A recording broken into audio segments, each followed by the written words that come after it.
Gig internet required for gig Wi-Fi. Mobile Savings compares pricing of top 3 carriers. First, we decide where we want to go. Then we need to know the best way to get there. Hi, my name's Adam Barada. I'm the owner of Advantage Gold. We're the highest rated precious metals firm in the country. We teach people how to own physical gold and silver. Now, we've won the Best of TrustLink Award 4 years in a row because we educate our clients on how to buy gold and silver the right way. We don't pay celebrity spokespeople millions of dollars. We'd rather pass that value on to you.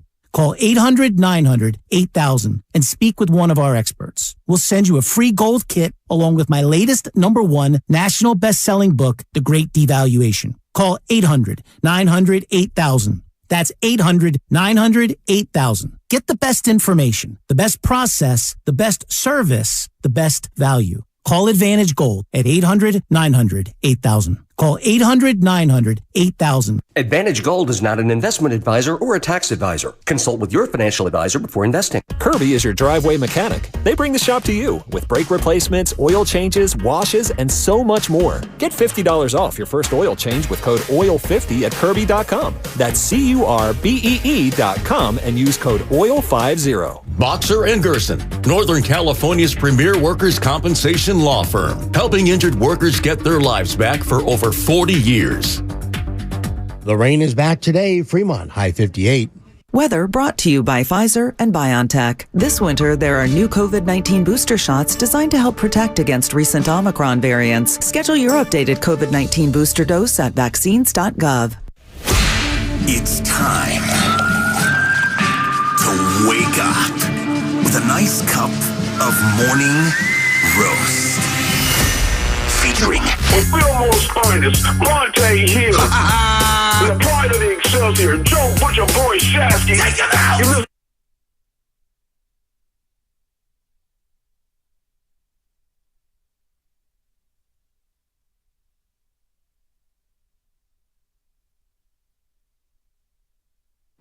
Let's go! Bonte, I would bump this, hopping over Manziel, going to every game. Keep it going. No, keep it going. So are my candlestick folks. I got to get mine. It's Tater taking. Can I get a fader? I love it. Who got half on the weed in the Vegas? I love it. I love it. I love it. That's what you were knocking, right? This is the tailgate song. Me and Mikey C, and I know my boy Della's driving a Recology truck right now. You're hearing this and you're bumping over Manziel as you come flying over the hump, going through, what's the name? McLaren Park, as we're going on the back end, and you see the old school Joe Montana silhouette, candlestick to your left, with Willie Mae silhouette over there. You know what I'm talking about, on the Green Street side. And I'd be bumping 11-5. I had a whole mixtape of what I would play before I go to a Niner game. We're going old school vibes here. Turn this up. Well, I like the old school vibes. I love the old school vibes. And we're going to get right back to the old school vibes. It's so underrated. Because I love it.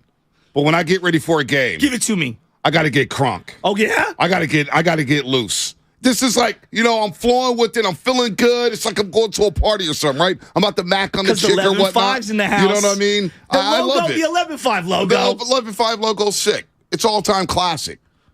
But tomorrow, Shasky, as I say, yo, baby, good morning, everybody out there. Get yourself started. Tomorrow's not one of these games where everybody likes your Vega. That's a victory song to me. Okay, because this is a pre-gamer. Yeah. To me, that's a victory song. It's like everybody likes your Vega. Okay. We're smoking Seahawk packs, right? We're smoking Seahawk packs after the game. That's all we're doing. I'm bringing the old school mentality. Bird packs. But tomorrow's a game where it's 1:35. It's raining. You're going to get up. You're going to see the Hawks. You're going to see the 12 flags. You're going to see DK Metcalf. You're going to see Pete Carroll chomping at the bit with his gum and his little Saucony shoes or whatnot, his grandpa's shoes. And so tomorrow's a game where everybody's got to be charged up. You got to be in your element. It's war tomorrow. Spadoni, hit me with what I got. Hit me with what I need. This is what I need. This is what I need. So this morning anthem, when it came to the Warriors, this is last week, Shasky, before I got sick, a couple people I ran into just on the street, they said, hey, Bonte, we ready, and we need to be ready. And so... Did you hit him with the Paolo Banchero? I said, you know what? I got you, because tomorrow is redemption.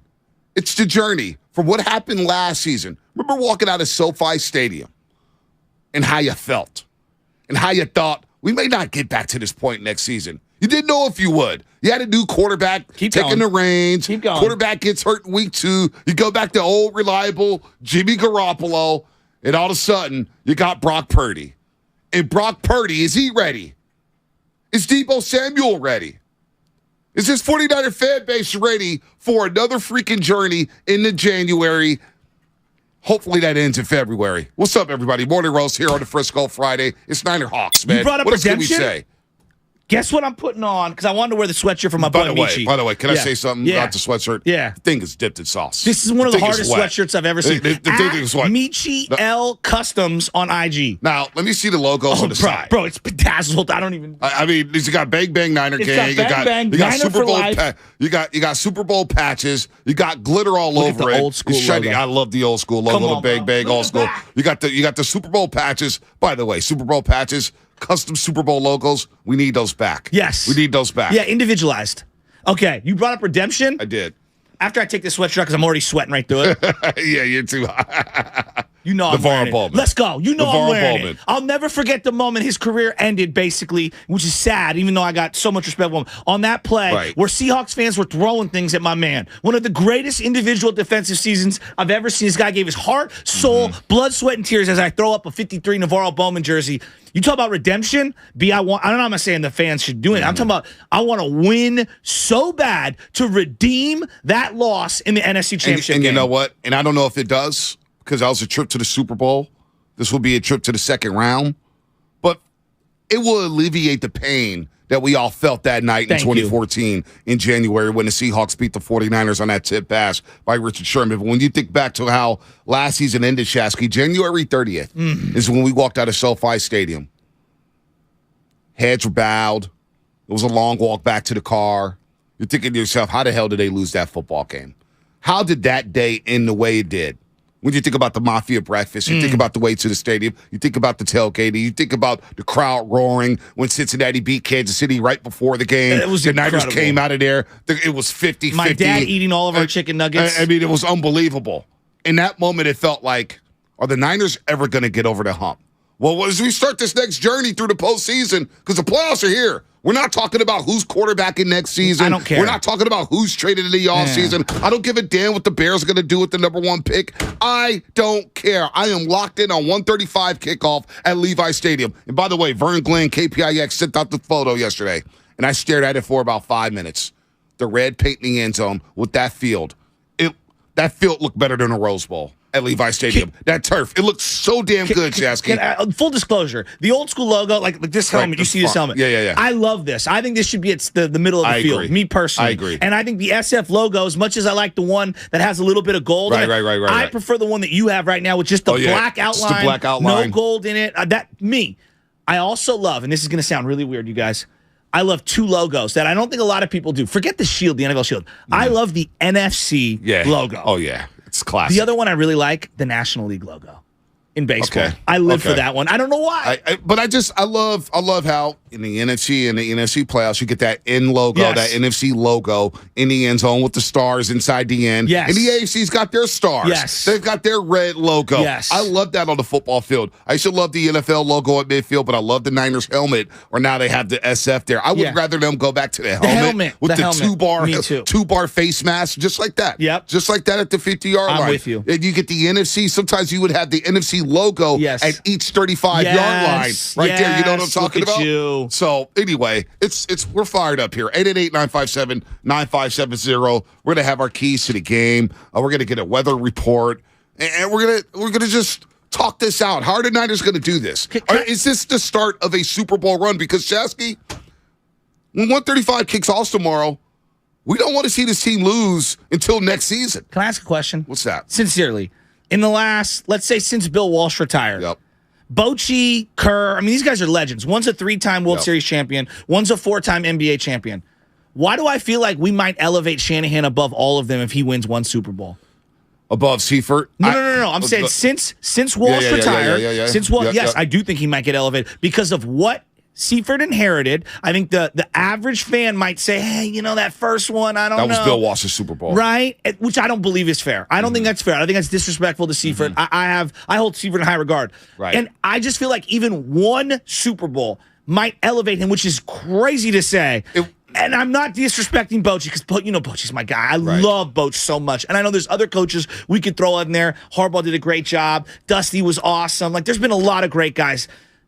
One Super Bowl, he started from nothing. And I think part of the lure of Bill Walsh, part of the lore, is that the team was so bad that he inherited. And he put his imprint on it on every single roster spot. One Super Bowl trip, and maybe I'm being hyperbolic. I think it catapults him right into the conversation. So I think he's right there behind Seifert if he wins one Super Bowl. Right there. And there's a conversation to be had whether or not you put him above Seifert. I can listen to that. I'll listen. I'll Yes, listen to I'm that. Just you. sticking with the 49ers. In Bay Area lore, would you catapult him above Don Nelson? I think you do. Would you do that? Would you catapult him above Dusty Baker? I mean, we haven't even brought up Tony La Russa, right? Tony La Russa. La Russa was awesome. He went to 3 straight World Series. So... But again, We'll I'm see. trying to go the last, since Bill Walsh retired, so you'll say 88, 89, the last 30, 35 years, Again, that's how important I think that this is for him. I really do. There's always this with Harbaugh, woulda, coulda, shoulda. But. And for Shanahan, I truly want him to erase the but. And if he did it with Brock. If he did it with Brock. You want to talk about legendary. If he did it with Brock. But you got to win this weekend. Shanahan could have 3 straight losing seasons. Oh. And I would still say he's not on the hot seat. Yeah. That's how much it would mean if he won the Super Bowl with Brock Purdy.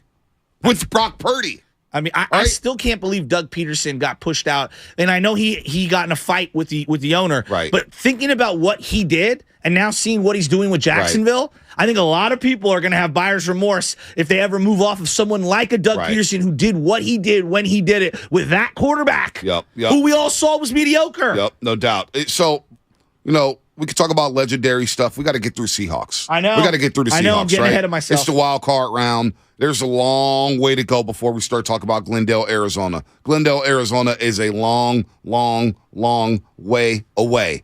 And we know this. We were at the NFC Championship game at SoFi Stadium. And it felt like the Super Bowl was so close yet so far. And we know how the last 7 minutes of that game played out. So how do you not make that same mistake? How do you not make sure that doesn't happen tomorrow in the elements against Pete Carroll or DK Metcalf? What does Shanahan have to do? Number one, I think he'll have this team ready to play. His script has to be on point, which means early on in that football game against Seattle with Brock Purdy, you bring up Brock Purdy, Shasky, safe throws, screen passes, play action pass, get him out on the open, get him out on the perimeter, dump offs. I don't need him doing too much in his first ever playoff game, Shasky. So that's on Shanahan. Ease the young man in out of Iowa State into this football game and make sure you ride to McCaffrey's, make sure you ride to Eli Mitchell's. You implement a jet sweep with Deebo Samuel to get him involved in the game plan, but keep Brock safe early and often and let him settle into the game. The close games the Niners have had this year, the opponent has not allowed the 49ers to out-hit them early in the game. And I look at like the Raider game, even the Seahawk game up in Seattle. It felt like an equal punishment game in terms of point of attack. The Niners didn't have a dramatic edge until later on in the game with their defensive line. They cannot get out hit in this game. I know that sounds so basic. And I don't think they will. Tackling. No, but B, like playoff games, these guys throw their bodies around. We know almost in the first quarter, we all do the same thing every year. First playoff game, oh, that's right. That's right. It's a whole nother level of physicality. Right. That's right. I forgot. And they're going to be ready to roll. They got beat by the Niners twice. They've had to hear about it all year long. That's what I'm saying. They had to hear all week long how they're 9.5, 10-point underdogs, right? And they're going to come down here saying, that was a 7-3 football game on Thursday Night Football of Week 13. Quandre Diggs catches that interception. It's maybe a 7-6 game. It could be a 10-7 game in favor of the Seahawks. Instead, he drops the interception. Niners punt the football. Guess what happens? They fumble. Niners pick it up. They score. They're up 14-3 at halftime. That was a big-time swing in that football game. It swung the game towards the Niners. And we really wouldn't know what Brock's reaction to something that devastating would be. I mean, we all assume, he'll just bounce back. You never know. Sometimes you have a bad game, and one play leads to another bad play, which leads to another one, and then you're really chasing and trying to do too much. Like, we just don't know how guys respond. And that was his first ever road game. I know. So that's a good point about him not, it's 7-3, it's 10-7. All of a sudden, Lumen Field is rocking. They're saying, you know what, we could upset these guys. And all of a sudden, there's more pressure on that Raider game later down the line. So I'm looking at Shanahan to set the tone in this game. Keep Brock safe passes, run the football, stick to who you are, and lean on this defense early on because Brock is still a rookie, and we just don't know how he's going to respond. We don't know. So I'm driving down the street, and JW, who's on YouTube here, I'm coming out of the O Club, coming down Jones Street, and I don't know if you ever, Jones is pretty wild. I used to walk through the TL every day. It's pretty wild. And so there's a lot of action going on, and my head's on a swivel. And so Jay says what's up to me, give me the two fingers up, like salute. And I look over, and I had no idea if he was, yelling at someone across the street, yelling at me. So Jay, thank you for listening. A loyal listener, watcher on YouTube. Guys, smash that like button. We got to get to 20K. Can we get to 20K this morning? 20K. We're very close. Shout out to YouTube. Shout out to Twitch. Jay? Shout out to the Xfinity mobile text line as we're here on the Frisco Friday. Kickoff is a little over 31 hours away. Just a little over 31 hours away, and I can't wait. Counting? I can't believe it's too. I'm counting. And are you looking at the weather app like I am? No, I don't even care anymore. If it's going to rain, let it rain. If it's not going to rain, then let's play football. I can't stand the rain. The fit's already out. There's sweatpants going on. Are you going to wear the Missy Elliott? I'm wearing sweats. All right, I'm wearing a little jersey. Oh, I wear sweats to a game. Golf rain pants. Oh, dude, I wear sweats all the time. I love sweats at a football game. I got to be comfortable. And I'm going to be comfortable tomorrow, whether it's raining, whether lightning's going to be striking. I don't give a damn if it's going to snow. I'm just ready for playoff football. You got your cutters? No cutters. I'm wearing my North Face gloves. Hands would be in the pocket, chilling. My fingers got to be warm, bro. Yeah, no, I got to have them in the pocket, and I got to feel the phone when I bring it out. I got to feel things. I got to feel the food. Well, that's why you got to get the E-tip fingers. Yeah, I didn't like those. I had those back in the day. Oh, yeah? They didn't do them for me. Well, the modern ones are a little better. No, I had the North Face modern ones about 4 years ago. I used to rock them every day. They were all right. Yeah. They're all right. They're a little overrated. I'm so ready for tomorrow. I'm ready for tomorrow. God, I can't wait. And here's the other key. Number 57, Drake Greenlaw. You brought him up. Oh, he's got to be He's back on the field. He's back on the practice field. He's a full go. Yeah. He's ready to roll. They've got to set the tone. You got to let Geno Smith. Yes. You have to let Kenneth Walker III know because they think they have a puncher's chance. DK Metcalf wants revenge against Travarius Ward for getting shut down on that Thursday night football game. They're going to come out and they're going to empty the playbook. And one thing is, these opponents on the first drive, we've seen over the last month, they go right down the football field against this defense. I'm a little worried about that. You know what? One thing that I haven't heard anyone bring up, and it's something I've been thinking about. We know Niners offense is loaded. What can do in an offense in a playoff game? Immediate interior pressure up the middle. It's Brock's first game in a playoff. How will he respond? What about Burford? What about Brunskill? What about Banks? I don't even know if he's going to be able to play. I think it sounds like he'll be able to play. What about Brunskill? Like, how are those guys going to perform in a game like this? These are very young players, and a lot of, I know it's Brock. What about the middle of that offensive line, which going into this year, we were all like, I don't know. No, they played great all year. I'm just saying, this is a big step forward for a lot of these guys. Banks being around the team last year, I know he didn't play, and playing helps a lot more than just watching. Yes. But being around it, I think helps a little bit. I do too. A little bit. I do too. I think that we're kind of sleeping on, that middle of that O-line is very young. Well, Mike McGlinchey on the edge concerns me more than anything. Really? Oh, yeah. I'm not – I haven't said Burford's name all season. Why? Because he's played good football. He's played great. Brindle, he's played some damn good football. You have to give it up to Jake Brindle. He's played damn good football. Me and Sam were we watched him and we're like, oh, that's the weak link on the Niners. Yeah. This is in training camp. And now I'm like, no, I was wrong. And now you go back to Mexico City, you see him blocking down the field 50 yards. 50 yards down the field, he's making a block on the touchdown run by Deebo Samuel. Jake Brindle's been great. Banks, it's been solid. When he got hurt, we all said, oh, man. I know. Oh, that's a big blow. I know, which is crazy. So he was a huge question mark. I look at Mike McGlinchey saying, can you just do your job?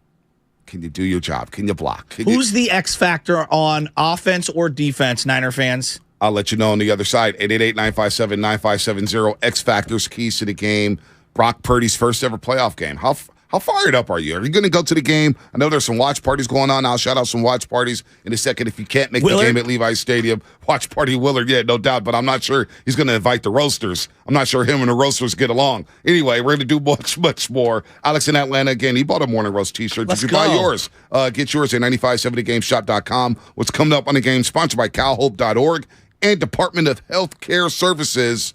Your phone calls. Randy will get you in Santa Clara, X Factors, predictions, all that, much more as we're counting down the wild card weekend. Niners or Hawks tomorrow, 1:35 at Levi's Stadium.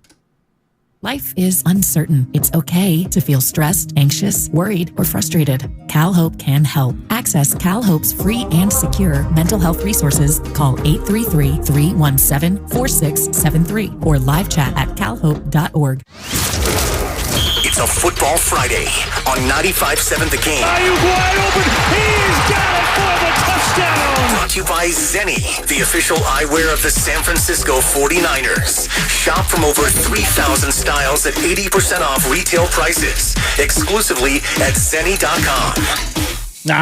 There's no doubt about it. Christian McCaffrey has been delivering for the Niners, and this guy is on fire. But on the days that he's not on the field, I always see him wearing Flag and Anthem. It's his favorite clothing brand, and now it's mine too. Why? Because the jeans are well-made, durable, with a hint of athletic stretch. The flannels layer up with everything you got in your closet, and their sweaters and hoodies are insanely soft. And the shirt, jackets, and vests, well, they keep you comfortably warm. And with the cold weather here to stay, and since it's super wet, it's time to stock up for winter. So head over to flagandanthem.com today and take advantage of some of the best prices of the season. Use the code GAME, GAME, for 25% off your purchase. And Flag and Anthem, real close for real life. At Staples, you can count on every project being print perfect, guaranteed. I need presentations and brochures printed, and they have to be perfect. Your bounded presentations, brochures with the finest folds, and more will be done right every time. That's our Print Big promise. Now at Staples, get $10 off your document printing and marketing materials order of $50 or more, plus 20% back via store bonus. Try Staples and see the difference. Ends 2/11. Rewards members only. Bonus must be redeemed in store. See staples.com/stores/printbig for details. By now, you know that sound. It's the sound of the Home Depot. But what about that sound? You're listening to a set of GE appliances, complete with all you need to keep food fresh, dishes clean, and everything else stress-free. Making this the sound of savings on top brand appliances. The Home Depot. How doers get more done. Get up to 25% off select GE appliances right now. Offer valid January 5th through January 25th, 2023. U.S. only. See store or online for details. So, the other day, I bought an extremely chatty... Boring story time! Make that an extremely catty cockatoo. You're welcome! Apparently, the pet store won't take it back. But, hey, I'll manage. I love that for you! Just like I manage without home internet. No, you don't! Sure, my mobile hotspot is slow and makes streaming shows unbearable. Aw, Bertie likes to stream! But I'm making do. Oh no, who's this? My lady friend! It's mating season, duh! No home internet? It's not that bad. No, not there! It is that bad. Don't settle. Get Xfinity Home Internet for just $19.99 a month for 1 year with a free streaming box. Call, click, or visit a store today. Restrictions apply. Not available in all areas. Requires paperless billing and auto pay with stored bank account. After 12 months, regular rates apply. Offer ends 2/21/23. Make connections that count at Evergreen Valley College and get free tuition when you enroll for 6 units or more. That's right, free tuition and no student fees this spring. EVC is an award-winning transfer college and has the 4th most diverse faculty in the country. And with EVC alum earning more money than nearly every other community college in the country, you can take classes and transfer or fast-track your career. Enroll for classes today and get free tuition for the spring. Visit evc.edu for more information and enroll for classes at evc.edu. That's evc.edu. If you own a business, this has been a bumpy ride. From pandemic to inflation, I'm sure you could use a break. If your business has 5 or more employees and survived COVID, you might be eligible to receive a payroll tax refund of up to $26,000 per employee. The challenge is getting your hands on it. Hi, I'm Howard Mackler, and that's why I founded GetRefunds.com to cut through the red tape and get you that money. The team of tax attorneys we have put together are highly trained in this little-known payroll tax refund program. We do all the work, charge not a dime up front, and simply share a percentage of the cash that we get for you. Businesses of all types qualify, including those who took PPP, nonprofits, and even those that had increases in sales. We have helped return over $1 billion to businesses, and we can help your business too. Just go to getrefunds.com and answer a few questions. This payroll tax refund is only available for a limited period of time. Don't lose out on up to $26,000 per employee. Go to getrefunds.com. That's getrefunds.com. Come into Friedman's Appliance and see the full line of Fisher & Paykel appliances. Experience them in person in live vignettes, including their famous dish drawer dishwasher and unique sizes of refrigeration designed to fit seamlessly into your kitchen space. Fisher & Paykel products deliver perfect results with exceptional design and performance. And for a limited time, receive up to a $2,000 rebate when you purchase a qualifying Fisher & Paykel kitchen package from Friedman's Appliance. Visit Friedman's Appliance in Pleasant Hill or online at friedmansappliance.com. Without the ones like you, who work tirelessly to keep things running, everything would suddenly stop. Hospitals, factories, schools, and power plants, they all depend on you. No matter the weather, emergency, or time of day, you're the ones who get it done. At Grainger, we're here for you with professional-grade industrial supplies. Count on real-time product availability and fast delivery. Call, clickgrainger.com, or just stop by. Grainger, for the ones who get it done.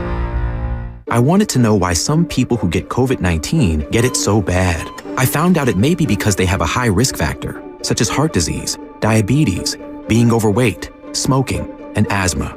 Even if symptoms feel mild, these factors can increase your risk of COVID-19 turning severe. So if you're at high risk and test positive, there are things you can do, like asking your healthcare provider if an authorized oral treatment is right for you. Learn about an option at treatcovid19.com. This message is sponsored by Pfizer.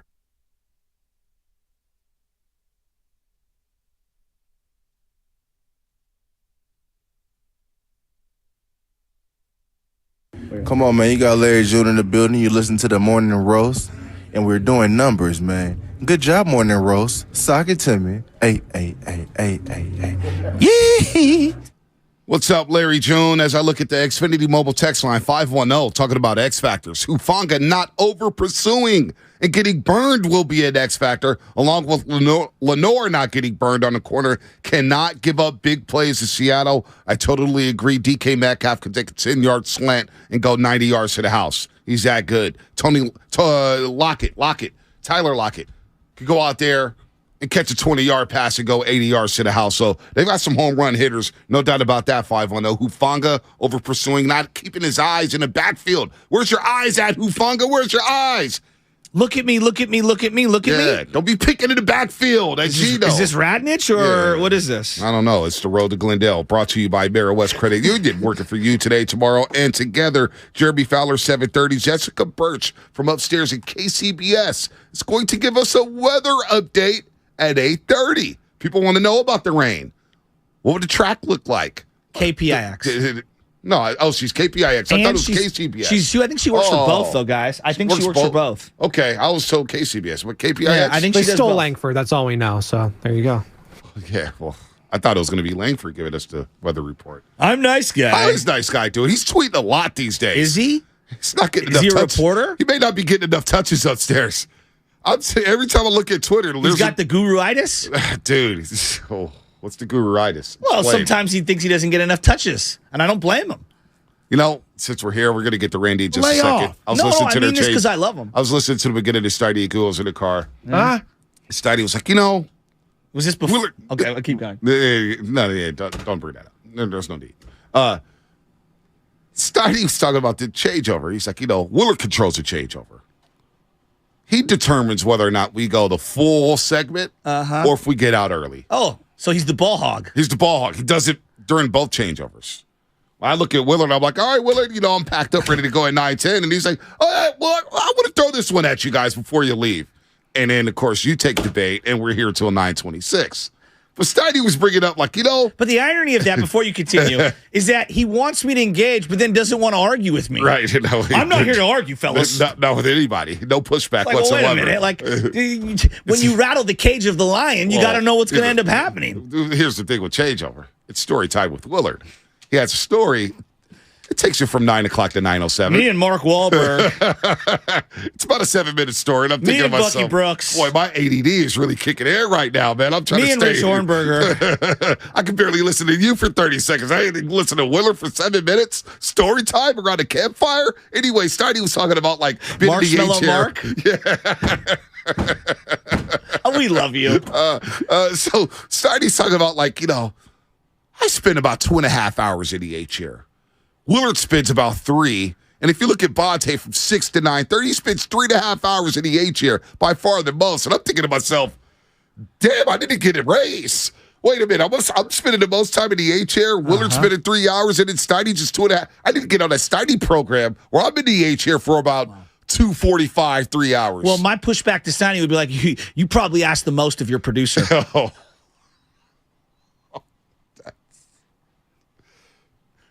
He knows. Why would you do that? Why? That's not also, right. Also, we ask no a lot from love. No one uses the audience more. Like, who will make a statement, my favorite, and Sandy be like, Mark in Clayton Valley. Randy Santa Clara, you're on the morning roast. Exactly. Prediction, Randy. Hello? Yo. What's up, Randy? Yeah, good morning, guys. I'm calling out of Santa Clara. Yeah, what's up? What you got? Yeah, well, I'm giving you the call because my prediction on the game, San Francisco 24, Seattle 13 is my final prediction on the game. And why is that? Break it down. Why? How are we getting to 24-13? Because so one thing you got to think about and look at is the weather. We understand Seattle. It rains a lot of weather and stuff, but the advantage of us is the run game. I think. The run game is going to be a big factor. We have the best run game in the NFL, and they're just going to pound it down Seattle. So, Pound Town? Pound Town. Pound it. Pound it. Pound it. Pound it down their throats. Was that a Damon thing? What was it? Pound it, pound it, pound it. Wasn't that a Damon thing? Yeah. Oh, David Bruce. How you doing, DB? Wonder if he's going to be out there. When he's going to be out there. I met his neighbor who's coaching for St. Brendan's. He's like, yeah, I'm Damon's neighbor, and my daughter, babysits the kids. And I was like, I'm so sorry. I love how these guys are laughing in the background. I can hear them in the background, man. Everybody's catching strays. Your boy is on fire today. Dude, people are catching strays. And waitresses. Hey, look, we don't have San Fran Shasky today, that's for sure. Frisco Shasky showed up, baby. We got the real push in on a Frisco Friday. Bro, I'm coming for heat. Dude, Willard Steiny, I didn't say anything about you guys, all right? I didn't say nothing. So he was counting your A-chair touches. Well, no, he was saying how, Willard dominates the changeover. Okay. He's like, the changeover, really Willard determines how long we're in here during the changeover. So he's James Harden. Steiny's like, whether or not we start our show on time, 12:15, 12:30, it's all whether or not Willard, if he wants to stay or not. And so I was like, I'm in the car thinking, damn, Willard kind of controls our changeover. We always say, hey, today we got to leave at 9:05.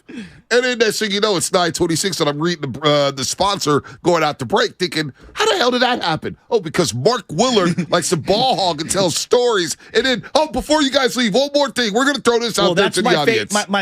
The worst thing in this job, I'm going to tell you right now, we're talking on a scale of things, is when I hear Madsen in my ear, we're going to take it to 26. Oh, my gosh. Dude, and I'm looking. I go, damn it. We get the 9:17. We get the 9:17. I'm like, I shut up, and I'm like, got the bag, and I'm like, all right.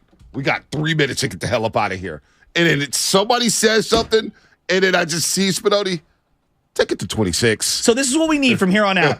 The point of no return, Back to the Future. I need the drop from Heat, the movie, all right, at about 9:15.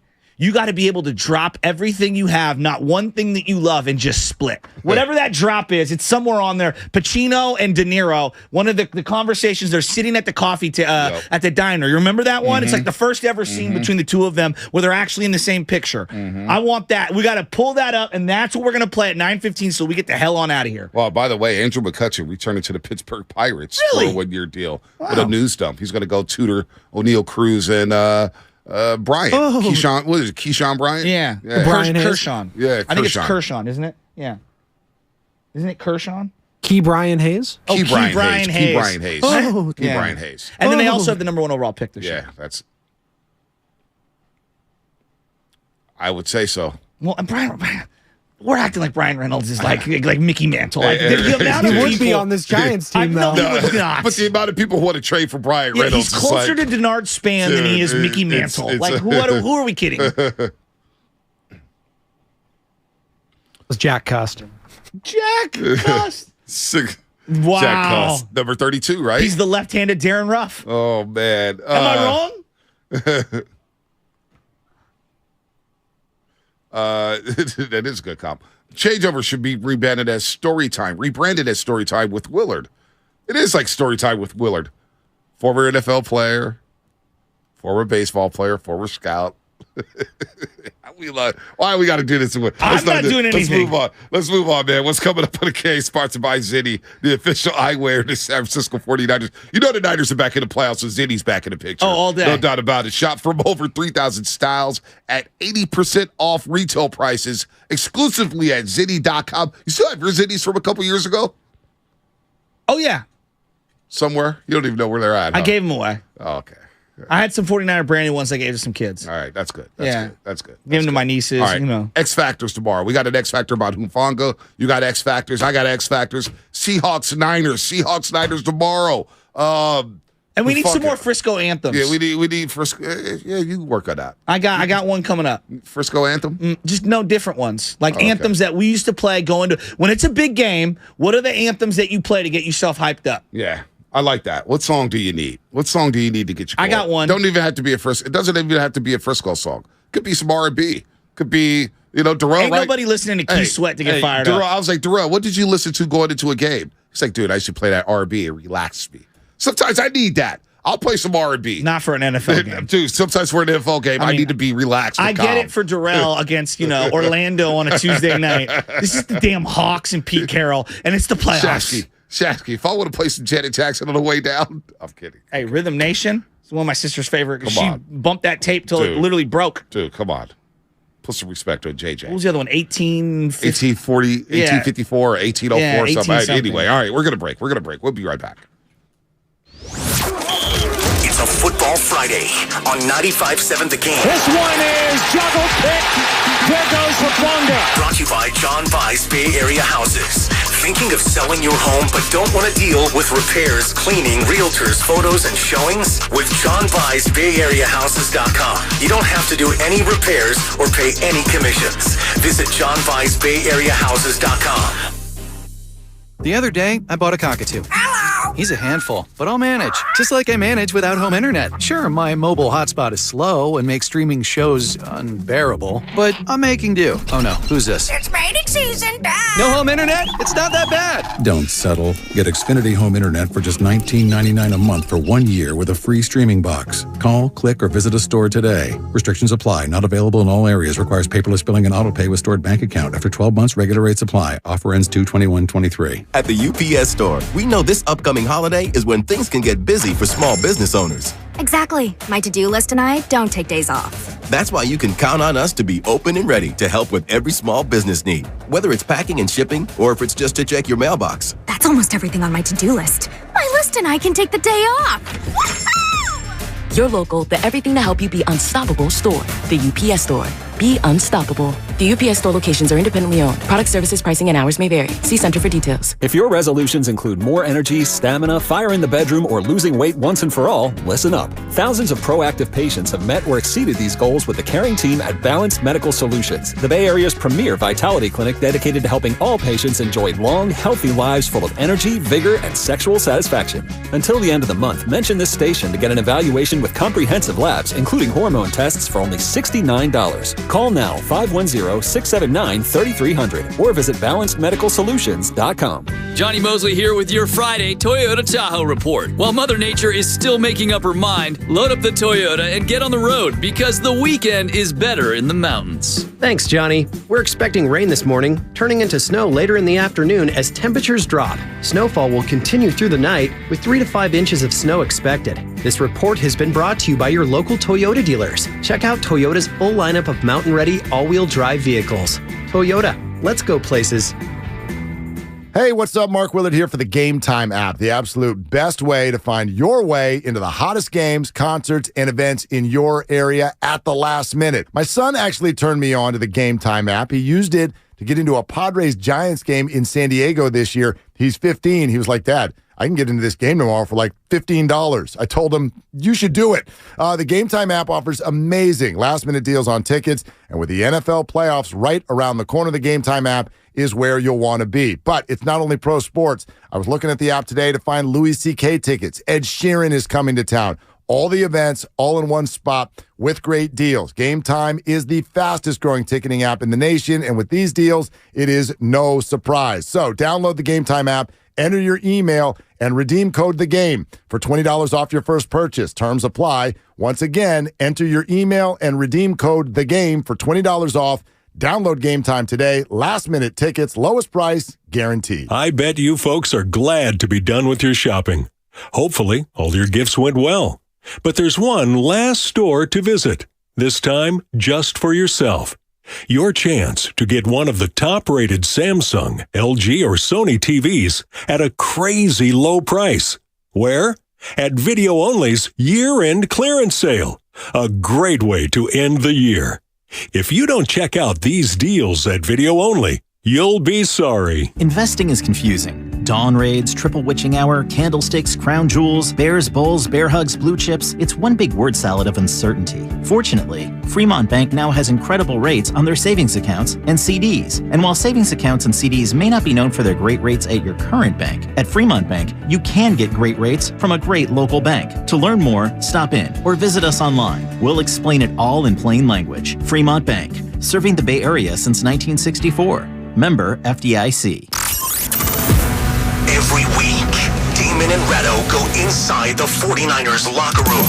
The great Trent Williams. He's always been regarded as one of the better backs in the NFL, but to actually have him and see him up close and personal, you kind of see why his reputation is what it is. Hear a different 49er each week on Damon and Rattle. Bang, bang, Heineken! Brought to you by Harris Ranch Beef. Visit your local Rayleigh's, Bel Air, and Nob Hill markets for all your beef and tailgate needs. If you own a business, this has been a bumpy ride. From pandemic to inflation, I'm sure you could use a break. If your business has 5 or more employees and survived COVID, you might be eligible to receive a payroll tax refund of up to $26,000 per employee. The challenge is getting your hands on it. Hi, I'm Howard Mackler, and that's why I founded GetRefunds.com to cut through the red tape and get you the money. The team of tax attorneys we have put together are highly trained in this little-known payroll tax refund program. We do all the work, charge not a dime up front, and simply share a percentage of the cash that we get for you. Businesses of all types can qualify, including those that took PPP, nonprofits, and even those that had increases in sales. We have helped return over $1 billion to businesses, and we can help you too. Just go to getrefunds.com/sports, click on Qualify Me, and answer a few questions. This payroll tax refund is only available for a limited period of time. Don't lose out on up to $26,000 per employee. Go to getrefunds.com/sports. That's getrefunds.com/sports. Other banks go out of their way to make redeeming credit card rewards needlessly complicated. But Discover isn't like that. With Discover, you can redeem your rewards for cash in any amount at any time. Learn more at discover.com/redeem rewards. Terms apply.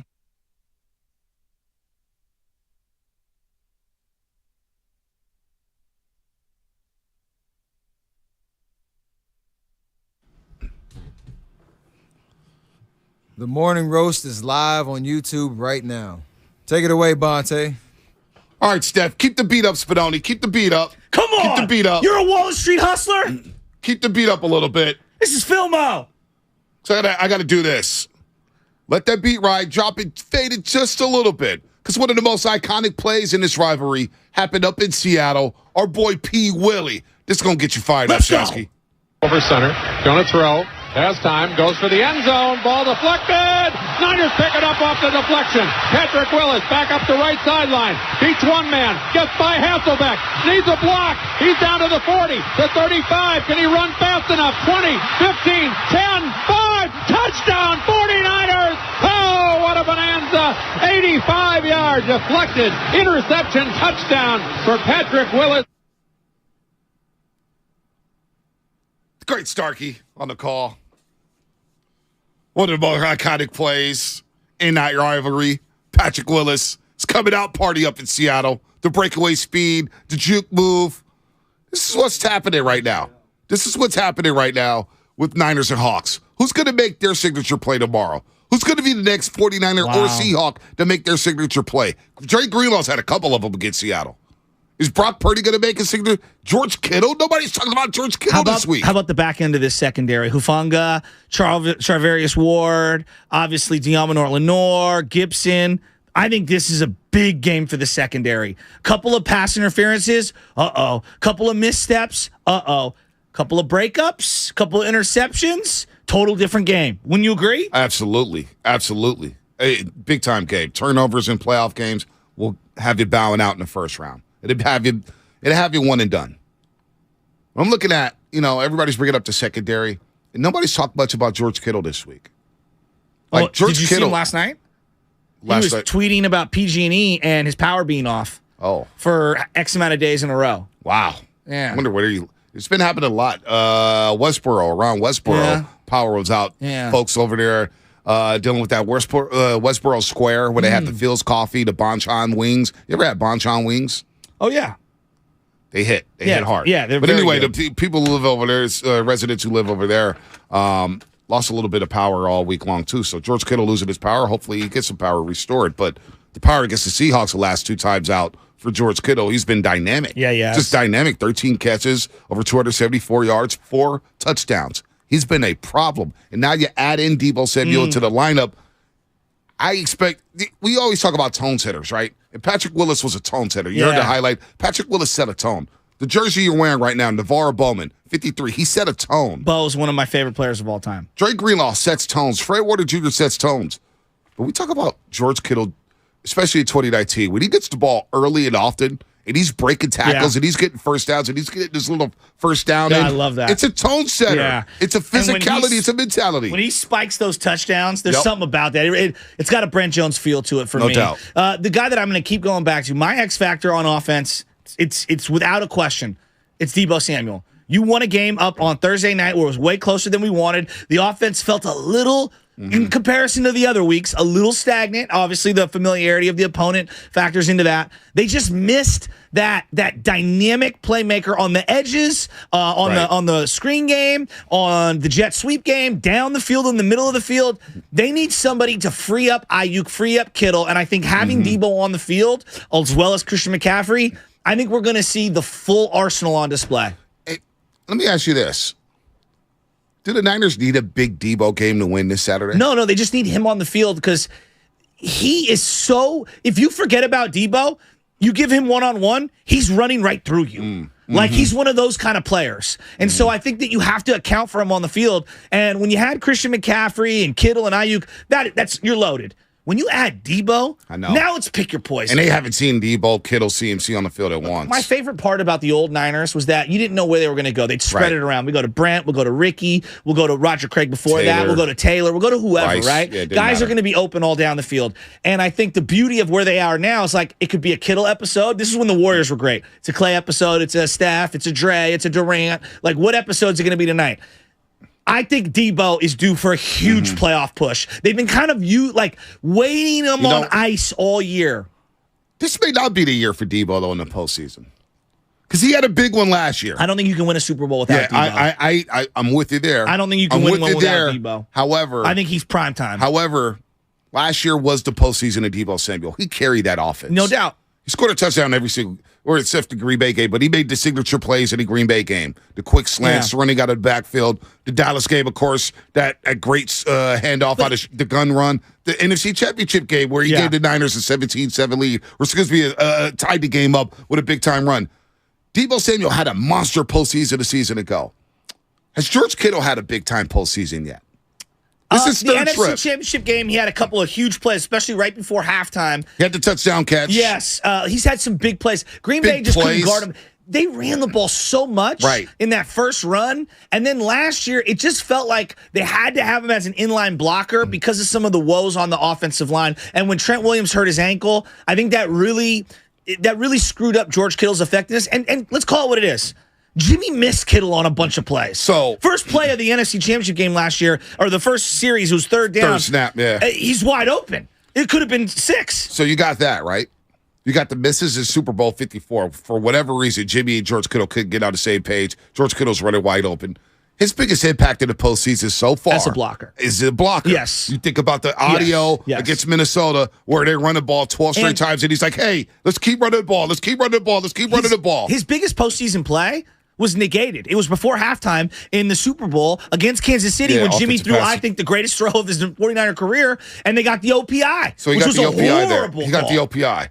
But I need George Kittle to be a factor in the pass game. Brock Purdy and Kittle's rapport has been something.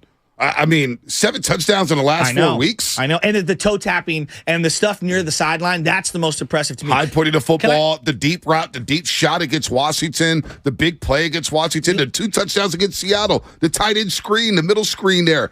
I think this postseason, I think Ayuk, a lot of people are going to say, well, Ayuk, he has to have a big postseason. He's ascending. But I've yet to see it from George Kittle in the receiving game. I want to see George Kittle have that impact. 100-yard games, 150-yard games, break tackles after catching the pass, as we talk about here. So that's what I'm looking at. That's my X factor. I know, I love that.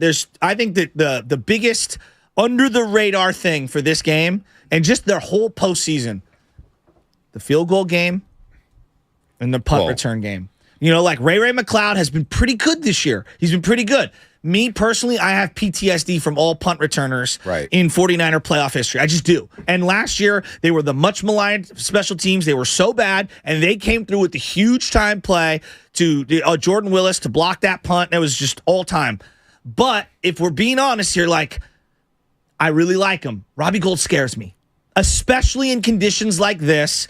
It scares me. Punt returns in these conditions scare me. Ray's had a good year. Things can flip quickly, like Jose Cruz Jr. dropping a ball down the right field line when you're a Gold Glover.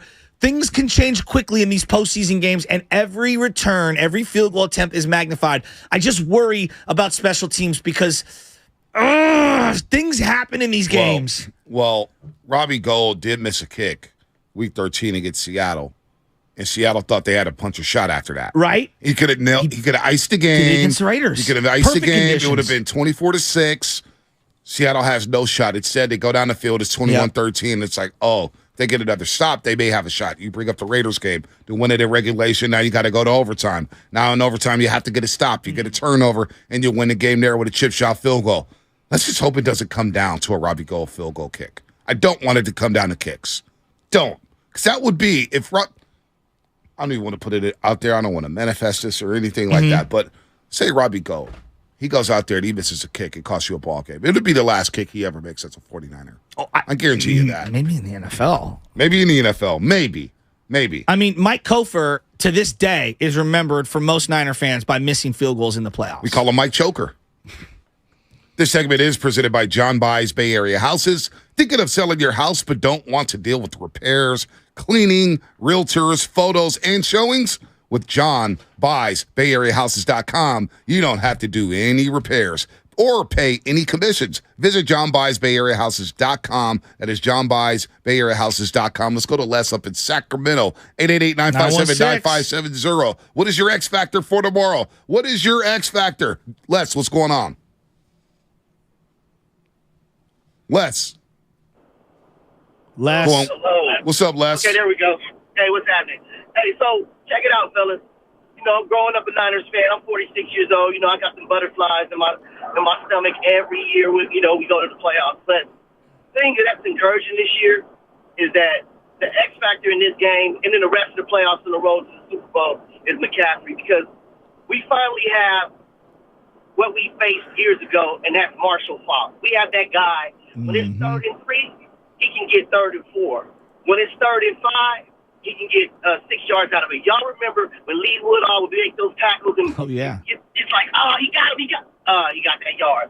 You know what I'm saying? But having McCaffrey is just like having that last, that last button you need to push. When all else fails, you can push that button. And then second of all, I won my fantasy football league this year, fellas.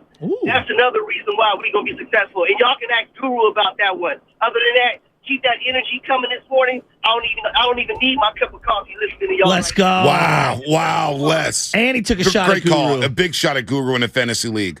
Oh, yeah, because Guru used to wear his little fantasy league championship ring. It's like a little 10-team league. Yeah. Yeah, Spinotti, you know that. Guru wears the fantasy football championship ring. No, he doesn't. Yeah. Oh, yeah, he does. You know what? That's kind of cool. I've always wanted to have like a WWE belt for fantasy football for our family. You were about to rip him, and all of a sudden you're going to say that's pretty cool. Oh, just give me the money. Just give me the money. Just give me the dough. No, of course you want the money. Give me the dough. Ain't nobody wearing no gumball machine ring. Come on, saying I'm a fantasy football champion. Super Bowl squares are already out right now. Yeah. Tommy Call's been all over it. Tommy, my entire family has bestowed so much money upon you.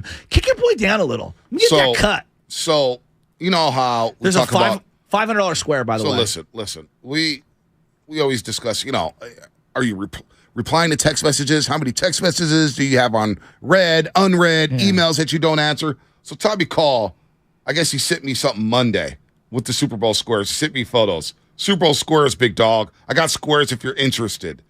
And I'm just like, I don't play squares. I've never won anything in squares. It's such a crapshoot.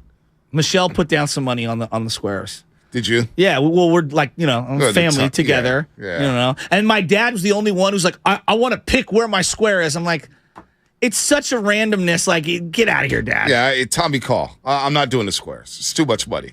Really? Yeah, it's a lot squares of money. Are fun. Squares are not fun. When your team's not in it, that's fun. I don't. Really? Yeah, I don't.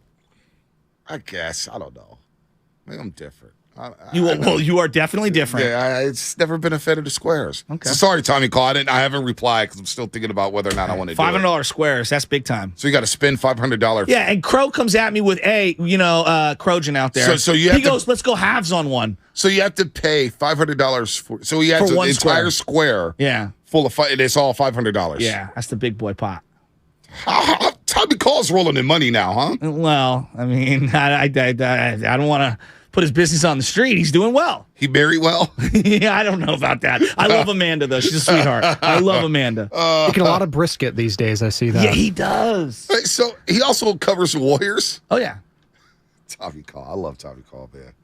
Go back a long. He does. You know how Kyle does for the Niners on Niners Wire? He does Warriors Wire. Okay. All right. They do very well. My big joke to him is like, oh, Rocco took a poop article. Because like Warrior fans eat all that stuff up. All of it. All of it. Niner fans do too. Like Nick Bosa riding in on the scooter. Of course. They can't get enough of it. Tabor Pepper said hi to this fan. 800,000 views. Yes, exactly. You're listening to 95.7 The Game, KGMZ FM and HG1 San Francisco, always live on the free Odyssey app. Download the Odyssey app and favorite 95.7 The Game for the best and most up-to-date sports coverage. And do not forget that you can also watch us every single day on our YouTube and Twitch streams. Just log out and search 95.7 The Game. Be sure to like and subscribe to the channel while you are there. Joe Shasky, the Butcher, Bonte Hill, Joe Spadoni, Sam Lutman. Good morning to everybody out there getting off of their graveyard shifts. If you're at work already, good morning to you. If you're getting ready to work, hey, happy Friday. It's the Frisco Fridays. We get ready for the playoff game. 1:35 kickoff tomorrow at Levi's Stadium. Niners and Seahawks. It's been dry for the last 2 days. Or it was dry yesterday. It's dry so far today. It was beautiful. See what yesterday. happens. I loved yesterday. It was dry. It was warm at my house. I had to turn off my heater. Yeah. 70 degrees in the city, and the air just felt crisp. It felt good. Didn't it? It tastes delicious yesterday. As soon as I get out that freeway, I roll down a window, Me man. too. There's something about that air. Bro, so today I was bumping Nicotina coming down right near the ballpark. Some guy rolls down the window. He's like, yeah, Nicotina's doing some symphony thing. I'm like, yeah, I know about that. He's like, bang, because I'm wearing my Niner stuff. Bang, bang, Niner gang. I'm like, let's go. This is at like 5 in the morning. I'm like, let's go. Niner fans united. Bay Bridge music? Yeah, baby. See, when people roll up on the side of me in the morning, that's good knowledge. I get a little worried. Bro, you're not Denzel at the end of training day. I know I'm not. I still get worried. You're not Tupac, all right? So what? Suge It's a Knight. Charger. It's tinted windows. And I'm thinking to myself, let me just roll the windows down so somebody can see me. I got my hands on the steering wheel. Nothing's happening. Hi, Bonte Hill. I'm as square as could be. I just don't like when people roll up on me. People roll up on the side of me, just like, You don't do and point at them? No, sometimes. No, it depends on if they got a mouthful of gold teeth or not. If they got a mouthful of, hey, my guy, what's up, Chief?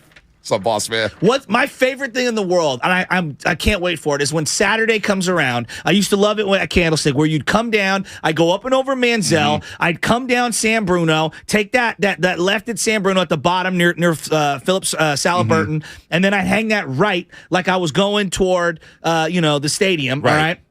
And I come across 3rd Street, and you just get that vibe. Yeah. And you get that feel, and you start seeing people walk all wearing their Niner gear, all wearing their red, and you see all the cars and everything.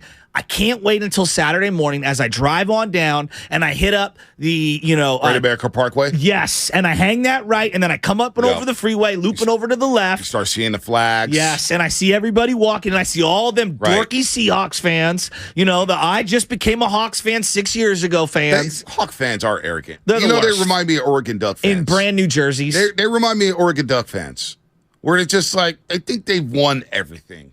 They think they've been here for a million years. They think they're the New York Yankees of football. Yeah, they're a like startup. the Oregon Ducks. They throw up the O, and I'm like, yeah, that's for 0 national championships, right? Like, seriously, Oregon Duck fans. I kind of like the Ducks, though. But shout out to Miles. Stadium's but sick. I got love for my guy Izzy, and I got love for my guy Miles, Mark Grandy as well. Maybe Mark Grandy. 415ers podcast. They've been on fire. Evan Giddings and Mark Grandy, by the way. 415ers podcast on the Odyssey app. But Miles, who's the son of Ralph over there at Coyote Creek. I got love for those two guys. I gotta get out to Coyote Creek. Yeah, I just got to go hang with Ralph. Yeah. My dad actually said that if we do make it to Glendale, we were talking about, going to Glendale. He was and you were saying that you would go golfing. My dad said that he will pay to give you clubs, and he wants to see it happen. He just wants to see you take some swings. That ain't cheap either. Getting those rental clubs. And lefty clubs are tough to find. Trust me, I am getting closer and closer to golfing. Just trying to figure out daycare for baby Jez, get her out the house a little bit to have some more time on my hands, some more me time to get out there. I do want to get out there. Fresh air, greens. Working on your launch angle. Yeah, I guess. I don't know. I'm just trying to not to pull a back muscle or something. That's what I fear. Get out of the clubs and first swing, I'm done. Something's tight. I need to stretch. I was waiting on that. Spinal. Let's go to Joel in San Jose. Joel in San Jose 408 has a prediction and a hype song for us. Let's go. Give it to me. Prediction and hype song. What's happening, Joel? Yeah, what's up? I am so geeked for the game tomorrow. We're going to be there, and I know you're going to be there, and I got a little life hack to activate and trigger your subconscious. When you're driving to the game, you turn on AC/DC Thunderstruck, and you hear, and another 49ers third down, and the guitar hits, and you're going to be wigging out in your car. You're going to be screaming. The ball hawks are coming. The ball hawks are coming. The ball's out. Aziz pops the ball out. Jimmy Ward runs it for 6. 49ers 30. Seahawks 3. We're going to dominate. Let's go. I like that, Joel. I'm going to give you my AC/DC impression. I got him pulling it up. Yeah, I got. Here's my AC/DC. AC/DC does blare. It used to hit hard at Raider games over there in Oakland. Yeah, I'm not that's mad Hell's at Bells. Thunderstruck!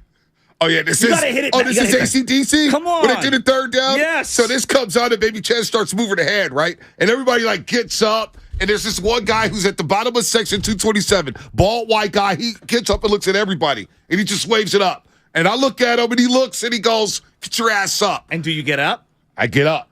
And then you hear the announcer go, this is third down. Yeah, it's Paul Tonelli.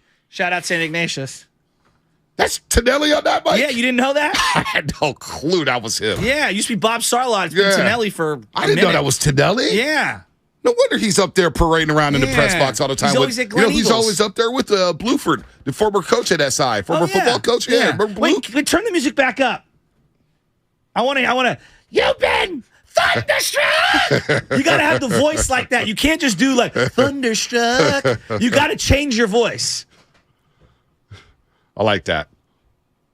Thunder. Hey. Am I nailing it or no? Am I way off? In my voice, it no sounds one can great. do this guy's voice. I So. know. Yeah, let's see if Gene can nail it. Gene in Oakland. Gene in Oakland. What you got? What you got, Gene? Hey, fellas. Where the nowhere to run. Can you hear me? What's up, Gene? Hey. So first of all, I'm watching you guys on YouTube. Yeah, you look really classy in your was it John Taylor and Navarro Bowman shirts, right? Thank you. Yep, thank you, Gene. Yeah, you look like you guys look like you're ready to go out there and play with us. Yeah, I'm ready. Anyways, well, I mean, I'm ready to run out on the field. I don't know about playing. Honestly, I feel like the little kid in the 360 commercial with my arm. We're like, yo, if Purdy goes down, I think I might be able to get this offense rolling. If Purdy can do it, who can't? yeah. So I just want to go through a couple of things I'm concerned about tomorrow. First of all, I'm predicting we're going to win 27-14. You put that down. Okay. Anyway, but here's the deal. I see Seattle coming out in the beginning and selling out against the run. Okay, I think they're going to stack the box. I think they're going to try to stuff us. They're going to try to get in and get to our quarterback. So I'm hoping Shanahan changes things up early on, that he comes out firing, and short passes to begin with, and maybe another 25 or 30 yarder down to Kittle in the middle. Kittle in the middle. Hey, Gene, thanks so much. Hopefully get out there. Who's going out to Levi's Stadium tomorrow? Who's going out to Levi's? Tomorrow's an early game. Tomorrow's to get to the game by no later than 11 o'clock. You got to be out there early, ready to rock and roll. I don't give a damn if the rain is coming down or not. You got to get the playoff vibes. It's playoff football at Levi's Stadium. Playoff football at Levi's Stadium. We didn't get a home game last year. There's no home games last year. They were all on the road. What's this, the third ever home playoff game at Levi's Stadium? Think about that. Minnesota, Green Bay, and now Seattle. It's time to build a playoff history. As I was driving by Candlestick Park this morning, looking over to the right, saying, damn. They could still rebuild there. That's a whole nother story for another day. Yeah, another day. All right, more coming up on the Morning Roast. A bunch of crooks. Sponsored by CalHope.org and the Department of Healthcare Services. 888-957-9570. X Factors, keys to the game. Much, much more coming up here on the Roast. What you got? You've been thunderstruck! Life is uncertain. It's okay to feel stressed, anxious, worried, or frustrated. CalHope can help. Access CalHope's free and secure mental health resources. Call 833-317-4673 or live chat at calhope.org. It's a football Friday on 95.7 The Game. Purdy makes a swim move and finds Debo Samuel. Are you kidding me? Brought to you by Zenni, the official eyewear of the San Francisco 49ers. Shop from over 3,000 styles at 80% off retail prices. Exclusively at Zenni.com. Kirby, it's your driveway mechanic, and they bring the shop to you. And our friends over at Kirby just won the Motor Top 20 Award for innovation. Brakes and tire replacements, oil changes, and so much more. They just added Kirby's eco-friendly wash. It barely uses any water, and it makes your car look brand new. They use all biodegradable products that provide the ultimate shine and protection to both the exterior and the interior of your car, all in the ease of your driveway. The ultimate convenience. Easy booking, transparent pricing, on-time arrival, service in your driveway. There's no waiting rooms and no coordinating rides. There's direct access to your mechanic, friendly and reliable service, no middlemen, and absolutely no upsells. Get $50 off your first oil change with the code OIL50. That's OIL50. Check out Kirby.com. That's CURBEE.com. So, the other day, I bought an extremely chatty... Boring story time! Make that an extremely catty cockatoo. You're welcome! Apparently, the pet store won't take it back. But, hey, I'll manage. I love that for you! Just like I manage without home internet. No, you don't! Sure, my mobile hotspot is slow and makes streaming shows unbearable. Aw, Bertie likes to stream! But I'm making do. Oh no, who's this? My lady friend! It's mating season, duh! No home internet? It's not that bad. No, not there! It is that bad. Don't settle. Get Xfinity Home Internet for just $19.99 a month for 1 year with a free streaming box. Call, click, or visit a store today. Restrictions apply. Not available in all areas. Requires paperless billing and auto pay with stored bank account. After 12 months, regular rates apply. Johnny Mosley here with your Friday 21-23. Toyota Tahoe report. While Mother Nature is still making up her mind, load up the Toyota and get on the road because the weekend is better in the mountains. Thanks, Johnny. We're expecting rain this morning, turning into snow later in the afternoon as temperatures drop. Snowfall will continue through the night with 3 to 5 inches of snow expected. This report has been brought to you by your local Toyota dealers. Check out Toyota's full lineup of mountain-ready all-wheel drive vehicles. Toyota, let's go places. Make connections that count at Evergreen Valley College and get free tuition when you enroll for 6 units or more. That's right, free tuition and no student fees this spring. EVC is an award-winning transfer college and has the 4th most diverse faculty in the country. And with EVC alum earning more money than nearly every other community college in the country, you can take classes and transfer or fast-track your career. Enroll for classes today and get free tuition for the spring. Visit evc.edu for more information and enroll for classes at evc.edu. That's evc.edu. The other day, I bought a cockatoo. Hello! He's a handful, but I'll manage. Just like I manage without home internet. Sure, my mobile hotspot is slow and makes streaming shows unbearable, but I'm making do. Oh no, who's this? It's mating season done. No home internet? It's not that bad. Don't settle. Get Xfinity Home Internet for just $19.99 a month for 1 year with a free streaming box. Call, click, or visit a store today. Restrictions apply. Not available in all areas. Requires paperless billing and auto pay with stored bank account. After 12 months, regular rates apply. Offer ends 2/21/23.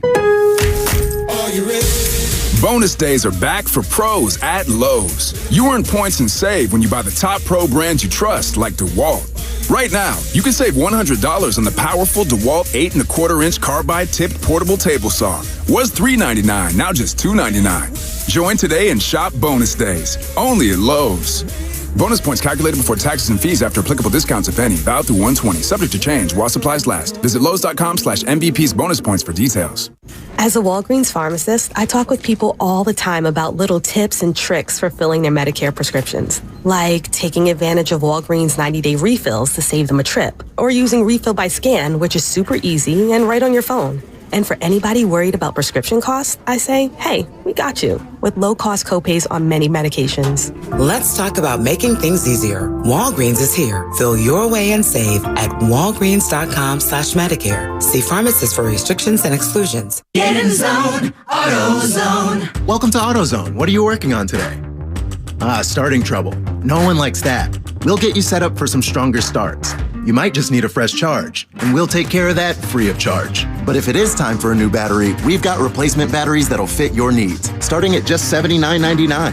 You can learn more about our battery selection at AutoZone.com. That's what makes us America's #1 battery destination. Get in zone, AutoZone. Claim based on data from the NPD Group 2021.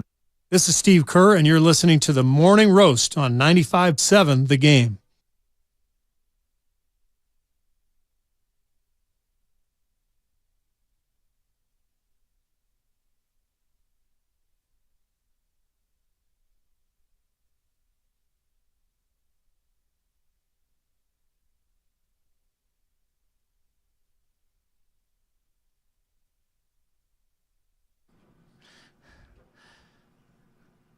And the sack for Nick Bosa. It's third down. This does get me fired up. AC/DC hits at football games hard. They got hitters. They got football Back in hitters. Black, Highway to Hell. Yeah, no, they got some hitters. By the way, if you can't make it to Levi Stadium tomorrow, there's no crime in that. If you can't make it down to the game, 1:35 kickoff. There's a bunch of watch parties happening. I want to give a shout out to my guy Elijah out there. Okay. Big brother Jeremiah Masoli. Oh, my no guy way. Elijah. Yeah, big No family way. friends. Yeah, they love us. They love Very us. cool. The Masoli family loves us. Yeah. Zach, Mariah, Reardon. Mama, Papa, the whole crew. Crusaders for life. Yeah, no doubt about that. We love the Masolis. But tomorrow at Rock's Den, 4431 Mission Street. Oh, music that's by Excelsior. DJ Val. Yeah, music by DJ Val 44. and Elijah on the mic. Doors open at 12 o'clock. Niner Empire E-Dubs and Show Enough Entertainment presents the Niners Hawks Watch Party.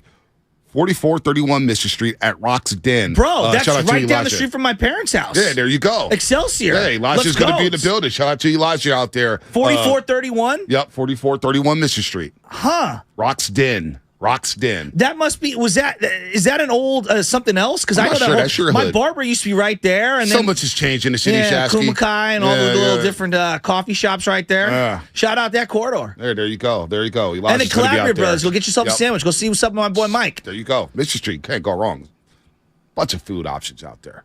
Bunch of on, food options. Come on, man. El Farolito on the late night. Were you at Guadalajara or El Farolito? They're right El across the street. Farolito. Yeah, I was yeah. El Farolito.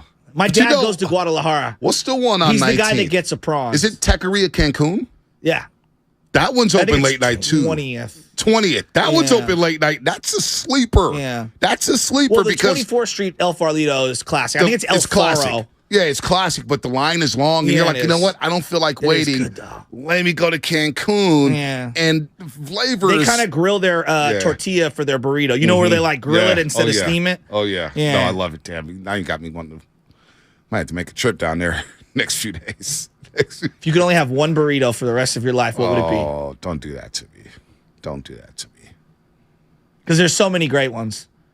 Like, it's really hard. People always, So damn people good. always No, ask me, wouldn't they're be like, what's your taco. favorite burrito? I go, well, wait, time out. What time of the day is it? Am I getting just a burrito? Am I getting, like that El Farlo burrito hits at night? That flavor hits through. It's just, have I been drinking? It's different. Even though I don't drink anymore. Like, am I getting quesadilla? Am I getting tacos? Like, for tacos, El Burrito Express. I like the hard shell taco. I know that sounds crazy, but I love their hard shell taco. If I'm going to go El Pastor and I want to go quesadilla, I'm going to go see my boy Norm over at Taqueria Zorro over here on Broadway, right? Like, I've got different things for different places. La Corneta, La Corneta's cracking. I'm more of a La Taqueria. Yeah, I'm a little more simple than that. I just chicken quesadilla. I'm just going where I go. Taqueria. Yeah, it doesn't matter what time of the day. If I want a burrito from a specific spot, I'm going to go get it. I don't care if it's 2 a.m., midnight, 10 o'clock at night, 3 o'clock in the afternoon. I'm just going to go get it. And so El Farlo, whether it's the one on 24th and Mission, and El Farlito up Mission Street, where's that, about 30th, I want to say? 31st. That's where I used to see Pablo Sandoval all the time. Yeah, well. Closer to the Safeway. I told you when Pablo Sandoval, when the Giants won the first World Series in 2010, the city of San Francisco, he came by City College of San Francisco's baseball's practice. His brother used to play in our softball league. Yeah, so he comes to practice at Balboa Park. And they're like, Pablo's going to be there. Not right. I was the sports editor for the Guards, but the school newspaper. The main diamond. Closest to the police station. Yeah, angle side. He comes over. Yeah. And Pablo shows up. And they're like, yo, Pablo's going to be there, blah, blah, blah. You could do a story on him. It's all right, cool. I get there. Pablo's out there taking batting practice, right? And he's got 2 fat diamond studs in his ear. Okay. I mean, he's shining out. He's got the Gucci purse, or Gucci pouch, I should say. Gucci pouch. Okay. And then Louis Vuitton shoes, taking hacks. Excuse me, Gucci shoes, Louis Vuitton pouch, taking hacks in the batter's box, in that dirt, just raking balls. And I'm like, you got Gucci shoes on. Oh, wow. Just like, it is just like, he didn't even care. Bonte, my favorite Pablo story is him late night on Mission Street with the Yukon double parked out front. And all you see, everyone's hanging on Mission. It's like 25th or whatever it is. Everyone's hanging out there. And out comes this short dude with 2 giant bags of burritos. And everyone's like, yo, that's the Panda. And this is in the middle of Camp Panda when he's supposed to be in shape. And it's 2 in the morning and he's got 2 giant plastic bags of burritos. Well, it was that off season. Going into the 2011 season, or excuse me, it was at the 2009 before the 2010 season. So this is before World Series, I should say, about ballpark. So then he was coming off that big year, and I was like, 24 homers. I remember I called Big Dog City. I said, yo, 300 batting average. I said, yo, Panda, dude. I was like, yo, Panda don't look like he's in good shape. I was like, Panda doesn't look like he's in. I don't know, man. He got a little big. He ate a little bit. Next thing you know, he was out of the postseason rotation. So anyway, that was our Panda story, burrito story. And yes, what I love about YouTube, and I love about the Xfinity mobile text line, and we're going to get right back to the Niners. Alex, Abraham, we're going to get to you in just a second. What I love about our audience is they also think they're producers. A lot of them think they could produce the show. So they dictate, hey, talk about this. Hey, talk about that. Hey, talk about this. So my family, we love my family on YouTube. He always loves to produce. Hey, Bonte, you're the Warriors pre- and post-game show host. You're not going to give the Warriors a smidgen of love today? No. Well, look, the Warriors are starting a 5-game road trip. There's 5 more months left in the season. But hold on, let me finish. Okay. They're on a 5-game road trip. I get they're playing in San Antonio today, and they're playing in the Alamo Dome, and they're going to break the record for most fans at a game. It's going to be over 63,000 fans there as the Spurs celebrate their 50th anniversary. I get all that. With not one player anyone cares about. Warriors got work to do. Warriors have work to do. They're 20-21. We got a playoff game tomorrow. We don't get too many playoff games in the NFL. Thank you. We got plenty. The Warriors have their time. Trust me. They've had plenty of time this week. They're going to have plenty of time next week. They're going to have plenty of time in February, March, April, hopefully May and June. Okay, they're playing the Spurs tonight. Get a win, please. Do not lose to the San Antonio Spurs. That's our Warriors talk. Would it be their 3rd road win? It'll be their 4th road win of the season. The worst road team in the league. The Niners have more road wins. How do you get a road win against the Spurs? Wow. Yeah, that's crazy, right? Wow. That's crazy. Wow. How do you get a road win today? Beat the San Antonio Spurs. You have more talent. You have more depth. You should be able to win. Yeah. And God forbid Jakob Poeltl goes off. So all these other crazy lunatic Warrior fans will say, oh, you need to trade 2 pieces. Go get Jakob Poeltl. He's a missing piece. Good Lord. Jakob Poeltl. Oh, my God. You guys are killing me with the Jakob Poeltl talk. Jakob Poeltl. Okay, let's just get into the Niners because I don't even want to think about the Warriors. It's just the season's so long. Oh, by the way, it's a Friday. Frisco Friday. Shameless shout out, 7:45. Yeah, but I want to do it different this time. So we're going to shout out where you're from and how you're watching the game. Yeah, I love that. All I right? love that. It's appropriate. I've got some high school shout outs as well. Yep, let's do it. Shameless shout out, 7:45. That's coming up. Line them up, 888-957-9570. Let's go to Abraham in Daly City, and then we'll get to Alex in the 408. That's how you know love is not from Daly City. Look at how you spell Daly City if you got your call on. I didn't see how to spell it. Okay, all right. D-A-L. No, D-A-I-L-Y. Whoa. John Daly is pissed. It's ticked off right now. John Daly Boulevard. So is Abraham. What's up, Abraham? You're on the roast. Westlake Joe's. What's up, guys? How you doing, man? I'm fired up, man. You guys got me so juiced this morning. I'm on my commute, man, so much that my wife and I looked at each other and said, we got to go to this game, man. I got work tomorrow, but guess what? I'm sick tomorrow. Let's go. It's going to be in section 202, man. We're going to be there. We're not fair weather fans. I'm a candlestick kid, man. 80s babies. You know what I mean? We're going to be out there supporting our team. We're not scared of no Seahawks, man. We're going to send them home packing, crying. You know what I mean? So, hey, the reason why we're going to win tomorrow, the 3 M's. McCaffrey, Mitchell, and Mason. Run the ball down their throats. We're going to get this W, man, and on to the next, guys. That's all I got today. But one more thing before I go. Try Dos Charros Taqueria over there in Park Merced.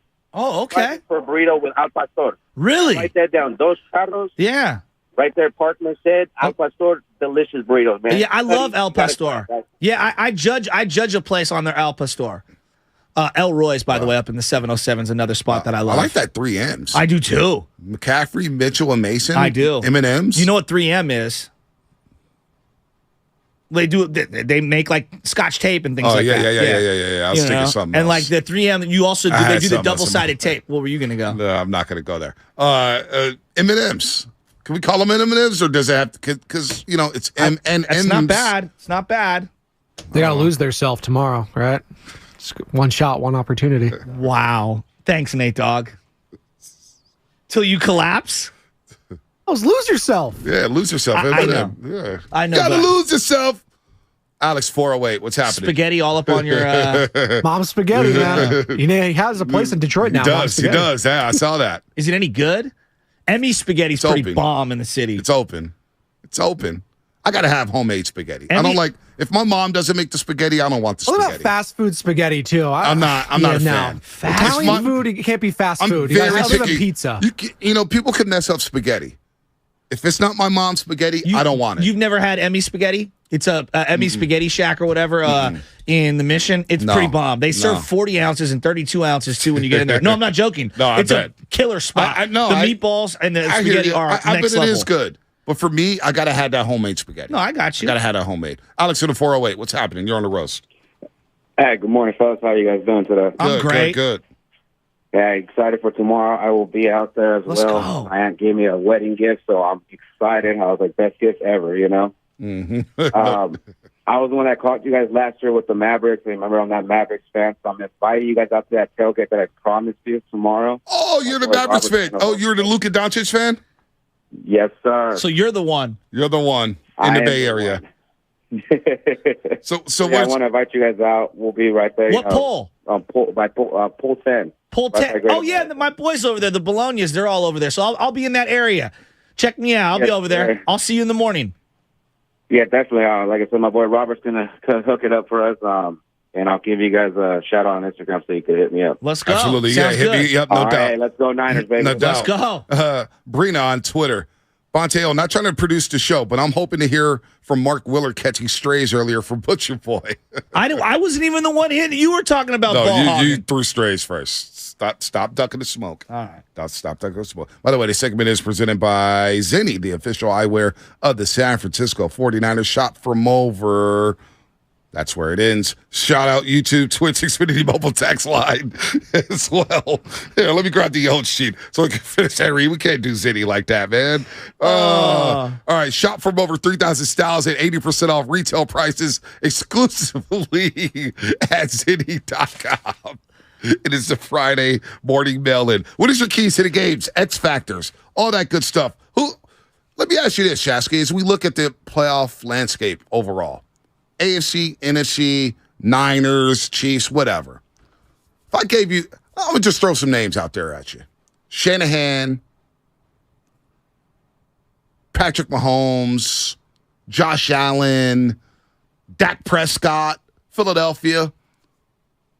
Who needs this postseason the most? Who needs to be successful during this postseason the most? Is it Kyle Shanahan? Are we talking about like job pressure or just criticism overall? Just to build that resume. I would say the Dallas Cowboys, because Mike McCarthy could be out the door. If Sean Payton, who was a former Cowboy guy, like he's looming over everything. If I'm him, I'm kind of being patient and seeing what happens here in the playoffs. But I think Dak and Mike McCarthy in particular are the two that I feel like need the biggest. They need at least a win. They need a win, at least one win. Wow.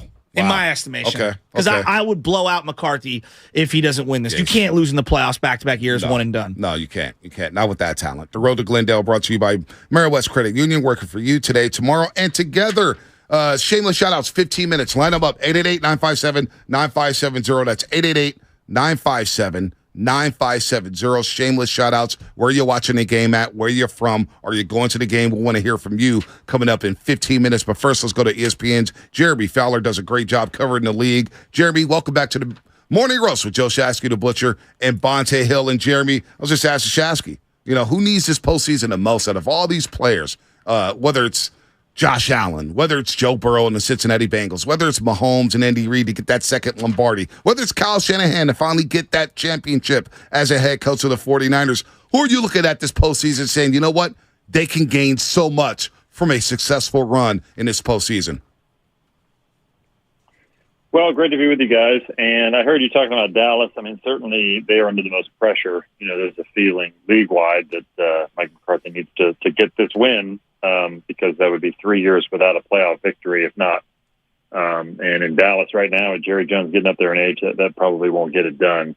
As far as who has the most to gain, I look at Buffalo. I mean, they have this championship window. They've had a really difficult year with snowstorms and the DeMar Hamlin situation and big-time injuries. But here they are, with 13 regular season wins in the 2 seed. I mean, they got a real opportunity here, to try to burst through. How would you describe, because we're seeing everybody kind of put out their Coach of the Year candidates, and there's so many different options. You can go in a lot of different directions, but like Shanahan had a great year. A lot of people have him on the list for Coach of the Year. If they lose this game against the Seahawks, how is it viewed? If the 49ers lose to the Seahawks? At home. I mean, anytime you're a 2 seed, what are they, a 2 seed? Mm-hmm. Yeah, it's the disappointment is going to permeate, but still a pretty successful year, I think, just considering where they've been and you're on a third-string quarterback. Like, I think Kyle Shanahan, regardless, has cemented his place as, really the top play caller of this generation. I mean, right there with Andy Reid. Wow. And I talked to some teams that feel like as good as Brock Purdy has been, he could be a little bit on borrowed time. Like, is he going to run out of gas a little bit? So, it's always possible that happens in the Seattle game. But then again, he plays with such poise and runs the offense well enough. And they got the addition of Christian McCaffrey has just changed everything, it feels like. So I would be surprised. They just seem to be a good matchup with Seattle. Seattle's really struggled with them. So, if Seattle can change their game plan somehow and, be able to, apply enough pressure on the offense to eliminate big plays, and maybe they have a chance. But, for me, anytime a 2 seed loses, it caps a disappointing season. But I think in this case, with what San Francisco's done, they're well positioned where there's stuff to be proud of too. Jeremy Fowler, ESPN, here on the Morning Roast on 95.7 Game. Will we be watching Tom Brady for the last time during this postseason? What's your gut tell you there, Jeremy? I don't think so. I thought so 3 months ago. But now it seems to be trending where he's going to play again. Or at least that's the feeling when I talk to teams. The Bucs believe they have a chance to bring him back. There are a lot of whispers about him playing for the Raiders next year. Like, he's still a commodity, right? And, he's gone through a lot with the divorce and things that were very public. He seems to be, at least on the football field, playing better. And, the arm strength is still there, so which is crazy. I thought that it was, every time it looked like his skills are diminishing or waning, that he finds a way to recover. And so we'll see. I mean, they got a great matchup with the Cowboys. Like, that's a hard draw for Dallas to have to play against Tom Brady on the road in the playoffs after winning 12 games in the regular season. So they're not a grass team, Jeremy. I don't know if you have heard, but Dallas doesn't play well on grass. Yeah, no, they don't play well against Tom Brady. So, yeah, it's a tough matchup. But I'm leaning toward Tom being back next year. Wow. Before you get on out of here, the Minnesota-New York Giants game, a lot of Niner fans kind of got their eye on that one because if the Giants win, then they would face, obviously, the winner of the Dallas and Tampa Bay game. If Minnesota wins, then the Niners, if they can win on Saturday, they would face them. Who do you think is the more underrated team in that matchup, Minnesota or New York? Well, Minnesota's kind of been underrated all year, really, despite their high win total. I think it's just because their defense has given up a lot of yards, especially in the secondary. So they always feel susceptible. And this feels like an upset game where the Giants could take that one. But Minnesota has so much firepower on offense, that they can make a run here. They're not really being listed as one of those teams that's going to get through the playoffs. But I kind of think it could go the other way, and Kirk Cousins has his seminal playoff moment, maybe the next 2 games, and really makes a push at it. I know they're a flawed team, so it wouldn't surprise me either way. But I kind of got Minnesota getting through this one and winning in convincing fashion. All right, Jeremy, what's your Super Bowl prediction before we get you out of here? Who's making it? NFC, AFC, who's winning it? Well, my prediction in the preseason was Bills and 49ers. So I'm going to stick with that. I still think both teams are well positioned. The Bills worry me because their two most important defensive players, Von Miller and Micah Hyde, are both out. So it's just tough as a result. But I do feel like they're kind of galvanized. And they'll go from there. So, yeah, I'm going to stick with my picks. You're a big Trey Lance guy. I like that, Jeremy. We'll get you back on with Trey Lance hits the field. Enjoy the playoffs tomorrow, 1:35. It all starts between the Niners and Hawks. Jeremy, thanks for the time today. Thanks, guys. Appreciate it. Anytime, Jeremy Fowler, ESPN, 888-957-9570. Shameless shout-out to 8 minutes. Line them up. Where are you from? Where are you watching the game at? If you're watching it from home, who are you watching it with? Do you watch it by yourself? Do you need to be at a watch party? Do you put the dogs away? How the hell do you watch 49er playoff football? It's a great question, and I'm glad you're asking it, and I want to hear from people. I can't wait to go out there. I'm, super hyped up for it. Something that's been in the back of my head that I've been thinking about, I was watching that Jimmy Ward interview the other day again. Yeah. They've got 30 free agents. Maybe I'm exaggerating a little, but it's literally 20-something free agents that could be free agents heading into this year. Obviously, the D'Amico Ryans thing's up in the air. LaFleur's brother was released from the Jets. Yeah. There's going to be a lot of changes on every football team every single year, but in particular this one. And I know we don't want to put ourselves in this position of whoa, this could be the final game for X, Y, and Z.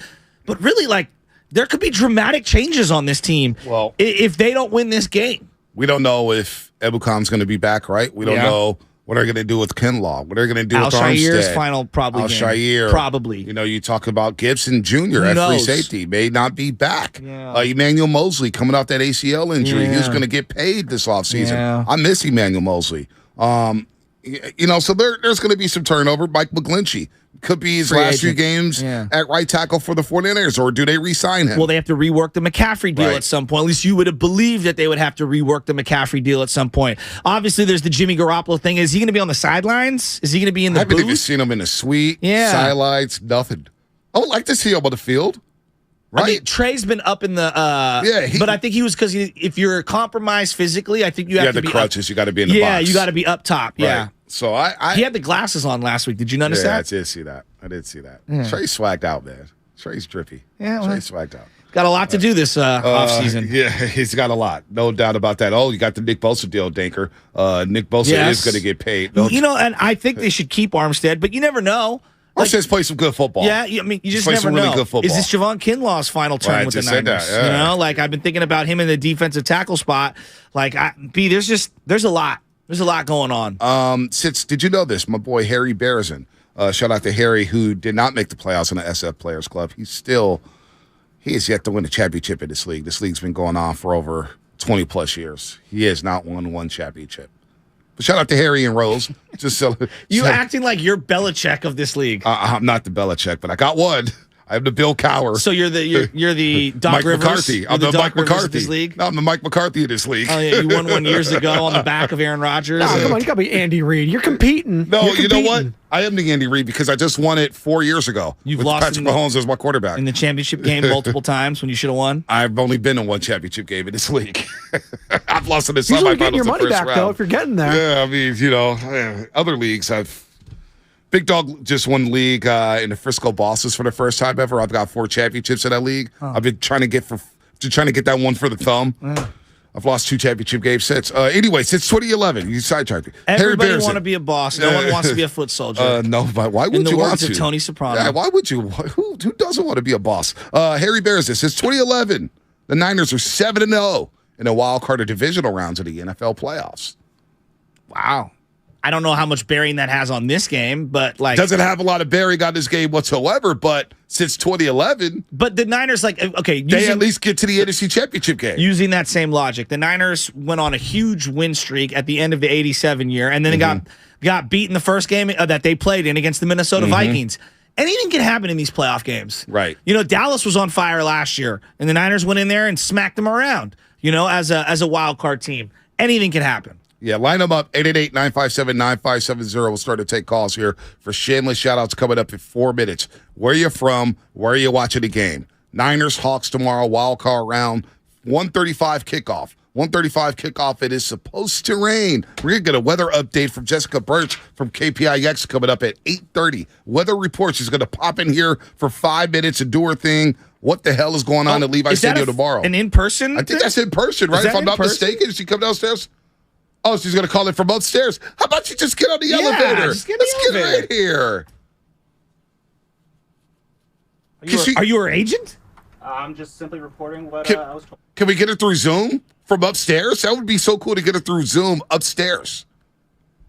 Tell Gianna to come down too. Yeah. The top floor people don't like coming down here. They make us go upstairs. Do you see the view they have up at KPIX? They got the whole Bay Bridge and everything. They don't want to come down here. No, come on. I've never been badged to go that high in the building. Yeah, no, that view is legit. You Is never it? seen it? No. Oh, my gosh. It's the next level. Is it? That's why I don't go upstairs much, because Oh. I get jealous. My insecurity starts seeping through my veins, and I'm just like, No wonder Charlie Walters is feeling so good every single day that he comes in, because he's at the top floor. I'm doing my Charlie voice. He has such a silky voice. No, that is a good He Charlie has such voice. a silky voice. That is a good He does Charlie this. He voice. does this like smile. All the guys. Right. Dan Devone does the same thing. Yeah. They're like smiling through the microphone. Right. You doing? Everything I'm saying, I absolutely don't believe. Will we get a run like this from McCaffrey tomorrow afternoon? Hand off to Gore. Nice run. Big run. Frank Gore. He's been waiting to break out, and he's down inside the 20.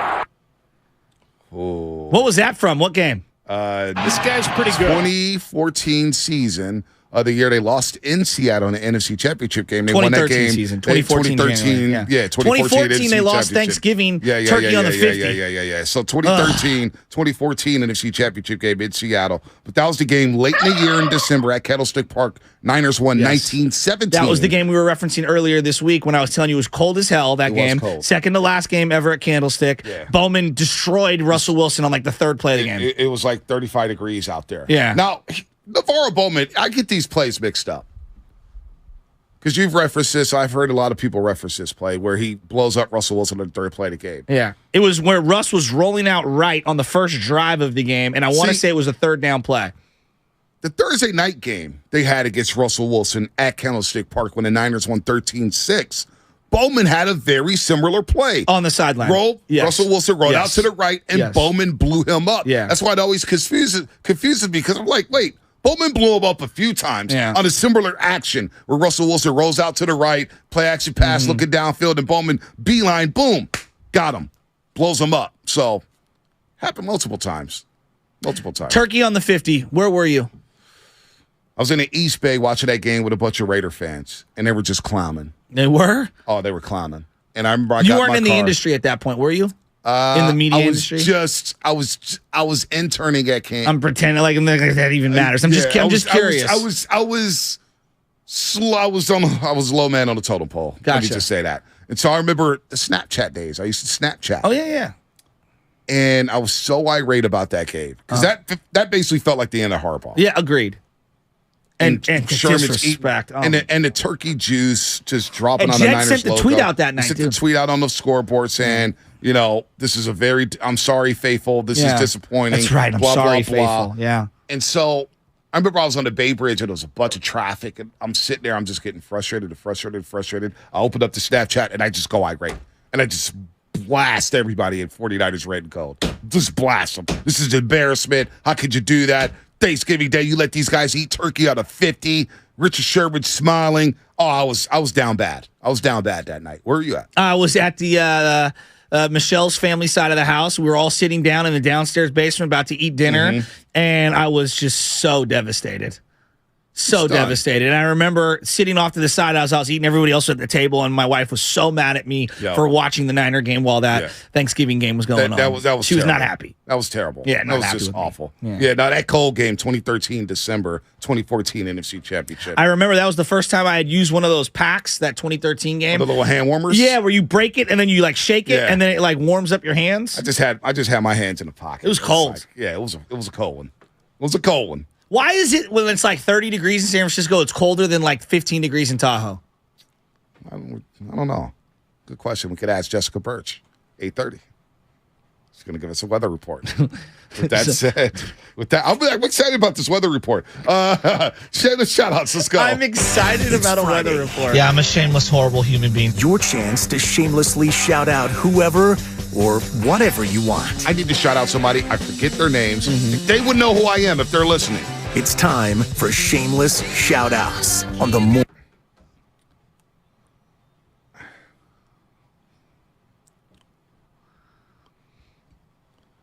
I haven't heard from Wes and Nanette because those are the people I was like, I forget their names. They would know me. Shout out to Wes and Nanette. I haven't seen them at Chase Center in a while.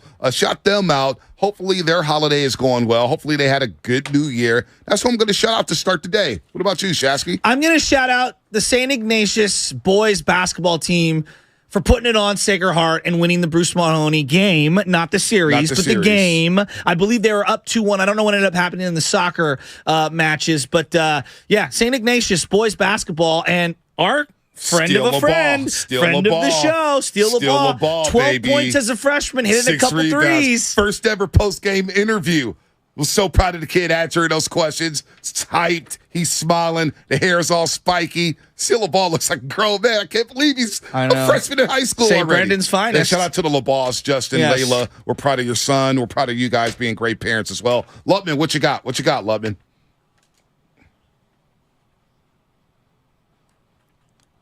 Oh. Dude, Lubman, I taught you well, buddy. Those halftime nachos, I'm telling you, man, they hit hard.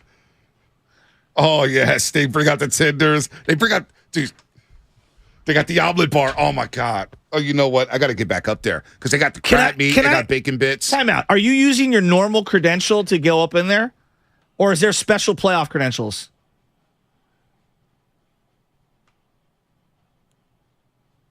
Well, like if I wanted to go up there with all my uniform in all its glory, it's not gonna fly. Yeah, what's wrong with that? Why can't I do taboo. that? Dude, like, wait a minute. No, some of these media people might as well wear a Niner logo. No. Well, some of them might as well. But at least I'm a real fan, and I admit my allegiances. You can't go up there decked out, talk about, hey, Niners. You can't do that, Shasky. Come on. But we can kiss their butt in columns for years on end. Who's kissing their butt? I'm literally right about everything. Anyways, I'm going to shout out Benjamin Spadoni, basketball camp, his first time doing organized sports. You know what? Young Benjamin. Shout out Benny doing some swagged up in his Jordans. Love ya. You guys, because this is what happens. Shasky Ripstem, Lub and I have to deal with the punishment. What? People, hey, we heard something on the show, and hey, dude, it's all good. It's all fun and games. It's all fun and games. Just relax. It's good for business. It's good when the teams are good. For everyone. It's for everybody. Whether you're in radio or in print media or not. David Lombardi may not be right at everything. I saw him before the Commanders game on the field. He walked up. I said, hey, DVOA, right? Because you know how always ripping DVOA, all these analytics. And he walked up and goes, butt, and he gave me a hug and said, "It's good to see you. You're doing a great job." And we chopped it up a little bit, man. He found his lane. Everybody has their lane. You got the Grant Cohn lane. You got the David Lombardi lane. You got the blogger lane. Everybody's got a lane. Yeah, well, it definitely is General Zod versus Superman when it comes to the coverage of the team of the two of them, right? Wouldn't you agree? They go about it in very unique ways. We're going so inside baseball right now. Love it. Have fun at that press box. Tell the guy at the omelet bar I said, "What's up?" That's my guy. Is it still a brother up there? Yeah, please do. All right, let's go to Joe in the city. Joe in the city, what's happening? Shameless shout out to I love you, Loveman. You're just hilarious. Hey, what's up, guys? Good morning. Good morning. I want to shout out to my fellow Muni brothers and sisters working today, and I'd also like to shout out to our boy S. Dot. Hopefully, I'll get to see him. Shaxy knows him. Oh yeah, over in Dolores Corner. Let's go. You know my boy, right? Yeah, S. Dot. Yeah, come on, the Fahey family. That's family right there. Let's go to John, all the way in Missouri. Brendan will probably be there. You'll see him because it's like the Pope coming out of the. There'll be a lot of smoke. There'll be a lot of smoke in the air. What's up? Hey, I just want to shout out my Niners. I've been Niners fan since '87. It was Man Cave. I'm watching the game, and Bobby watched them by myself. Pretty paid. Absolutely. I heard like 3 things in that. Next. Maybe he was at the Ozarks, man. Who knows? Bad reception at the Ozarks. Sounded like he was in the basement with Tigger. Bad reception at the Ozarks. Chris in Mountain View. What's happening? Hey, what's going on? What's going on, guys? My shout out is going to be to the food truck vendors right there on Tasman. Just north of the stadium. Nice. I like They're that. a godsend. Hey, can I tell you something about the turkey game Thanksgiving? Yeah. I was there. I was on the 50-yard line. No. I was part of special ops that night. I believe it was Michelle Tafoya. Yes. And there was a table set out there, and they said, "Okay, we want you here. We want you to stand right here. We don't want anybody walking through the scenes." I'm like, "Okay."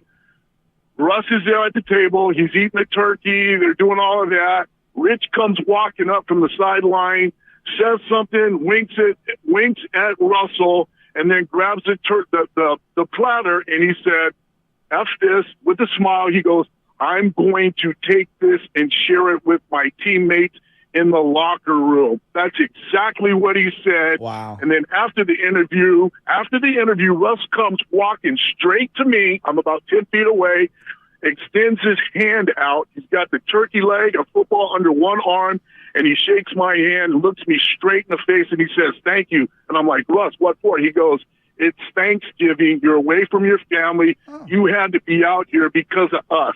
I've been a Russell fan ever since. Wow. Go Hawks. Chris, you may be the only Russell Wilson fan in the world right now. But that's a hell of a story. Yeah, the Morning Boast. Broncos country, let's ride. Hey, everybody flexes a little bit. Let them flex on us, man. Thanksgiving Day flex. Dustin, North Dakota. Let's go to Dakota. Dustin, what you got? What's going on, guys? Just heading up to the lake. It's 12 degrees right now. I'm going to do a little ice fishing, and I am watching the game in my ice house. Tomorrow, I am jacked. I cannot wait.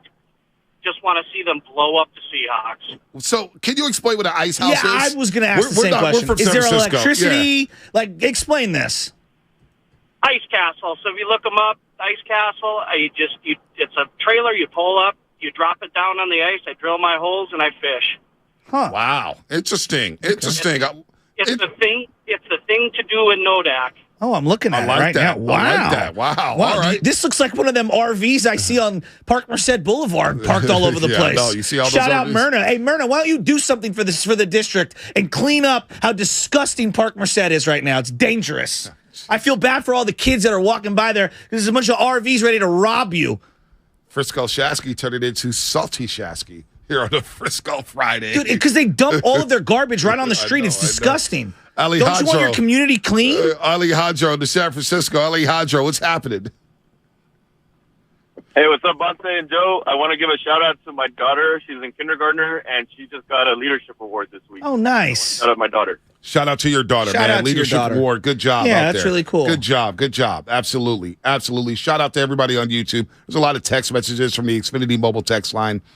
Shout out to the Dungeon, a.k.a. B-Spot in South City. Javi, Sal, Mondo, Diego, Oscar, George. Let's go. Guess we're going to the game. Recology. They're out there. Shout out to the Recology drivers out there in the rain doing the damn thing. We got, we got Local 70 at the Oakland Port. Are you working tonight? Niner Leo. Yeah, I'm out there. No, you're working tonight? Oh, yeah. Warriors, yeah. Well, if you got time, come after. Shout out Epiphany, St. Brendan's, 6th grade, top division CYO. We got a big matchup tonight. What time? 7:30.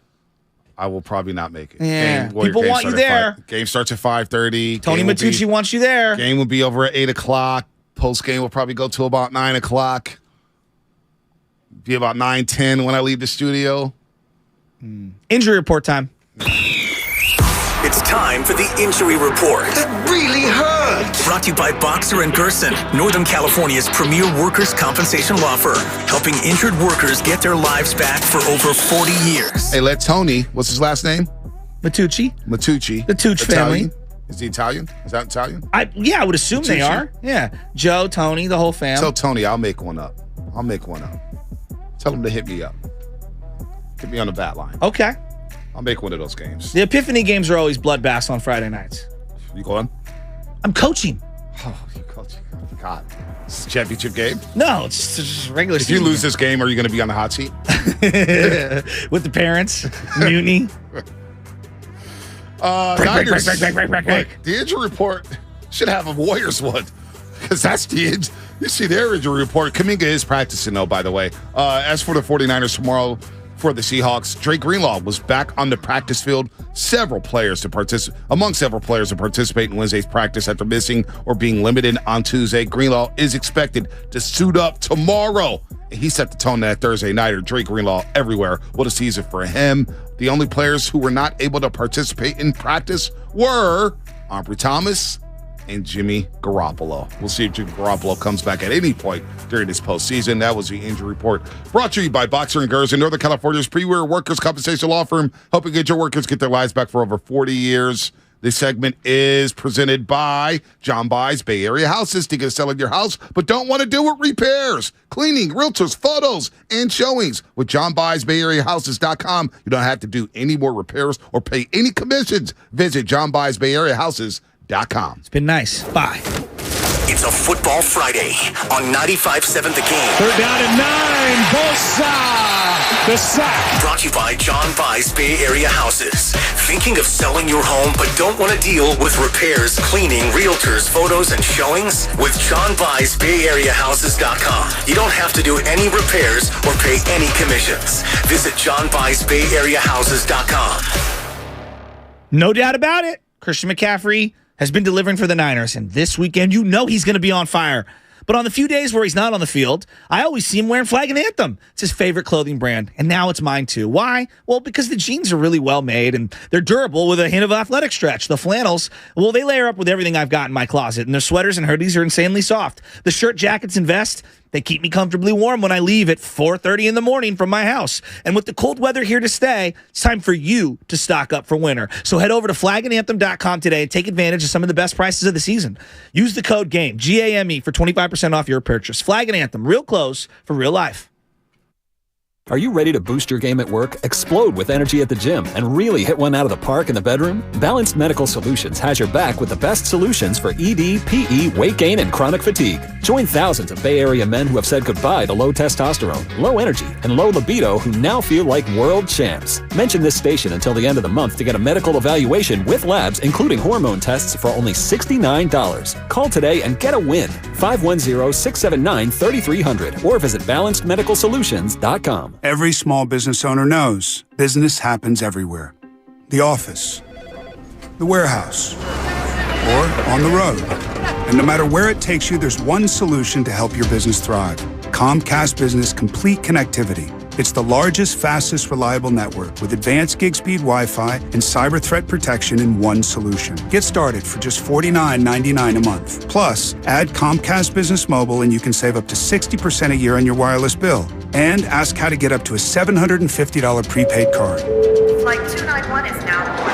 Yep, you're going places. And when you get there, be ready to do business. The complete connectivity solution from the company that powers more small businesses than any other provider. Comcast Business, powering possibilities. Ends 2/21/2023. Restrictions apply. Requires EcoBill and AutoPay. New 50 megabits per second internet and Comcast Business Security Edge customers only. Equipment taxes and fees extra. After 12 months, regular rates apply. Gig internet required for gig Wi-Fi. Mobile Savings compares pricing of top 3 carriers. Hi, welcome to IKEA and our winter sale. Hi. We've got hundreds of offers on everything from storage solutions to... I'm sorry, did you say hundreds? Yeah. Check out our offers on shelving and desks. Ooh, what about mattresses? Yep, those too. Dressers? Sofas? Yes, and yes. I think I need a bigger cart. Our winter sale is almost over. Visit us in-store or at IKEA-USA.com/offers to save through January 22nd. Offer dates may vary. U.S. only while supplies last. Selection may vary by store and online. See store and IKEA-USA.com/offers for complete terms. Restrictions apply. The Manufacturers RV Show is back. See hundreds of RVs from dealers all over the West Coast. Don't miss the 34th Annual Manufacturers RV Show at the Alameda County Fairgrounds in Pleasanton, January 21st through the 29th. For all contest rules, go to 957thegame.com/rules.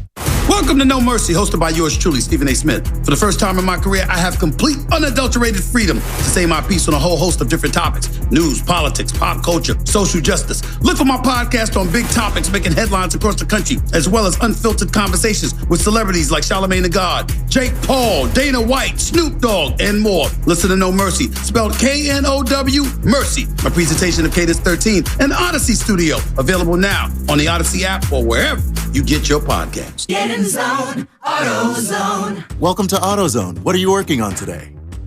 Thinking about gas mileage. You know, changing your oil with a full synthetic oil like Valvoline Advanced can help your engine get more miles. Right now, you can get 5 quarts with an STP Extended Life Oil Filter for only $38.99. Go farther with better fuel efficiency. Get the parts you need when you need them at AutoZone or AutoZone.com.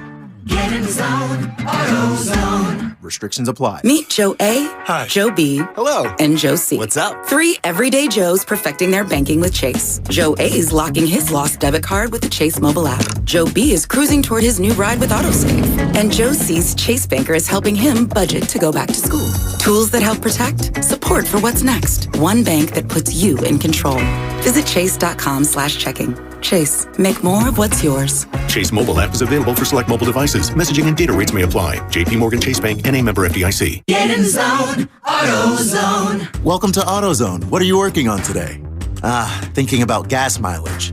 You know, changing your oil with a full synthetic oil like Valvoline Advanced can help your engine get more miles. Right now, you can get 5 quarts with an STP Extended Life Oil Filter for only $38.99. Go farther with better fuel efficiency. Get the parts you need when you need them at AutoZone or AutoZone.com. Get in zone, AutoZone. Restrictions apply. You're listening to 95.7 The Game, KGMZ FM and HD1 San Francisco. Always live on the free Odyssey app.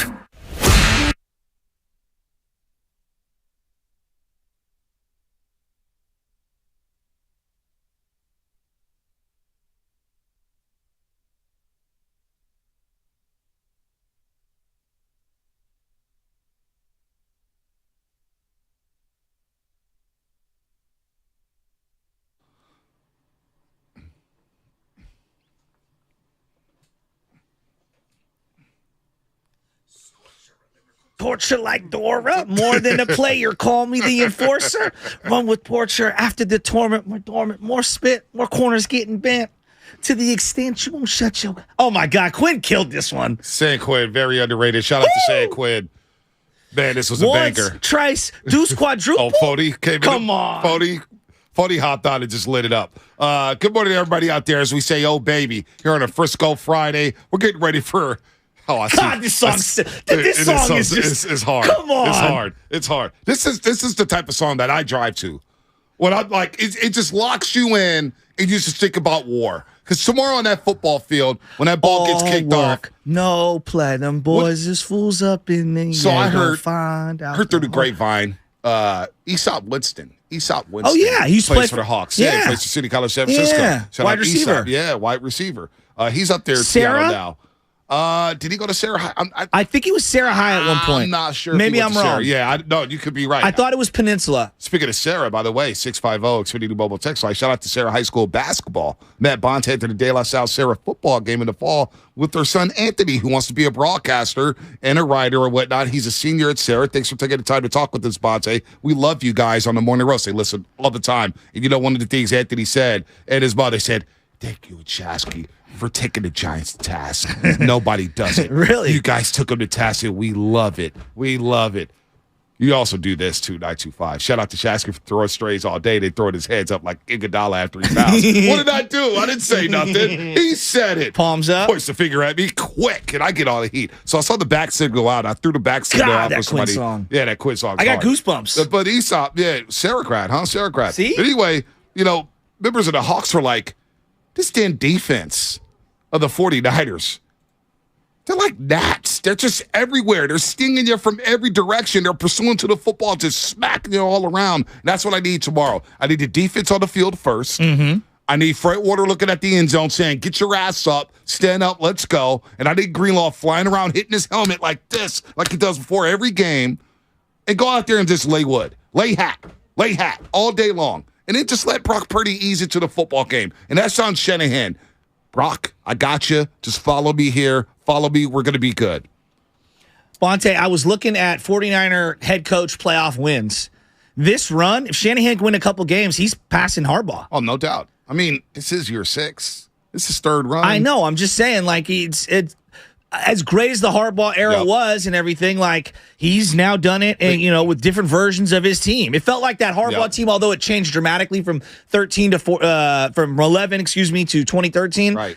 Man, this Niner team is very different from the 2019 run. Very, very different. And you got to think, too, Harbaugh's run, the first 2 years, they had bye weeks. Yes. You know, this time around, you look at Kyle Shanahan, they've had to do it the hard way. Yes. Last year, they had to do it the hard way, starting on the road in the wild card round. Mm-hmm. And this year, you got to start on the road or start at home, but you're in a wild card round. And it's like, all right, you got to play every single week of the playoffs unless you get to the Super Bowl and you get that bye week. You know, we've been talking so much about the quarterbacks, you know, like, oh, who does Brock Purdy compare up against? Right. You and I had this conversation like 5 years ago, and I was telling you, like, one of the benefits when you get one of these young coaches and they hit, right? When they hit, they have to hit, because if they don't hit, then it's meaningless.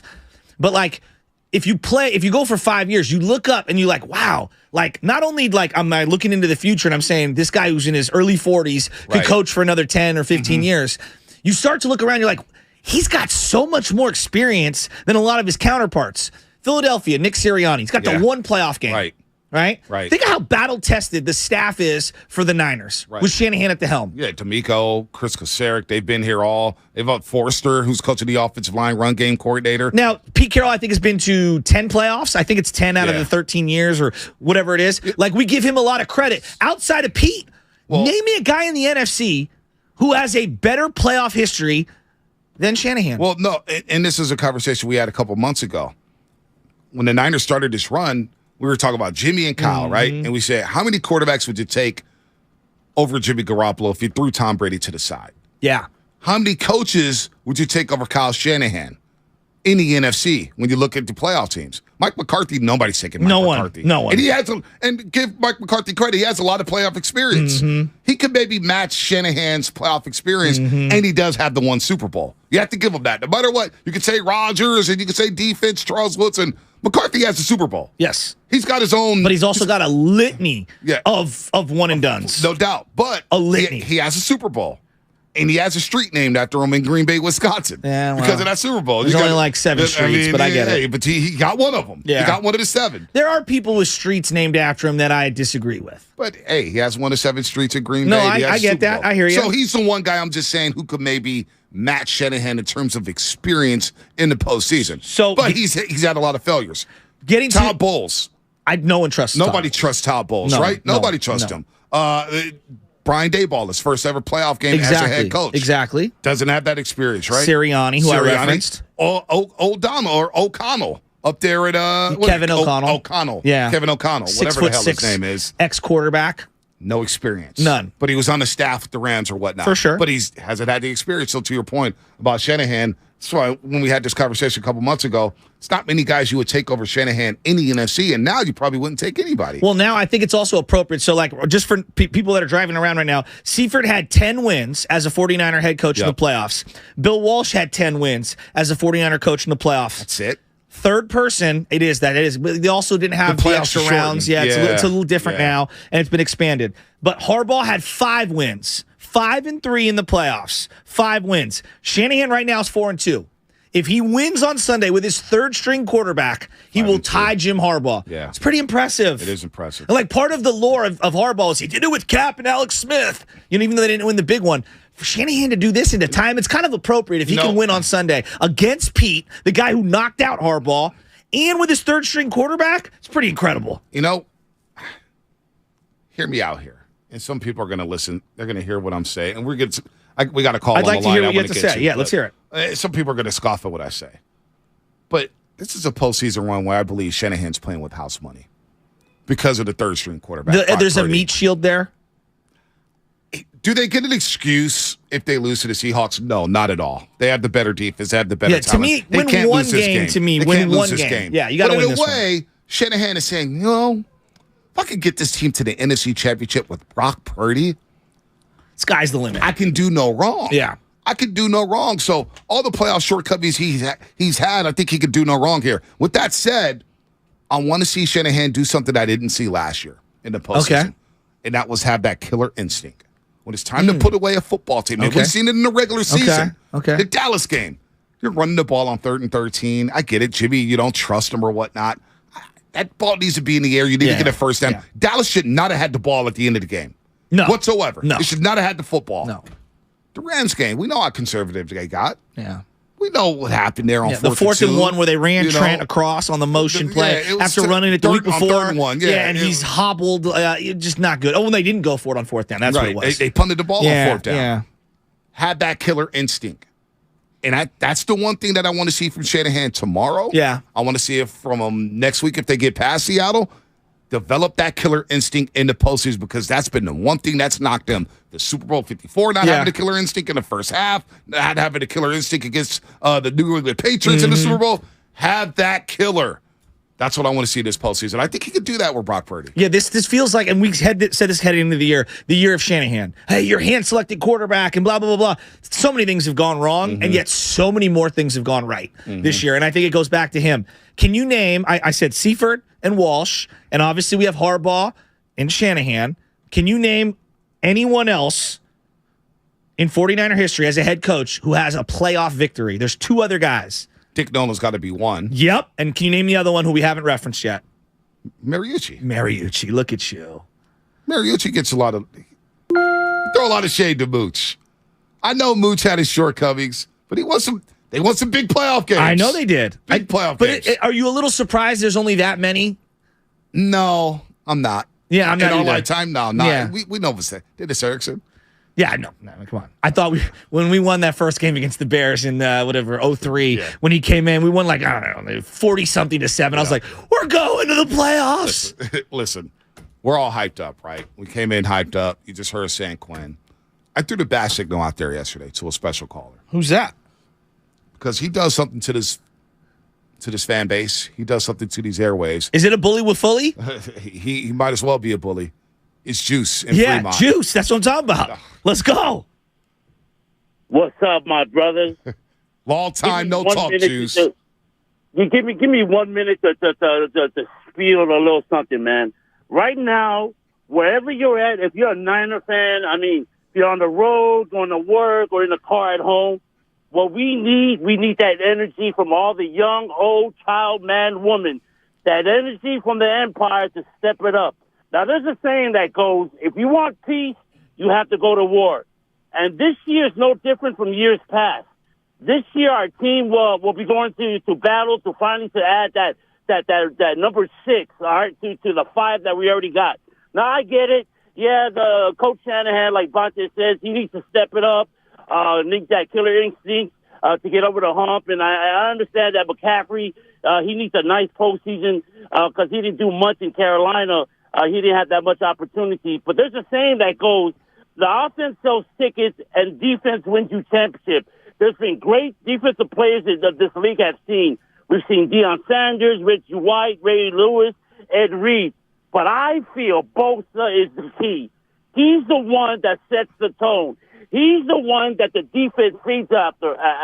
I know Seattle brags about their 12th man, but tomorrow we need that energy, Empire. We need to show the world that we are the greatest fan. Not the Bills Mafia, not Philly, not the Cowgirls, but we need to shut down the Sea Chicken and their coach from chewing gum. And then after that, like in the words of Bill Goldberg, we need to say, who's freaking next? Oh, Bill Goldberg. Brothers. Let's go.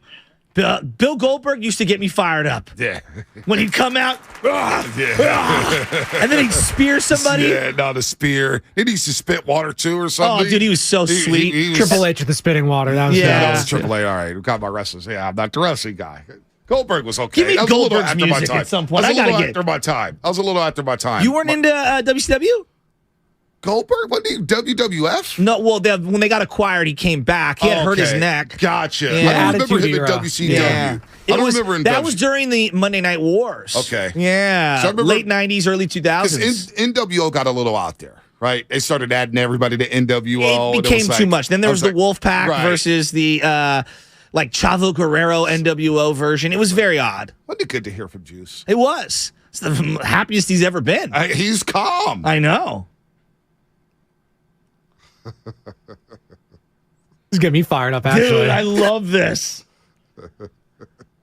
Oh, dude, I got goosebumps. I'm thinking about the video game WCW Revenge on N64. How much fun was that game? Was I the only one? It's great. When he'd come out like this, and he'd have the hairy chest, and he'd do his little thing, and then the little sparklers on either side in the tiny little arena. God. Eric Bischoff was the man. Eric Bischoff was awesome. Did we have Bischoff on the roast? Yeah, we did. On the roast. I love Bischoff. Oh, man. He had the business in the front, party in the back, mullet back in the 90s. I'll play something for you in a little bit. I had Spinoni queue it up because you guys always call me the old white guy, right? Uh-huh. The old white guy. You are. I love the all white Colts uniforms. You're Michael K. I love it. No, by the way. Boy. No. Now, if I didn't love you, I'd go over there and bust you in your mouth, Shasky, for saying that. I hate Michael K. He's a New York broadcaster. You know what? He's as vanilla as they come. We're going to do this right after that because what he did was one of the most disgusting things I've ever seen in radio. But you guys call me the old white guy. Yeah. I love the Colts all-white uniforms, the all-white Penn State uniforms. Yeah. You love Duke. And for some reason, I may be the only people on this planet that love Kurt Angle. Oh, he's my favorite wrestler of all time. Not even kidding. He's an American hero. Of course you love Kurt Angle. You like Kurt Angle? Well, my brother loved him. I did. Oh, my God. All-time theme. This is I hated Kurt all-time Angle. theme. When this came on, the gold Really? over the neck. Oh, I love the fireworks. He points to the sky. The fireworks come out. You liked Kurt Angle? Dude, That's shocking. You are an old white guy. Oh, it's so good. Oh, I loved it. Everybody hated With him. his gold medals? Gold medals. And he's looking at the crowd, laughing at him. He's smug. Drinking his I'm milk. good and you're drinking not. his milk. Oh, it's Drinking so good. his milk. That is so. I forgot about the milk. Come on. Tell me that wasn't He was hilarious, but he was terrible. I was in Nation of Domination, the Rock guy, and Farouk. I love that. And Savio Vega. Yep. That was it. By the way, And the big and Mark Henry. Mark Henry. Yeah, Mark Henry. Come on, Mark World's Henry. strongest man. Woo-woo, when he could do the belly Sexual splash. chocolate? Come Oh, on. my God. Savio Vega had so much swag. Savio Vega was 6. And he'd smack you in the chest, and then he'd be like, yeah. By the way, it's a winner's text come through on the Xfinity Mobile text line. This guy for the 415 everyday text, gray sweatpants, Bonte? Like, what? No, I'm wearing... Are gray sweatpants a sign that you just gave up on the day? I mean, damn. Are they? Gray sweatpants are so underrated. I wear sweats every day now. Yeah, great all day long. I was thinking about this yesterday. I was like, I don't even have any like normal button-ups. I got the like flannels, and that's that. Yeah, I know. I've thought about that long and hard too, because there's certain times where you have like a dinner thing, and you're like, I don't even really have anything. Spinoni, real quick. I know it's a football Friday. We're getting right back into the 49ers. Trust me. Yeah, right but I just keep thinking about like intro. How are they going to intro these guys on? Because I'm so fired up. Who is Huey Lewis going to make an appearance? Who is is singing my national anthem? Who is ringing my foghorn? It's got to be Bowman and Sherman. To me, I got Bowman for the redemption. I need Sherman there. They got to fly Sherman in. Right? No doubt. No, jeans from Costco mean you gave up. Jeans from Costco mean you gave That's up. good. Extended mobile tech. Bro, wait, that is really good. That means your wife is buying all your gear. Do you have the Michael Kay stuff by any chance? Let me know, because Michael Kay, of course, he's the voice of the New York Yankees. And, we always go at Willard and Dibbs and Steiniku, David and Rattle. That's what we do. Yeah. It's all fun. We all love the guys. Yeah. We love the station. The station's doing really well. They have great interviews. We try to do what they do. Anyway, Michael Kay and I guess the morning show out there at ESPN New York are going at it. And one of the producers basically was talking about the ratings, like, well, their ratings kind of dipped and they sucked. And when you look at the ratings when it comes to Carlton and our boy Evan Roberts at WFAN, they are smacking Michael Kay across the face. Yeah. It's victory formation. And New York has been arguing about the ratings, whether they're real or not. They argue all the time. That's what they do in New York City. Yes. They always talk about the ratings. In their defense, it's such a non-scientific way of calculating ratings. It drives me crazy because it's the most blind dart throw out there. I don't know. It's television, same thing. I find it very confusing and misleading. Right, television, same thing. So even though we've been doing well in the ratings. Well, yeah, you said it, not me. Career year for a show at 95.7. No. Michael Kay. Basically, one of the producers Michael Kay's ratings they stink. Blah blah blah blah blah. They've dipped. And Michael Kay starts talking. He goes, the morning show, they want to go back at us and blah, blah, blah. Like, he took it personal. Yeah. And basically at the end of his rant was like, I can make one phone call and get you fired. You got it, Spinoni? You got to hear play it, Spinoni. Here's a Michael Kay rant, and I thought this was one of the most disgusting things I've ever heard in radio. Ray Santiago made a comment about ratings and the way the show... Wow. Do you realize, Ray... Let me look. This camera right here. Ray, give me the one shot.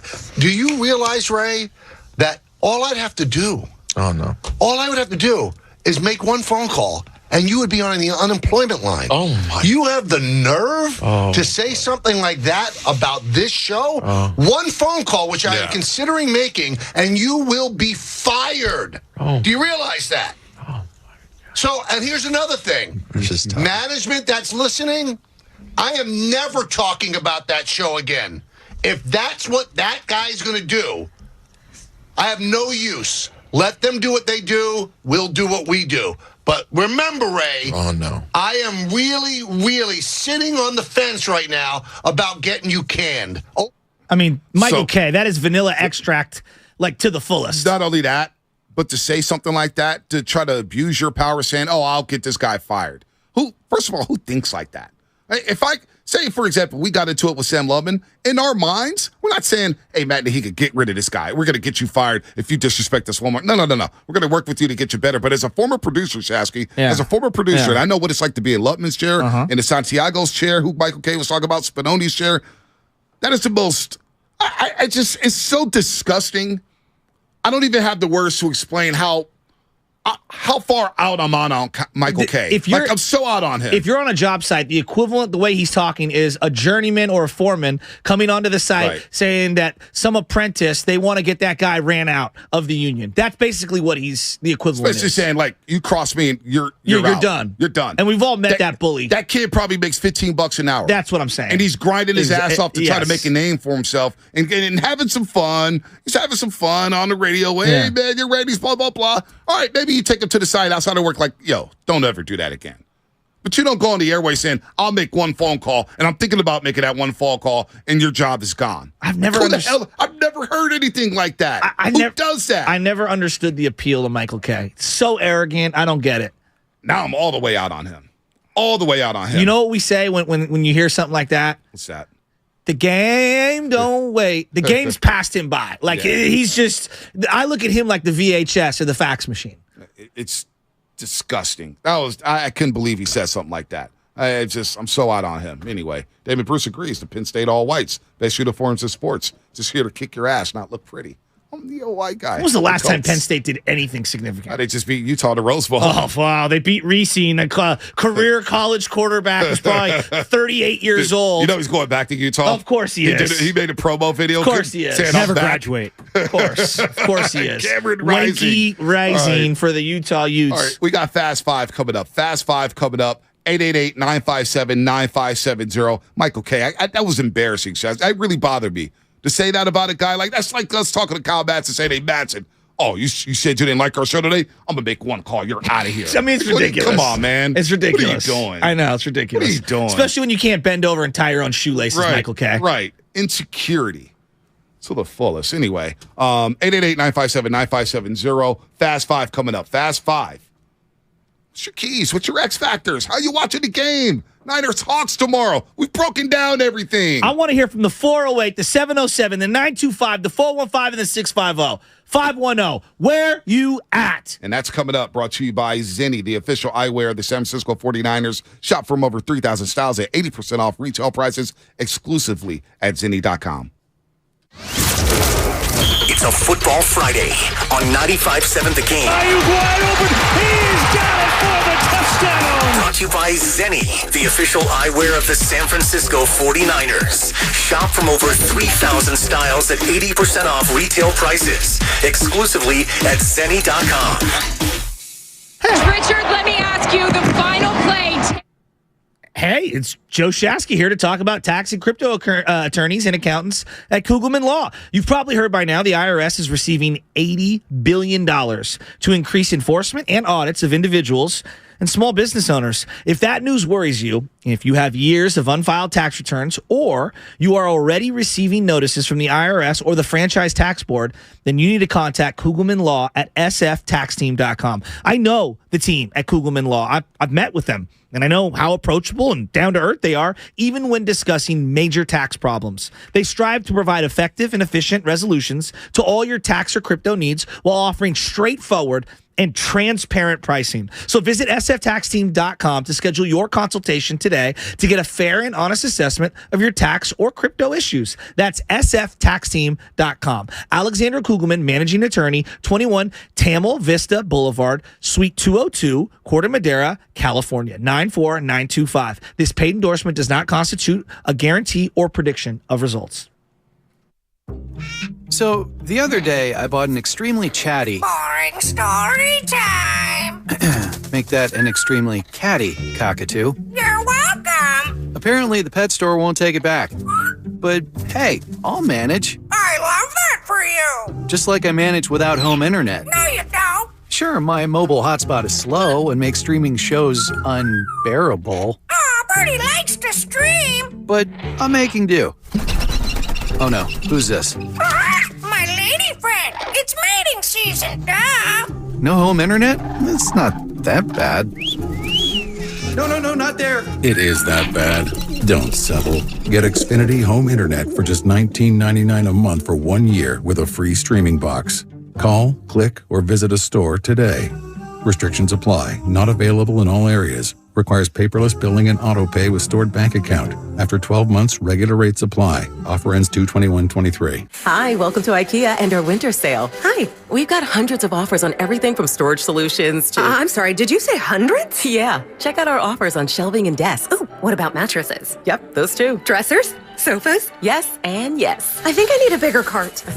Our winter sale is almost over. Visit us in-store or at IKEA-USA.com/offers to save through January 22nd. Offer dates may vary. U.S. only while supplies last. Selection may vary by store and online. See store and IKEA-USA.com/offers for complete terms. Restrictions apply. Johnny Mosley here with your Friday Toyota Tahoe report. While Mother Nature is still making up her mind, load up the Toyota and get on the road because the weekend is better in the mountains. Thanks, Johnny. We're expecting rain this morning, turning into snow later in the afternoon as temperatures drop. Snowfall will continue through the night with 3 to 5 inches of snow expected. This report has been brought to you by your local Toyota dealers. Check out Toyota's full lineup of mountain-ready all-wheel drive vehicles. Toyota, let's go places. Make connections that count at Evergreen Valley College and get free tuition when you enroll for 6 units or more. That's right, free tuition and no student fees this spring. EVC is an award-winning transfer college and has the 4th most diverse faculty in the country. And with EVC alum earning more money than nearly every other community college in the country, you can take classes and transfer or fast-track your career. Enroll for classes today and get free tuition for the spring. Visit evc.edu for more information and enroll for classes at evc.edu. That's evc.edu. At the UPS Store, we know this upcoming holiday is when things can get busy for small business owners. Exactly. My to-do list and I don't take days off. That's why you can count on us to be open and ready to help with every small business need, whether it's packing and shipping or if it's just to check your mailbox. That's almost everything on my to-do list. My list and I can take the day off. Your local, the everything to help you be unstoppable store. The UPS Store. Be unstoppable. The UPS Store locations are independently owned. Product services, pricing, and hours may vary. See Center for details. Hey, it's Boomer Esiason, and we all know the game isn't over till it's over. So next time you need parts for your car, don't call it quits. Go to eBay Motors. They have 122 million parts to take your car into overtime. Get the right parts at the right prices. ebaymotors.com. Let's ride. The rain is back today. Fremont, high 58. Weather brought to you by Auto Trader. Shop millions of new cars, used cars, and electric cars on Auto Trader and find your 1 in a million car. Finally, it's easy. Auto Trader. The other day, I bought a cockatoo. Hello! He's a handful, but I'll manage. Just like I manage without home internet. Sure, my mobile hotspot is slow and makes streaming shows unbearable, but I'm making do. Oh no, who's this? It's mating season, Dad. No home internet? It's not that bad. Don't settle. Get Xfinity Home Internet for just $19.99 a month for 1 year with a free streaming box. Call, click, or visit a store today. Restrictions apply. Not available in all areas. Requires paperless billing and auto pay with stored bank account. After 12 months, regular rates apply. Offer ends 2/21/23.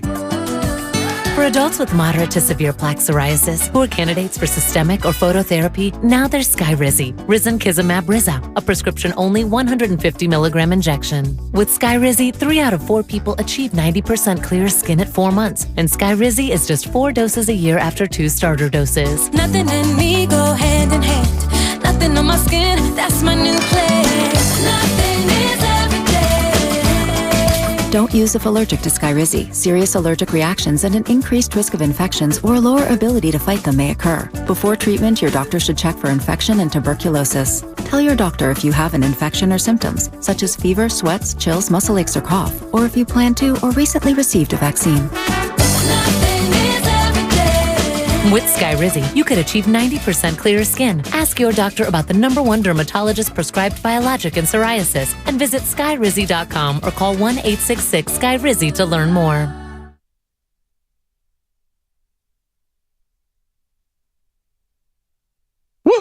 What's going on, Bay Area? It's your boy, Chewy Gomez from 102 Jams. Listen to me every day, 3 to 7, playing your best hip-hop and throwbacks. Now back to my boys, Bonte and Shasky, right here on 95.7 The Game. Saw Chew Dog yesterday. He was watering the plants by the elevator. Oh, yeah? Yeah, Chewy Gomez. How Did you about tell that? him, you make me sick? No, I didn't tell him that. I just gave him a hug. I didn't tell him Blue Bird was on Now my that shoulder. Bonte went from rags to riches. God, this is such a classic. Rags to rags. Ain't no riches in my life, buddy. Hey, Black C's having a nice little rejuvenation Yeah, late see in that? life. He's totally embraced just Northern California and where we're at right now in terms of like the old school hip hop thing. He's done a great job. I always love RBL. RBL is one of the first rap groups coming out of the city that really got major radio play. Segment is presented by John By's Bay Area Houses. Thinking of selling your house, but don't want to deal with repairs, cleaning, realtors, photos, and showings with John By's Bay Area Houses.com. You don't have to do any repairs or pay any commissions. Visit johnbysbayareahouses.com as the road to Glendale is brought to you by Merrill West Credit Union, working for you today, tomorrow, and together. That's crazy. Go. Man, let's go upstairs to meteorologist Jessica Birch with KPIX Channel 5 to give us a little weather update tomorrow at Levi Stadium. 1:35 kickoff. Oh, we don't have not yet. Okay, all right. If only there was a way we could walk down from floor 4 to floor 2 and do this in person. That would have been a lot of fun. It was a lot of fun. Break it down to weather. Do you even care that it's raining tomorrow? I don't care that it's raining. No, I'm actually ready Give me the for rain. it. I'm ready for it. I'm ready. I feel like Mel Gibson in Braveheart, even though we've canceled Mel Gibson, which I'm here for that. Just go another route. But like the part where everyone's got the face Russell paint. Crowe and Gladiator. We've canceled him too. Oh, we'll go to what's the guy who did 300? Whatever is he? Yeah, go to him. Okay. We have to cancel him. Yeah, but I don't have the airbrushed abs like him, nor did I do the workouts. But even then, like, man, and by the way, who didn't Google how to do the 300 abs, right? I mean, did you ever order the perfect push-up? No. What was that the one where you like twist it or whatever? Oh, I remember I ordered those. Yeah. I used it for like a month. 90-day beach body. I tried. Insanity workout. I tried. The same dude selling you the same collection of 18 CDs or DVDs or whatever the hell it was. I tried. Miguelito. Let's go to Miguelito real quick. What's happening, Miguelito? How you doing, man? Hey, hello, fellas. Hello, Bonte, and hello, Chasky. I'm just calling up to make a prediction on the game tomorrow. I think it's going to be one of the top games of all the playoffs. And if I was Seattle, I'd be very happy to get in it because I thought they were out of it about 3 weeks ago. I was very surprised to hear they were in it.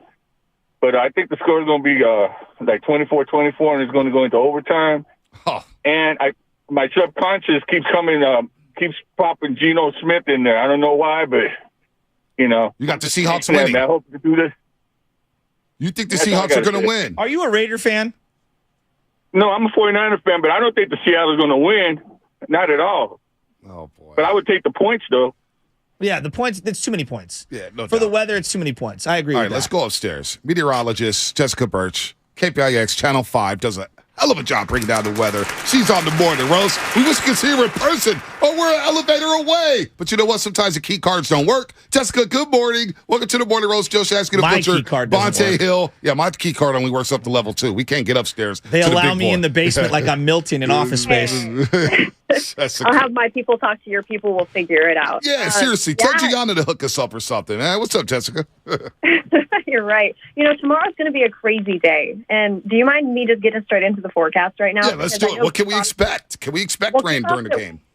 Yeah, kickoff is at 1:30, right? Yep.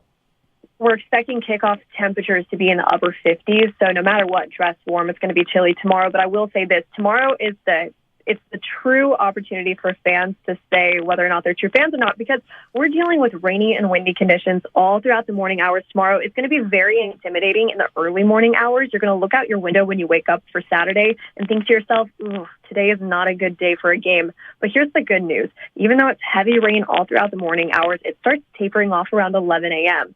At that point, it's hit or miss showers into the afternoon hours. But I will say this, as we extend all the way into that 1:30 hour, that's when it's going to start getting a little bit more dense for our friends down in the South Bay. We're seeing the models trend a little bit more wet into that 5 o'clock hour. And so basically what I'm saying is I think throughout the game, hour by hour, it's going to start getting heavier and heavier. So it might start off with some light drizzle, but it looks like it's going to be some heavy downpours. We're wrapping up and heading out of the stadium. Also, wind gusts are going to be pretty gusty, too. We're seeing anywhere up to 25, 30-mile-per-hour winds. So I don't know what that means when it comes to the Seahawks, because I feel like they're more used to the wet conditions. But 49ers, oh, my gosh, I'm so ready to see them win. Oh, wow. Really? Jessica, it sounds like the kicking game could be Whoa. affected with all the winds. No, I want to. Is it going to hail? Is it going to hail? Are we going to get those little tiny little gumballs coming He out of loves the hail, sky? Jessica. He loves hail No. now. I like snow in Frisco. What's wrong with that? Like, I know it's hail, He's never- Shesky. No, Jessica, it's to me. I've seen snow like Shasky's 3 never times in been my to the life. snow I'm in straight his from life. Frisco, so He's never been to know. he's never been to the snow I'm in not his a life. He doesn't snowboarder. like snow, No. but he wants it to snow I in San couldn't afford Francisco. it. Make it make sense, Jessica.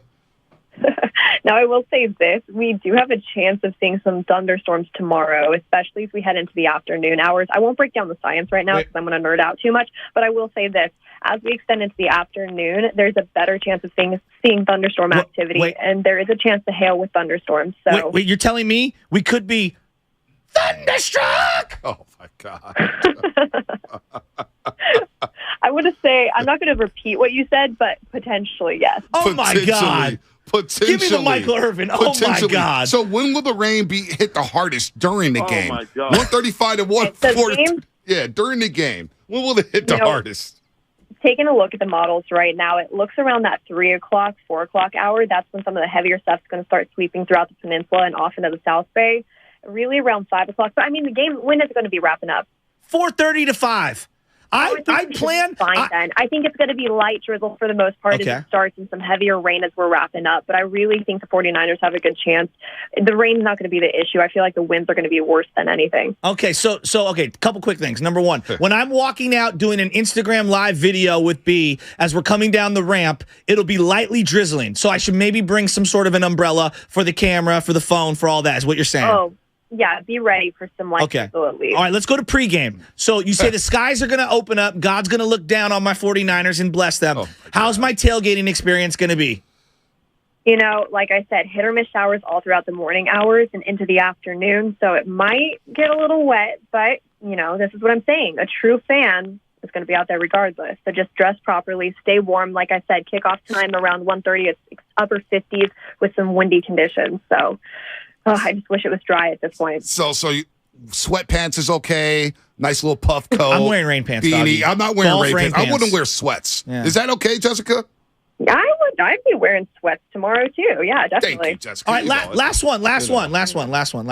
Is this a must-win game for Brock Purdy and Kyle Shanahan? Oh, that's a good question. I'm such a Purdy fan right now. I mean, I'm also a bandwagoner. I will admit that live right now. Where are you from, Jessica? Where are you from? I'm born and raised in Las Vegas, but I'm not a Raiders fan. So who's your team? Neutral. You didn't have a team, so you get to pick anybody. Who'd you grow up rooting for? Vegas was, I'll be honest, we were split between California teams and also like the Denver Broncos. So my family grew up a Denver Broncos fan, but things are changing now that I live here in the Bay. Hey, I'm not mad at that. AFC team, you got the Broncos. John Elway got a couple Super Bowls. All good. Jessica, good job. Champ Bailey was my man growing up. Oh, I love Champ Bailey. Oh, Champ Bailey out Greatest of Georgia. Trade in NFL history. Clinton Porter's for Champ Bailey. Yeah, Let's I love go, you, Georgia. Champ Bailey, Hall of Famer. Let's go. Yeah. All right. There it is. Jessica Perks, good job. Good job. We got to get you back on the road next week for a weather report. I hope you have a great one. We're going to definitely be watching that game over here dry in my house tomorrow. Absolutely. We'll be at the game at Levi Stadium. Jessica Perks, everybody. KPIX Channel 5 meteorologist. What a great job. How are you feeling now? Feels like it's going to be really ugly. How are you feeling? Well, I'm going to be in the elements in 327. You shot a couple threes from 30 feet during that interview. I was hitting, though. You didn't hit no rim on Heat one. check. You didn't hit one. Jessica Perks. Well, you got to look excited during that interview. We all get a little excited. You know what? Let me move on before we get into some trouble here. Let me move on. Why you want to get out the camera? No. Get your ass back in the camera, Shasky. I'm looking up at the thing. What are you talking about? You're trying to leave me out. I don't know where you're going here. Yeah, you Line know where them I'm up. going. You know where I'm going. Xfinity Fast 5 coming up. Xfinity Fast 5 coming up. Michael Irving, that oh my God is so good for everything. It's my God. You know it's what? a catch-all. It's a catch-all. It's evergreen. It's good for everything. It's going to rain tomorrow. We might get thunder showers. Oh, my God. Oh, my God. Brock Purdy, Shanahan versus Pete Carroll. Oh, my God. Oh, man. 888-957-9570. How are you watching the game? Are you going to the game? What time are you going to the game? Do you care about the rain? If it rains, or is there any fit? Because there's some fans out there that I've heard from, and I see ticket prices down. Really? People can't get these tickets off because people don't want. They're afraid of the rain. They're afraid of the rain. Well, if you're scared, go to church. Yeah. Because the remix hurts. Yeah. You know what? We need to fire people up. Hit it, Spinotti. Gurus. Close the door. Hit it. Game 4 speech. I'm going to get out of your way, Goo. To the Golden State Warriors with everything on the line tonight. Said, Johnny, damn. Listen, man. I don't know what's going to happen in this series, but I'll tell you what. We are champs. 3-time champs. And all I ask you is to look around. Look at your brother. Look at me. And give it your all. Look, I don't care if we win or lose. You got to go out there and be tough. Not just for you, but for us and our fans. I don't know what's going to happen, but we got to go out there and fight. I'm tired of getting pushed around. I'm tired of being asked why we're not fighting. Again, men, bring it in. All I can ask you to do is fight. Let's go out there and take the Celtics' ass. Let's go. Because at the end of the day, we're warriors. All 3 kick their ass. 1, 2, 3. Kick your ass. Let's go. All right, Spadoni. I need NFL-themed music. I will give you my speech to the Niner fans. You got a speech. Let me move this chair out of the way. You have a speech. Oh, wow. Let me just turn the mic off. I'm inspired by seeing Dibs in the background. Niner fans, 408 Empire, 415-650-707, 510-925. Where you at? Bang, bang, Niner gang. It's been 10 years in the making. You know you hate Pete Carroll. This is the same guy that shunned you back in 2005. Said he was never going to work for the San Francisco 49ers. And then he goes up to Seattle. And he drives a stake in your heart? You're a Harbaugh fan like I was? You like Kaepernick? Greatest play in Seattle sports history? Driving the stake right through your heart, ending them. Turkey on the 50? You hated Sherman like I hated Sherman. Then he came here, and he was one of your favorite players. Now we have an opportunity to serve revenge, and it's a dish best served cold, wet, rainy, with thunderstruck. Now's the time, Niner fans. Let's go. Red and gold. We're bringing it. Top to bottom, north to south, east to west. Levi Stadium is going to be howling or hailing. I'm not really sure, depending on the weather. Oh, my God. But I'm telling you this right now. Purdy chants are going to be loud. Touchdown, San Fran Purdy! Bosa, Warner, Kittle, CMC, because he's dynamite. You know what's happening. Niner fans, old and young, man and woman, and everything in between. Bring it! I don't care if you're rocking shorts. I don't care if you're in rain pants like me or gray sweatpants like Bonte. You come to that stadium, you look at a Seahawks fan, and you boo them in the face. Now's our time. We're going for that 6th one. You know it, I know it.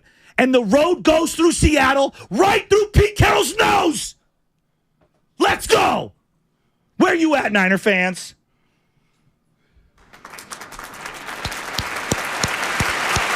I'm yelling. I didn't know where you're going. I didn't either. It was all impromptu. Yeah, I know. You didn't know where you're going. It was like a 4. I'm pretty fired up. No, that was a good one. All right. Cue up some music for me. Let me get in on this pregame speech. I'm going to give a pregame speech. Damn it. No, I'm fired up. Shaska's got me going. Guru's got me going. Kirby Smart's got me going. Gentlemen. Like an old white man. Give him the old white man music, AC/DC. Give me the old white man music. No, you know what? I love AC/DC. You know what? Pod this down. I need Pink Floyd money. Oh. I need Pink Floyd money. Oh, excuse me. As you're calling your shot. Give me Pink Floyd You're money. You're not the freestyle king. You need specific beats. I need Pink Floyd money here. Give me Pink You're Floyd not money. Locksmith. Let's go. Give me this. Where's the body armor? Shout out to Dave, body armor. Here we go. Fellas. Yes. It's been a long year. We walked out of that locker room January 30th down at SoFi Stadium, and there were tears. There was blood. There was injuries. And there's a big fat L hanging on our forehead. And we failed. We failed the mission. The mission was to get number 6, and we failed. And we had to watch corny-ass Sean McVay and that Mickey Mouse team down there in L.A. celebrate what was ours. Oh, you're talking to the team. Which is a Lombardi trophy. Fellas, we're back. And we're back at Levi's. And the red paint is in the end zone, and the rain is coming down. And the faithful, they've been waiting for that parade down Market Street for over 30 years. Do we need a miracle with Brock Purdy at quarterback? Maybe, maybe not. But I've got this defense. And I've got Nick Bosa, and I've got Fred Warner Jr., and I've got Drake Greenlaw. Gentlemen, it all starts tomorrow. 1:35 kickoff. It gets our bitter rivals, the Seattle Seahawks, who have come into the NFC West, and they're dominated. They have dominated this division. Well, fellas, that ends tomorrow. That ends tomorrow. Because tomorrow's the start of something special. And this is the road to Glendale, fellas. It is Operation Glendale. On 3, Operation Glendale. 1, 2, 3, Operation Glendale. That's it. See, you were addressing the team. I was addressing the fans. Well, Guru was addressing the team. He told little Johnny to get off the phone. Close the door. Well, I was addressing the fans. The fans? If I was addressing the team, I'd do the Bill Walsh. I would sit in the locker room, like with my hands behind my head, laying down, super chill, relaxed, showing how calm I am. This is a team that knows this is a business trip. I think we could all agree. We should probably stay away from speeches. That's all right. We'll leave it to Coop. Well, there's a speech on Monday from Martin Luther King that everybody likes to play, and neither of us is even close to anything remotely near Martin Luther King. Jesus. Hey, if I addressed the team, you wouldn't get fired up about that? I mean, if I'm being honest, my real speech would have so many more cuss words in it. Yeah, I mean, mine would be like Kirby Smart. Yeah. It's hard to do a speech without curse words. You know what I wish we did? I'm tired of getting pushed around. There's a speech from Coach in Los Altos Hills Mm-hmm. and Juice in Fremont a couple years ago before they took on the Green Bay Packers. Yep. And we were having fans call in with speeches. And they have had two of the best speeches I've ever heard in my life. Like Coach of Los Altos Hills was saying, 38-8. That was a warning shot. A warning shot. Wow. He was talking about the pack. It was unbelievable. All right. Our speeches, man. Nobody's feeling them. All right. Give me the Juice Super Bowl speech. Oh, yeah. Let's hear it. Give me that. Man, there's a saying that goes, respect is earned and not given. We heard the noise all preseason. We were supposed to finish 3-13. No respect. Heck, we were supposed to lose our first game in Tampa Bay. We win, and still no respect. We beat everybody that everyone said that we were supposed to lose to. We beat the Rams. We beat the Aints. We even beat the Seahawks in Seattle. We're the number one team at home, and they're talking about Aaron Rodgers. The last time I checked, he didn't want no part of this red smoke. You want respect? Do what we did to show the whole world why we put on that gold and red uniform. Why we are the Niner Empire and make them respect us. We represent the land of greatness and Super Bowl rings. Now, Niners, go get your paper, please. Bang, bang. That's like 3 years ago. That was 3 years ago before the NFC Championship game. I like that. I like that, too. What about a freestyle? You like a good freestyle? Who got one? Duke in the city's got one. I needed it. Duke, what's Let's go. happening? You're on the Inject it roast. into my veins. What's up, Duke? Duke. What's up, Duke? I'm here. Well, man, what's cracking, y'all? Let's do this, man. Let's do this, Niner Duke. Empire, man. Y'all already know what it is, man. We're going to get this like we supposed to get this, man. Shout out to all our people on YouTube, man. My Ty Miller, man. My Drew Deasy, my Michael Hernandez, our Kelly, man. Our Brian Rattle, everybody that represents this show, man. We're going to get this, man. We're going to snip this. I wasn't going to do it, but I'm going to do half of this, man. And we're going to rock this like we always do, man. This ain't no Granny Goose fable. Ain't no gold in there. The only gold that you see is on their football head. Brock Purdy look nice. Roll the dice and hit twice. CMC down the side of every slice and dice like 84 in the Super Bowl. Montana the Rice. Our defense is the reason that your team is in a treason. Niners. Let's go, Duke. Baby, let's get this now. Let's go, Duke. Not bad. Not bad. Shout out all my longshoremen out there. Not bad, Duke. Shout out to the longshoremen out there holding it down, man. Duke in the city. Xfinity Fast 5 coming up. Line them up. 888-957-9570. Your final take here on the Morning Roast before we head out for the weekend. Willard and Dibs will take over. Changeover coming up. Duke just gets better and better with this flow. Fast 5 coming up. 888-957-9570. Spinoni, let's just go to the Fast 5. It's time for the Xfinity Fast 5. Your last chance to get in on the Morning Roast. Brought to you by Xfinity. Supercharge your home with supersonic Wi-Fi. Unbeatable internet. Fast 5.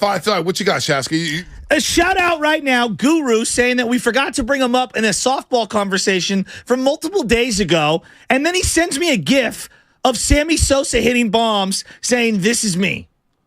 Oh, because if you know what he did? He had the lineups. He had the 95-70 game lineup. Now, he didn't have the lineup card, but he had the positions. He had me at first base. He had you at shortstop. I was love playing you. Center field. I love you. I don't think I'd have you at first base. Why not? I got a great glove, dude. Dude, defensively, I had no problems. It was with my bat. That was the issues. So you're going to play first, I'll Brandon play Belt? first. No, I'm JT Snow. I ain't Brandon Belt. I'm JT Snow.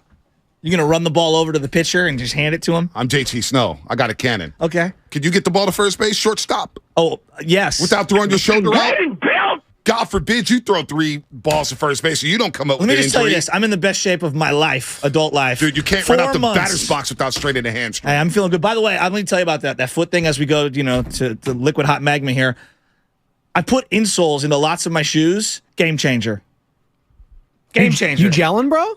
P660 from Dr. Scholl's, just for my foot, into my cleats. Game changer. That's all I'm going to say. Plantar fasciitis, totally reduced. Fast 5, Xfinity Fast 5.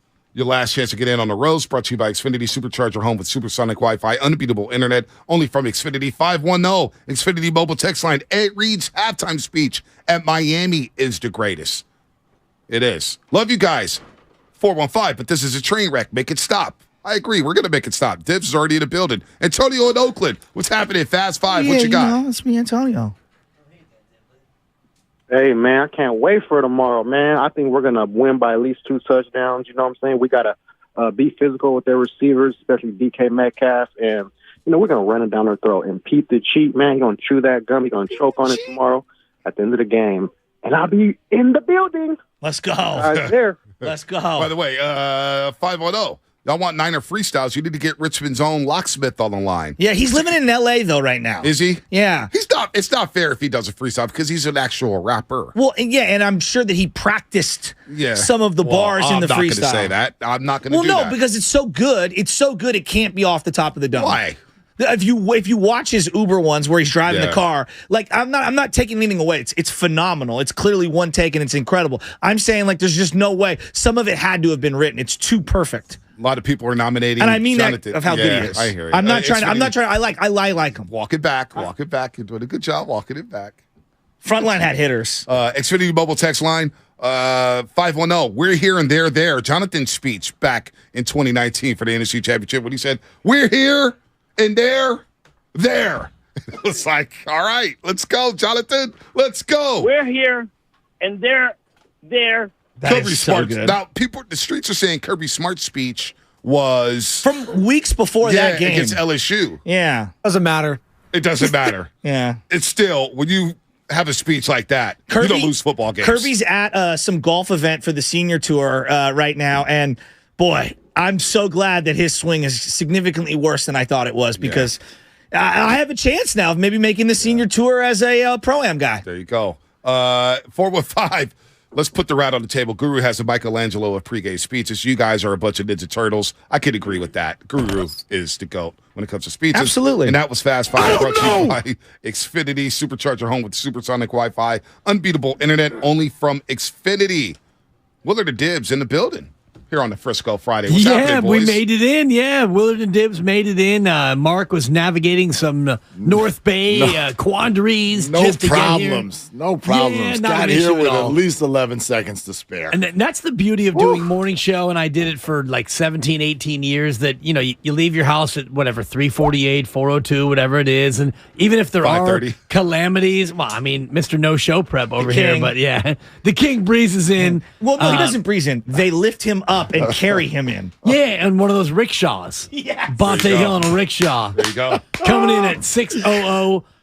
It's funny because I used to have a job on another radio station, and my job was to start the show at 5 a.m. with a sports and traffic update.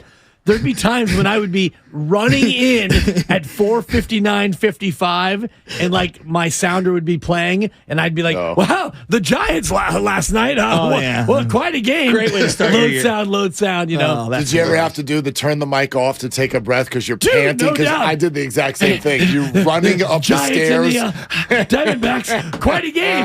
Playing sound, play some sound. Been there at least 48 times. Dude, oh my doubled gosh, over, just gasping. Worst. So I get that. But my guy Mark Willard, he made it. It was a navigation sensation. So is there a Willard watch party tomorrow? We were talking about this, and I want to tease you a little on this. Yeah, the watch party thing for big games, I just can't do it. And I know that you've invited, and it's very gracious. I don't do watch parties for preseason games. Well, no, my team's involved. That's fine. No, I know everyone watches how they want to watch. I'm not trying to be fancy. Zero on-air people have ever said yes, and that's fine. You're missing unbelievable food and great company and people who will be as dialed in as you, but that's fine. Well, you got to I'm understand. still waiting for my invite. That's fine. It didn't really come. My wife is embarrassed by my actions while watching games. So, like, well, and I get that. Which, I get that. She literally is like, Like I'm not. This is like a real thing, Like I can only watch around certain people, brother. And she knows this. This is you're talking to a human being. Sick. You're talking to a human being who used his dad's den when I was a kid. The reason I know exactly, well, as we all do, the reason I was by myself in my dad's den when the '89 earthquake hit and all of his tennis trophies were flying at my head. Wow, multiple drops there. Is because when it's a big game, I go get locked in, and I don't want my sister and my mom. No. Oh, did you do your homework?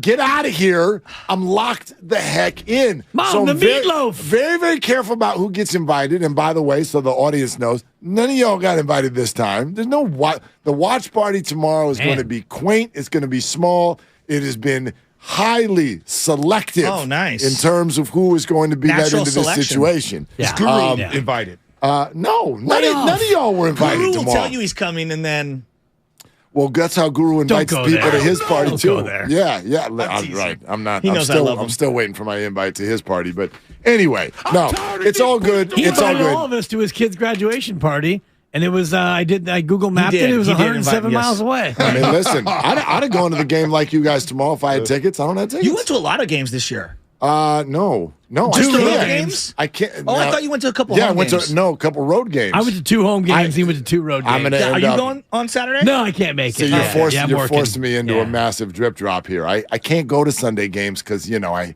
have my show at 5:00 on Sunday. So I this forgot is about nothing that. I said. Apologies. I'd And this love to Saturday go, thing is but killing me because I'd I'm love to go, but I contracted to can't. referee Saturdays. I'm reffing that's 9 right. games This tomorrow. guy's right. I watching got a tomorrow night's 9-pack game at tomorrow. about 10:00 tomorrow night. Yeah. Is when you're gonna watch It's that gonna be game. off. No, the phone will be on. And actually, my beloved supper, my lovely wife asked me, she said, are you going to try and stay in the dark? And I said, there's no way. It's impossible. It's impossible. So I'm going to monitor during, timeouts, media timeouts in my 4th grade and 5th grade CYO. Yeah. I will know the score. And then my drive home, I'll catch the second game. And when I get home at about 7:30, 7:45, bag of ice. Boom. Let's watch the game. Last year, when the Rams were in the Super Bowl, we had a basketball game that had to get rescheduled on that same day for the Super Bowl. Okay, and I don't because I brought the iPad anyway for everybody, for the referees, the guy doing the clock and the book and all that, and it was great. Everyone was watching on the iPad in between timeouts, and I can't watch when my team loses that close to it. I almost can't watch the game itself. But I brought it for everyone else, and so the other referees. So I could bring my computer tomorrow and shout out Xfinity Yes. and the great Streaming Xfinity. I could stream it and I could put it on my laptop. But honestly, I don't think that this game is going to be that much in the balance to where I'm not that worried about this game at all. I am. Yeah. Oh, gosh. I am. Really? Playoff games are just It's different. a playoff game. Yeah, they're just Right. different. It's a playoff game. And I know that if they mean, lose, they're going to be knocked out. I and they have a rookie quarterback and all the rest of it. Yeah, like I'm with. Look, they're the way better team, but and I'm not going to immediately go to the weather. But like it's an NFL game. Yeah. They literally call this thing the witching hour at 12:30 every Sunday because wins turn into losses, bananas and stuff losses turns into wins. happens every single week. Like, why can't a survivor pool get past week 5? Because the really good teams don't always win their games.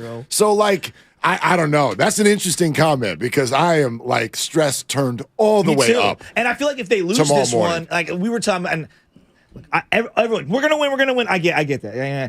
If you lose this, you got like 20-something free agents. Now that's the case every year. You got a lot of staff you're gonna have to overhaul. There's a lot of and we'll get to all of that naturally. I know. Yeah. We'll The get to all biggest that. question is going to be the quarterback. No, it's not just that. You lost a big game against a divisional rival again, and you swept during the regular season. It's all meaningless because you've lost to those guys. Game planning in the playoffs, like. There's just a lot. I don't even want to go through all that. Well, and Bonte, you mentioned the QB. I sort of think like you're almost starting the game of quarterback survivor right now, which is that with each win, his percentage of being the presumptive starter next year goes up. It's a great point. And so if he loses tomorrow, and obviously there's a monsoon expected and all this, and so factor all that into quarterback play. But if he loses tomorrow, the question is as large as it could possibly be with regard to what next year looks like.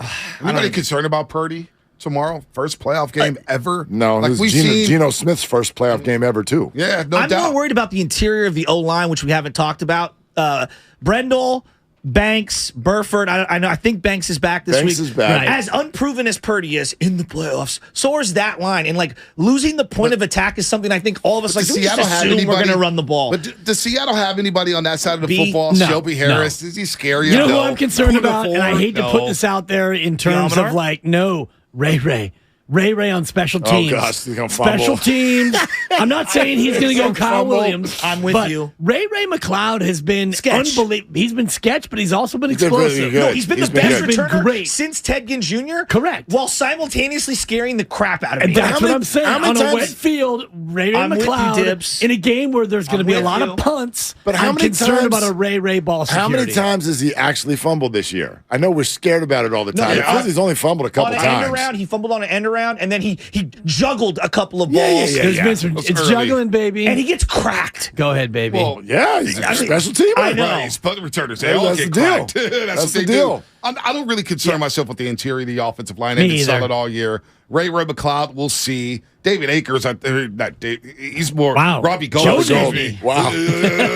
Robbie Gold, just like, we were talking about whatever his name, just like, wow. The kicking game scares me. I coached against him in East Bay Soccer. No, I'm sorry, that was Doug Bryan. Yeah. Doug Bryan. Doug Bryan, Cal. Yeah, it's funny because I was coaching under 8 soccer. We had an elite team. Yeah. He had an under 8 girls team. One day I saw Doug and he's like, "What about our teams scrimmaging?" And so we played. We were the Fireballs. They were the Fireballs. My under 8s against his under 8s. My boys come out. You've never seen a cockier group of 7-year-olds, and all of a sudden, 10 minutes in, we're in the deep water. Oh, they dragged you into the deep water. These girls are taking it to us. And all of a sudden, these boys are like, they're getting all mad. Dude, we got out a 1-0 victory. And I've never seen 8-year-old boys try harder in my life. I love that. Dude, we were in the deep water against Doug Bryan's team. The biggest concern that I think is going to loom all playoff is if the Niners advance, you get the next week, you get to the title game, you get to the Super Bowl, it's the back end of the secondary. It's the deep shots. Commanders, Bucks, Dolphins, Chiefs. Last week, Arizona secondary. Deommodore Lenoir, and Hufanga his eyes has been caught in the backfield. Guys are going right by him. Yeah. Deep down They the got field. it. They got it. Listen, the They gotta clean that 49ers up. in the Shanahan era, the deal is in the secondary is the secondary gets helped by the pass rush. Yes. Right. And so I know it's not on the pass rush, but that's where they've decided to build an elite group. And so it's got to get its deal done because you see against the Raiders what happens if you don't pressure the quarterback. You're the 49ers. They're going to make a bunch of plays on you. So, but against a bunch of rookies on the offensive line for the Seahawks. Like, if you ask me what my concerns are, there are none other than that it's a football game. It's a football game in the rain and a playoff game, and anything can happen. But they've got the answer to every position. And like you guys ask about Purdy, the only thing that's really different about a playoff game versus a regular game is the intensity. And that's something that I think is a strength of his. He does not get beat by the moment. He may get beat by arm strength. He may get beat by a rush up the middle. But like Brock, if he's shown anything, is that he's not scared. He's like, that's literally the number one characteristic I've noticed. 1 in 3 as a quarterback in bowl games. And those are intense. Question, There's at least 12 people there. I'm dealing in facts, Mark. December 22nd. You know what, Diz? I'm glad you said that because of course. Big game against Iowa, rivalry game, in-state rivalry. He got benched. Your boy against the Iowa Campbell, he got Hawkeyes. benched. Playing the lesser team. For benched. No, they were the favorite that year. College game day was their names, Iowa. No answer so I was for out on Ferenc. Brock Purdy. I bet on that game. Dibs. Threw 3 or 4 picks in that game. Mark, you better do your homework. Now we know why you're upset. You bet on that game. You bet on that game. Huh? It's a must-win. Okay. Absolutely. Okay. Yeah, you go home if you lose. This is the epitome of the must-win. Okay, but because we in other sports, I'm with I you. hate when all of you guys use. So is this must-win? Oh, it's a must-win. Oh, the Warriors. This guy, the Warriors and the Phoenix Suns. It's a gotta have it. I did not. No, but I you called were it like neither. trying to hype it up as No, a gotta have it. my label for that was it's not must-win. It's not gotta have it. But this is incredibly stupid if you lose it. And then they did. And I thought it was incredibly stupid. And now the panic meter's back out. Oh, it is. No, Yeah. I put the panic meter to bed. No, you can't do that. It's my panic meter. Well, you can do it. I don't. My panic meter is going to be at 0 no matter what, so you don't even need to ask me. The panic meter's been it's been out the whole time. This team is broken, but yes, it's a must. You're talking about the Warriors. Yeah, the Warriors. But if the Niners lose this game, wow, that's. I mean, you hate to say who is to blame, quote unquote. but this on Kyle Shanahan's resume would be a very bad Okay, What so about the meat shield of a rookie? that's kind of why it's two No different meat questions, shield. though. None? He's undefeated. Well, so that's I push back on the lose big game thing because it diminishes all the big games you've won to get to a big game to finally lose. You know what it is? Okay. But it's you know what I'm saying? I totally get what you're saying But because you know what, though? It's unfair. No, it's because- not unfair because it's how you lose the big games. They've won 10 in a row. Yeah, but how you lose Big the big deal. that's this year. That's this year. Nobody will care if they lose this game. Exactly. And then what people will say, well, you won 10 in a row, but you beat the Commanders, not a playoff Right, team. but- You beat Arizona twice, not a playoff team, but joke, fired their coach. Who else did you The beat? that only were good not team you playoff played, teams? they motorboated you. You both, Shout out Lil Neal.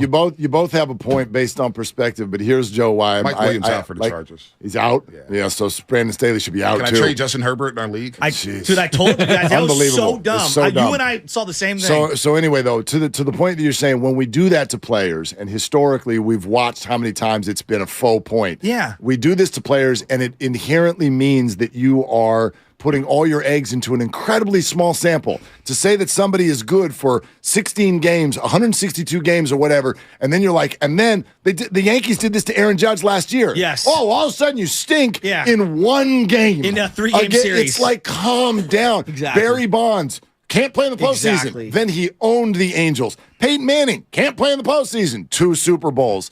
Like you But it gotta. took him a while. Yeah. So I'm It not takes a saying while. saying it's not a thing. And obviously we remember the big games. But if Brock Purdy has, like if it doesn't look good in a rainstorm tomorrow, if it doesn't look perfect, I'm not going to be like, well, he clearly but it's- stinks but in it's big the ty- moments. but it's No, the it's type not of big about Brock games. Purdy. It's about Shanahan. Yeah, it is about Shanahan. If and it's they about lose- But Shanahan This has goes- had great moments in big Yes, moments. but you He's won had 10 in great a row. moments. Big deal if you don't beat Seattle. Are we It really? means nothing. Wait a minute. Wait a It minute. means Wait, it nothing. means Hold nothing? on. Hold on, You mean in the Dibs. middle.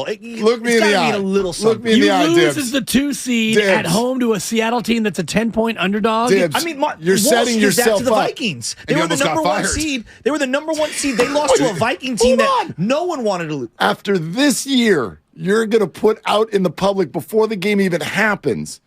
After this year and everything we've learned about how awesome He's been awesome. Kyle Shanahan is. He's been awesome. You're going to send him out for one game in a driving rainstorm and tell me driving that, rainstorm. Hold on. Because Seattle's playing on a dry field. You're No, right. but Dibs, it's football. Right. You're going to now already say after this year, Kyle Shanahan's a choke if he loses tomorrow. I'm not saying he gets fired. So what are you saying? I'm saying that on his resume, this is just another piece of Kyle Shanahan in the playoffs. No, that's nothing to laugh at. I'm Dude, kind of with they're this. 10-point favorites. All right, let's get a different coach. No, But Dibs, what no, about hold Week on. 18? I'm not Talking saying about let's this. get a different coach. No, don't no, don't he's put saying words in that. my mouth. yeah. And don't tell me to calm down either. Don't you point at me Don't like you that. tell me Nobody's to putting calm Shanahan down. on the hot seat. Thank He's you. such a good Nobody's coach. putting He's a great nobody's coach. not- Such a We're not good saying coach. that, Mark Willard. No, We're not Mark. saying he's not a good coach. We're not saying it. If you We're lose not to saying that. Seattle as a 10-point favorite at home, is that a good Mark, thing or a I bad think thing? what Dibs No, is it's saying. I mean, it's Mark's saying it's a good thing. It's a game. It's a Put game. words in his It's mouth a now. bad It's a thing. game It's that you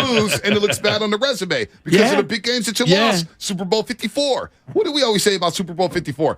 The casuals will blame Jimmy Garoppolo. But I look at Kyle Shanahan saying, you know what? He didn't coach a great game. He coached a little nervous, coached a little But scared what in about that the game. other team? We never give credit. Like Seattle tomorrow. Let's say Seattle comes out, they're playing on fire. They do all the What if the other team just outplays you? How is that always on the coach? By the way, did you Like see- losing a big game. Speaking of the coach, did you see Pete Carroll's comments that got pulled from, I don't even know, some podcast? On Sunday night. Like, he's like, we're going to be so tough to beat right now. Like, he is playing this thing I'm with like you. a damn fiddle, and he's just playing with the public. Yeah. He's working the brains of his own players and whatnot. But this idea that he put out public the other day about, too bad we're playing the Niners because we can't beat them. It's Phil Jackson bunch of bull. posturing. It's It's a Phil bu- Jackson posturing to the media. I'm kind of stunned at both of you guys because what Dibs is saying, I think, is spot on. If Shanahan was to lose this game, I get it. It's in the rain. This will look so bad considering how they lost the NFC Championship game, with some of the decision makings, and how is it going to play out tomorrow with Brock Purdy? And considering how dominant they've been over Right. this team in this matchup this season. They've owned Seattle. You guys you're making up a scenario and we don't even know what it looks like. Yeah, like when the Buffalo lost to Kansas City last year. Were we ready to run McDermott out of town? This is not Buffalo and this is not Kansas City. But every time somebody, this is a team. This is what you guys do. This is what you do. This is what you two do. You two do this. We question Kyle Shanahan, and all of a sudden people are saying run him out of town. Ain't nobody saying that. We didn't say that. It's Bonte Monday, 6 to 9. That's it. Butcher, you've been traded at midday. You guys trying to run him out of town. My dudes. I'm not even getting him a ordering him a rider truck. You got four people in a room with red cheeks right now screaming about a coach who's won 10 games in a row and making up a scenario that doesn't even exist and then hanging it on him if it happens without knowing how it even happens. So what? Is it bad if they lose? Yeah. Great point. Like, the bottom line is, I'm not here for any more in this moment Kyle Shanahan discussion. If you're a 49er fan, I'm sorry about that. You have got one of the best coaches in the damn game. Period. Let's move on to something else. I'm with you. That's it. Yeah, he's going to be Let's move on to the divisional round. It. But if we don't move on to the divisional round, then you're going to have to take a hard look at why you didn't move on to the divisional round. Take a hard look at this coach and see if we we want to. See if he can actually see if he can win in January, because we know he can't win in February. Oh my God! Exactly. I was bringing up the quarterback spot. Well, we know we got a quarterback battle in August. Because if Purdy wins more games, if he wins like 3 games, if Purdy gets to the Super Bowl, I think he goes in to next season as a starter. Right now, no doubt. Right now, even if he doesn't, I think he has a he's got the leg up. He's a slight favorite right now, doesn't he? Yeah, it's a leg up. Every win that he gets, he goes up by 10%. Right now, it's probably 55-45. I feel like I've learned my lesson trying to predict the 49er quarterback thing, too, because God knows, it's like 7 months, 8 months. Exactly, could be Jimmy. I have no idea. Let me ask you guys this. They could trade for someone, who knows? What if Purdy has a run like Jimmy Garoppolo in 2019? Where he's just handing off? Is that good enough to secure the starting job? Wins. It's about wins. It's not about numbers. Wouldn't you, like, that scenario would almost make me want to ask just weird questions. Like, why would that happen? Why'd they taper back the throwing? You know, like, Dibs, you brought up that red zone efficiency thing yesterday, which, like, their stats have not gone up since Jimmy left. But someone explained this to me. Like, this is as simple as stats can get. I went through all of Jimmy's games this year. Yeah. The 49ers averaged 23 points a game. Yeah, exactly. All of Brock's games, they averaged 33 points a game. Like, that's not a coincidence. I agree with you. That's not a coincidence. So why, if this guy can do that, why would you start handing off 35 times? I mean, unless tomorrow you can't throw. Yes. Maybe he has a couple all-no throws early in the game. Well, that's what happened in the Viking game. Yeah. So the week before, going back to 2019, Mark, like week 17, Jimmy was slinging up in Seattle. 18 to 22, Then we get to the first half, and I'll never forget. I text him in the middle of the first half of the Minnesota game. I go, he cannot see the field right now. Like, what was the coach? Come on for the Vikings. Mike Zimmer. He was all over Jimmy's stuff in the middle. Blitzes. And the linebacker with the hair coming out, what's his name? Eric Harrison. Was just sitting on everything. And he threw a pass to the wrong guy, and they ended up completing. And I said to Bunte, they're not going to throw the rest of this game. And for like 2 straight weeks, Shanahan did not throw. And it was because of that one first half against Minnesota. Who knows what happens with Brock tomorrow? I have no idea. I mean, he has not shown the propensity to play like that yet. No. He has not looked like that yet. So that would surprise me. By the way, before we get out of here, quickly, all-pro teams. First team, all-pro. Nick Bosa, defensive end. Trent Williams, left tackle. Sure. Fred Warner Jr. at linebacker. 3. Talanoa Hufanga. 4. Safety. Wow. Hufanga. Wow. Pros. Wow. For the 49ers. Was that voting done like 3 weeks ago? Because Hufanga, like, he's had a rough couple weeks.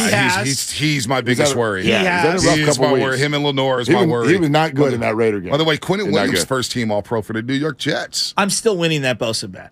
Oh, yeah. Quinnen Williams playing some damn good football. He's good football. No one's saying he's not good. Bosa's got a Hall of Fame resume building right now. They made the right choice. Yes. They made the right choice. I was Team Quinnen Williams, and I can admit it. I thought that they should have gone to Quinnen Williams. I mean, the Bosa injury concern for me was a red flag, and Quinnen Williams was an absolute monster in the 3 technique. No doubt. Look at you. You're welcome. Me and him, after one game, Tampa Bay, we're doing our little post-game show. I said to him, I think he's got Hall of Fame talent. He's like, what? One game? You saw 17 snaps? He lost his mind on me. Not the first time. Probably not going to be the last time. Quinnen Williams, every time his name comes up, my mind goes somewhere other than even just the Bosa Quinnen Williams thing. Dibs, probably, I think we've done this on our show.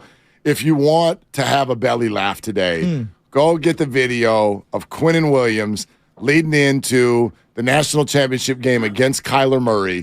When he's asked about Kyler Murray, and you can literally see a little mini Nick Saban show up on his right shoulder. They ask him about Kyler Murray, and he's literally about to unload some sort of, we do not think Kyler Murray is anywhere near as good as all of you. And he's about to say it, and you can just feel like the presence of Nick Saban shows up, and he's like, look, we don't think the and he just makes this noise, and he stops, and he's just like, nah, I'm good. I'm good. Yeah, I'm chilling. It is one of the funniest clips in the history of sports. What do you guys got coming up today? Brock or Flock? I want to know what you guys... Flocka Flama? No, Brock or Flock, which is... Because we started a little debate today. Would love to hear from a lot of listeners on this. You guys weigh in. Yeah. The 49ers right now, it feels like, even still, up 10 points a game from Jimmy. Is that because of Brock, or is it because of the whole flock? Brock or Flock? I'll give you my answer on Monday morning. I'll take your answer off the air. Yeah, you can text your me. answer on Instagram tomorrow. And by the way, I gave you a 4 for your AC/DC. It was really good. I think I ruined my voice doing it, No, too. it was pretty funny. My favorite moment of the show is you go from the highs of third down and the whole deal. Let's go to Gene in Oakland. It was great work. Can you hear me? And I love Gene in Oakland, but yeah, boy. Talk about a shift change. That's it for us. You guys have a great weekend. Jonathan 9 o'clock Chichu, tomorrow. line 1. Willard Dix next. They're longtime friends. Let me tell you something real quick about Dibs that I'm sure not everybody knows. And first-time partners. Hang in there, big guy. There'll be brighter days ahead. Now these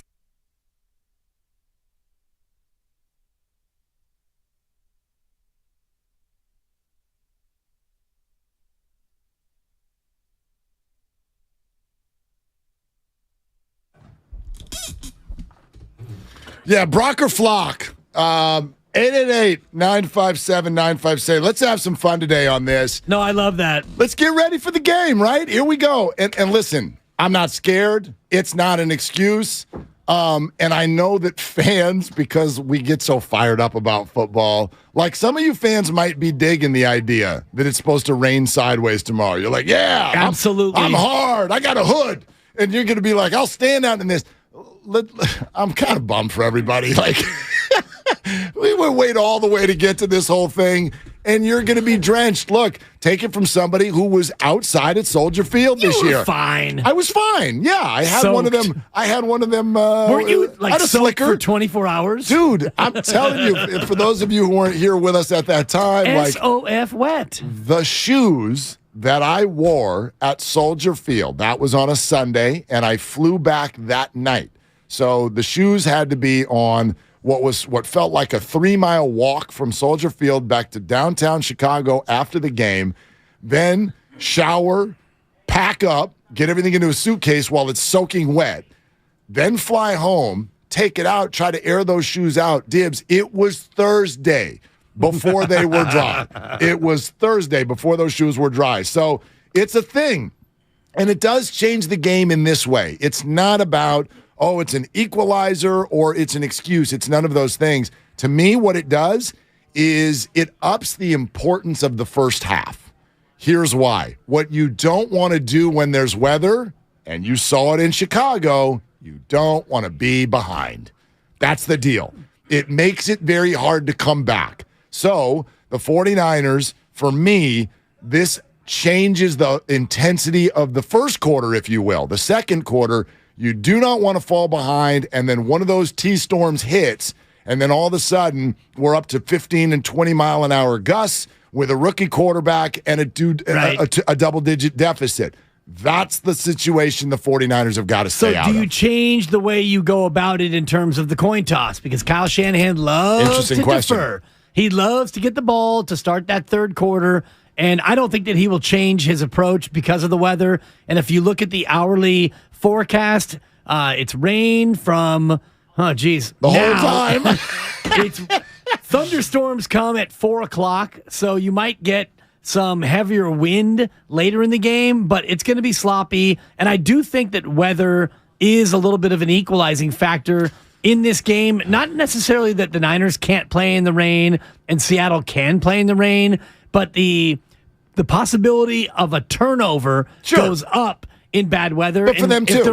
If there are more turnovers, if the game gets a little bit crazy, it helps the underdog, in my opinion. I guess, just because at a certain point, it's like you stop thinking about the team and the uniforms and who's a better player, and you're just like, okay, these are all just people running around in the rain. Trying to hold on to a slippery ball. And so, like no matter how good your routes are, like if you can't run them, if you can't, Mike Holmgren said it yesterday, it's an advantage for the offense. Because they know where they're going. Well, the Seahawks have really good receivers too. They got DK Metcalf and Tyler Lockett. You know what I mean? And so, could a big play happen? Could a fumble in your own red zone happen? Sure. And I guess that's equalizing, although it can go the other direction too. And the Seahawks could fumble at their own 7, and the 49ers go up 14-0, and then the Seahawks are hosed. Yeah. So I guess all that's true. For me, though, it just, like football, how many times, here's what would worry me if I were a 49er fan, and I am, right? You got 4 quarters, and the 49ers have shown. In fact, I even heard a caller on the Post last week say the 49ers are showing that same characteristic that great Warrior teams have had the last 10 years, which is third quarter. That's ours. Exactly. And so if it's tied at half, a team can hang with you for a half, even if they're not that good. But in the third quarter, we're going to make our adjustment. We're going to come out. We're going to punch you. We're going to take this game. And the 49ers have been very good at that. Well, now you sort of turn the game potentially into a little bit more like a 2.5 quarter game. Right. And are the Seahawks able to hang in there that long? That's what helps the underdog because, again, if the T-Storms are coming at 4 o'clock and the goal is don't fall behind because it's hard to throw in weather. Right. It ups the intensity of the first half of this football game. And that's what happened in Chicago. You were there. I was watching on TV. They were in some control of the game. Then the big play happened. They fell behind, and then the real weather came in. And it's easy for me to say the real weather because I was watching.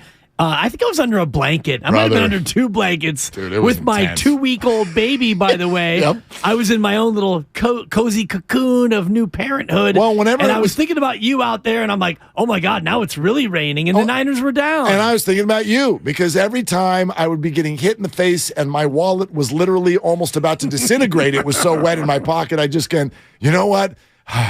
At least I can go home and sleep tonight. Right? I'm like, Dibs is tougher than me. Dude. He's got a baby. So if he can handle that, then I can handle this. Look at you. And my friend, I still told you that story. We were in a group, we were in 2 different groups where we were sitting. There's a group of about 5 or 6 of us.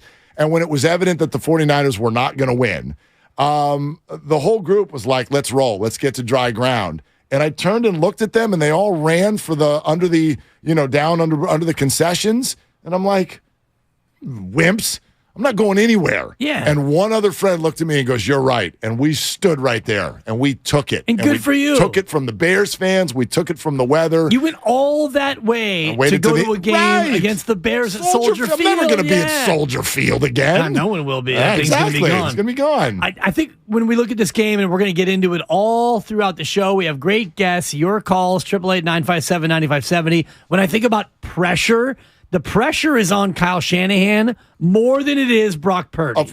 I agree with that. I agree with that. I think the pressure is on Kyle Shanahan more than any other player on this team. And it's on Brock Purdy more than Geno Smith. Agreed. Like the whole 49 organization has the pressure. Yeah, it's the favorite. Yeah. The Seahawks have none. And I'll agree with you that this is a Shanahan thing.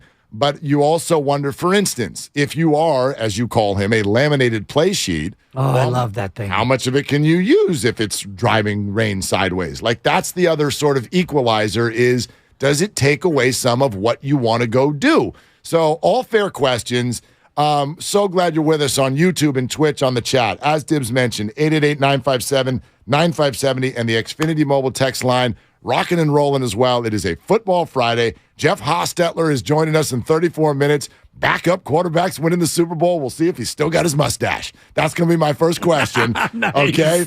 Nick Costas is going to help us with all of your numbers and your lines. going into the weekend. So he's on the show as well. But let's get into this coming up next. 888-957-9570. Brock or Flock?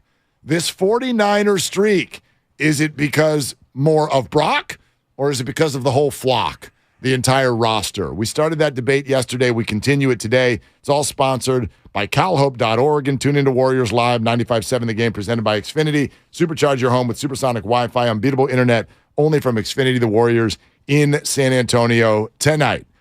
Your call's next on Willard and Dibs. Life is uncertain. It's okay to feel stressed, anxious, worried, or frustrated. CalHope can help. Access CalHope's free and secure mental health resources. Call 833-317-4673 or live chat at calhope.org. It's a football Friday on 95.7 The Game. This one is juggle pick.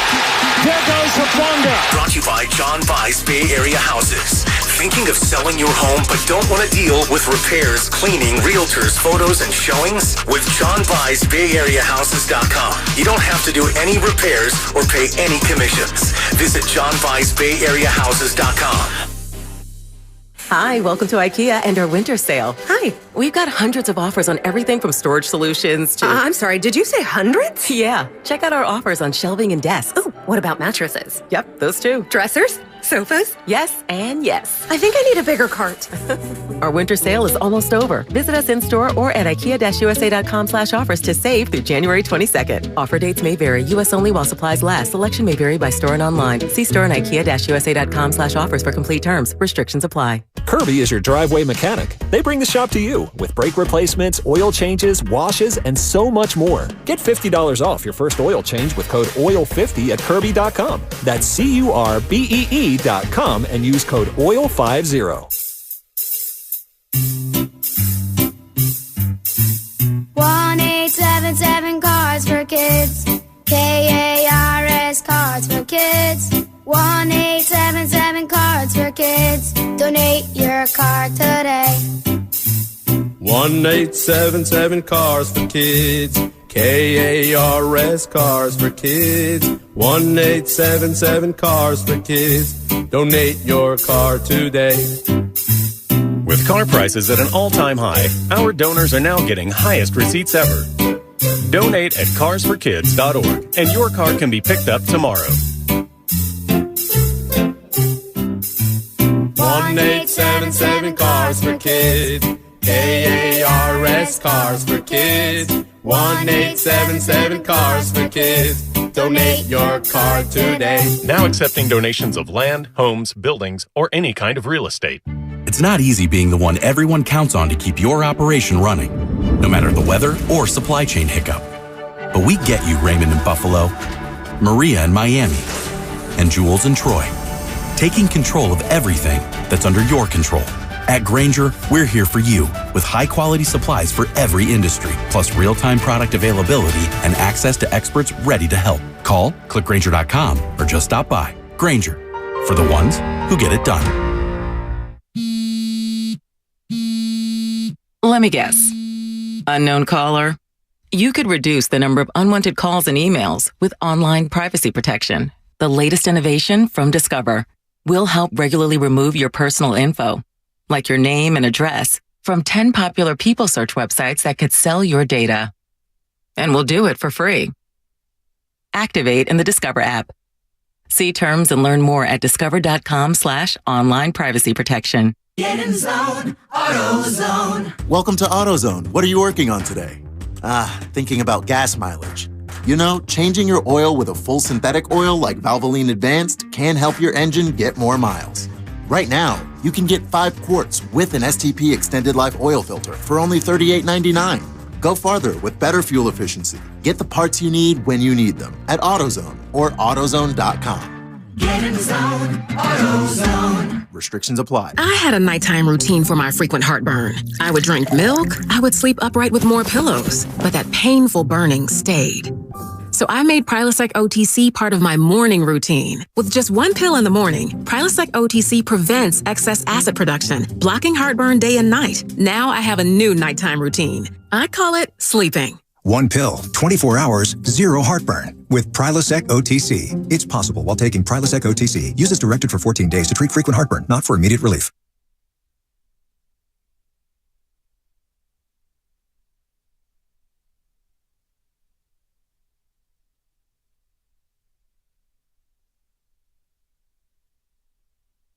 Now back to Willard. Now back to Willard and Dibbs. Take it away, Mark. All right, Steph. Back in action and breaking records tonight, maybe, right? Like, what are they looking for at the Alamo Dome? 1 billion people or something like that supposed to show up to this game tonight. They're going to try to break the world record for people at a hoops game or a sporting event or whatever they're doing. Look, if the Warriors want to do anything on this road trip, I would suggest winning tonight. This thing's only going to get tougher. And so there's a little bit of a mental thing, I think, going on in the Warrior game tonight as well, which is, look, you're 3-16 on the road. Right. Can you win games away? Can you get back to 500? And can you sort of provide yourself a little wiggle room with what's about to come and a 5-game road trip that's going to end with a back-to-back in Boston and Cleveland that feels very hard? And I don't know if you saw this, but Steph Curry helping out the cause. He bought a suite at the Alamo Dome for tonight's game. Good for him. I'm not sure if he's going to fill it with your various curries, spicy, mild, and the rest of them, but he bought a suite to try to make sure that San Antonio can get that record. That's just how good a guy he is, but you mentioned the road trip, Mark, at San Antonio, then a day off, Chicago. To me, those both should be wins, but then it's the Wizards on the second half of a back-to-back, and then Boston and Cleveland on a back-to-back. I hate to say this, but 2-3, would you take 2-3 right now? I mean, is that what we are, right? I think it. You know what's Over weird? Under 2.5 wins on this road trip. Oh, if I'm predicting, I think it'd betting, be. If you're going to liquidate all assets, the favorite would be under. The favorite would be under, big time. Under 2.5. Like, not listen, big time, but no, they're going to win 2. I hope. They've only won 3 so far the whole year. They're going to beat San Antonio tonight. I hope so. They're going to beat the Bulls on Sunday. You're getting ahead of yourself. They're going to either beat the Bulls on Sunday or the Wizards on Monday. Okay, that's fine, but that's 2 wins. But I can fire right back and say I would bet right now they're going to lose in Boston and Cleveland. Both? So if that's your baseline for the road trip, and for me it is, again, a bet, not a hope, a bet. Right. Like Don't we already have a box of donuts bet on something from yesterday? That's the over-under on the Cowboy Bucks Okay, game. yeah. Yeah, that's We go second box. No, I remember we had a box of donut bet, and I couldn't remember what it was. Do you want to do that? No, I don't want to do this because I'm not over here rooting against the Warriors. No. I hope they go 5-0. 5-0, 5-0, bet. We can do the old-fashioned Dibley bet, which is punch in the arm. All right, fine. That's fine. I could never strike you. And honestly, I wish I knew how to strike you. I was going to say, I can't. That's a 4. I can't imagine you ever balling up your fist and hitting anyone. Oh, gosh. And even if you would, I don't know if I would be the number 1 pick for you. I'd probably be in your lottery of people you want to punch. No, you're not. You're on a big upswing right now. Stock up, stock down. Yeah, you got an upward bullet right now. You're doing good things. Look at me. Yeah. No, I think one time in my life I tried to hit somebody. One time, like for real. Middle school, Bowditch Middle School, Foster City, California. Put the bout in Bowditch. Gosh, I even remember the kid's name. Not going to say it. Might still live in the Bay. Yeah. Not going to say it. Might looking for payback. Yeah. Did you hit somebody in class one time? No, he hit me. Oh, yeah. I got socked in while I was sitting in an armchair by one of the biggest players on the football team. He was also a teammate of mine on the hoops team, and he was a friend of mine. Man. But I can get under people's skin sometimes. You? Man. I can't see that.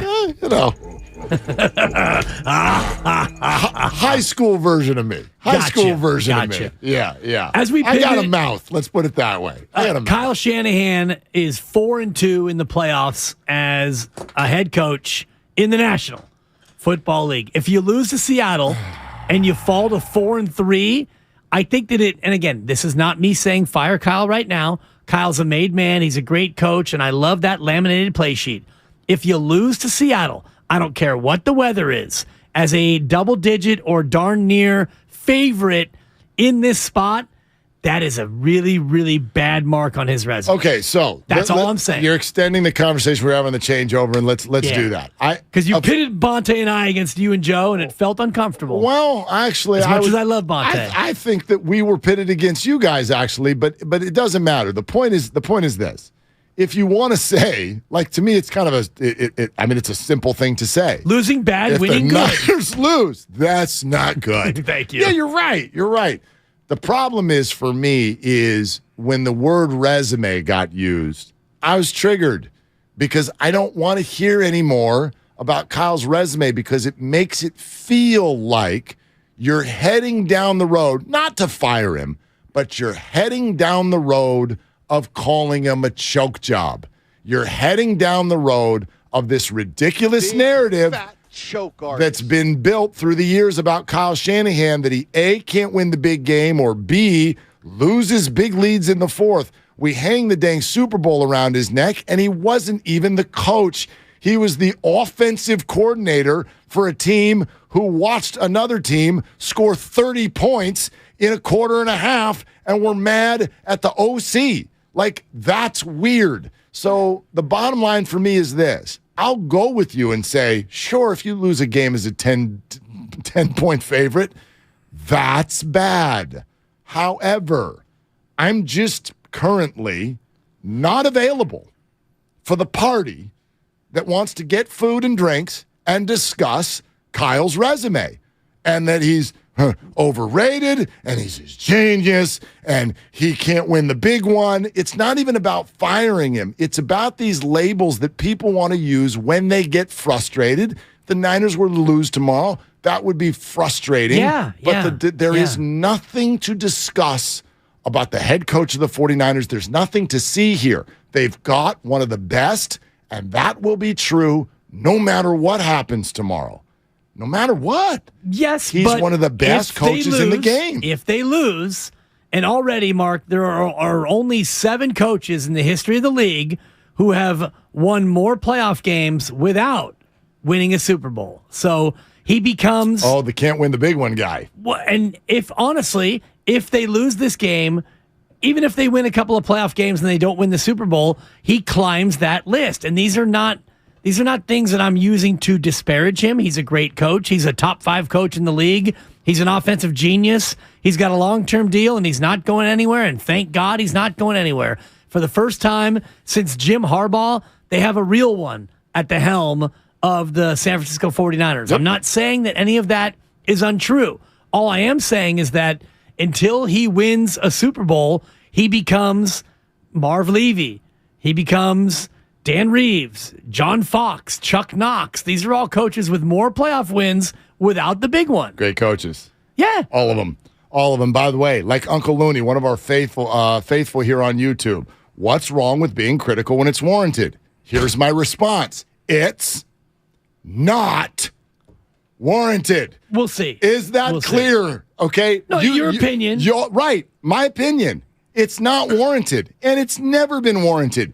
You can come in the next day and be mad at a play call, but my problem with the Kyle Shanahan discussion is it's always been from 10,000 feet, and it should be on the ground level, okay? If you're bothered, this is inherent about being a fan. If you're bothered by a play call, you're bothered by a game, you're bothered. How about an example? You're bothered right before halftime of the Super Bowl against the Chiefs. You're bothered that Kyle wasn't more aggressive with Jimmy Garoppolo. Now that's a discussion. But too often for me, where the irrational fan takes this is to a place about job status or labels as a choker or somebody who's called a genius, but he's actually not. This is all ridiculous. And so that's all I want to say. I do not have any interest in the conversation going there because we're sitting here literally having a discussion about something that hasn't even happened yet. Right. In the midst of a 10-game win streak. It's a nice little run. My response to what's wrong with criticism when it's warranted is how come all of you aren't there to praise when it's warranted? Because that's reality. The conversation we're having about a loss tomorrow isn't even real yet. They might win by 30. They should win by at least 10. So, I mean, we're sitting here right now like And people have been praising him. I mean, talking about Coach of the Year. Mike Silver wrote the article, and many people have said Kyle Shanahan should be or will be. He'll finish in the top 3 in Coach of the Year voting. I think that he should be Coach of the Year. They've won 10 in a row. He's on his 3rd quarterback. They are crushing every single opponent over this run with Brock Purdy. He's done an amazing job. All I'm saying, Mark, is if you think about the what if tomorrow, if you happen to come up on the losing end tomorrow in that spot, heavily favored. Not good. At home, it's beyond not good. No, it's just flat out not good. Like, people lose football games as favorites. They like, it happens every year. Like, right now, I'll tell you a bet I'd love to do with you. I'd love to do a bet. Okay? Bet? Everybody who's got minus points in front of them this week will not win.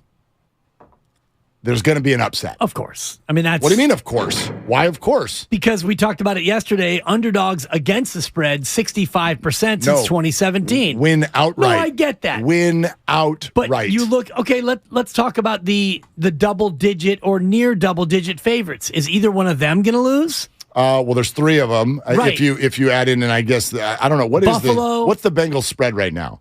It's not double digits, but it's... or is it? It's close. Buffalo is 13. I've got a 9, a 13 and a hook, and a 9. Okay. So it is almost up to double digits. Of those 3 games, are any of those 3 teams going to lose?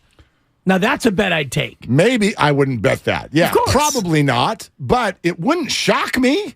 It wouldn't shock me at all. The other games are 1.5, 3, and 2.5. Yeah, those are tight games. And I would tell you that 2 of those underdogs are probably going to win. Who do you think that'll be? I think it'll be... You think the Jacksonville Jaguars are going to win? Yes, I do. And you think Tampa's going to beat Dallas? If I had to pick a second, I would take Tampa over Dallas. I'm not a believer in the Giants. Yeah. Over Minnesota. Me neither. Yeah. I mean, as much as I would love to, but I just don't. I think Minnesota is so explosive that I think that they're going to win that game. They would cover that game, but Dallas given 2.5 at Tampa. If you're telling me I get the GOAT at home and points. I mean, that's a bet I'd have to take. Yeah, I get it. I guess I just, like, this is the way my brain works. Like, it bothers me in life when people have good stuff and they're not thankful for it. It bothers me. So I'm very thankful. Yeah, so I'm not even necessarily just talking to you. You know what I'm talking about. Gosh, half of our YouTube chat right now is like, it is warranted. No, it's not. No, it's not. Okay? You want to gather Steve Kerr and Steph Curry into this conversation as well and be like, remember that time you missed a shot? Like, what on earth are all of you really, really actually saying and talking about? You got one of the best coaches in the game. You got 2 other teams in these playoffs that are on their 3rd quarterback. And what's the deal with all of them? They're the double-digit underdogs. Right. Kyle's on his 3rd quarterback, and he's the double-digit favorite. Well, this third-string quarterback's won 5 in a row, and 6 in a row if you give him credit for when he came off the bench. So this is not Skylar Thompson, and this is not Anthony Brown. But Kyle doesn't get some credit for that. Oh, can we give Kyle some effing credit? Okay. Thank you, Draymond. So Brock or Flock? No, he gets credit. Absolutely. Okay. And I think, to me, it still is Flock. Brock has been great, but the Flock was good before Brock came on, and I believe they won 5 in a row before Brock became the starter, and they've run 5 in a row since he became the starter. Yeah. So for me, it's more Flock than Brock. Okay, I knew that was going to lead to one of those for sure. All right, tick. so little Friday tick. Here would be my number one response, and like the true You're more answer. Brock than Flock. Well, more Brock than Flock, yes. However, I'm plenty of Flock. So right, flock of seagulls here, because the true answer, as is the case with so many debates, is going to lie somewhere in the middle. I think you'd be a crazy person to say that Brock Purdy could just, like kind of Tom Brady did. Brady is such an exception where he does what he does for 20 years with the Patriots, and everyone is doing their version of Brock or Flock in New England, and is it Brady or Bill? And Brady just gives such an affirmative answer on that by bailing out, going to Tampa Bay, which was not even considered a contender, and winning a damn Super Bowl and not even doing it out of the 1 seed. Like, won a game at Lambeau Field and then beat Patrick Mahomes. Like, that was as affirmative of it was Brady, not Bill. Okay? But that doesn't mean Bill's a bad coach. Same thing here. I'm not going to tell you that Brock Purdy could go to the Chicago Bears next year and they'd win the Super Bowl. That's ridiculous. However, I'll also say this, to simply say, oh, this 49er roster is so stacked and Kyle is such a strong coach and play caller that Brock Purdy is just a guy who landed in a great spot, and therefore there are tons of quarterbacks who could come in and have the 49ers at 13-4. I'm so going to push back on that, and the most simplistic of stats is the answer. So you mentioned the Jimmy time. I'm going to give both of them the game they entered into the first quarter. Doesn't go on their record, but I'm going to give Jimmy the Seattle game that he won 27-7, and I'm going to give Brock the Miami game that was won 33-17 or whatever it was, okay? So if I give those guys that game, here's the flat-out fact. The 49ers with Jimmy Garoppolo as the quarterback averaged 23 points a game. With Brock, they averaged 33. So if you think it's all flock, I want you to call right now and explain to me what happened there. Why are they averaging 10 points more per game with fewer pick sixes, by the way, because Jimmy got a bunch of those? Why are they his averaging? Yes, in his favor. Why are they averaging 10 points more per game since Brock Purdy came in? Well, you could look at the health of the team and the improvement of the offensive line and the relative strength of schedule in terms of the opponents. Those would be three factors that would lead me toward the flock. First 3 games for Brock Purdy, playoff teams. First 3 games. Playoff teams? Dolphins, Bucks, Seahawks. Playoffs. Dolphins with a clearly failing Tua Tagovailoa. 8-3 in that moment. 8-3, hadn't lost a start yet. Right, but in a spot where that team had been exposed. I mean, honestly, we're going to spotlight that. I mean, who did Jimmy beat? He built his points per game up on the Cardinals and the Panthers. So, and you got Tampa as a playoff team. They are. Yes, but they're not. They are. I feel like they're playing Monday night. It's a pretty weak team. It's a weak Tampa Bay. I mean, again, and a team that was incredibly beleaguered. Again, a team that was really badly injured on their offensive line, and Tom Brady was wildly ineffective. Right, but we could do that to any opponent. Put it this way: Brock's opponents versus Jimmy opponents. The Brock's are probably more impressive than Jimmy's, I would say. But the whole strength of schedule thing, I think, Kyle, I know this triggers the hell out of you. There aren't that many good teams in the NFL for us to say, whoa, impressive victory. Nobody beat the Chiefs. Nobody beat the Bills on the 49ers this year. I get that. Nobody beat the Eagles yet. So who is it you want him to go play?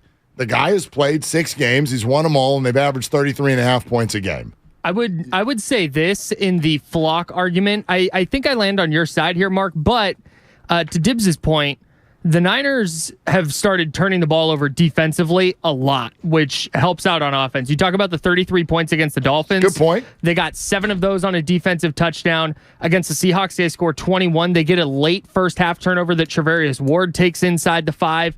They've been in the plus in the turnover margin in every single one of those games. That's totally fair, and I think it's a strong point. However, I would answer that with, can you tell me about pick sixes? Can you tell me about defensive touchdowns? Because I feel like the 49ers, have they had any? They had the one against the Dolphins. I'm looking at it right now. Yep. Thank you, Kyle. One against the Dolphins. It was a fumble return, Dre Greenlaw, in the win against Miami. They have any since then?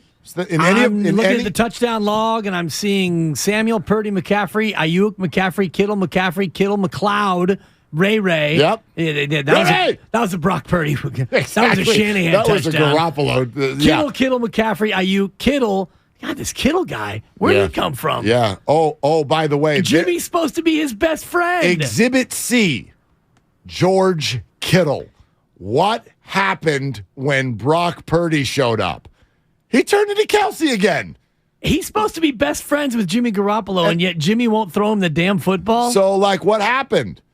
Coinky dink? That's what we're going to go with? George Kittle became an elite player. The fantasy world gave up on George Kittle. We gave up on him.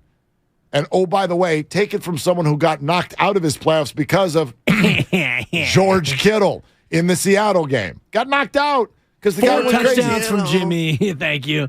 Kittle like a niner. Kittle like a niner. Thank you. That's my current favorite of the guru drops of the Kittle centric. He's got 11 touchdowns, right? Yeah. 4 from Jimmy, 7 from Brock. In fewer games. And I'm not seeing any from Trey. In fewer games. Yeah, Trey. Trey only. How many touchdown passes did Trey even have? 0. Yeah. I mean, he had 5 quarters. Right. He only had 5 quarters of action. Yeah. And 4 of them were in that Chicago reign. Yeah, exactly. Wow. Yeah, he had Tyler Kroft open. He threw it over his head. I'm just looking at the touchdown log. The Niners have scored 53 touchdowns. And, Trey Lance had 0 of them. And, by the way, I'm also just, like, thinking about the 49er, the schedule prior to Brock Purdy. I know that they had a pick 6 in that game against the Rams. You know, what were the defensive touchdowns I'm seeing prior to Brock 3 coming defensive touchdowns all year. I think it's less about defensive touchdowns and more about short fields. I agree with that, Kyle. That's Absolutely. fair. That's fair. But if we're going to sit here and do the points per game for each quarterback, we can add in field position. You can add in a couple of defensive touchdowns. However, I would say that is such a large gap, it gets swallowed up by an obvious point that every 49er fan listening to us knows.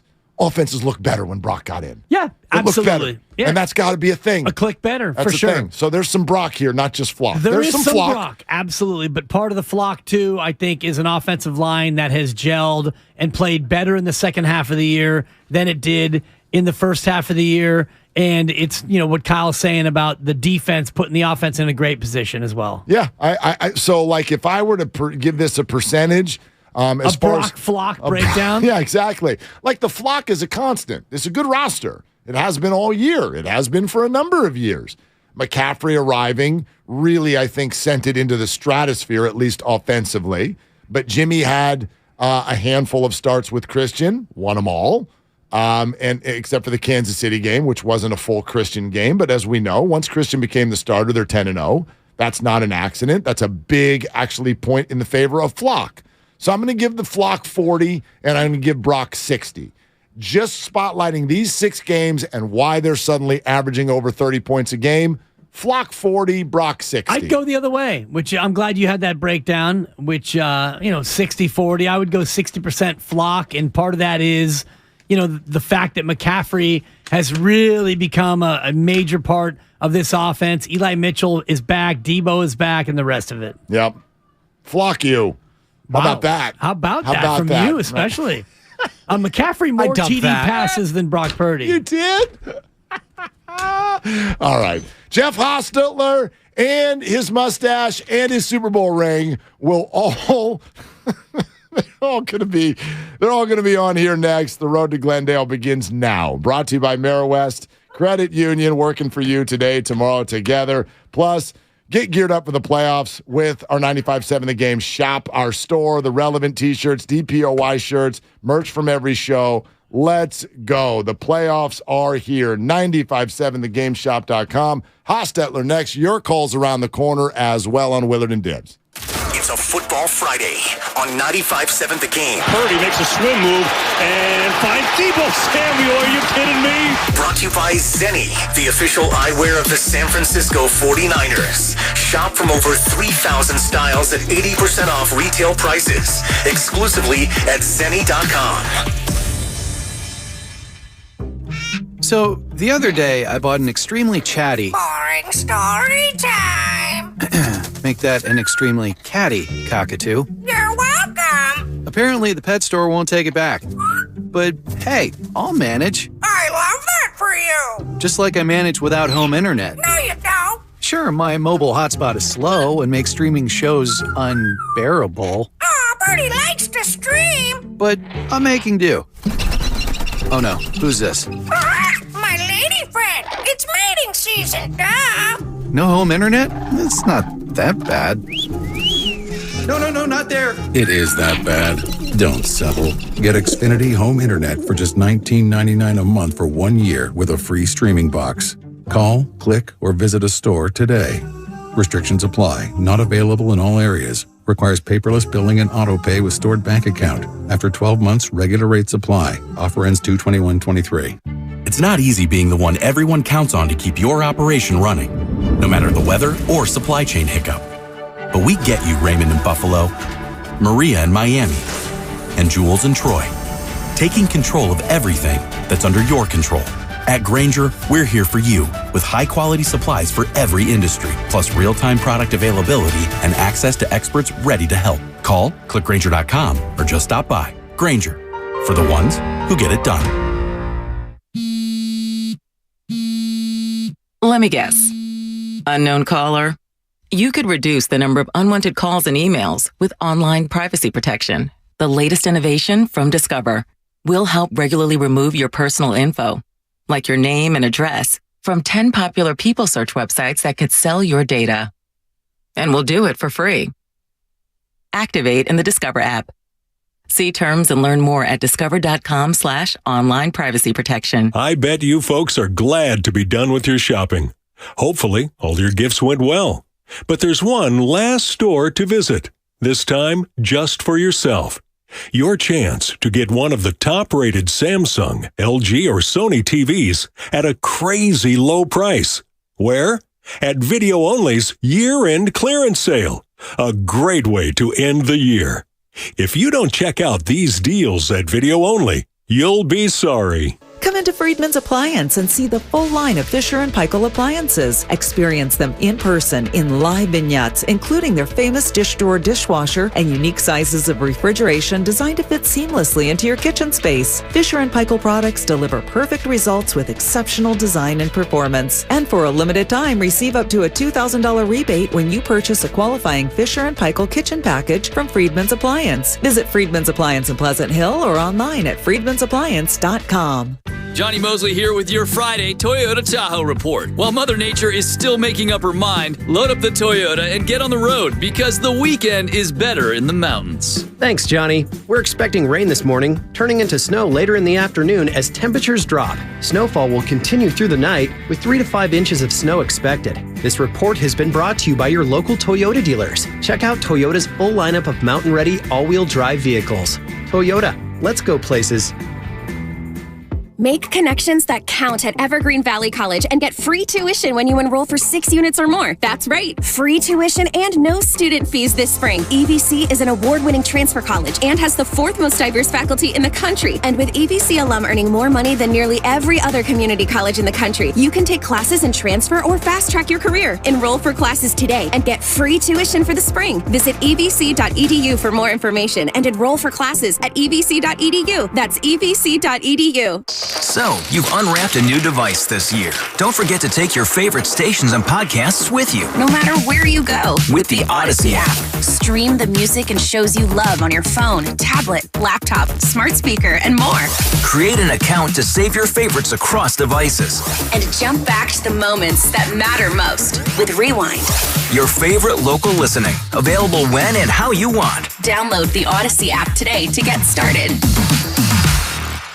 If you own a business, this has been a bumpy ride. From pandemic to inflation, I'm sure you could use a break. If your business has 5 or more employees and survived COVID, you might be eligible to receive a payroll tax refund of up to $26,000 per employee. The challenge is getting your hands on it. Hi, I'm Howard Mackler, and that's why I founded GetRefunds.com to cut through the red tape and get you the money. The team of tax attorneys we have put together are highly trained in this little-known payroll tax refund program. We do all the work, charge not a dime up front, and simply share a percentage of the cash that we get for you. Businesses of all types can qualify, including those that took PPP, nonprofits, and even those that had increases in sales. We have helped return over $1 billion to businesses, and we can help you too. Just go to getrefunds.com/sports, click on Qualify Me, and answer a few questions. This payroll tax refund is only available for a limited period of time. Don't lose out on up to $26,000 per employee. Go to getrefunds.com/sports. That's getrefunds.com/sports. Here's home improvement news for the new year at Dolan's. Replace those old interior doors with ones you design yourself. Create your own style with personal choices at Dolan's and doors that are made just for you. The door experts at a Dolan's showroom will help you design your own amazing interior doors. Visit the Ideas section at dolanlumber.com and have a safe and happy new year. You're listening to 95.7 The Game, KGMC FM at HD1 San Francisco. Always live on the free Odyssey app.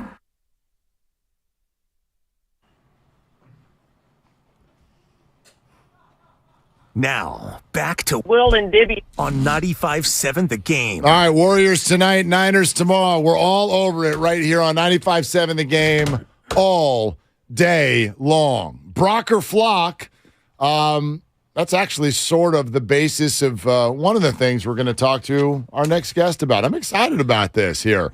Me too. Yeah, Willard and Dibs, we'll get back to your calls here in just a second, but looky here, Jeff Hostetler joins the program. Hey, Jeff, great to have you on. How you doing? I'm doing great. How about you guys? Yeah, we're doing great. So, getting thrown in out of the backup quarterback position and then winning a Super Bowl. Easy, right? Yeah, nothing to it.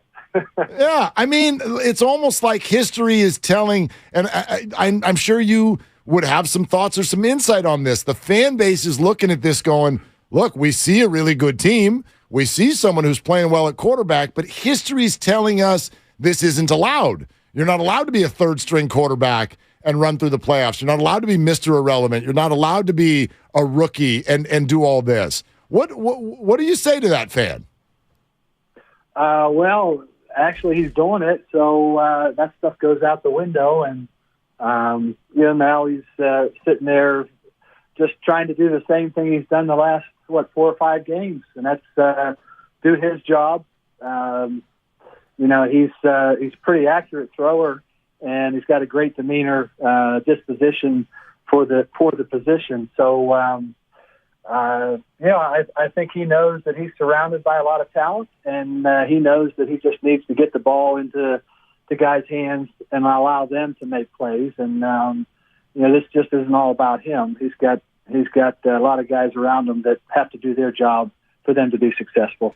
Did you take that same approach in 1990 when you came in very late in the year and you had to come in and take the reins of a team that was great and a team that was destined for greatness? How hard was it for you to step in and remind yourself that it wasn't just about you and you could let the people around you get it done? Well, I think, we were a little different at that point. We were started off the season on fire, but we lost, people don't realize, we lost 3 of the previous 4 games before I started. So it was a situation where everybody had jumped and abandoned ship. And, I was obviously the weak link, but the team itself was on a downward spiral. And so, for us in our locker room, there was never any doubts that we could turn things around. And there wasn't any doubts in my abilities as far as with my teammates. And that was the thing that I think that struck all of us was, we were just waiting for an opportunity. When the opportunity came, we were going to take advantage of it. We changed some things up offensively. We moved the ball around. And 2 of the teams that we lost to previously, we end up facing in the playoffs, and we end up beating them. So we did some good things, but it's not a one-man show, that's for sure. Jeff Hostetler with us here on 95.7 The Game. Jeff, I wonder if you could really go into the memory banks and share this with us, because one interesting aspect of this game for Brock Purdy is that he's facing a team for the second time, the first time in his career. He's never done that. Therefore, they've got some experience, a book, if you will, on Brock. Can you remember the first time you played someone for the second time, and was that more difficult? No, I don't think playing somebody for the second time is any more difficult. When you're in that league, coaches they game plan you. They know your weaknesses, and as a quarterback, nobody knows your weaknesses better than you if you're any good. And so the things you need to work on. The things that they're going to attack you with, and it's a preparation thing. You prepare. Your coaches put you in a good position to be successful if they're any good. And, you're surrounded by teammates that all have to do their job. So the fact that they're playing the second time around, I don't see any advantage, disadvantage. I mean, as a player, you get to also bank that kind of stuff so that who you're facing, what guys gave you some difficulty, how they disguise things. So there's advantages both ways. Haas, take me back to that game in 1991 when you played the 49ers for a second time. Because, Mark, you led me to it. You talked about playing a team for the second time. You lose the first game to the Niners 7-3. Then you win a field goal battle in the NFC playoffs. What was that game like, that slugfest when you were trying to get to the Super Bowl? Again, that was, back at that season, we had to prepare as if we were going to the Super Bowl because there wasn't an extra week in between. So we beat Chicago the week before, and we all packed up for 2 weeks preparing to go from San Francisco right to the Super Bowl. And the fact that we had played them before, we played them tough, but we didn't come out with the win. We knew, we knew we could stay with them. We knew we could play the game with them. We knew we could beat them. And so our goal was just to go out and each of us play our game. And it was a slugfest. We were trying to prevent them from a three-peat, and we came out on the right end of that. This feels like sort of a weak subject to bring up, but because you're a quarterback, I wonder your perspective. Like, we're bracing ourselves for a hell of a storm. It's been going on for 2 weeks here in the Bay Area already, but like the weather is supposed to be really bad tomorrow. How does that affect a quarterback, Jeff? Well, I tell you what, as a quarterback, you love to see a dry ball, great weather, no wind, no rain. But lots of times that isn't the case. And so I'm sure offensively they'll adjust to those things. You wait till game time, you see, what kind of conditions there are. And the big thing in those kind of games is you want to protect the football. And so, I'm sure they're going to be trying to do that. Maybe it's a little shorter passing game. Maybe it's, the combination of pounding it a little bit more. But both sides of the ball have to do the same thing. Do you get the sense that the offense has the edge in a sloppy field situation because the old cliche is, well, they know where they're going and the defense doesn't?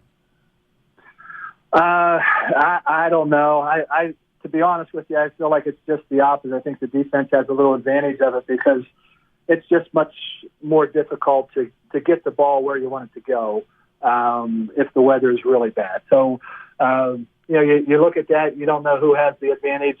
You just know that you're all playing in the same weather, and it's the team that is going to get it done no matter what. It's going to come out on top. So, I'm sure quarterbacks, these guys would rather be playing in inside or in great weather, but they'll make do. Jeff, what's the process like of getting thrown into action and sort of gathering the confidence of your teammates? What was that like for you? What do you think it was like for Brock? So, for me, I waited 6.5 years. So Brock was probably back in high school, maybe junior high almost. So before I had an opportunity to play. And so, he came out of college, went through preseason, and then had the opportunity later on. And guys got to see and get a little comfortable with what he could and could do and felt good with, what they had there. For me, it was 6.5 years waiting. And for 6.5 years, I tried everything. Heck, I blocked a punt, ran the ball, and caught a pass before I ever threw one. So wow. I did everything I could to get out onto the field. But the one thing I do know is the support of your defensive guys is amazing. My defensive guys, I faced them all the time in practice. They knew that I could get the job done. And, I'm sure those defensive guys out there, they got a great defense. And, they've got a lot of confidence in this young guy. And he showed he can get the job done. So, it's one of those ones, again, Parcells used to have this motto about playing within yourself, and I never really fully understood what that meant. But it basically comes down to, hey, you do you. And, everybody else has to do their job. You do you and do your job. Things will work out. Talk about that for just a minute, playing up in scout team action against Lawrence Taylor and Carl Banks and Leonard Marshall. When you actually finally get on the field against, by the way, a Super Bowl team in the Buffalo Bills, did it feel very natural knowing that you've already faced the best of the best? Well, yeah. I mean, when you look at it and you think, who am I competing with? Well, heck, I could turn around and say every day I competed against the best. And so on a confidence level, that's what you got to hang your hat on. When you can't get out onto the field, you got to hang your hat on what you've done in the past and who you're competing with week in and week out. And so for me, it was knowing that I could compete against the best, and the fact that those guys rally around and express their confidence in me, that helps. So it's one of those great opportunities that come along very, very infrequent. History is not very kind to quarterbacks in that situation, and I'm blessed to have turned the tides on that. And Brock's on his way to doing some great things. You just take them one at a time, and allow guys to again make their plays. Jeff, thanks for coming on. It's fun to talk to you. It made that 15-13 loss like 0.5% better. Exactly. Yeah, I bet it did. Yeah. Hey, thanks, guys. Thanks, Hoss. Thanks very much. All right, thanks. There he goes. Jeff Hostetler right here on Willard and Dibs. And they didn't score a touchdown against the 49ers in 8 quarters. And they kicked 6 field goals. The Niners outscored them, Mark, 20-18 over 8 quarters of football. And I know we all want to talk about a Roger Craig fumble. That, to me, is unfair. It's not like the Niners beat him 41-3 the first time. The Niners beat him 7-3 in the first matchup. And in the second matchup, the only touchdown was a John Taylor big play from a guy named Joe Montana. These two teams were a couple of defensive monsters. It was all about the kickers for that team that year. They never scored a touchdown against the 49ers, and then they went into the Super Bowl and won because someone else missed a field goal. So yeah, that was the definition. And so it's kind of funny, actually, to sit here and talk to Jeff Hostetler. Like, yeah, he ran his team to the Super Bowl. Did he throw any? I forget the stats I came up with yesterday. Did he throw any touchdown passes in those playoffs at all? Yeah, he threw 3. Yeah, he did. Sorry. He had one 3? to Stephen Baker in the Super Bowl. He took a safety. They go down 12-3.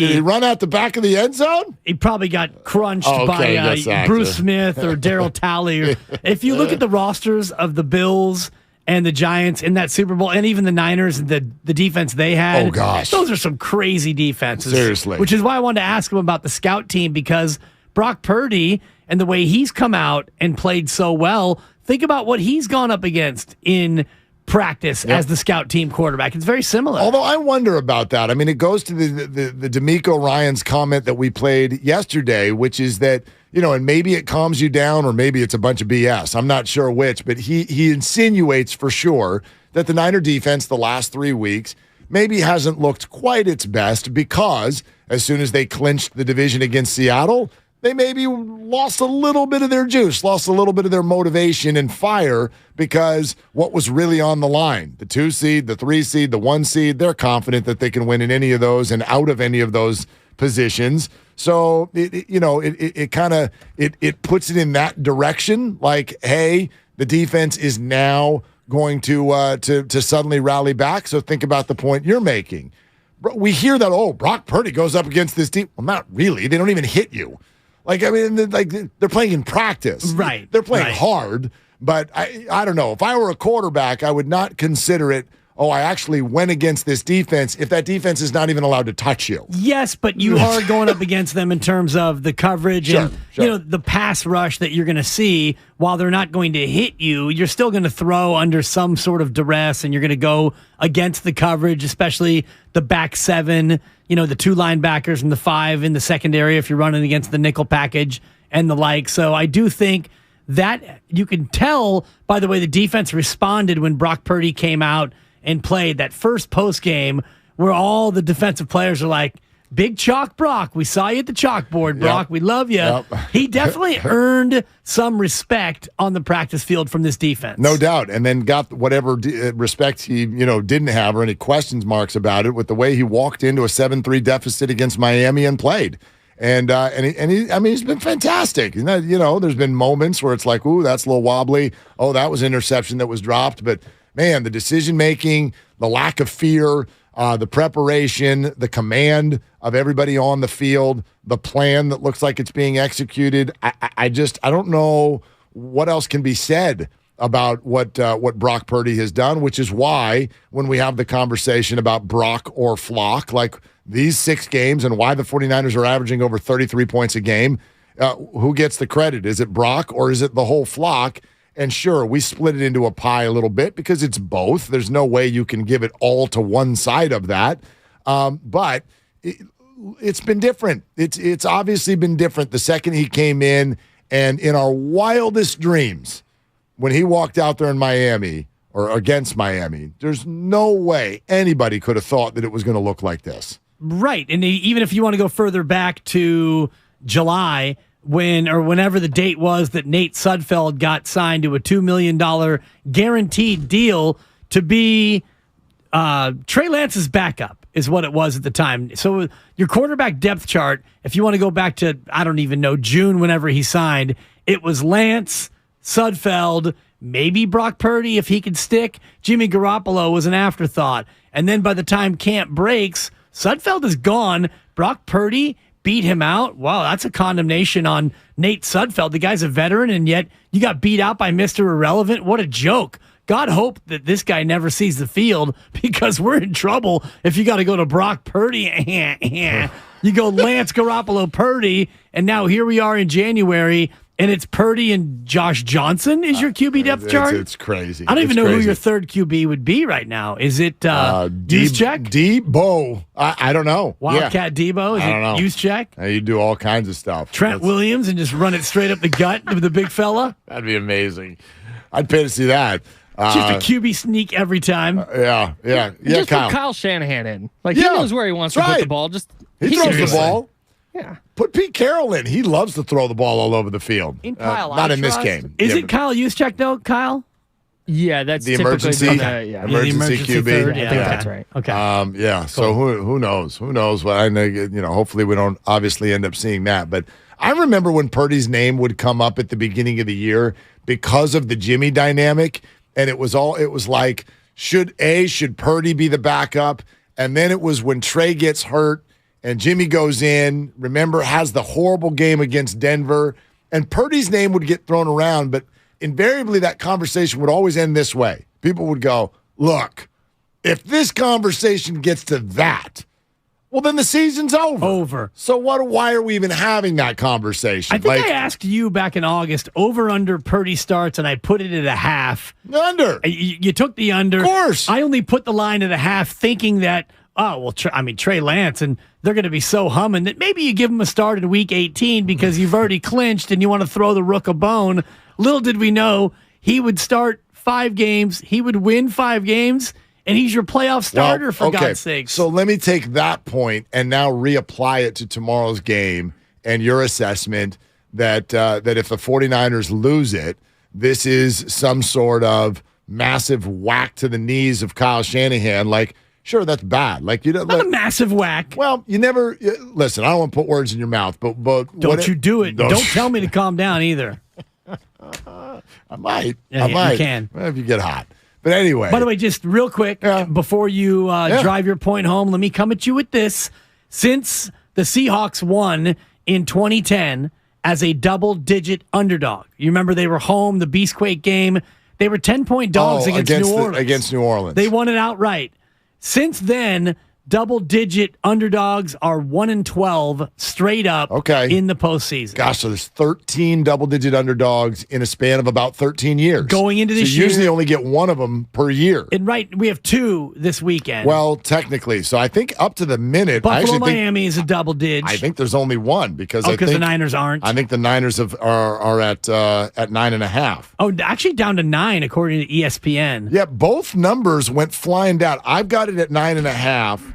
On betonline.ag. And then this is interesting. Remember we talked about my all playoff parlay and I had the Ravens plus 10? No, you don't. It's dropped all. Well, yeah, I do because I played it. I got it at plus 10. Nice. It has dropped to plus 8.5. Oh, I see it at 9 on ESPN, but why? What happened? The only thing that happened in that game yesterday is that Lamar Jackson came out and was like, I firmly am not playing in this game. Yeah. He tweeted about his PCL and the knee is still not stable, and damn it, I wish I could be out there with my team, but I'm not. And so here we are, and the number fell 1.5. What happened? Well, I don't want to go all Natalie Merchant on you and talk about the weather, but the forecast is for cold, very cold in Cincinnati. Yeah. Okay. So maybe weather factors have led that to be a little bit of an under. And I know we'll talk to Nick Costos from You Better You Bet and the Odyssey BetQL network. The Niner over-under is coming down as well, down to 42 because of weather concerns. Because of weather, Yes. sure. All right, I want to say this out loud to you since you brought that game up. Well, you can't just think it. I'm going to say it. Okay. Yeah, I'm going to say it out loud. Say it. I already said it to myself, so I don't need to say it again. In the mirror? Right, yeah. No, just now. Because I script my first 15 jokes every morning. You know, I do a lot of mirror work.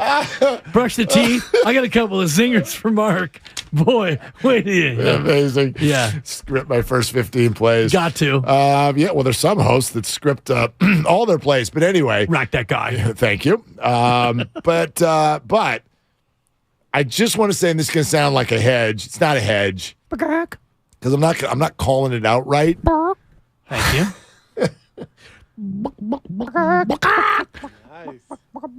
I got something going on in here in the gut about this Ravens-Bengals game. I got something. Now, maybe I just need a donut. I don't know. Next Friday. Something in your gut saying Ravens outright? I am not going to be surprised one bit. First of all, I will call close game fourth quarter.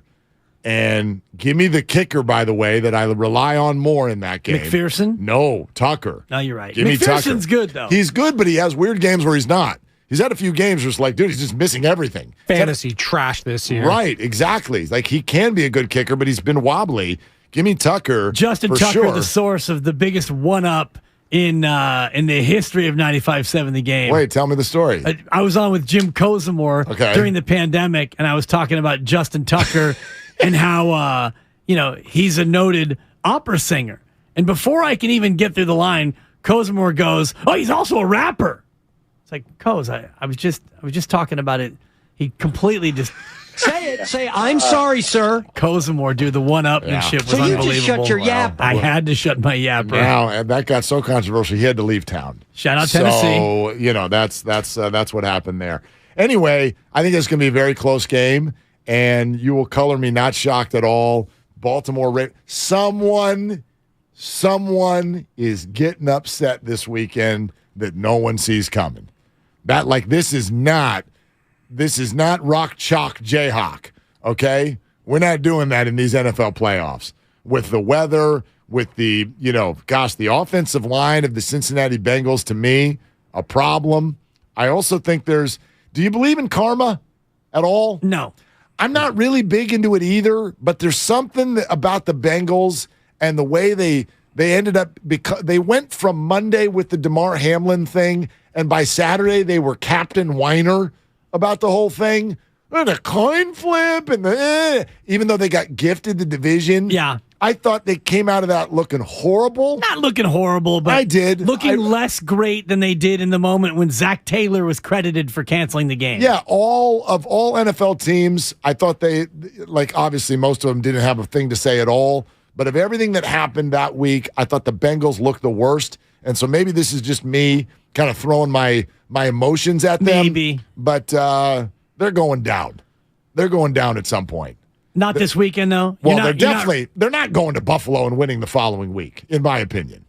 I mean, if you're neutral America, if you're out there without a dog in this fight, have you ever been a bigger Buffalo Bills fan in terms of who you want to win the Super Bowl? If you have no dog in the hunt, if you're not a part of the 14-team NFL playoffs, or if you're just a casual fan, you want Buffalo to win the whole damn thing. Not only because Damar Hamlin, but also the fact that they've been the lovable losers now for damn near 35 years since they lost 4 in a row. I do think the Bills are going to the Super Bowl. I do think the 49ers and the Bills are going to the Super Bowl. This is where I think it's a Chiefs-Niners rematch. Okay. Kansas City's going to beat Buffalo in Atlanta. Yeah, I don't think so. Niners win in Philadelphia. You know my take. The Chiefs defense is going to bite them in these playoffs.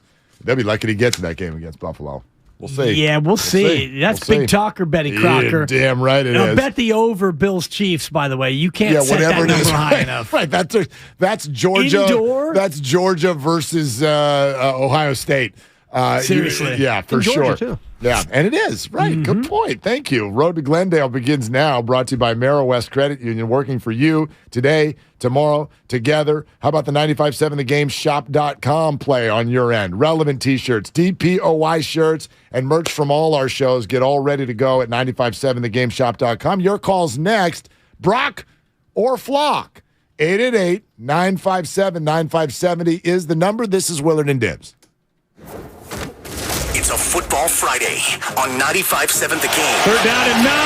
Bosa, the sack. Brought to you by John Vai's Bay Area Houses. Thinking of selling your home but don't want to deal with repairs, cleaning, realtors, photos, and showings? With John Vai's Bay Area Houses.com. You don't have to do any repairs or pay any commissions. Visit John Vai's Bay Area Houses.com. So, the other day, I bought an extremely chatty... Boring story time. Make that an extremely catty cockatoo. You're welcome. Apparently, the pet store won't take it back. But, hey, I'll manage. I love that for you. Just like I manage without home internet. No, you don't. Sure, my mobile hotspot is slow and makes streaming shows unbearable. Aw, Bertie likes to stream. But I'm making do. Oh no, who's this? My lady friend. It's mating season, duh. No home internet? It's not that bad. No, not there. It is that bad. Don't settle. Get Xfinity Home Internet for just $19.99 a month for 1 year with a free streaming box. Call, click, or visit a store today.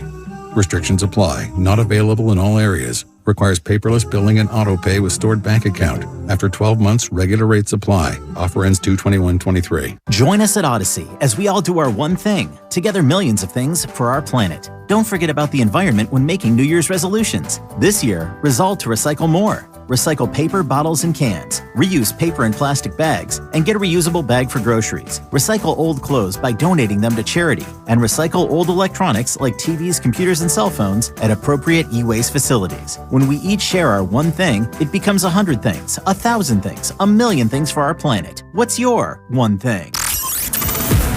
Every week, Damon and Rattle go inside the 49ers locker room. The great Trent Williams. He's always been regarded as one of the better backs in the NFL, but to actually have him and see him up close and personal, you kind of see why his reputation is what it is. Hear a different 49er each week on Damon and Rattle. Bang, bang, Niner gang! Brought to you by Harris Ranch Beef. Visit your local Rayleigh's, Bel Air, and Nob Hill markets for all your beef and tailgate needs. The other day, I bought a cockatoo. Hello! He's a handful, but I'll manage. Just like I manage without home internet. Sure, my mobile hotspot is slow and makes streaming shows unbearable, but I'm making do. Oh no, who's this? It's mating season, duh. No home internet? It's not that bad. Don't settle. Get Xfinity Home Internet for just $19.99 a month for 1 year with a free streaming box. Call, click, or visit a store today. Restrictions apply. Not available in all areas. Requires paperless billing and auto pay with stored bank account. After 12 months, regular rates apply. Offer ends 2/21/23. At the UPS store, we know this upcoming holiday is when things can get busy for small business owners. Exactly. My to-do list and I don't take days off. That's why you can count on us to be open and ready to help with every small business need, whether it's packing and shipping or if it's just to check your mailbox. That's almost everything on my to-do list. My list and I can take the day off. Your local, the everything to help you be unstoppable store. The UPS store. Be unstoppable. The UPS store locations are independently owned. Product services, pricing, and hours may vary. See Center for details. For the ones finding new ways to ensure the job always gets done. For the ones wearing many hats. For the ones who are hands-on, even from far away. And the ones keeping business moving forward. We are Grainger, offering professional-grade industrial supplies, plus real-time product availability and access to experts ready to answer your toughest questions. Call, click Grainger.com, or just stop by. Grainger, for the ones who get it done. Get in the zone, AutoZone. Welcome to AutoZone. What are you working on today? Starting trouble. No one likes that. We'll get you set up for some stronger starts. You might just need a fresh charge, and we'll take care of that free of charge. But if it is time for a new battery, we've got replacement batteries that'll fit your needs, starting at just $79.99. You can learn more about our battery selection at AutoZone.com. That's what makes us America's #1 battery destination. Get in the zone, AutoZone. Claim based on data from the NPD Group 2021. Save now on appliances and more at the Truckload event at Lowe's. Get deals on select major appliances and take home what you buy same day. And save an additional 10% on all in-store clearance appliances. Plus, get store-wide savings on even more items. Stock up on GE Sync Reveal 60-watt dimmable smart LED light bulbs for just $9.98 each. Head to your local Lowe's store or visit Lowes.com to shop the Truckload event today. Exclusions apply. While supplies last. Selection varies by location. See Lowes.com for details. Valid 1/12 to 1/18. The 34th Annual Manufacturers RV Show is coming to the Alameda County Fairgrounds, January 21st through January 29th. And 95.7 The Game has your chance to enter to win a 4-pack of tickets. Head to 957thegame.com/contest to enter.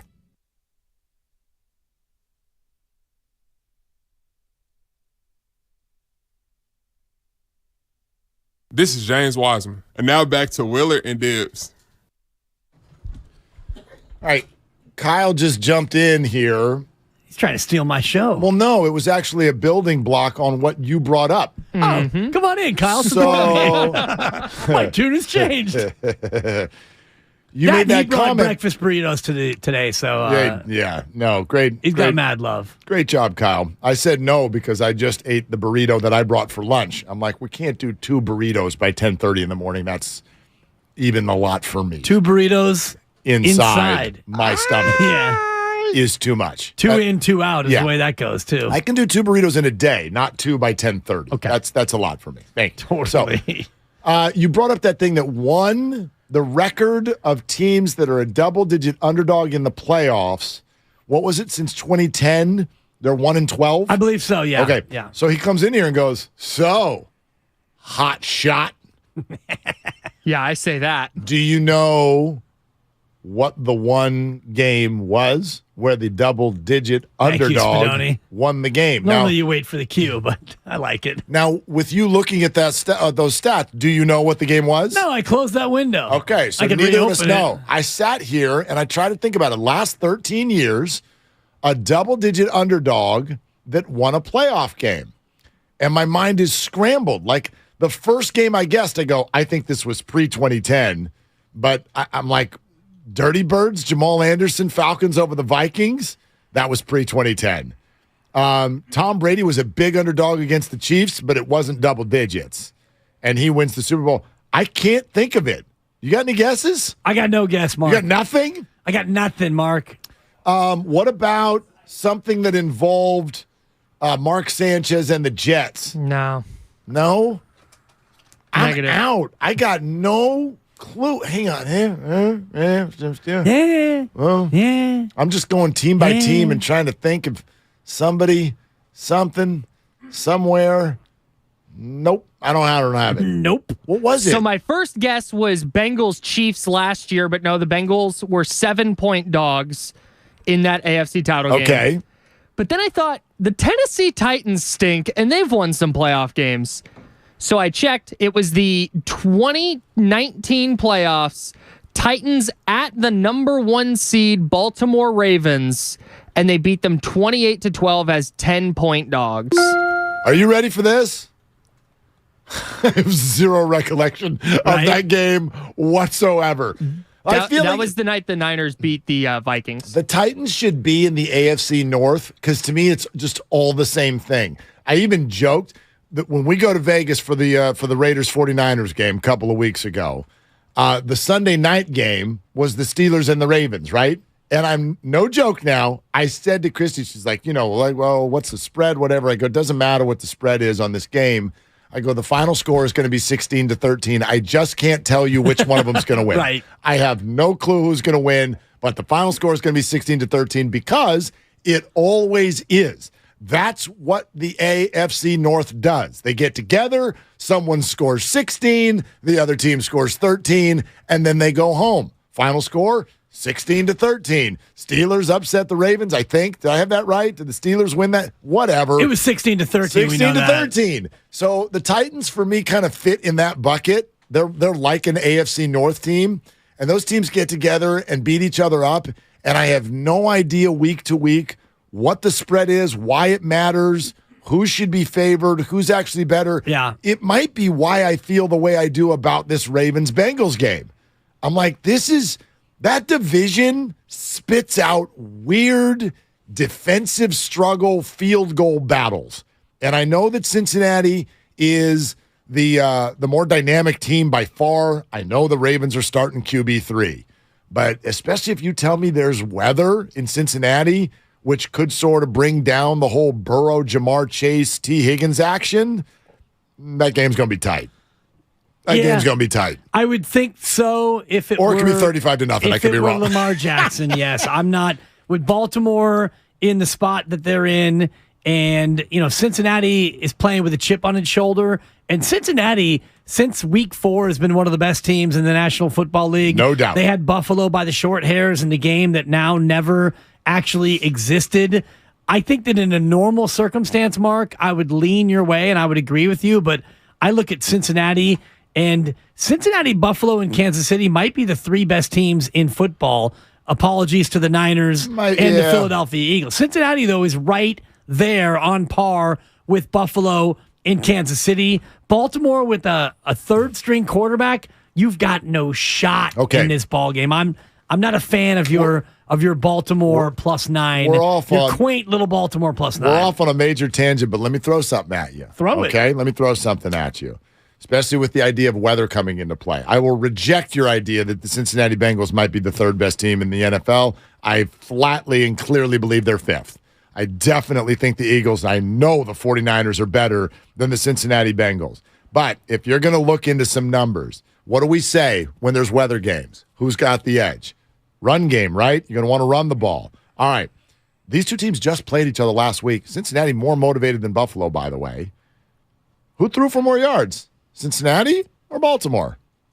Well, Baltimore was down the whole game, so probably Baltimore. Okay. I mean, they were down 24-7 at the half. Okay, so they had to throw, Mark. Toss that aside, but Anthony Brown. You can't toss that aside. Well, no, he threw for almost 300 yards. Threw for 286 yards in this game. 19 of 44. I'm not calling him great. Is he serviceable? Can you stay in a football game? Oh, he stinks. Here's the bigger number. The Bengals rushed for 2.8 yards per carry in that game. The Ravens rushed for 4.1. If I'm going to look at styles make fights, if I'm going to bring weather in, give me the team with the offensive line, and that's Baltimore. Cincinnati's offensive line is a problem. It was a problem last year. I still, for the life of me, have no idea how they beat Tennessee in the divisional round when Joe Burrow got sacked 8 or 9 times.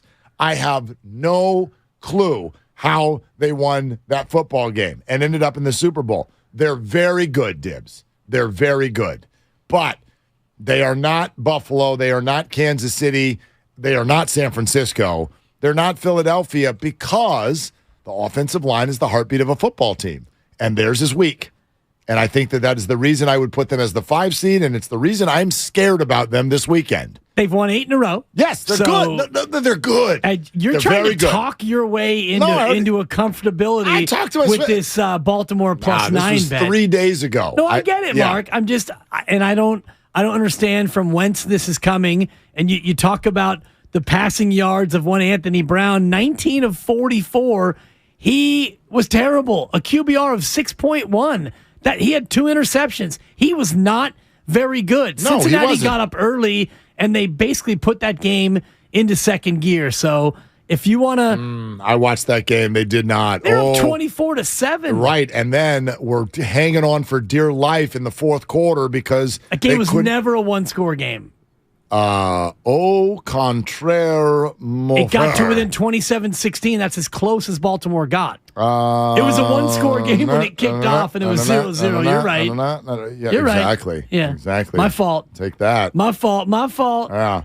The game wasn't as close as the score indicated. Listen, I think and Baltimore's got a third-string quarterback who's not very good. If you want to know what I actually think about this football game is that I'm in a playoff confidence pool. I have Cincinnati winning. but I put them low. Is it just winners? Just winners. I think they're going to win. I think it's going to be tight. Is that your lowest game on your confidence pool? No, I think I put Tampa over Dallas. Jacksonville. I took Jacksonville. I don't want anything to do with that game. How about Tampa-Dallas? Tampa. Those are both below Cincinnati, though, on the confidence meter, I would expect. Yes. I think it was 2-3, and I put Cincinnati at 5. And your most confident is Buffalo, followed by the Niners. Right, but I would not. So there are 13 games. This is something I want everybody to think about now. There are 13 playoff games. So when you do a confidence playoff pool, you can, at least the one we do, you can use any number you want. You just can't use it again. 1 through 13. You got to fill out 1 through 13. Gotcha. I think what everyone's going to do is Buffalo at 13 and 49ers at 12. This is where I do believe in karma. Don't you dare put the 49ers at 12. That's the Seahawks nickname.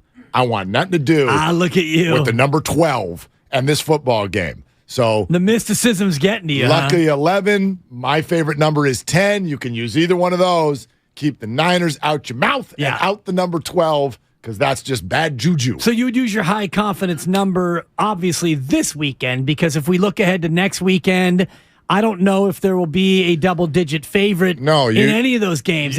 No matter what your matchup is going to be. Yeah, you got to get aggressive early, obviously, because in theory, the matchups get harder next. Although, I mean, there are some matchups that, even if the Giants go to Philadelphia, that's a game. That's a division battle. It's not a double-digit spread. No. I don't think it's a double-digit spread, but you're looking for games where you're like, I'm comfortable with who's going to win here. There are scenarios. I mean, let's take the 49ers. Let's say they get through this thing, right? They handle Seattle, no problem. Well, who are the opponents next?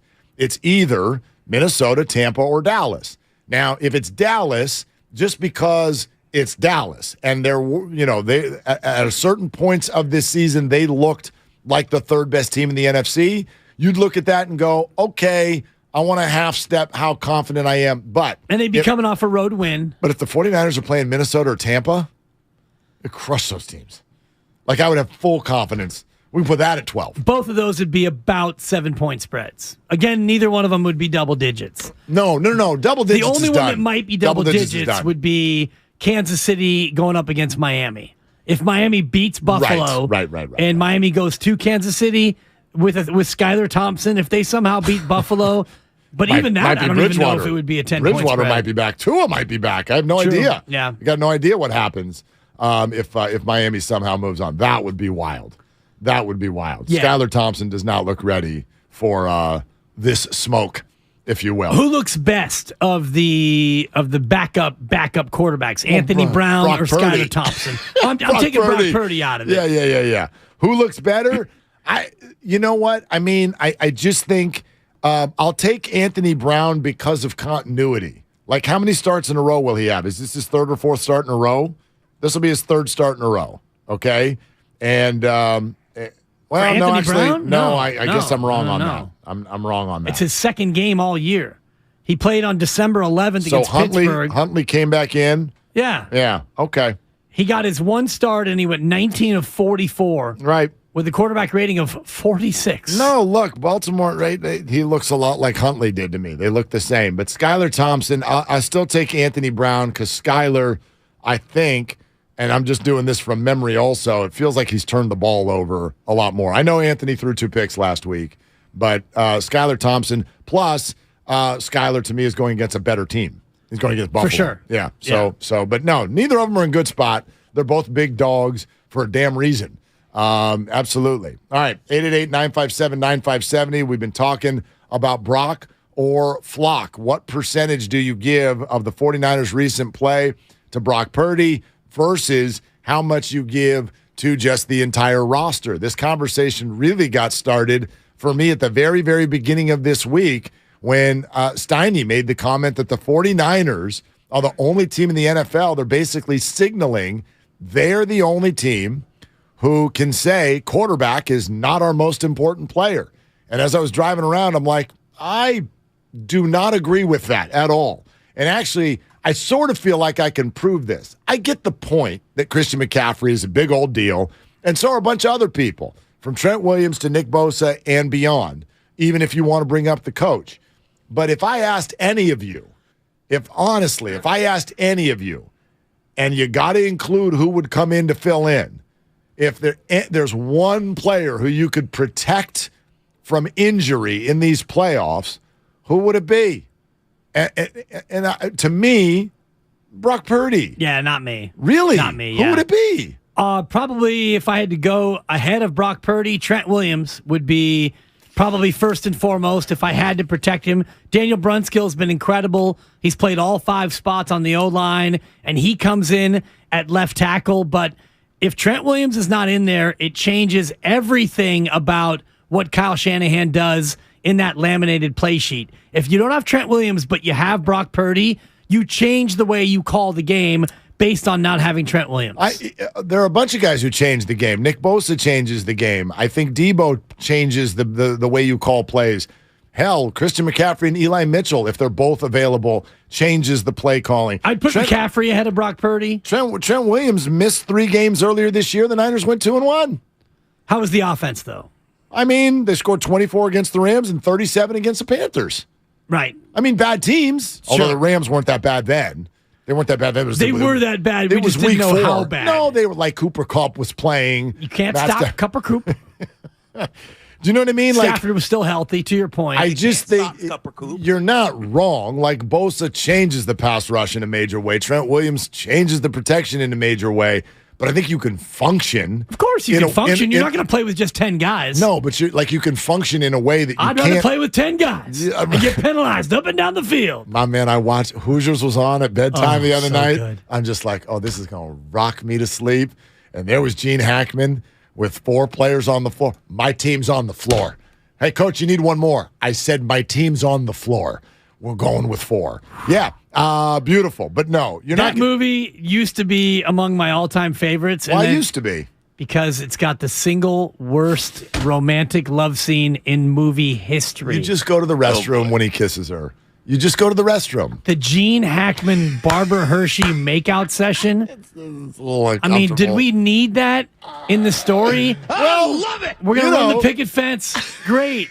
And the whole shooter with his alcohol Who problem. Who doesn't want to make out with somebody who runs the picket fence? Oh, my God. I wanted to go dude. kiss the man. Come on. Picket fence?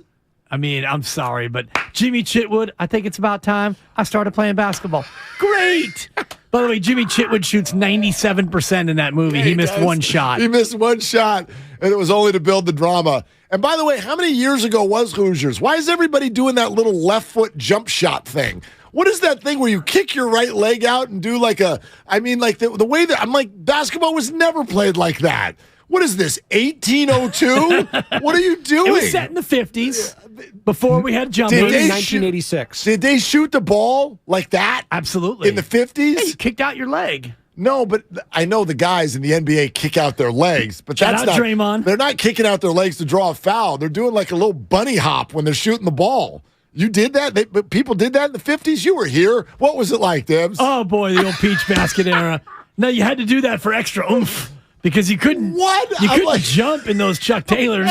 You might rip up your ankle. Every shot would get blocked. I'm like, what is this? What am I looking at right here? That's not how they shot the ball. It's how we all shot it. Come on. Anyway. I should show you a picture of my dad playing basketball at College of Marin. He's shooting like elbows out a set shot with the ball below his nose. Well, I did the chest shove, but when I was 8, like it didn't have the strength. He was in junior college. Right. That's how we shot in the 50s. You shoot from the chest until you're strong enough to shoot from the forehead, or you're Sean Marion, and you just make something else up. But anyway, I digress. Yeah, you're not going to play with 10. That's not my point. Right.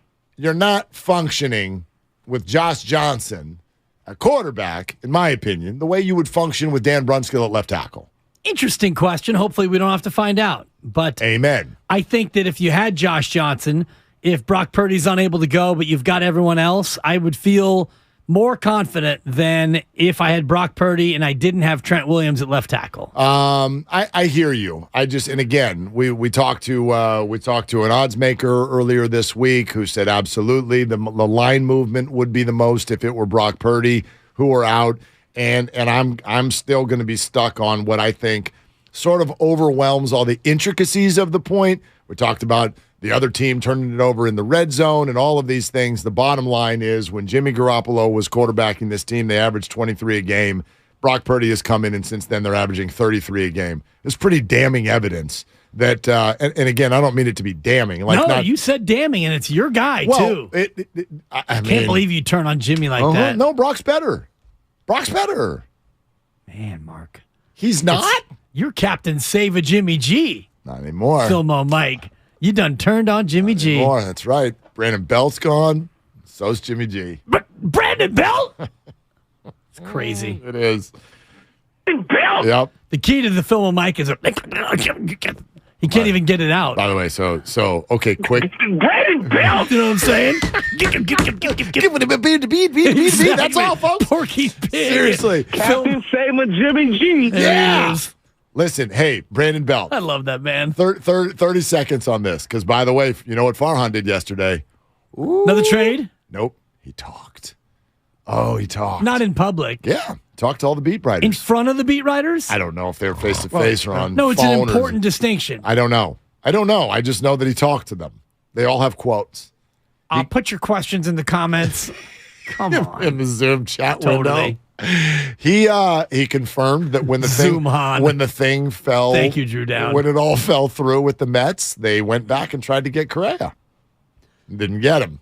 I wonder why. Yeah, I don't know. I think Correa had a middle finger salute maybe for them. I don't know. I wonder if Scott Boras had the middle finger. And if Scott Boras has the middle finger, what does that do for future free agency? I don't think that at all. He's Conforto's agent. He did, Boras did a deal with the Giants. Yes, but he's Conforto's agent. Conforto was a guy who didn't play and had no real option. No, my point This is different than him representing a top flight free agent. Do you know what I would do if I were a baseball player and I had hired an agent that went, so we're going to deal with all the teams, but not that one? I'd be like, you're fired. You're fired. Your job is to get me the biggest number and the best deal, not start Xing people off because you had a bad experience. We're not here for you. We're here for me. And you're going to talk to the Giants if they're going to give me a contract. So then, he did that. Then maybe one the player day later, middle fingered him. Maybe I and don't what know. What does that do when Carlos Correa is hanging around the batting cage this year, and other players come up to him and say, "Los, what's going on, dog? What happened with you and the Giants?" What's up, Los? Every Carlos is Los. And he says, "Oh, I'll tell you about the Giants. Yeah, I'll tell you all you need to know about the Giants." Do you know what I gathered from Carlos's press conferences? I think is less about the Giants and the Mets and the doctor. Apparently, the story is that the Mets reached out to the same doctor that the Giants used, and so therefore ended up with the exact same concerns because that doctor saw it that way. And Carlos did actually refer to it at one point as doctors. So I've got a bunch of doctors who've said no issue at all, and I've got doctors who say there is an issue. And the Mets and Giants talked to the same doc. So it came away with the same answer. But anyway, here's the one thing I'll say about it. It was also Farhan saying yesterday about Brandon Belt. Like, yeah, we talked to him, but timing wasn't right. We want to get younger, more athletic. This is what is going to get people. And boy, they better be right. I'm with you on this. They better be right about this. They are firm that their left-handed hitting first baseman this year is none other than Lamont Wade Jr., and they are, quote, excited about it. And it's one of those things. It's kind of like when I relocated back home here to the Bay 4 years ago. Oh, you better be right. I better be right that the career is going to go better when we make this move because I'm taking 3 kids and relocating. It's a relocation sensation. And my oldest son even said that to me. He goes, you got to be right. I got 3 kids and a bunch of problems. You got to be right. And, yeah, you got to be right. Lamont Wade, you're going to be like, okay, that's your first baseman this year? It's a big sigh right there. You better be right. Mm-hmm. You better be right. Because if that guy comes out and hits 201 and balls start going underneath his glove down the right field line, oof, that's not good. 22 games at first last year. How'd that go? 3 errors. It's not easy to make errors at first base. Too many. I guess you're right. If you're making an error at first base, either you're not catching a ground ball or you're dropping a ball that's being thrown to you with an oversized mitt. Right. That's, by the way, not in the dirt, because if a throw comes in the dirt, Thank the error you. is on the infield. Exactly. Not on the first baseman. Yeah. I mean, Lamont Wade Jr. Gotta be right. Not known for elite defense anywhere, but as a first baseman in particular, that's too many errors at first base. Okay, we're going to dive into the numbers next hour for all of the weekend games. That's number one. Willard and Dibs, sponsored by calhope.org. We'll continue Brock or Flock, 888-957-9570. And oh, by the way, I got a question for you, speaking of the lines, about the Warriors spread tonight.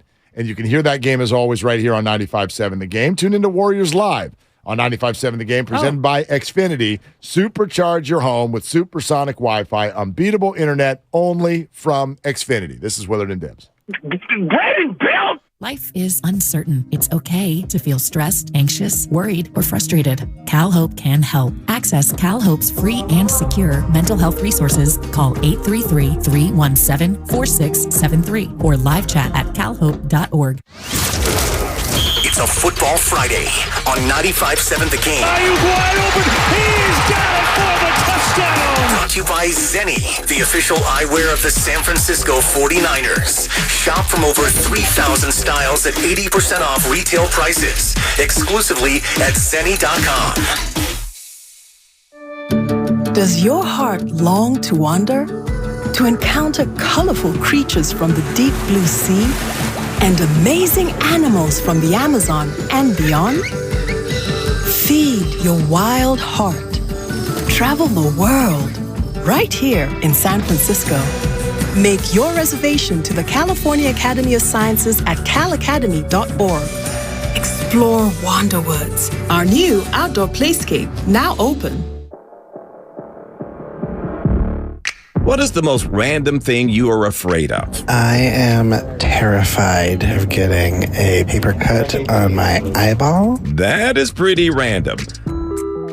I'm Larry Mullins, the host of a new podcast, Your Weirdest Fears, where we dig into the weird, the wacky, the things that keep you up at night, and learn how to survive them. Listen and subscribe on the Odyssey app or wherever you get your podcasts.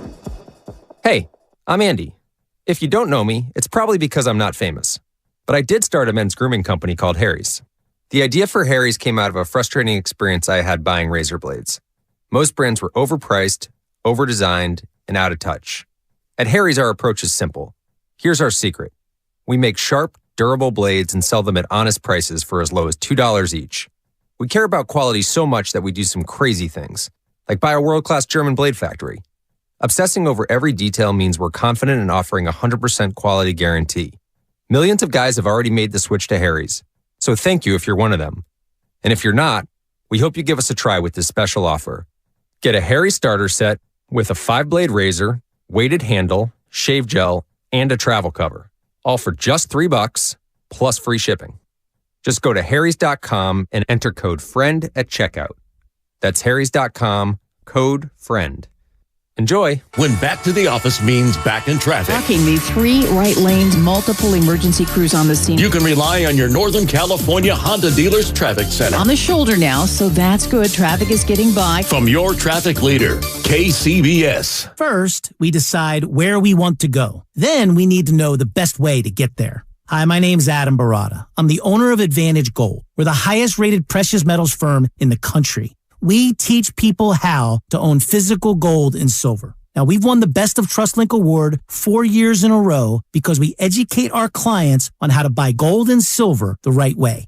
We don't pay celebrity spokespeople millions of dollars. We'd rather pass that value on to you. Call 800-900-8000 and speak with one of our experts. We'll send you a free gold kit along with my latest #1 national best-selling book, The Great Devaluation. Call 800-900-8000. That's 800-900-8000. Get the best information, the best process, the best service, the best value. Call Advantage Gold at 800-900-8000. Call 800-900-8000. Advantage Gold is not an investment advisor or a tax advisor. Consult with your financial advisor before investing. Come into Friedman's Appliance and see the full line of Fisher & Paykel appliances. Experience them in person in live vignettes, including their famous dish drawer dishwasher and unique sizes of refrigeration designed to fit seamlessly into your kitchen space. Fisher & Paykel products deliver perfect results with exceptional design and performance. And for a limited time, receive up to a $2,000 rebate when you purchase a qualifying Fisher & Paykel kitchen package from Friedman's Appliance. Visit Friedman's Appliance in Pleasant Hill or online at friedmansappliance.com. Kirby is your driveway mechanic. They bring the shop to you with brake replacements, oil changes, washes, and so much more. Get $50 off your first oil change with code OIL50 at Kirby.com. That's CURBEE.com and use code OIL50. You're listening to 95.7 The Game, KGMC FM at HD1 San Francisco. Always live on the free Odyssey app.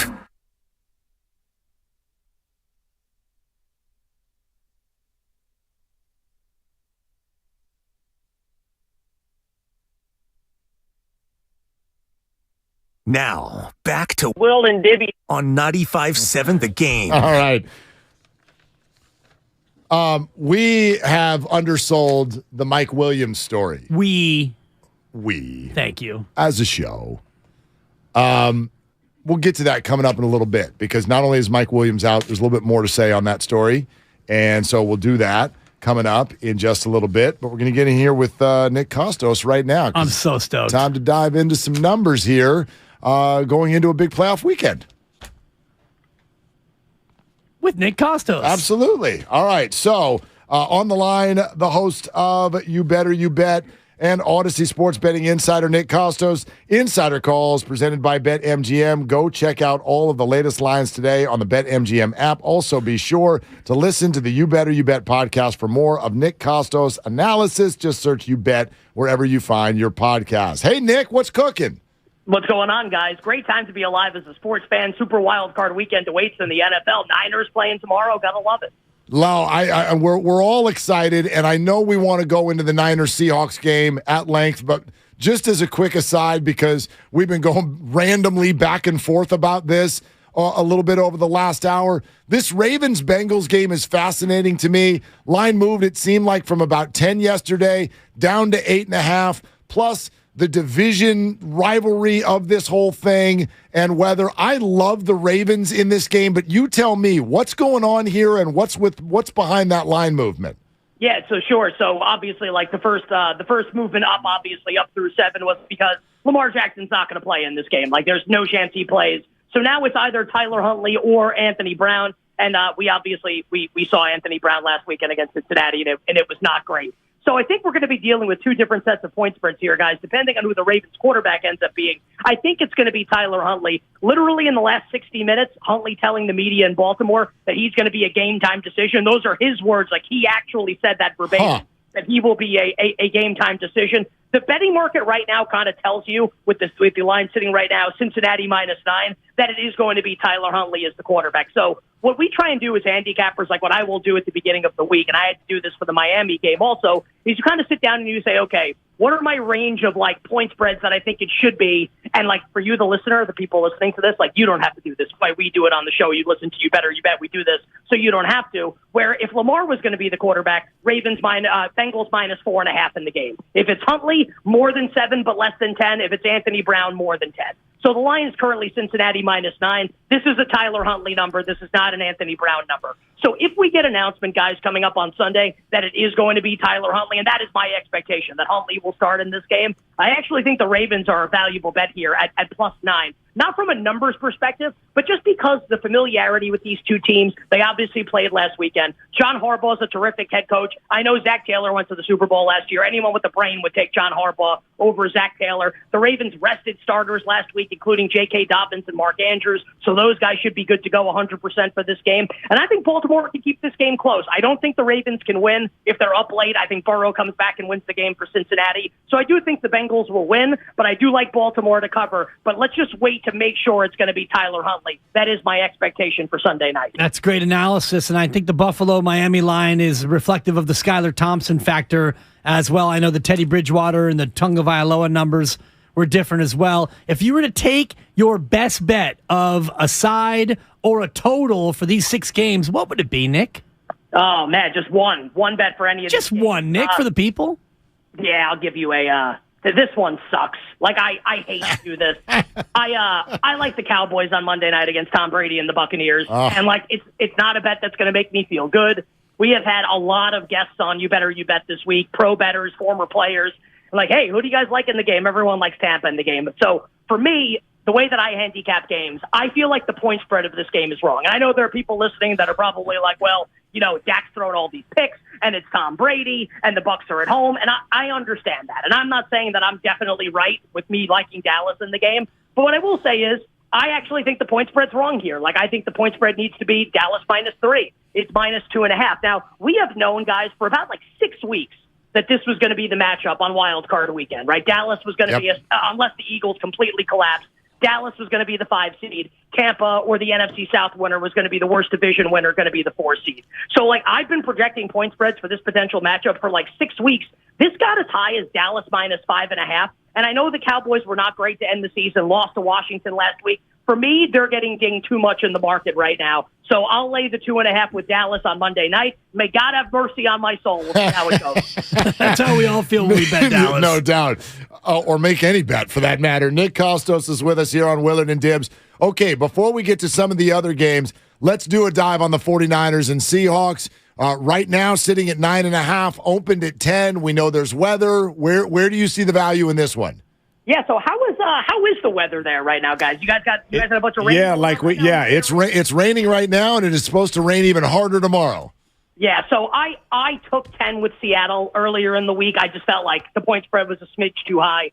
San Francisco absolutely needs to be more than a touchdown favorite in this game. But once it got to 10, I was like, okay, like this is a little too much here. So 9.5, I feel like number-wise is okay. I actually still like Seattle a little bit, and I do think, and I just want to say for the angry 49ers fans, San Francisco is extremely likely to win the game. So I'm not insinuating that Seattle can pull the upset, although I do think if the rain is going to be really bad, I think you bring more outcomes potentially into the equation, right? Where let's just say the rain is going to be terrible tomorrow, right? And I'm not there in the Bay Area. You guys are. That's what you guys are saying, right? The rain's expected to be worse tomorrow. We know the field over at Levi Stadium is not great. Like, that's been bandied about for a long time. Like, what happens if the field isn't great? And we know how Kyle Shanahan's offense runs. It's this timing-based offense where the quarterback gets the ball into the hands of the after-the-catch wizards, right? Kittle, Ayuk, Debo, Christian McCaffrey. If their timing is disrupted even a little bit, I feel like that benefits the Seattle Seahawks here. And if the total is going to be coming down, and that has been bet down throughout the week, we're currently sitting at 42, the over-under for this game.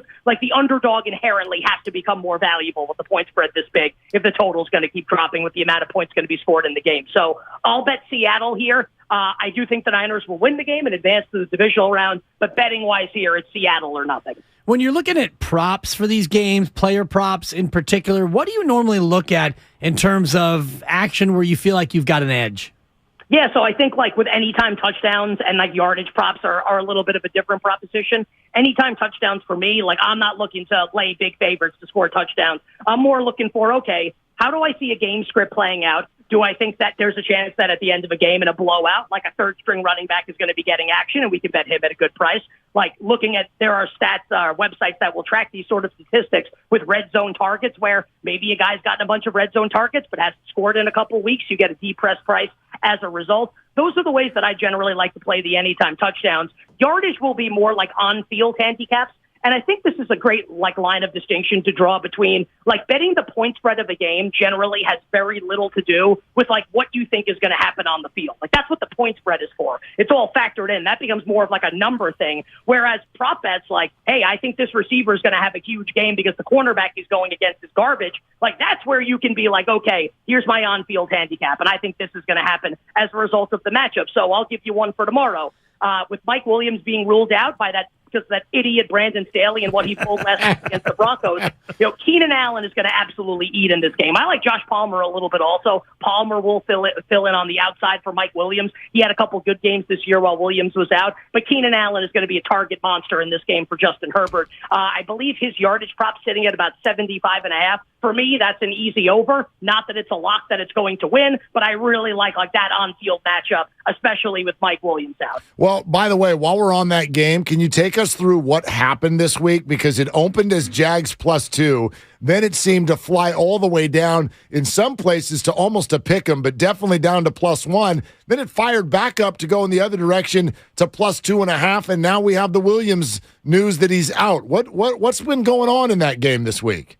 Yeah, so I think a great way for people to think about stuff like this is yes, LA was 2.5, then they were 1. It's been a pick 'em. Now they're 2.5 again. These are basically the same bets in a game with a high total here, where it's never going to hit 3 on either side. And if it did, there would be resistance one way or another. So I thought Chargers favored by less than 3 was kind of something that made sense all along. If you told me that Jacksonville closed a 1-point favorite in the game, I wouldn't bat an eyelash at that. Basically, neither team should ever be a 3-point favorite. Chargers are a little better, so you have Chargers favored by less than 3 points here. And the Mike Williams news up till this point, guys, has not really moved the point spread at all, which tells you that bettors generally thought that Mike Williams was not going to play in this game. So the Chargers holding steady right now at BetMGM, still a 2.5-point road favorite tomorrow night on the road in Jacksonville. The futures market's always interesting when you enter the playoffs, and Mark and I have talked about the odds to win the Super Bowl, and the Eagles and the Niners virtually deadlocked, with the Niners even surging as a favorite in some books, depending on where you look.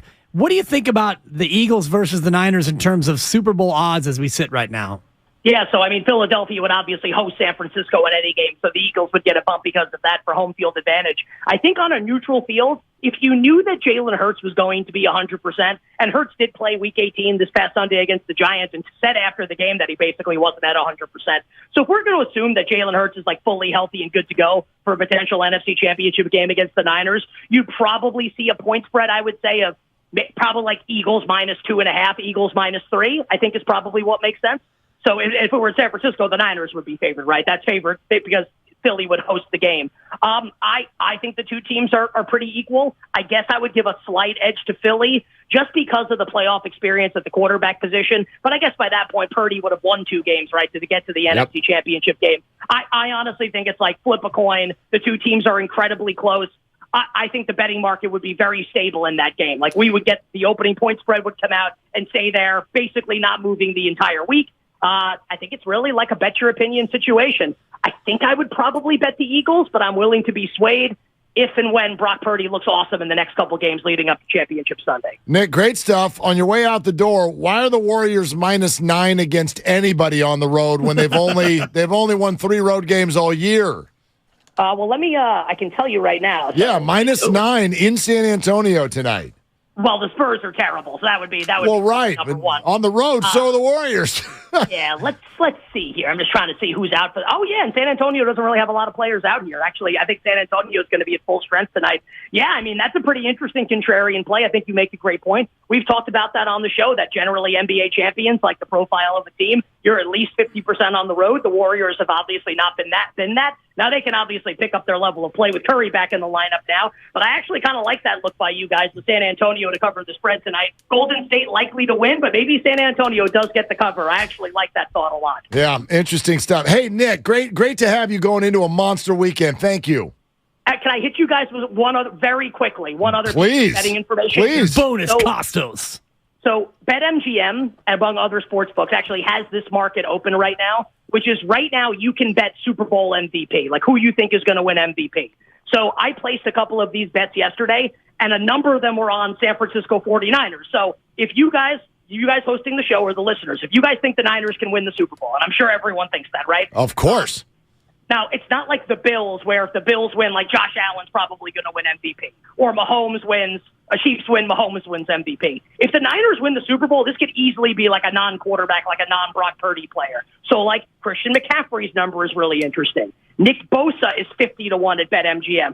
Fred Warner is 200-1. Hufanga's 250-1. Just that it's interesting that some of these players here for the 49ers non-quarterback are at really big odds, where I would argue if the Niners do win the Super Bowl, guys, it's probably going to be someone other than Brock Purdy that's the Super Bowl MVP. By the way, with that said, though, what is Purdy? What's Purdy's number? I think Purdy, I can tell you in a second here. I want to say he's around 9-1. Is that all? Yeah, so the Niners are plus 450 to win the Super Bowl. Purdy is plus 900. I would much rather bet McCaffrey at 14-1. I would rather bet some of the long shots that I mentioned on defense as well. And the Niners also fit the profile. If you look at teams that have had a defensive Super Bowl MVP, these have generally been like the story of that team throughout the season has been the defense, right? Whether it's, Seattle with Malcolm Smith, the Tampa Bay Buccaneers with Dexter Jackson, like that's the Broncos with Von Miller, the Ravens with Ray Lewis, where the Niners would kind of fit in that profile, right, of a team that could have a defensive Super Bowl MVP. And these are really long shot odds right now if you guys think the Niners can actually get it done and win the Super Bowl. It's a great call. And if they beat Josh Allen or Patrick Mahomes in that game, it probably wouldn't be 45-42. So the Nick Bosa price, what'd you say, 50-1 on Nick Bosa? That's pretty good. Well, I mean, we bet it, so it may have dropped a little bit. I can tell you what it is right now. Bosa is still 50-1. He's 50-1 right now at BetMGM. That Costos money is a line mover, people. Yep, there it is. Hey, Nick, awesome to have you, man. Thank you. Wishing you guys and all your listeners minimal sweats, winning bets, the absolute very best of luck. Let's go Niners tomorrow, but by 9 or less. Okay. Or minimal sweats and winning bets. Or by 30, Nick. Let's be honest. Exactly. You'll Let's keep recover. it comfy, Nick. Yeah, you'll recover Thank if you lose this game. Appreciate it. That's Nick Costos, host of You Better, You Bet, and Odyssey Sports Betting Insider. Nick Costos, Insider Calls presented by BetMGM. Go check out all the latest lines today on the BetMGM app. So that's interesting, what he just said there at the end. Because, again, I get my chest all puffed out for a second here. Pump it, Mark. Well, hang on. Out the chest. I love this perception, because that's what it is. This perception that when the 49ers win, well, that's all the other people. But when the other teams win, it's because of their quarterback. And we're sitting here watching a team that, since he's come onto the field, they've scored 33.5 points a game. They had to rally back from 10 down in Vegas to score 37 points and win on a day when the defensive line never even visited Jared Stidham. They barely ever even called him, okay? Yet, we have a perception that when the Niners do well, it's because of other people. It's because of Nick Bosa. It's because of Christian McCaffrey. Of course, it's because of all of them. But you're telling me that the guy who has thrown multiple touchdown passes in every single one of his starts this year, if the 49ers win the Super Bowl, and I know the number bears this out as well just because he is the quarterback, but you're telling me that it's likely, or that you would think the MVP would be someone other than Brock Purdy? I don't know. Like, to me, Brock Purdy is likely to be the MVP if they win the Super Bowl. Depends on how that Super Bowl goes. And that was Nick's point in terms of the markets. And if you look at the markets right now for Super Bowl MVP odds, if you take the quarterback of the Big Five, the 5 teams that you and I have talked about have a real shot, Hurts, it would be Mahomes, it would be Allen, it would be Burrow, and it would be the aforementioned Brock Purdy, I would bet that his odds are the longest or the highest to win Super Bowl MVP as it sits right now. Of that group. I agree with that. So the markets are reflective of what the perception is. If the 49ers win the Super Bowl over Buffalo and over Kansas City, I would imagine that game is more of a defensive struggle. And I don't know how you feel about this, but the likelihood of the Niners beating Kansas City 45-42, it's less likely than them winning a game 20-17. In my opinion. I disagree. Kansas City's defense is awful. The 49ers would torch that defense. Now, Mahomes... Did they last time they played them? No, very, very different scenario on all fronts. I mean, same defense, and the Niners didn't torch them in any way, shape, or form. Right. First of all, that team was not quarterbacked by Brock Purdy, number one. Quarterbacked by your guy. Who you've turned on. Number 2, that was still a very compromised team. I believe that was your guy's first game back, if I remember correctly, Trent Williams. Yeah. Which changes everything on offense, and he was not 100% right. Jimmy Garoppolo still threw for 300 yards in that football game also. I guess my point is I think the 49ers are capable of winning a shootout. It's happened once. They did it, right? They did it. And while Brock Purdy did not throw for 300 yards in that game, he threw for 284. Had a couple of touchdown passes. Christian McCaffrey was stunning in that game, but Brock Purdy was really good. Like, for instance, okay, this would be a fun question. What if that game against the Raiders were the Super Bowl? Who would have won MVP? Jeez, boy, that's a good question. It might have been McCaffrey. McCaffrey had 121 yards on the ground and a touchdown. He had 72 yards on 6 catches through the air. it might have been Christian McCaffrey. Yeah. It definitely wasn't going to be Nick Bosa. No, even though he made the play in the end to turn the game. But it was literally the first time they said hello to Jarrett Stidham the entire day. It wouldn't be Brock Purdy. He was the second best quarterback on the field that day. That doesn't matter. He was the winning quarterback on that day. But you could give it to the better quarterback on the losing team. I Jarrett guess Stidham outplayed Brock Purdy. Of course. Brock Purdy's not winning the MVP. I just don't see it. McCaffrey probably would have been my vote. Probably. But you all got to understand now the inherent bias of a Super Bowl MVP. You have to do something outlandish to have it be not the quarterback. Or, as you said, you got to win a game 10-7. And I just don't think football is played that way anymore. Like, it doesn't work that way. You're not going to, right? Like, all the way back to, we had Jeff Hostetler on earlier. 7-3, Niners win, and 15-13. That's very think rare. About Tampa, Kansas City in the Super Bowl. The Chiefs and Patrick Mahomes didn't score a touchdown. So when the Rams What's the final played, score of that game? I think it was 24-9 or something. Is that right?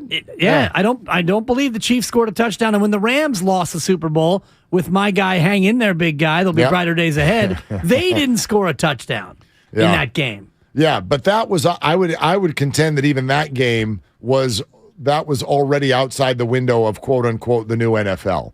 I don't know how many years ago was that? I think 4 or 5. Yeah, you know what I mean? Like, look at it now. And by the way, Spadone just gave us the final score. Tampa beat 31-9. So the Rams lost 13-3. That was 4 years ago. Yeah, So that's still within the realm of modern NFL. It's modern, but it's not. It was not a Super Bowl that's going to involve a Mahomes or an Allen or any of these guys. Like, it's just like now look at what happened 3 years ago or 2019 for the 49er Chiefs game. 31-20. You can't try to win that game 20-17. You got to win it 34-31. Well, and now you could have won that game 23-20. You had that game. That's the way they were going to win that game. You could have, but you gave up a 3rd and 13 to Tyreek Hill. A damn broke. Bosa got held. Right. He did. Yes, he did. He got held. Yeah. Well, he always gets held. And Jimmy overthrew Emmanuel Sanders. Yeah. You could have, but it's very difficult. And you tell me now, you more or less confident. I'll tell you later. If you did need to beat the Chiefs 31-28, you're more confident now or 7 weeks ago? Now. Okay. Definitely. Okay. Super Bowl odds right now, according to BetMGM, Mahomes is plus 375. Then it's Allen at plus 500. Hurts plus 650. Burrow and Purdy both plus 900. Oh, that's interesting. The Purdy's right alongside Burrow. The expectation is that Burrow's got a hard 49ers have a route hard to get there. Yeah. Then McCaffrey, by the way, is your favorite outside of the quarterbacks at plus 1,400. Then Travis Kelce, plus 2,800. And then a guy by the name of Tom Brady. If you believe in Tampa, shout out Cher. If you believe, plus 3,000. Thank you. That was really good. My share is probably too good. It was. You nailed that note. That's not good, though. You should put that outfit on and run around the office like she did on that boat that time. Good Lord. Yeah, right? She was like 70, too. Bring it. Talking about turning back time. Seriously. I'd rather not. Oh, gosh. Nicky Bosa, according to BetMGM. Top defensive guy on the board? 100-1. Oh, 100-1. Yeah, and that's according to these odds. I thought Nick said he was 50-1 like 5 minutes ago. What happened? Well, I mean, maybe I think this conversation changed double the line. Maybe the Costos brought that big-time Odyssey money. Did you hear the story that Cheryl Bosa told on that podcast with Ashley Adamson yesterday? Did you hear the story? That's incredible. So much fun. So think back to the game in Mexico against the Arizona Cardinals. Nick Bosa got a sack, and instead of doing the shrug the shoulders, he put up 2 biceps. He put up double biceps. Nobody really noticed. Like, should have. Like, that's odd. Nick Bosa has a very, very clear and defined sack celebration. All of a sudden in Mexico, like, what? Is that your sack dance doesn't travel outside the country? Why'd you do something different? Turns out that sack was a gender reveal. It's crazy. He had promised his friend if he gets a sack, he's going to do a gender reveal, and it was going to be the double biceps if it was a boy, and he was going to skip If it was a girl, skip to Malou. Seems a little bit gender insensitive, quite frankly, in this day and age. It does? Now Why can't we flex for the girl and skip for the boy, Mark? Because they did. Exactly. I don't know. Feels a little bit stereotypical. Feels a little bit like the 80s in here right now. Does it? I mean, I'm not offended, but I'm sure someone out there right now is saying, why couldn't the girl be the flex and the guy be the skip? Gender reveals weird me out anyway. Just because somebody who's not the parents knows before the parents do. That's just weird to me. I guess. You know? I put one together for my good friend Luke Stoffenegger. Okay. I actually did. Oh, I saw him in Star Wars. He was great. No, this guy's, he's a legend. He loves this program. He's a P1 listener. What's up, Luke? And he was doing, I told him a great gender reveal would be, he's a golfer. He's like a 3 handicap. I said, get a golf ball. Nice. And we'll have you tee it up. Yeah. Pink Smash or blue. that thing, pink or blue. And it was pink, and we all rejoiced. Are you saying that girls can't like blue? What are you saying, Dibs? That's exactly what I'm saying. Why can't girls like blue? No, it's funny because my girl only wears blue. Huh? Yeah. Well, yeah. I didn't think of that. I mean, so all gender reveals are gender appropriations. It's an appropriation sensation. Exactly. All right. Let's get out of this. All right. DPOY shirts with Nick Bosa not doing a gender reveal, or not even Nick Bosa for that matter. Relevant T-shirts. All of the gear, 957thegame.shop.com. Plus, the road to Glendale begins now. Brought to you by Merrill West Credit Union, working for you today, tomorrow. By the way, the 957thegame.shop.com. Shout out Jason in Seymour, Connecticut, who just ended up at 957thegame.shop.com and snagged not 1, not 2, not 3, 4 items, including a What Are You Doing t-shirt. Attaboy. That's what I'm talking about. Jason in Seymour, Connecticut. Willard and Dibs making its way all the way to the East Coast of the United States of America. Jason in Seymour on a football Friday. You are fan number 1. All right, coming up next. You want to know something about bad coaching? You get Kyle Shanahan's name out your mouth. I'll tell you all about bad coaching coming up next on Willard and Dibs. It's a football Friday on 95.7 The Game. This one is juggle pick. There goes the blunder. Brought to you by John Vai's Bay Area Houses. Thinking of selling your home but don't want to deal with repairs, cleaning, realtors, photos, and showings? With John Vai's BayAreaHouses.com. You don't have to do any repairs or pay any commissions. Visit John Vai's BayAreaHouses.com. The other day, I bought a cockatoo. Hello! He's a handful, but I'll manage. Just like I manage without home internet. Sure, my mobile hotspot is slow and makes streaming shows unbearable, but I'm making do. Oh no, who's this? It's mating season, Dad! No home internet? It's not that bad! Don't settle. Get Xfinity Home Internet for just $19.99 a month for 1 year with a free streaming box. Call, click, or visit a store today. Restrictions apply. Not available in all areas. Requires paperless billing and autopay with stored bank account. After 12 months, regular rates apply. Offer ends 2/21/23. Investing is confusing. Dawn raids, triple witching hour, candlesticks, crown jewels, bears, bulls, bear hugs, blue chips. It's one big word salad of uncertainty. Fortunately, Fremont Bank now has incredible rates on their savings accounts and CDs. And while savings accounts and CDs may not be known for their great rates at your current bank, at Fremont Bank, you can get great rates from a great local bank. To learn more, stop in or visit us online. We'll explain it all in plain language. Fremont Bank, serving the Bay Area since 1964. Member FDIC. The Manufacturers RV Show is back. See hundreds of RVs from dealers all over the West Coast. Don't miss the 34th Annual Manufacturers RV Show at the Alameda County Fairgrounds in Pleasanton, January 21st through the 29th. My simple solution to the problem was remove people from the scene and help them feel safer. In response to attacks against Asian Americans, Maddie Park raised over $250,000 to donate cab rides to the Asian community. There is so much more work to be done. We really need to come together and tackle this issue as a community. Support the Asian community. Learn how at lovehasnolabels.com. Brought to you by Love Has No Labels and the Ad Council. Let me guess. Unknown caller? You could reduce the number of unwanted calls and emails with online privacy protection. The latest innovation from Discover will help regularly remove your personal info, like your name and address, from 10 popular people search websites that could sell your data. And we'll do it for free. Activate in the Discover app. See terms and learn more at discover.com/online privacy protection. Hey guys, this is Keenan Thompson. I have a problem with you. Yes, you. None of y'all told me that AutoTrader has millions of new and used cars that I can shop from home. I thought we were friends. I put smiles on your face, but I'm not smiling. No one told me that with AutoTrader, a dealer can deliver cars to my home or that I could shop by price on AutoTrader. No one. Consider this friendship that you just learned we had officially over. Finally, it's easy.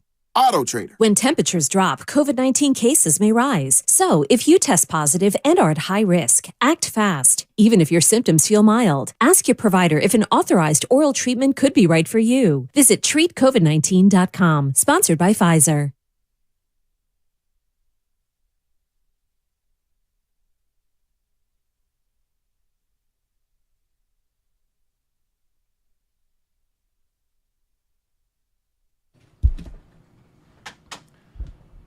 All right, I can't. What?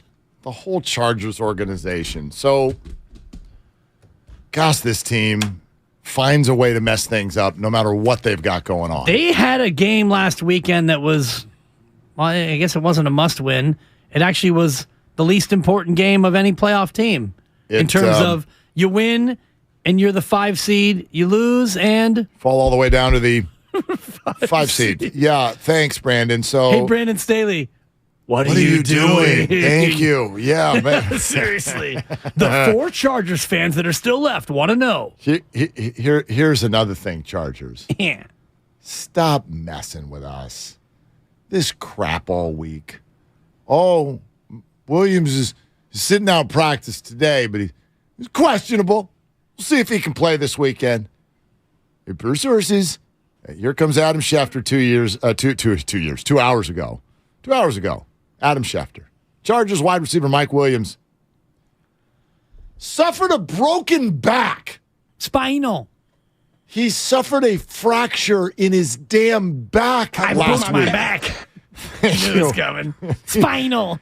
And he's off on a cart, and Brandon Staley, has the gall to put him in there in the first place. Oops. Then, after the game, suggests, look, we've only got so many players. Somebody's got to go out there and play. But, Mark, you're a guy who said that we can't just bubble wrap these guys. You got to play them. Hold on. He played. When did I say that? You said it when I was saying to Kyle Shanahan, don't play any of these guys. 49ers had something on the line. Well, kind of. Not kind of. The 49ers had something on. Yeah. Like potentially home field throughout the playoffs. Chargers didn't want to be rusty, Mark. Oh, gosh. Again, what you do if you're the Chargers is exactly what you do when you were the Bucs. You watch what the Bucs did in Atlanta? Hate to them. Go out there, run down the field, score a touchdown. Nice. And then get the hell off the field. Get out of here. The fact that you suited Mike Williams up and you played for a little bit, that's fine. The fact that he broke his back in the second half trying to go over the middle and win a game that you didn't need because apparently you don't have any other wide receivers on the team, which is ridiculous because Mike Williams misses half of every year. So I know you have other receivers because I've seen them. This goes back to the conversation that we had earlier, okay? And this is all I'm trying to do in terms of shaping the way we as a fan base, feel about Kyle Shanahan. I'm not telling you that you can't be mad if you didn't like a play call. I'm not telling you that you can't be mad if you thought he should have gone for it on 4th down. And I'm not telling you that if it's 4th and 2 at the 2-yard line and he kicks a field goal, you can throw your remote into the couch. Don't throw it into the wall. Don't break things. You're going to have to pay for it. But if you want to be mad, go ahead. That's life. That's life. That's the way we do this with family members, with friends.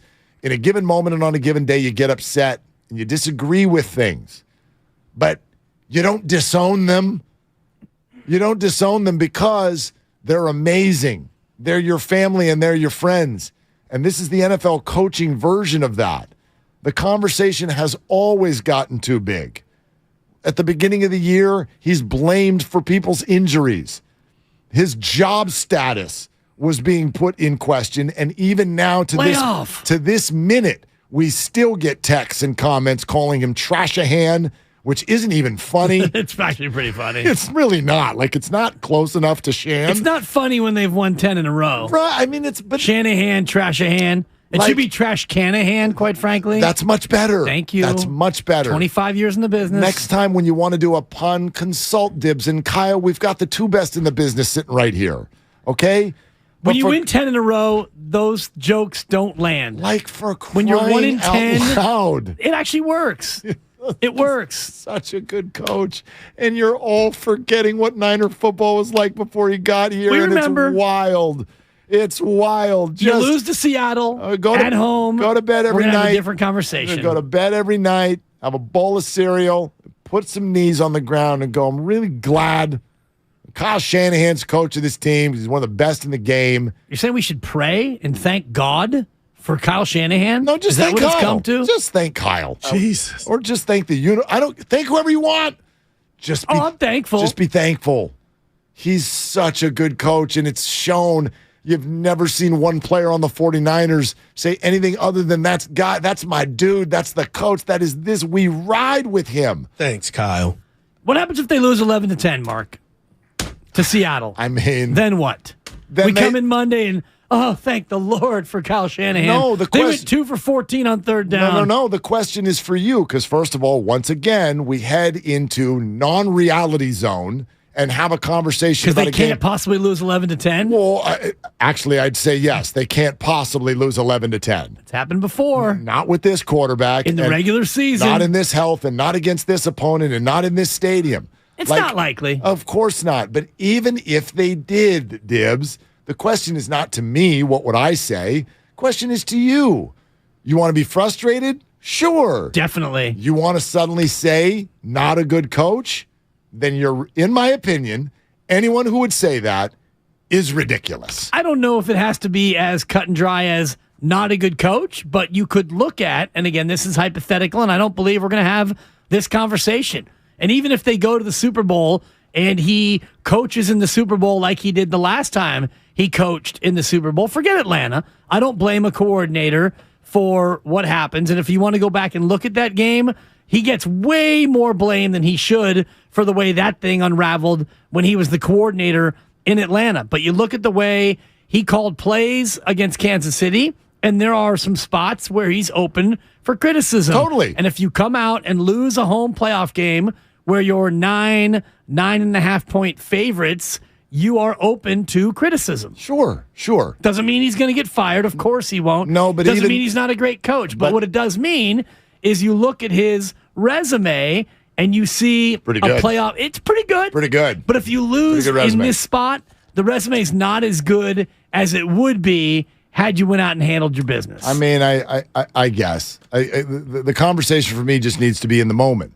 It needs to be about Saturday. Yeah, not about anything bigger than that. Because you know what? Like, good coaches lose games. Bill Walsh lost games in the playoffs. Bill Belichick lost games as a favorite in the playoffs. Like, they all have. They all have. All of the good ones. Right? Like, the 49ers don't need to be told this. You were there when Minnesota came to town after the bye. Mike Holmgren brought both of these games up. You were there when Green Bay came to town. Candlestick Dang Park in the middle of a dynasty. And you lost your first playoff game. It happens. So there's no excuse. I'm not building an excuse. Other than that, I just think it's funny sometimes when you have a good coach or a good quarterback or whatever, and we've decided that means you cannot lose games. Everybody loses games. Yeah. Even as a favorite sometimes. This one would be excessive, I grant you. But, I mean. There's no coach other than George Wilson who's ever, I guess, Lou Reimkus also undefeated as a playoff coach. Oh, good. He coached the Oilers. He's 1-0. And Buck Shaw also 1-0 with the Eagles. George Wilson 2-0 with the Lions in 1957. But in modern football, you don't have any coach unbeaten in the postseason. So, to your point, yes, teams lose games in the playoffs. Spoiler alert, I don't know who's winning the game tomorrow, but I do know this. I ain't coming in Monday to fire Kyle Shanahan. Well, you can't. I mean, he's a made man. He's here. He's inked. And even if this season would have gone south, let's say that Jimmy Garoppolo gets hurt and Brock Purdy really is a 7th-round pick who's not very good, and you finish the year and you lose all 6 of those games, and you don't make the playoffs, Kyle Shanahan's not getting fired. Kyle Shanahan gets a year at least of, I wanted Trey Lance, I get Trey Lance. And now that he's done what he did with Brock Purdy, I don't know what circumstance would lead him to be fired. Yeah, I don't know. Nothing exactly. right now. By the way, a couple of people on YouTube being like, whoa, are Willard and Dibbs coming in on Monday? If not only if the 49ers lose, but hey, there's that day game with the Warriors in D.C.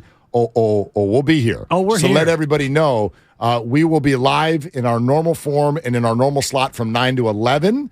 And then as coverage of our Warrior game takes over, you will have the option, obviously, to be listening to Warrior coverage on 95.7 The Game, or the final hour of Willard and Dibbs will be live, commercial-free on the stream.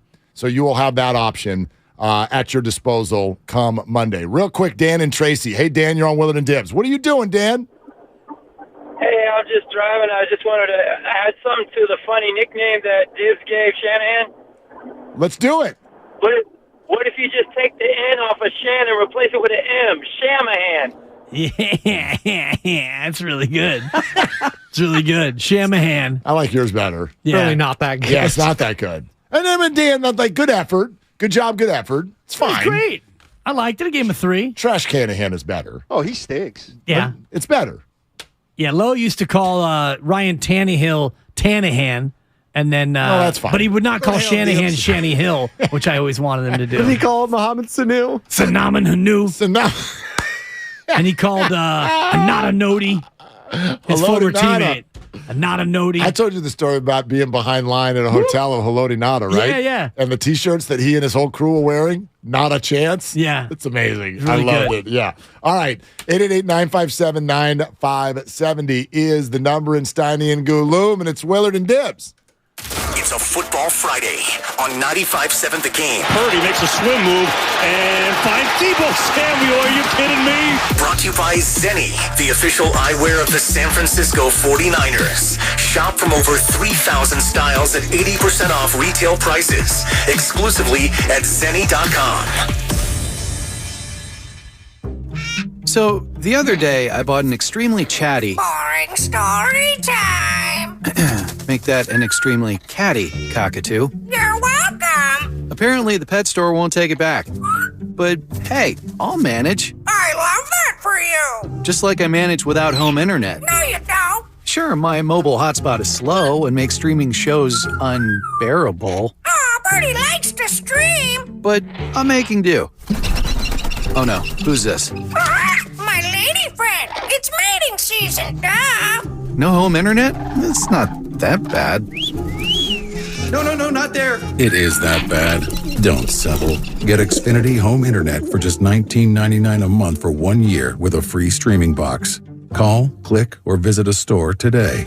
Restrictions apply. Not available in all areas. Requires paperless billing and auto pay with stored bank account. After 12 months, regular rates apply. Offer ends 2/21/23. Prescription products require an online consultation with a healthcare provider who will determine if a prescription is appropriate. Restrictions apply. See website for full details and important safety information. Subscription required. Hey guys, did you know there's a generic form of Viagra that works just the same but is 90% cheaper? And you can get it online? Go to 4hims.com/joy. At Hims, you'll get a free medical consultation and discreet shipping if prescribed. You'll love your results. To start your free online visit, go to 4hims.com/joy. That's FORHIMS.com/JOY. Kansas City Steak Company, another AmericanEagle.com success story. Started in 1932 as a family-owned butcher shop, today they're a leading distributor of superior all-American steaks delivered right to your door, ready for the grill and your taste buds. When it came to their website, an average site wouldn't do. They chose AmericanEagle.com to take their website to the next level. With a dramatic increase in competition and a softening market demand, they had two challenges: improve their brand presence and message, and produce a positive return. AmericanEagle.com got to work and executed usability studies and detailed audits of site experience, digital assets, and marketing. The result? An integrated digital marketing and customer experience plan, organic traffic increase of 20%, and a long-term roadmap for success. If you love great steaks, go to KansasCitySteaks.com for website design, development, and online solutions that bring efficiency and results. Visit AmericanEagle.com. If you need a results-driven website, call the team at AmericanEagle.com 877-WebNow1.com at 877-WebNow1. That's 877-WebNow1. In San Anselmo, highs today 58, more rain. Weather brought to you by Barbasol Shaving Cream. Choose Barbasol Shaving Cream for a thick lather and close, comfortable shave.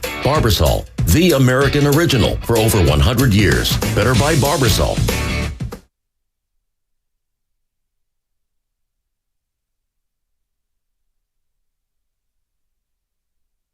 Tom Brady a little different. Now, back to Will and Dibby on 95.7 The Game. Oh, my goodness, my brother. Well, if you got anything to say about these NFL playoffs, you better say them now. Yeah, better say them now. We're This up is against it. Yeah, Steiny Gurk. Difference, bro. Yeah, coming in here. I'll hit you with the I'm excited. speed round of takes if I Okay. can. Yeah, go for it. Niners crush the Seahawks. It's another 30-piece, 31-13 Niners on Saturday afternoon. Betting the over. Look at yeah, you. I wouldn't bet it because that number it's a risky number. Yeah, I actually think maybe it's a little more muted than that. I don't think the Seahawks are going to score a whole lot. Give me 27-10. Jags money line bet. I take the Jags outright I like in it. a bit of an ugly game. Trevor Lawrence gets a playoff win. Jags going to get that one 20-16. 20-16 Jags. That sounds right. Over the Chargers. A Sunday morning, it's a wake and take.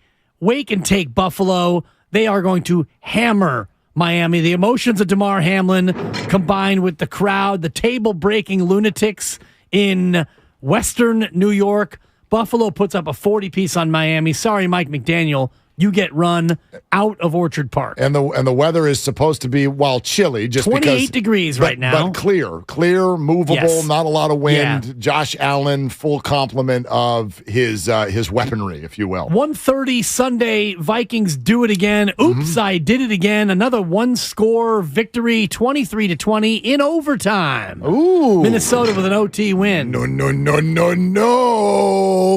You're right about the team. You're wrong about the style of game. I think that this is a bias that we have had in the back of our minds the entire time, which is that when we get to the playoffs, we're going to be ready to bet against Minnesota because they aren't that good. And they're not. But the Minnesota not that good doesn't mean they're not good. It just means that their record suggests they're on the level of the Niners and Eagles, and they're not. Right. But they are on the level of the Giants, and in fact, a level above that. I think this was a perfect draw for Minnesota. I'll tell you right now, I believe that Minnesota and the 49ers will be playing next Saturday at Levi's Stadium. All that has to happen for that to be the case is for both of them to win, and that's a lock that Minnesota will be the team on the way to Levi's Stadium. I think it's going to happen, and while I think that Minnesota never plays a game where their fans don't have their heart drop into their stomach at one point or another, I do think they win this by at least a touchdown. I think the Giants... A two-score win for Minnesota? I got Minnesota 27-17. Okay. Yeah. That's an actual two-score win, which would be rare. Yeah. The Sunday night game, you and Nick Costos have me thinking a little bit harder about Baltimore and what Nick said about... The Huntley thing was interesting. We and the didn't see that J.K. coming. Dobbins, the fact that Dobbins didn't play. Baltimore rested a bunch of starters. They'll be fresher, and 9 is a lot of points. Bengals are going to win, but I'm going to go ahead and say it is a closer game, 23-17. Ravens cover, Bengals win. I'll go with you on that one. Something like that. That sounds about right. Even though all division games in the AFC North are supposed to, they are contractually obligated to finish 16-13. Exactly. We'll see if it does. Monday night, Bucks and Cowboys. I mean, geez, Dallas should win that game comfortably, but it's the damn GOAT. I'm going to take Tampa with an outright home victory. Guru has already said that Dallas is a fraud. I think Dallas is just a fragile team. I think Tampa wins that game. It's going to be 19-17, another defensive tussle. Tampa advances. I think that game is maybe, just from the NFL fan at large, it's the most interesting one of the weekend. As Nick said, we've essentially known that this was probably going to be the game for a month and a half. Dallas at Tampa Bay. And at no point until we got to the end did anybody think Tampa Bay would win it. Tampa doesn't score. They've been underwhelming at all points, and Dallas was considered just right barely south of Philadelphia and the 49ers. But something with that defense over the last 3-4 weeks did not look right. Dak Prescott, incredibly underwhelming, leading the league in interceptions, even though he missed almost a third of the season. Very, very odd performance in their final game of the year, even though they didn't need it. They had a chance to win the division if Philadelphia had gone out and lost their game, and they were just totally run all over the field by a rookie quarterback in the Washington Commanders. So there's weird stuff going on there. Both sides, yeah. I'll also say that Tom Brady, while still not dynamic, that offense, they look like there is some continuity and some flow that they've had the last few weeks that they did not have in the first half of the season. I think Godwin is finally healthy. Evans is as good of a weapon as the NFC has at the receiver position right now. Like, they're at home. It's Tom. And you're right, they shouldn't win. But something tells me they will. Yeah. So I got the Bucs winning that game outright in an upset. It just the sense of, you got the GOAT at home and you're getting points. That to me is irresistible in terms of it's a toss-up game. And Dallas has not been the same team they were in October and November. And you mentioned that about Tampa Bay starting to maybe gel a little bit. And think about Tom Brady, Mark. He led football. He set a record for completions and attempts. And yet we keep wanting to put the guy out to pasture. And now that his marital situation has been, I don't know if it's been totally cleared up. It seems like he's been freed up to do what he wants. I mean, the sense was that his soon-to-be ex-wife, if it's not already finalized, didn't want him to play football anymore. And maybe that was part of the division in their relationship. If you believe that was the case, now that Giselle and Tom are not together anymore, Tom is free to move about the country. He is. Ding. Thank you. Yeah. You know what's funny about that? Southwest Maybe it's not does funny. fly to McCarran Airport in Las Vegas. That whole story, because it's Tom and Giselle, this becomes not a football thing. This becomes a everybody in the whole world thing. And it's in, it's in Vanity Fair as much as it's in Sports Illustrated. Yeah. And so every man, woman, no matter what you do and don't like, everybody I've heard has got a take on this. And here's one that, can we take a minute to address this? There's so many, and I don't want to paint with a broad brush, but I've heard from a lot of women out there because they read these quotes from Giselle and they've just gone A to B. Well, he just wouldn't stop playing football. I don't want Tommy to play anymore. And she wants to do her thing, and she should be able to do that. And so that's why they're divorced. And I'm like, okay. So she can't do her own thing because they can't afford a babysitter, so she's got to be at home with the kids. And by the way, for 10 years, we've heard that Giselle makes more than Tom, so she's doing something, number one. But number two, here's the larger point, because I don't even want to get into other people's business. Just ask yourselves, especially if you've been married before, do you really think with multiple kids in the fold, you're going to let the whole thing, the whole house, which is apparently in perfect order, it's all going to fall because Tom decided to play one more year of football? That's it. It's the straw that broke the camel's back. Is that your take? My bet is it's a little bit more complicated than that. It's just a guess. Just a wild guess. Take one more snap, and it's over. That's it. All right. That's it, Tom. I mean, that's it, Tom. He's like, I'm doing it. Don't you put your hands under another man's tuchus again. I'm leaving to spend more time with you. Just kidding. I'm back. I'm doing it. Exactly. I feel you think it's more complex than that? It's just a guess. It's just a guess. I don't know. What do you know about divorce? Well, better dump that. Me and you both. Yeah. I was told by the ex, you crack one more joke, and that's it. That's it. After 21 years. That's right. Right. You do one more shift at Pac-12 Network on all weekends. Never tell me the odds. You referee one more fourth grade B game, and that's it. It's over. Okay, one other thing, because I've gotten this question on social a lot. I'm seeing it on YouTube right now. You and I are just we're just throwing stuff against the wall here. So a lot of people have been like, I can tell the confidence of the 49er fan over the Seahawks because everybody's already making plans for next weekend. And hearing a lot of people, hey, how do Willard and Dibbs know that the Niner Viking game, if it happens, is on Saturday? How do you know? Everyone wants to know. Is that game going to be Saturday? Going to be on Sunday? The only real answer is we don't know, except for yeah, we do, because the Tampa-Dallas game is on Monday. And there's no way in hell that the NFL is going to make the winner of that game, after playing on Monday night, play on Saturday. And we know that each network next weekend gets a game Saturday and a game Sunday. 4 games in total. Fox gets one on each day, and CBS gets one on each day. And no network's going to be mad about getting Tom or Dallas. Those are both huge brands, and so it's fine. So I think it's a very, very simple calculus. I don't know this. I'm not in touch with the TV executive, but can we all agree the NFL's not going to make the winner of Tampa and Dallas play on Saturday of next week? So if that's the case, the winner of Tampa and Dallas automatically plays on Sunday. If that winner is in Philly, then your Niner-Viking game is on Saturday.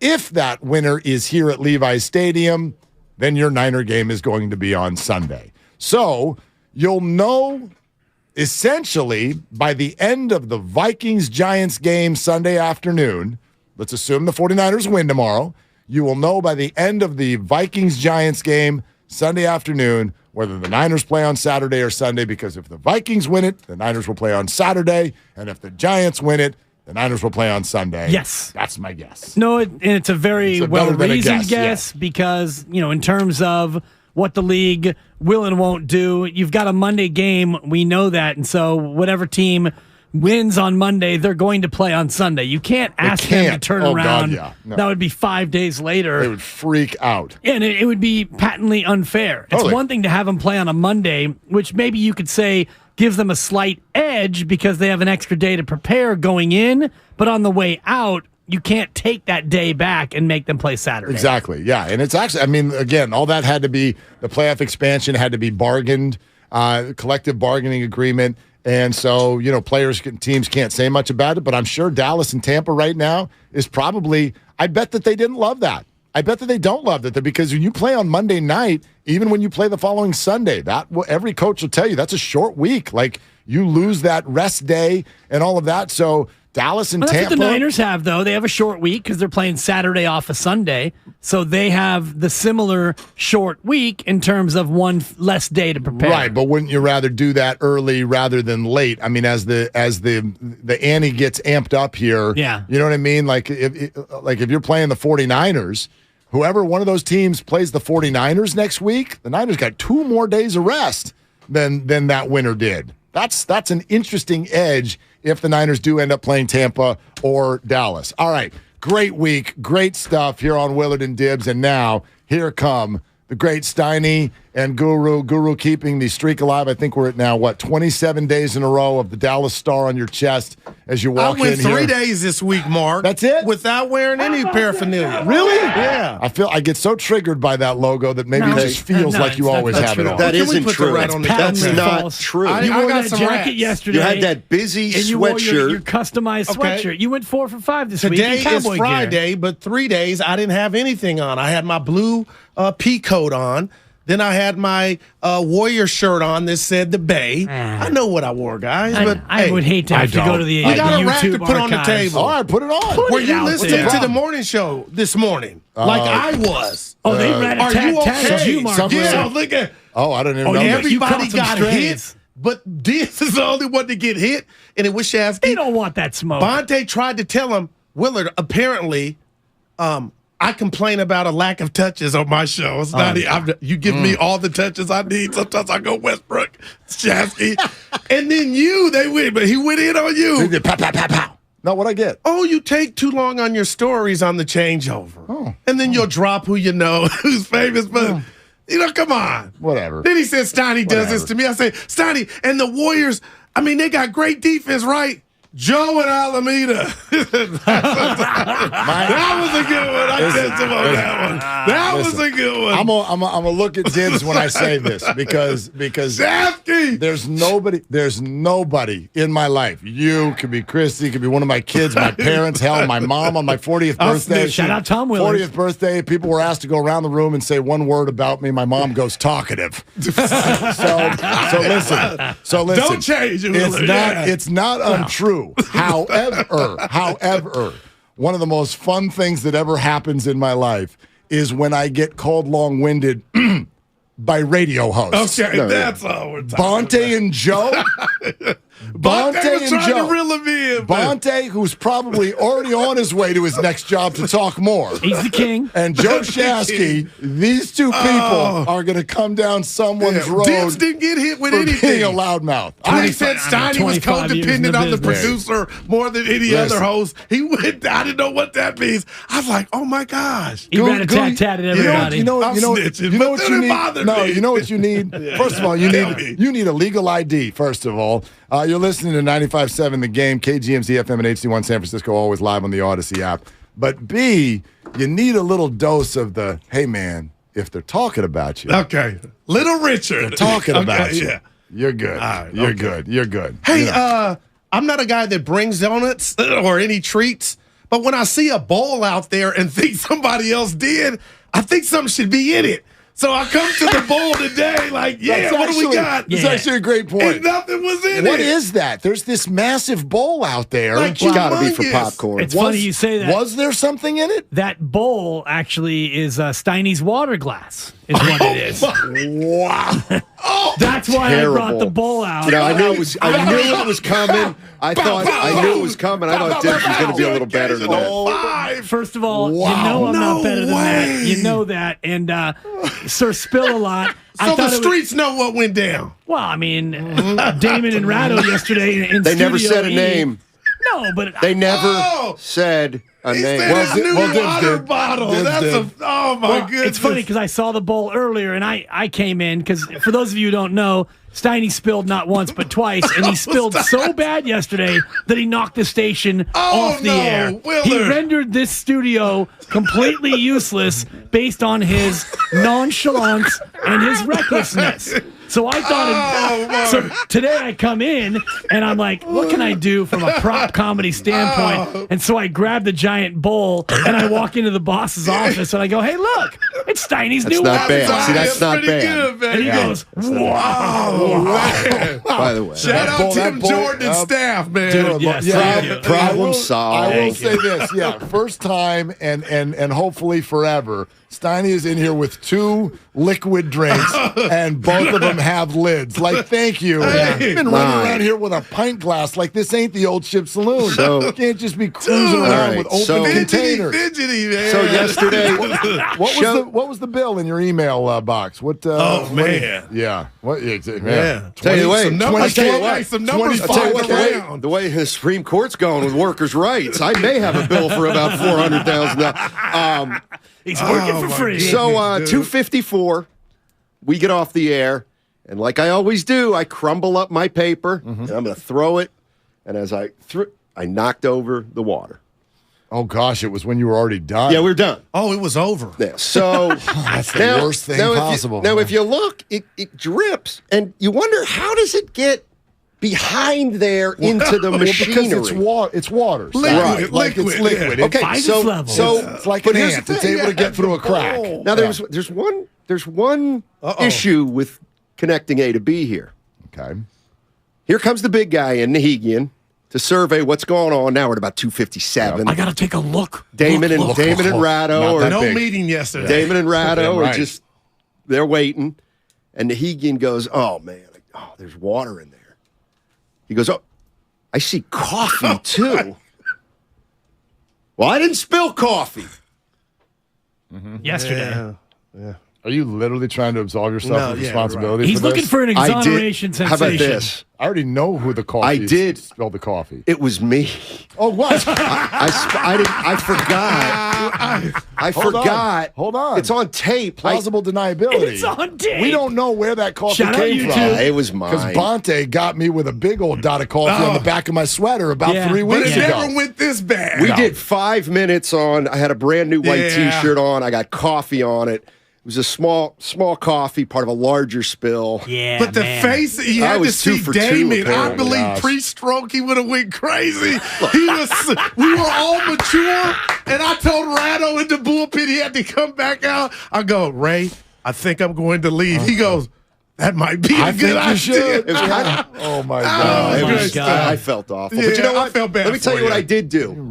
I got Tim Jordan the Employee of the Month award. No doubt about it, because he was a superstar. The Employee of the Month award is called the Tim Jordan Award. No Seriously. When has there ever been a month where that For wasn't those the who case? don't know, Tim Jordan is our chief engineer, and he does more than just like engineer. He does simply everything. We did a show at a Lions Club in Linden, California. Yes. Who the hell He do you said, think Guru, pulled do I need that to off? come to your house? He'll do that. But Mark, he drove to Linden on his own 2 days before to make sure that we were going to be able to broadcast from there. I just, here he is. Oh, my God. I like Tim. Yeah, get those drinks. Thank you, Tim. There we go, baby. he lost beverage privilege. I love it. I'll be doing the show. Oh, man. That's Ladies and gentlemen, Tim Jordan. Seriously. Life is cyclical. Back to sippy cups for Stan. He said he was going to bring in a sippy cup for me. But he said, Tim goes, I knew you felt bad enough. I was like, you could have. That would have been a good I felt so good because I always break these little things on the microphone, but I'm like, those cost what, about $300? You've broken this part too? Yeah. Oh yeah, a couple times. He's second in the league to you as far as broken mics. But I will do. You know, fool me once, shame on you. Fool me twice, it was shame on me. And it was at that moment I realized, like, I only move this thing. And so you'll hear on the air sometimes that they go, I do 3 hours a day. But I always pull from here. I've started to do that. That's like, we can't break. I'm actually good at. We got to do something right here. The boss got him a gadget to fidget keep spinner. it a fidget spinner. It was broken, but And then he complained that it was broken. he got it out of Hudson's toy basket. Actually, it was given to the dog. It was that broken down. There are going to be coping mechanisms now for my fidgeting. I've got to make changes. I got to start putting my hands behind my back and sitting. Maybe get me a seatbelt. You're starting with the man in the mirror. And you have to. No doubt. You have to. That's great. I'm asking for you to make a change. And all I can do is my best, and I endeavor to do that. I really do. All right. This is good luck to you. I'm so excited about tomorrow. Niner game. Absolutely. We had a talk Monday about possibly the weather, but this is supposed to be a blowout. And if I'm Seattle, I'm in a hotel room. Giddy is all outdoors. If this track can be, I used to go to Bay Meadows. Shout out Russell Bays. You see the horses running it. It slows the good ones down, like a Bosa, maybe McCaffrey. So if I'm Seattle, you would take that all day to kind of better your chances. Absolutely. Come on. You just listed all the athletes that play for the 49ers, and the Seattle Seahawks have athletes too. Like, if this slows down Brandon Ayuk, it slows down Tyler Lockett. But don't you think it would help Seattle slow down Bosa when normally they couldn't slow him down? I wouldn't say that. I do think this, which is that, and Dibbs, you said this, it ups, there's two things that happen. Yeah. It ups the likelihood that a slippery ball makes weird stuff happen. Okay. And in theory, weird stuff helps the lesser team. Okay. So that's number one. Number two, I would say, and this is what got the 49ers in Chicago, it ups the importance of the first half. Because if it is raining and windy, what you don't want to do is be behind. You can't come when the other team knows, they've got to throw, it's over. And you've got to handle the ball, and you've got to get downfield. You're down by 2 scores, 19-10, and it starts raining sideways. You're in trouble. So to me, be ahead at halftime. I would be ahead at halftime if I were the 49ers, and get aggressive early.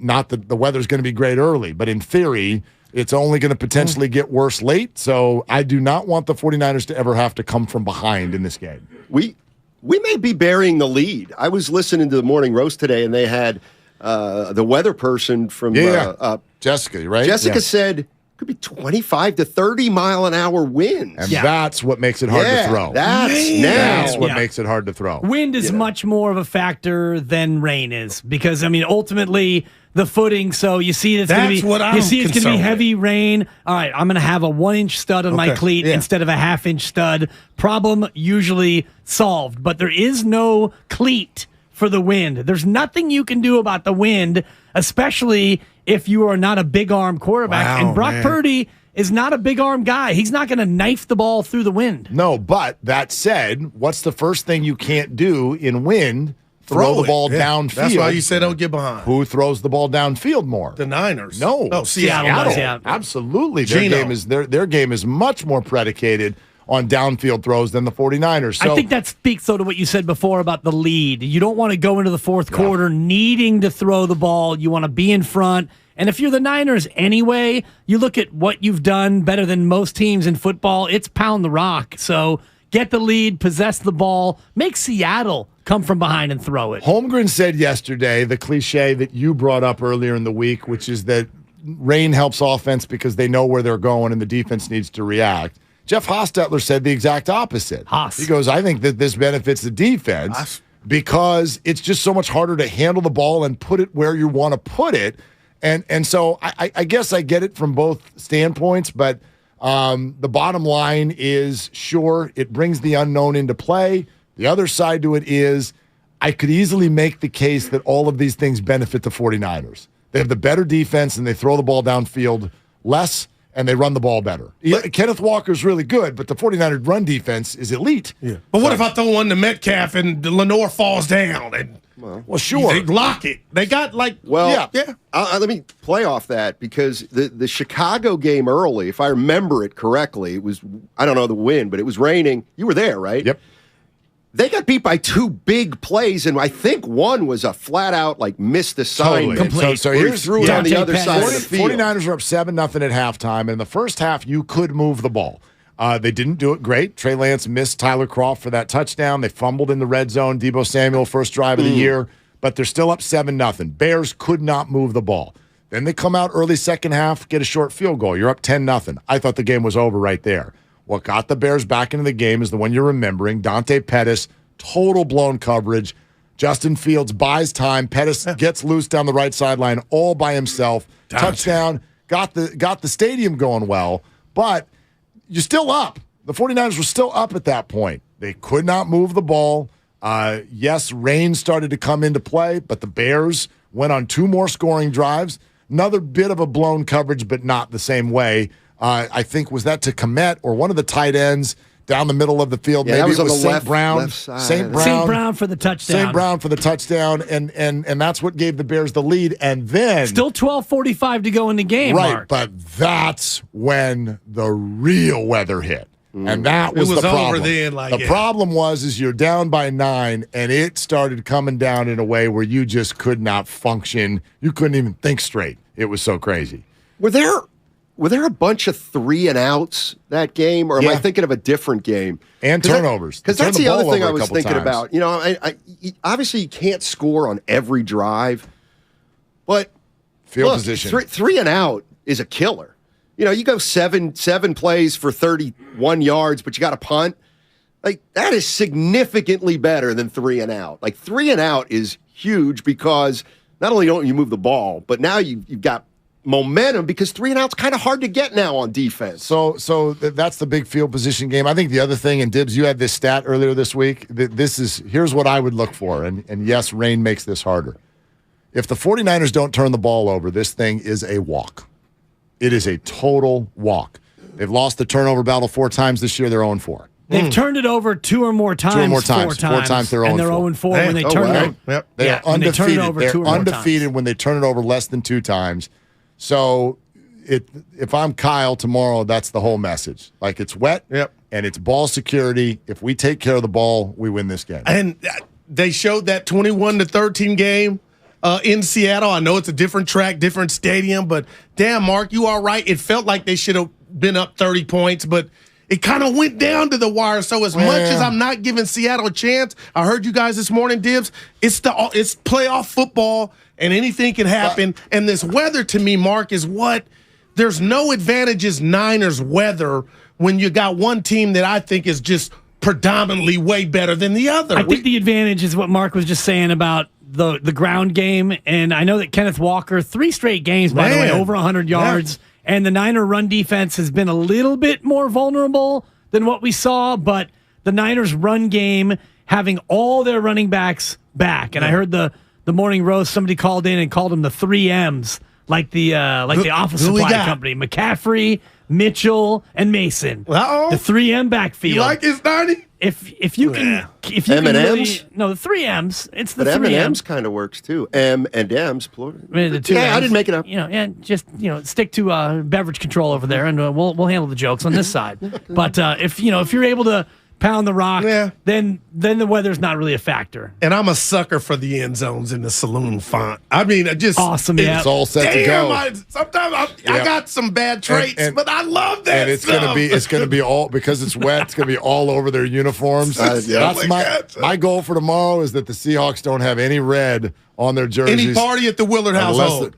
Very, very, very small. I would have got invited. Intimate. If it was a shindig. Yeah, no, I didn't invite anybody from work. Mainly because you all say no all the time anyway. So that might be a wrap. Tough travel weekend though. It is.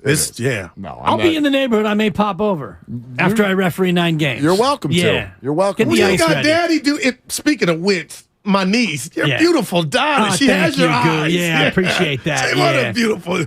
I love kids. Yeah, daddy duty. I got a pass on Saturday. I'm reffing 9 games, so your boy's working. Yeah. So your knee is in good shape. Yeah, we'll see. Talk to me on Sunday morning. Yeah. Wow. I mean, nothing's in good shape anymore at this age, but you just endure. You got to keep living, right? I can't believe you're doing that tomorrow. 9 games. 9 games. Does a direct deposit hit before you start? No, after the fact. And it's an invoice. One thing that I taught my older children, and I will teach my young daughter when she gets old enough, is you make a commitment and you stick to the commitment. Absolutely. So I commit to 9 Saturdays every January, February, and a couple in March, and just because there's a Niner game, I can't break my commitment. They need me. You'll turn the phone off. Next Saturday, too? Probably, yeah. Oh, yeah. And so you're rooting for the New York Giants. I sure am. Yeah, give me a Sunday playoff game. I'm rooting for Minnesota because we got the baseball tryouts on Sunday. So I'm okay. like, oh, boy. Is he nervous for the tryouts?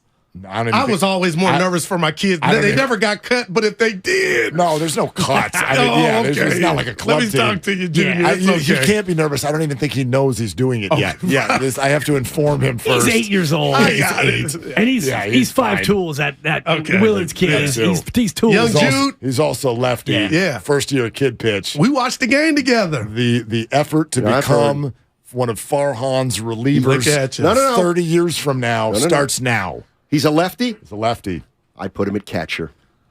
Does he throw right, bat left? No. Full lefty. All left. You know, who was First the base. last lefty First base. throwing Can't catcher? think the one ever. They always say if it's better to have a left-handed hitting catcher. Right. Just I don't know why. But I'm trying to think. Unique. Can you think of any left-hand throwing catcher in Major League Baseball? Never did. And why not?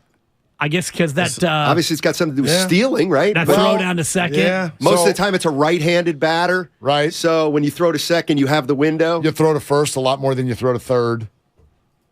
But I don't know. I've never encountered. I'm trying to think of anyone in my history. They even make left-handed catcher's mitts? Yeah. Like you're not allowed. We don't need you there. There are 3 positions, I guess 4 positions on the field that if you're left-handed, you just can't do that. Second base, third base, shortstop, catcher. You just can't do that. You know Funny. Yeah. I got to get a Warrior takeoff here. Go ahead. I got him tonight, -8.5. I'll tell you what. Big number. If they don't win tonight and fix 3-16 after losing 3 in a row and second game with Curry, something really, truly is then wrong. Okay. So when I see you guys more Monday for MLK Day, and I don't even, they got a game, but Dibs, I'll really say my bet with Steiny's in trouble is somehow they don't handle business tonight with San Antonio. I guess my response would be, why didn't you feel that way the other night? Like this is no. I thought they were gonna. Yeah. This is harder than beating Phoenix's B team at home. Now what is it? Why do you say that? Because you're on the road.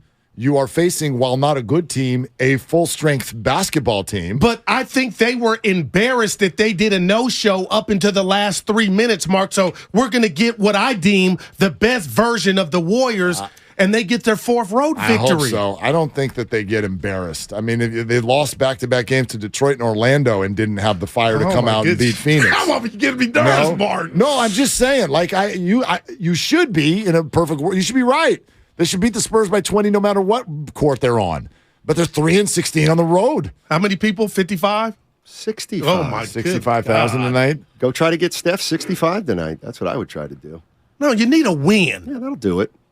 That'll do it. How about this? What do you give me for this? And I'll tell you what. thought all week about meeting you halfway about this weather thing. Oh, you're gonna have to meet me the whole way later on hear the it. show on something because boy, it's almost embarrassing what I watched last night. Weather. Okay, you know what? Maybe it won't be an advantage for one particular team or the other, but it's going to be a factor. Probably, right? There's no doubt. 65,000 people? That's just different. I don't know if it's going to benefit a team or not benefit a team. They're playing in a big dome. Right, you know what? got you. I think I don't know how it'll play out, but it's going to be a different kind of NBA game. This is like the March Madness games that get played in these massive domes, And what you you get always 3 hear, courts. what you always hear from players is that it messes with their depth perception. So I wonder man, about the Warriors. that's everything. Wonder about their 3-point shooting tonight because they're playing this like a Final Four. Right, but if you're Steph Actually, Curry, been to a Final Four at the Alamo if Dome. you're the greatest shooter of all time, and he's played games in these arenas going back to college, it's muscle memory. I mean, if Steph Curry is shooting, how much of it is him looking at the background or even thinking about where the rim is? He just is shooting like he's taken that shot probably 744,000 times in his life. Yeah, he's also still just getting. I mean, he didn't shoot well the other night. He's still getting back. You know. Yeah. I heard you guys talk Bonte panic meter. If they were not to win tonight, Dibs, would you be more worried? Because then I'm like, you know what, something's really going on here. Buffalo's I've been worried, and I was the most worried earliest on, other than Steiny, who I don't think gives them much chance this year to do much of anything. But I've been worried since they started the year 3-7, and even when they won 5 in a row in the homestand, I thought they got it back. Yeah, I mean, I still wasn't ready to say, okay, watch out, NBA Finals. I think that this team, the bench is a big problem. And the exertion level that they need in order to just avoid the play-in tournament is so great. I think that this team's in a tough spot. I feel like it's just, and looking forward, it's going to be hard to get any cohesion. Where are we right now? Kuminga and Wiseman have now been out long enough that when they come back, they're on their way. It's a readjustment. It's like totally starting over in terms of now they're going to have minutes they have to. Clay, how many games is Clay going to play of these 5? So he's going to be out for a game. They may rest Curry one night. Somebody else gets nicked up. Like, this is where they've always had a history of being super, super conservative with injuries because they can always afford it.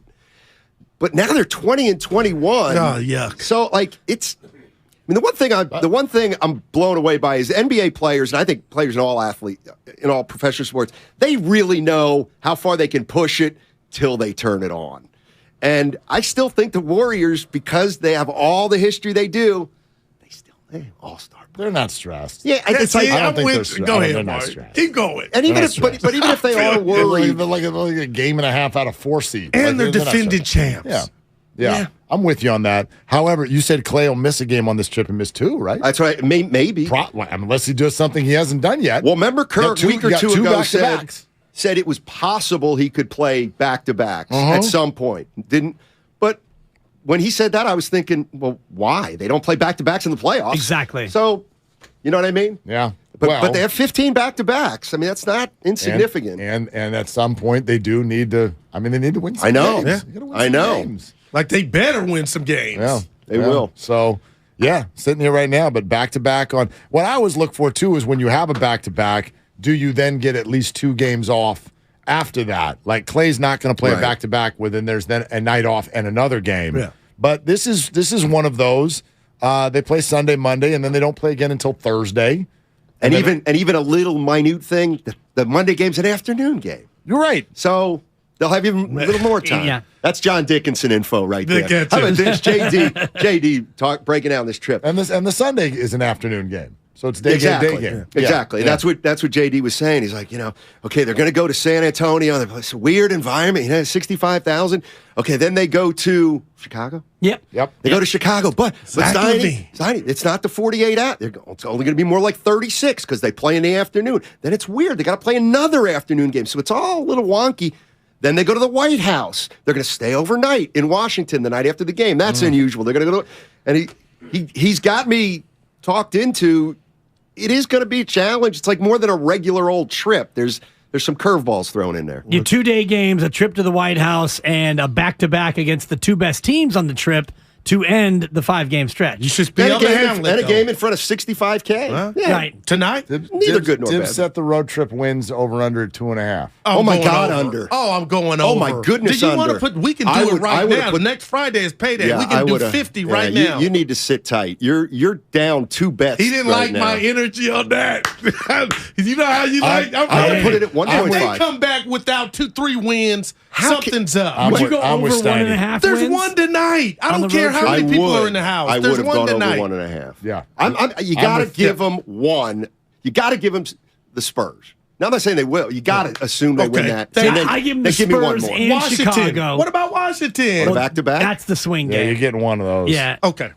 I'm going over 2.5. I'm going Before we under. get out of Do you here. realize if they go 2 and 3, my hair will cut. Well, I hope it. What do you mean? Yeah, I'll be nervous. that'll be like, Dude, I'm telling you, much better than 3 and 16. Because I get on the Totally. Steiny 3 meter. and 17. You saying 2 and 3, but in Warrior World, shout out Rushy, I think they know it's go time. We got to play. And we know we got moving parts. We got to play. And I think these teams, nobody's scaring me. Even you guys are giving me even Detroit? semantics as to why they're going to lose. But it's about basketball, and the talent will rise. They've been sleeping. It's time to wake up. I know I'm Mr. Fire, whoever guy. But I was offended. He calls me a nerd because I think a coach is a leader. You're supposed to know every situation, what this means, what this can do. And Ron Rivera, it was embarrassing what he did at the podium. I believe he did not know if they lost that game, they'd have been out of the playoffs. It takes me to Staley and what he did. And I heard you earlier, you didn't do it, but I'm going to do it for you. You let me know if I'm off. He should be fired for what he did with Mike Williams, who will not be available in the first playoff game for the Chargers. In a game you lost, in a game where he just came back, you got to know when to hold them and fold them. I've used that twice this week. Yeah, but he's done. Staley is fired. Okay, but what if he wins tomorrow night? He's back.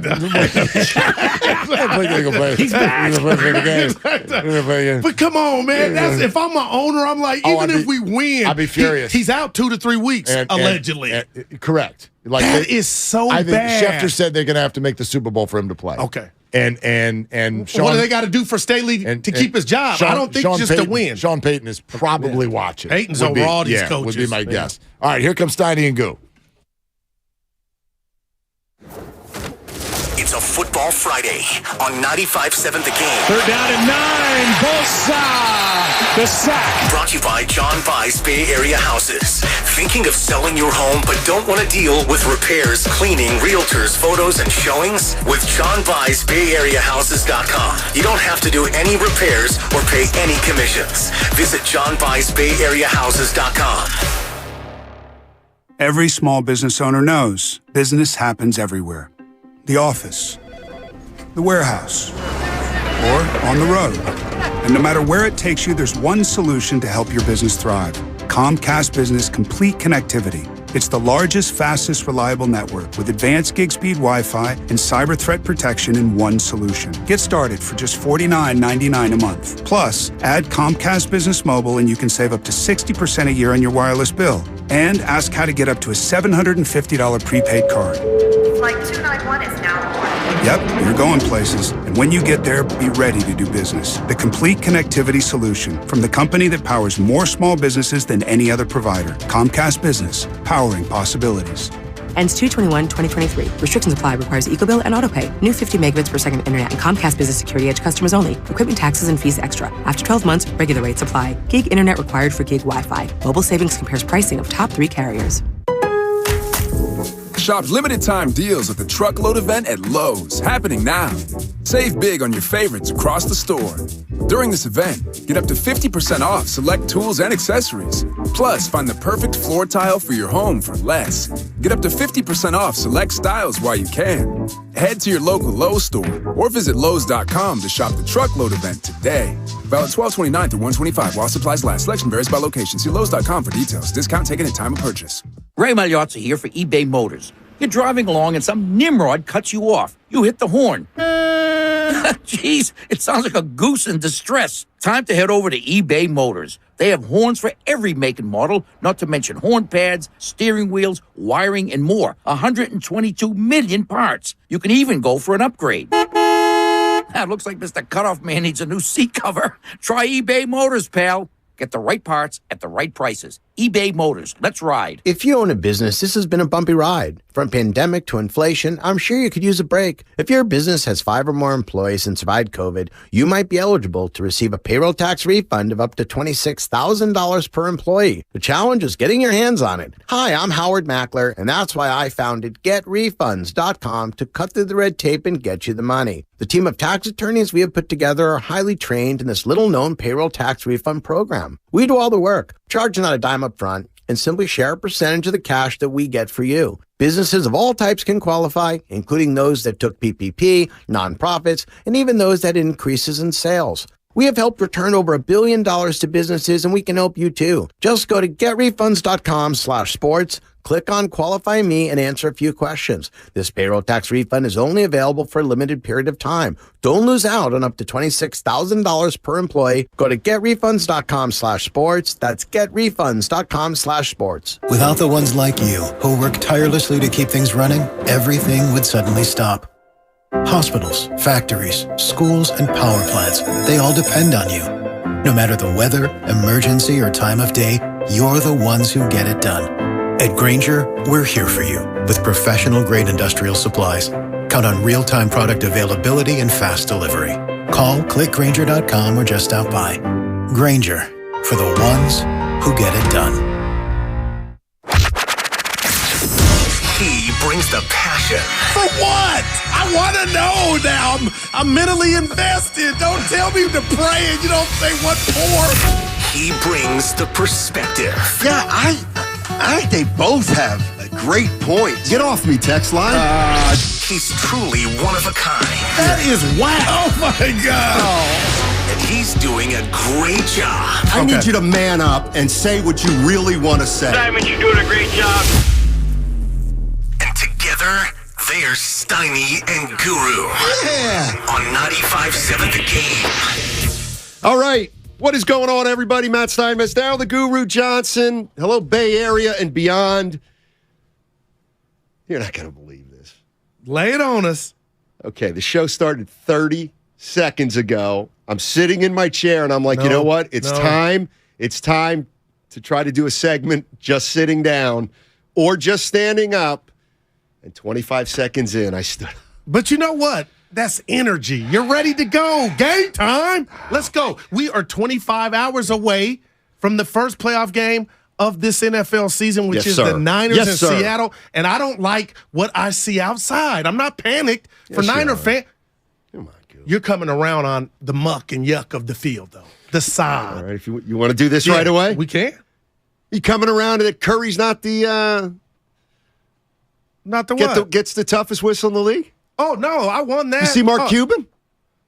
Did you see Mark Cuban? Yeah, he needs to be. I did see that. I don't know if you heard. I don't know if you were listening. All the calls to I don't know if you were listening yesterday. I did. But I said, if you go to Dallas, I heard. What do you? Yeah. Mark Cuban said he needs to get Luka some help. He needs to be. Luka gets no respect from the officials. Luka gets all the respect. Interesting how you can go around the country and everybody says the same thing. I did see that. All right, enough of that. Let me throw this one at you, and maybe it'll start a conversation. 1 o'clock, Cam Inman. 2:30, Sean Salisbury. So, yesterday we were talking about John Lynch saying, we're going to be good for a while. Yeah, in essence. Yep. In essence. And I was talking to my buddy Harry, who I bounce ideas off of, and he said something to me that I hadn't thought of, and I want to throw it by you and 49er fans. He said, Steiny, there's a reason that Lynch said that. And I said, okay, why? He goes, because in that organization, they now know that Brock Purdy is the man. Maybe not Joe Montana. Maybe not this, that, or the... But Brock, he said, they know that Brock Purdy is their guy and that he's exactly what Kyle Shanahan wants. You know what? Trey Lance, you're just off to the side right now. Brock Purdy, apparently, according to my guy Harry, says that's a team that believes, that's a front office that believes in Purdy to such a degree that they're projecting him as the quarterback for the next, 3 to 5 years, maybe further. There you go. Hey, what do you think? I'll tell you what, to our guy Harry, I'm not mad at that. But what I will say to Harry is Kyle Shanahan has shown you that he can go Frank Sinatra and do it his way with Garoppolo and get to great heights. So with that said, Harry thinks what we're watching and what the Niner coaches are watching is a star in the making. And whatever you want to deem Brock Purdy, it's good enough. But yet tomorrow, to me, starts the proof of can he get to where Jimmy took him. But I'm all in. Like, only a fool would think Brock Purdy is not the front runner to keep this gig. We talked about it. But do you get what I'm saying to that, Steiny? I get how they are in love, enamored with what they're seeing, but Brock Purdy does have something on his shoulder. He won't get blamed, but if they don't go to the NFC Championship game like Kyle's done twice previously and won Super Bowl, I don't know. It's going to be disappointing. No, I'm going, and I know people get mad about the future talk. I'm going back to what will be the Niners camp in the quarterback room starting next year, because there is the ghost of Trey Lance. You know what I mean? Like, what if Brock wets the bed? Harry, you think they love him so much that if Brock has his worst game and they lose tomorrow, it would be colossal. Fans would be mad. You said it. I just wonder if the love is that strong. I'm about to. Where's the love at? Harry thinks they putting a ring on it. I'm about to say something that it's so everybody, and I've said it too. Yeah, but I'm starting to think it's stupid. Hey, what if Brock Purdy throws what if he wets the bed? What does that look like when you're running the ball 60% of the time and 70% of your throws are in a safe zone? Like, I'm willing to bet he's not going to have a big interception game.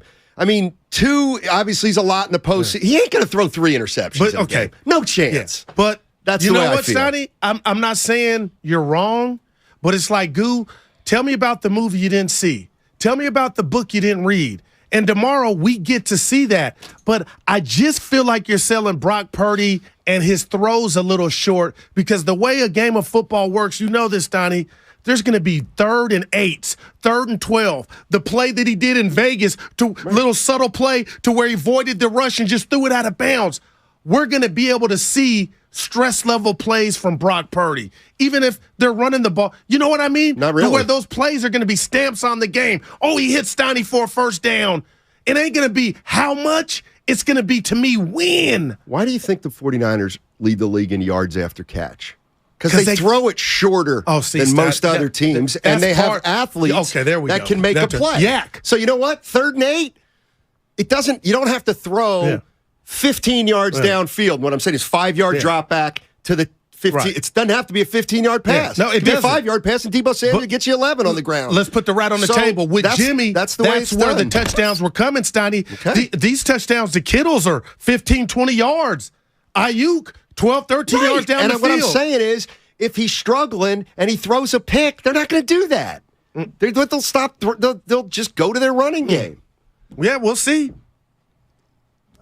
But I don't know who's driving around the city thinking, going back to Harry, that the front office is not just drunk off of Brock Purdy and maybe him be like, they know he's got the goods, Donnie. Kyle we got a playoff game tomorrow, win or lose. I know I got my guy for the next 6-7 years. That very well could be how they're thinking. You tell me, 49er fans at 888-957-9570. You think the 49ers front office and coaching staff, do you think in their private moments they think they got the guy in Purdy? And that's and listen, if they think Purdy's going to be good, then I could see the Niners being pretty good for a little while. Let's put it that way. They're loaded. Happy hour. Guess who's listening to us? Norm. Figs from the old building. Remember Figs, Brian? Brian Figs. Yeah, what up, dog? One of the best program directors the Bay's seen. Now, do you mean that? Yes. That's my dude. Look at the stations he's built. Okay. Like, hey, give it love. That's big coming from you. Yeah. That's got to make his day. No. It's the truth. Yeah. It's the absolute truth. So maybe the fact is that the Lynch and Shanahan are just super duper confident in Brock Purdy. But I Still again got a Super Bowl on me. Again, you know what? How about this? I'd love. Oh man, this would take some time. How many times in the Kyle Shanahan era has a quarterback of his thrown 3 picks in a game? I'll bet you it's like 2 or less. Jimmy Garoppolo, I'll say about 5. Did he have that many? You well, think? the one was practice. The preseason against Denver. Remember, he threw like 3 that game. Doesn't count. Yeah. And neither does those 5 straight he threw in practice like 4 But I years hate ago. that you're putting an abundance on it. What if he throws 1 and it's on the game-winning drive? Okay, and this is what I'm not going to allow you to go. Here's what I'm not going to allow you to do. I'm not going to allow you to determine whether Brock Purdy can be the man or not based on tomorrow's game alone.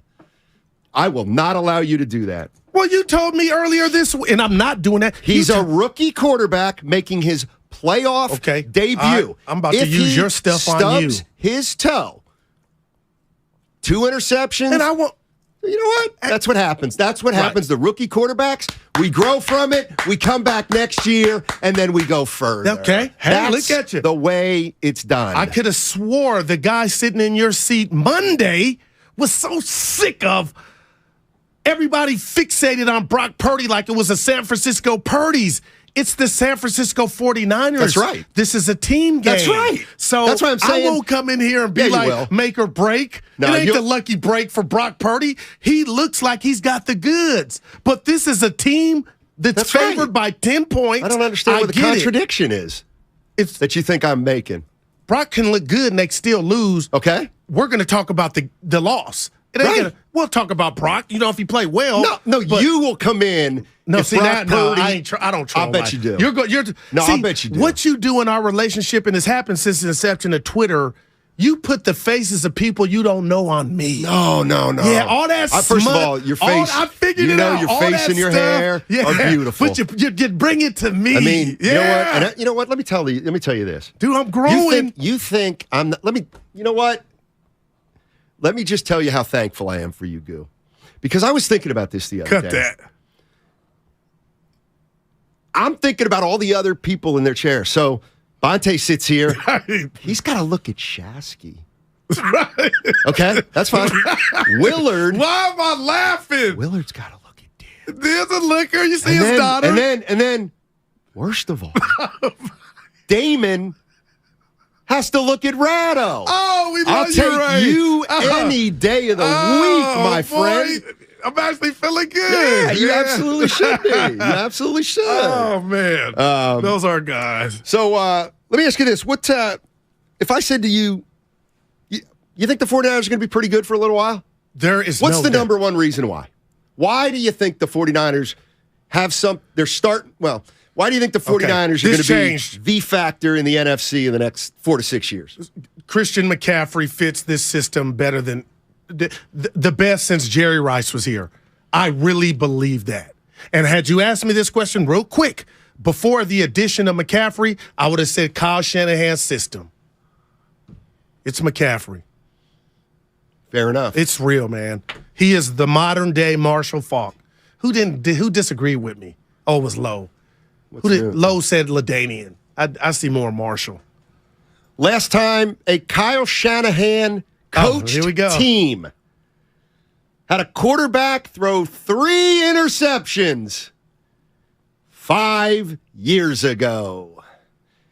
2018. CJ Jimmy Beathard? Garoppolo. Oh, wow. So let's disabuse people that's even going to happen. How can it happen?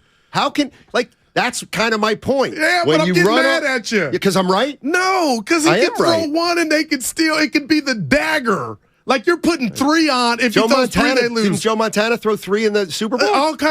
He threw 3 in the NFC Championship game against Dallas. NFC. That's what I'm talking about. Because I don't think he had his interception in any Super Bowl. But it can be one. It could be one that could be fatal.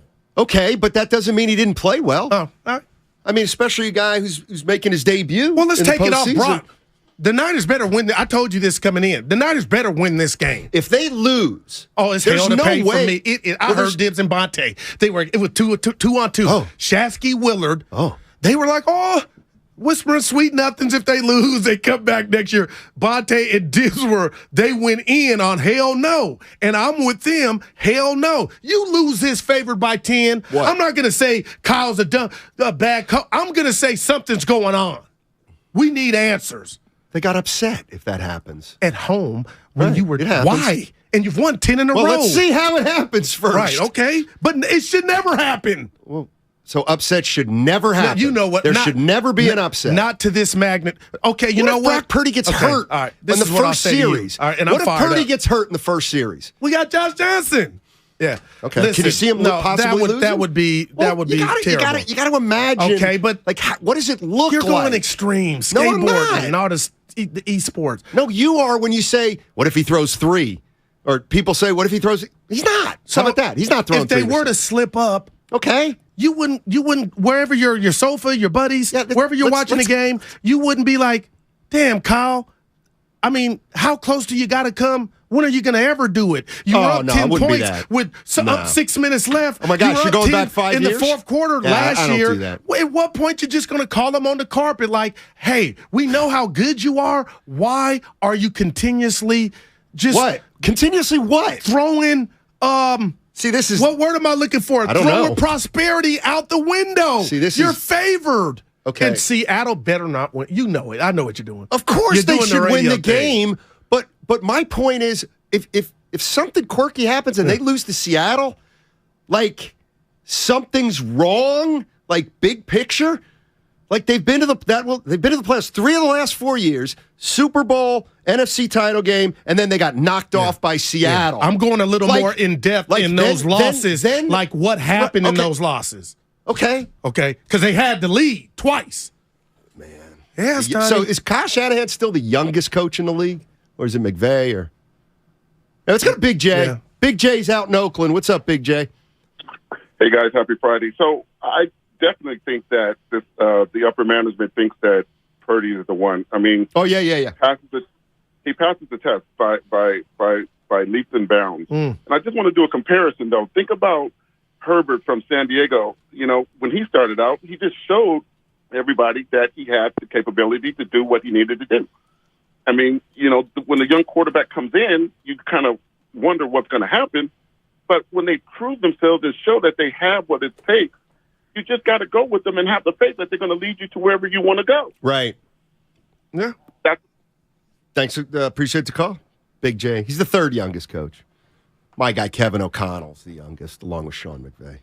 Kevin O'Connell's 36. 36 years old. And damn, a head coach? 13 wins, too. Where were you at 36? Can you remember? I was on the top of my game. At the Contra Costa Times. Look at my boy. Oh, man. That was after the Santa Rosa Press Democrat. Oh, my boy. Santa Rosa 36. If the 40, how about this? I'm going to say this right now. If the 49ers lose tomorrow, it'll have very little to do with Brock Purdy. You know why? Because he's going to go 16 for 23 for 209 yards with either 1 touch and no picks or like 1 touch and 1 pick. So, like that's, you want to mark it down. So I just have to ask you this. I'm sipping the Kool-Aid because I like what I see from Purdy, and the biggest compliment I could give him is he looks different than Jimmy. You look down the field. Now they're scoring 30 points a game, getting 7s. It seems to me when you put those pedestrian numbers on him, do you have him in the right now? Just what you've seen of him, Stoney. I mean this. Do you kind of have him in the Jimmy category? That's what Kyle wants. He wants Jimmy Garoppolo, but a better Jimmy Garoppolo. And I think a better Jimmy Garoppolo throws the ball like we're seeing downfield. And when are you going to get off this? Yeah, like how many years? He's not Jimmy. How many he's years do you have to that. watch Kyle Shanahan's football teams to know that's not his philosophy? You want to root for a team like that? Go root for another the Niners. team. Explosive plays. You're right. They don't got to be 80-yard pass. Running. Steiny. It's all predicated on running. We can watch a film right now on loop of Kittle's touchdowns. They're 15 to 20 yards. That's fine. 15 to 20 is not going deep. To me, it is. It's not throwing downfield like that. You know what? It's an explosive play. I don't get it. It's like, it would almost be like, okay, you want this offense to open up and 30 passes and downfield and 300 yards and 3 times. It's like, what? That's not the point is to score. No, that's not their best opportunity to put 30 up. That would be like going to the Warriors and saying, you know what? What do you say we get the ball to Looney today? Yeah. Let's run our offense through Looney. Give him the ball. Well, it's like that's not really how you're built. Everybody's why eating. Why do you want them Steiny? to throw 35 times? Okay. Seriously, why? I didn't say 35. That's you putting 35. What number? Everybody's eating. What it number? will be all depending on how the game's going. That's why they have no weakness. Ayuk can hit you. Debo can hit you. Kittle obviously can hit you. And now McCaffrey can hit you. So it's not about, I don't know why you're putting 35 on me and I want them to be Air Coryell. I'm telling you now, if I'm a defensive coordinator playing the Niners, I got a headache because they can do it so many different ways. Right. And that's part of running the ball too. Like, Donnie, they can do it all right now. Behind the back. And I can dunk on you. And the pull thing up for 3. they have mid-range. to do, the absolute least, is throw 30-yard passes or longer. Okay. That's the I'm gonna give you last 30. thing they need to do. That would be, you know what? If whether Brock Purdy or Jimmy Garoppolo or if they were like, hey, we're gonna throw a lot downfield, we'd be saying Kyle Shanahan doesn't even know how to coach to his personnel. This is to me, this is a coach coaching his personnel extremely well and like knowing McCaffrey's this guy. Purdy, like he knows everybody, their strengths and their weaknesses. And how are they going to go downfield too if it's going to be like this tomorrow? No, and it's so not about tomorrow because we're talking about the playoffs. But my point to you, Steiny, is this offense has become more explosive. Right. And we don't got to put a number on the pass attempts because you're fixated on that. No, it's got nothing to do with the pass attempts. It's not just McCaffrey, but he's opened everything up. And the difference between Jimmy and Brock Purdy is he reads it, the progressions, and he's getting rid of the ball and he's looking downfield. And they look different than Jimmy. I'm just telling you, the stats show that they're not that dissimilar in terms of the numbers. And that to me I think, will you agree with me right now that, you know what? Like, it's the same offense Purdy's running. He's just running it a little bit better. No doubt. Okay, well then, doesn't that show you that Kyle will always want to have this kind of team? Like, he'll always want this kind of team. I don't think he'd, who's the biggest guns? I don't think he wants a gunslinger. There's no way he wants a gunslinger. That goes against everything. Everything he believes. He threw. I'm just looking at the Raider game because they were losing in that game. Yeah, 35. What about the other ones? 22 against Washington. And I'm not fighting you on that. I got to bring it up. But you're telling me he wouldn't want a Burrow because, again, what did Trey Lance represent? Only Kyle knows in his mind what he represented. What if I told you this?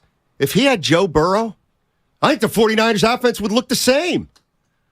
I really do. And as long as you get it done. Because he's still going to run McCaffrey 22 times, whether he's got Brady, Burrow, or Josh Allen. And that's the benefit of having somebody like McCaffrey. Steiner, you can be, and this is what I'm telling you, and you didn't say I didn't tell you, you can be prolific without throwing the ball 35, 40 times, especially when you got this makeup of what the Niners are now with McCaffrey. Right. So don't stop looking at the stats for Purdy. No, well, we were talking about what if somehow they slipped up yesterday and they lost. Right. Like, that's at Kyle's doorstep. It could be, Debo dropped 2 balls. I wouldn't even care. I'm just like, your team wasn't ready to play. But I would say that in a high school game if I saw, why weren't they ready to play, Steiny? See the 650. No, what is read it to me. I'm fired up. Steiny, you cannot, it's the same old. Okay, what? Steiny, you cannot let Guru get away with saying Shanny is a genius one day and then the next bring up the times he's lost and that he fired him. Okay, the season. You're going to have to, this is going to be your Dallas Mavericks. No, this is, wow. I'm flabbergasted. About what? I married the man. Who? Kyle. I'm the one that dubbed him my boy genius.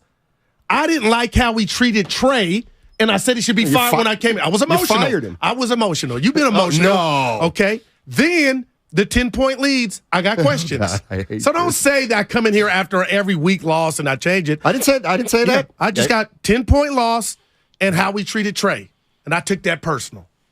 I've gotten over it. I'm back. He don't want you. See, you're fair weather. Fair weather fan. No, I react to new information. That's fine. They but got you're McCaffrey, a fair weather fan. And they may have a quarterback. Your boy, who was it, Jimmy? No, Dirty Harry. He might have been right. I don't know if he is or not.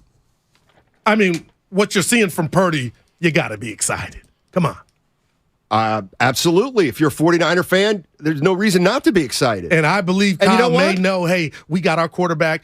This is what we do next year. We'll lead it. It ain't about today. But, Steiny, you got to believe this dude's running this thing so well right now, they kind of know. Here's what I believe. Telling the masses, we got our quarterback. Well, that's what Harry was saying. Yeah, that's what I'm saying. That ain't going out on a limb. So you just took his idea? No, I'm telling Harry. My buddy? No, I'm telling Harry. You didn't shock the world.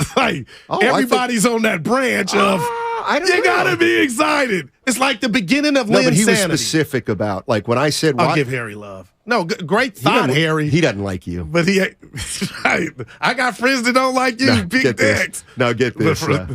No, I'm kidding about he doesn't like you. No, Big Dex. He really said, don't like I guess we're talking about the weather. And he goes, I can't believe it, but I actually agree with Guru. Oh, see, I don't like those guys, man. Damn. All right, we got Cam Inman coming up. I see people on hold. We're absolutely positively going to get to you. 49ers, Seahawks, 1:30 tomorrow. It's going to be rainy, but I got to tell you, I think worse than that, there could be a lot of wind. Let's get to it. Hey, listen, the road to Glendale. It's brought to you by Marrow West Credit Union, working for you today, tomorrow, together. Also, the Warriors today, they play the Spurs, 4:30. Now, listen here. This is big information. So our coverage with the Warriors starts at 3:30. That's JD on the pregame. Warriors Live. That's on the station you're listening to right now, 95.7 The Game. Damon and Rattle, they're going to go live at 3:30 on the Odyssey app. So they're going to be talking football on the Odyssey app at 3:30. You want to listen to the Warriors pregame, and then the Warriors, stick right here. You want to listen to some football talk at that time, download the Odyssey app and do so. Cam Inman next. It's a Football Friday on 95.7 The Game. Ayuk wide open. He's got it for the touchdown. Brought to you by Zenni, the official eyewear of the San Francisco 49ers. Shop from over 3,000 styles at 80% off retail prices. Exclusively at Zenni.com. So, the other day, I bought an extremely chatty... Boring story time. Make that an extremely catty cockatoo. You're welcome. Apparently, the pet store won't take it back. But, hey, I'll manage. I love that for you. Just like I manage without home internet. No, you don't. Sure, my mobile hotspot is slow and makes streaming shows unbearable. Aw, Bertie likes to stream. But I'm making do. Oh no, who's this? My lady friend. It's mating season, duh. No home internet? It's not that bad. No, not there. It is that bad. Don't settle. Get Xfinity Home Internet for just $19.99 a month for 1 year with a free streaming box. Call, click, or visit a store today. Restrictions apply. Not available in all areas. Requires paperless billing and auto pay with stored bank account. After 12 months, regular rates apply. Offer ends 2/21/23. Every week, Damon and Rattle go inside the 49ers locker room. The great Trent Williams. He's always been regarded as one of the better backs in the NFL, but to actually have him and see him up close and personal, you kind of see why his reputation is what it is. Hear a different 49er each week on Damon and Rattle. Bang, bang, Hannah. Brought to you by Harris Ranch Beef. Visit your local Rayleigh's, Bel Air, and Nob Hill markets for all your beef and tailgate needs. Tune in to 95.7 The Game for Warriors Live, 60 minutes before tip-off of every Warriors game. Brought to you by Xfinity. Supercharge your home with supersonic Wi-Fi. Unbeatable internet, only from Xfinity. Hi, welcome to IKEA and our winter sale. Hi. We've got hundreds of offers on everything from storage solutions to... I'm sorry, did you say hundreds? Yeah. Check out our offers on shelving and desks. Oh, what about mattresses? Yep, those too. Dressers? Sofas? Yes, and yes. I think I need a bigger cart. Our winter sale is almost over. Visit us in-store or at IKEA-USA.com/offers to save through January 22nd. Offer dates may vary. U.S. only while supplies last. Selection may vary by store and online. See store and IKEA-USA.com/offers for complete terms. Restrictions apply. The easy way to donate your car. Donate today and your car can be picked up tomorrow. Call 877-CARS-FOR-KIDS today or donate online at carsforkids.org. Remember, that's cars with a K. Prescription products require an online consultation with a healthcare provider who will determine if a prescription is appropriate. Restrictions apply. See website for full details and important safety information. Subscription required. Hey guys, did you know there's a generic form of Viagra that works just the same but is 90% cheaper? And you can get it online? Go to 4hims.com/joy. At Hims, you'll get a free medical consultation and discreet shipping if prescribed. You'll love your results. To start your free online visit, go to 4hims.com/joy. That's FORHIMS.com/JOY. Hey, I'm Andy. If you don't know me, it's probably because I'm not famous. But I did start a men's grooming company called Harry's. The idea for Harry's came out of a frustrating experience I had buying razor blades. Most brands were overpriced, overdesigned, and out of touch. At Harry's, our approach is simple. Here's our secret. We make sharp, durable blades and sell them at honest prices for as low as $2 each. We care about quality so much that we do some crazy things, like buy a world-class German blade factory. Obsessing over every detail means we're confident in offering a 100% quality guarantee. Millions of guys have already made the switch to Harry's, so thank you if you're one of them. And if you're not, we hope you give us a try with this special offer. Get a Harry's starter set with a 5-blade razor, weighted handle, shave gel, and a travel cover, all for just $3 plus free shipping. Just go to harrys.com and enter code FRIEND at checkout. That's harrys.com, code FRIEND. Enjoy. The 34th Annual Manufacturers RV Show is coming to the Alameda County Fairgrounds, January 21st through January 29th. And 95.7 The Game has your chance to enter to win a 4-pack of tickets. Head to 957thegame.com/contest to enter. You're listening to 95.7 The Game, KGMC FM at HD1 San Francisco. Always live on the free Odyssey app.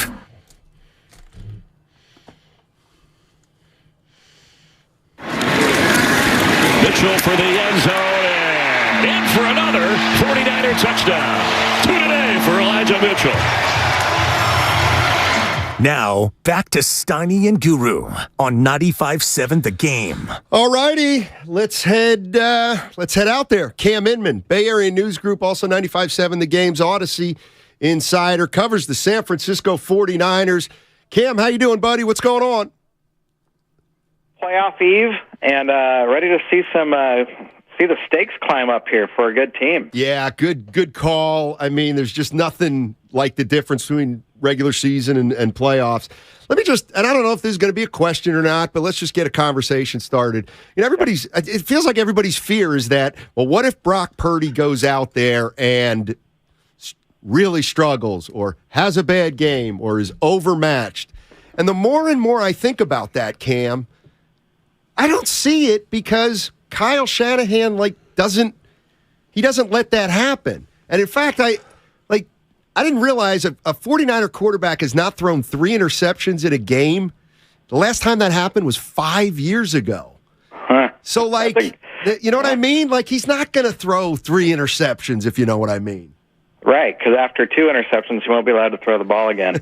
I mean, and this is something that I like about Brock this past month. While he's had all this wonderful success, is he knows it's not all on him, and that he knows he's in this fantastic situation because, I mean, the Niners are loaded offensively, defensively, special teams. They're much improved from a year ago, so it's not a quarterback reliant system. And if there's going to be rain and wind during this playoff opener, I mean, you're not going to, need Brock Purdy to throw the ball 30 times in the game anyhow. You're going to need Christian McCaffrey carrying it about 20, Elijah Mitchell about 10, and Debo about 5. And there you go. You got to win, and you're into the divisional round.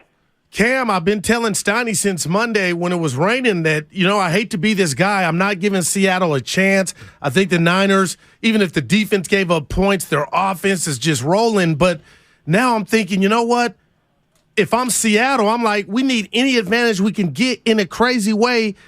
Don't you think if we get this weather, if it continues, that might make it, a mucked up track that could kind of help Seattle do the impossible? Yeah, they had the field was not covered by a tarp during the week. I believe it is today.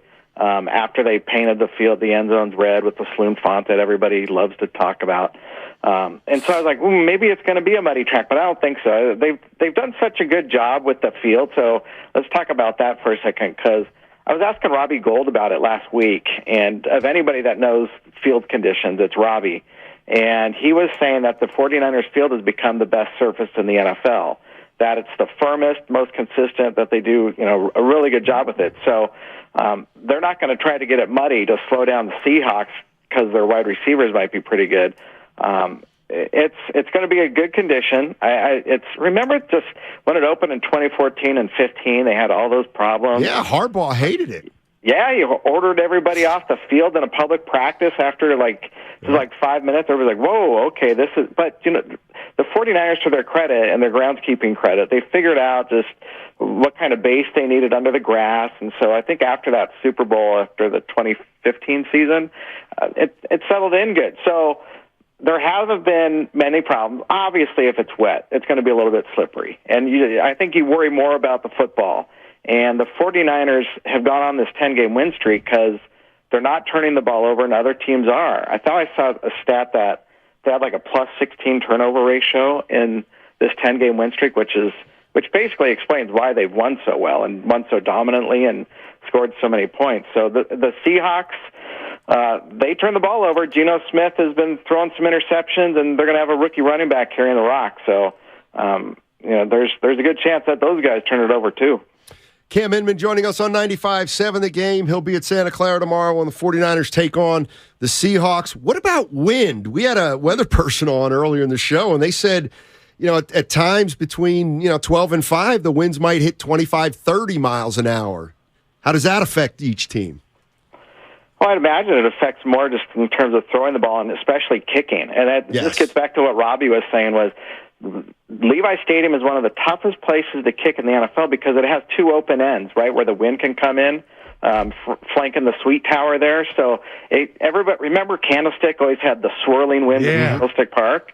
Well, it really is swirling down at Levi's. And so if it's really breezy, then that's going to be an issue, especially for the kickers. I'd imagine for the punt returners. I mean, Ray McLeod, speaking of, he's had a really good year. I mean, he started off the year and you're like, I don't know if this guy is going to be, as sure-handed as they need him to be because he came in with a fumble history. But he hasn't lost a fumble this season. And these last few weeks, he has this confidence as a punt returner that's really encouraging, I guess, going into the playoffs when the pressure's coming in. So, I mean, yeah, wind isn't great, but it could be worse. And one thing I'd be curious is, if there's going to be thunder and lightning, like there's thunder showers. We don't get much lightning around here, right? But I remember up in Seattle, I don't know, maybe 10 years ago, there was lightning. It was a night game, and there was like an hour delay. So the weather will be an issue, but the Niners have been practicing in it a lot this season, more than any season I can remember in the last 20-something years.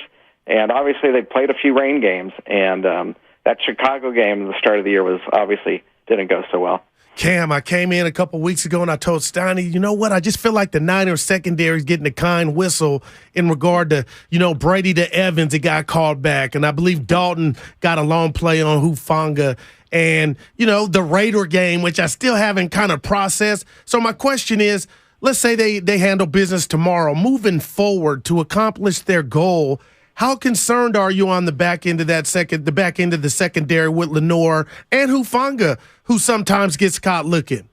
You mean All-Pro Talanoa Hufanga? Yeah. One of the 49ers' 4 first-team All-Proers. Yesterday in the locker room, we were talking to Shavarius Ward, Diamond Lenore, and when I was asking Mooney Ward about Lenore, just going, this is going to be his first playoff action.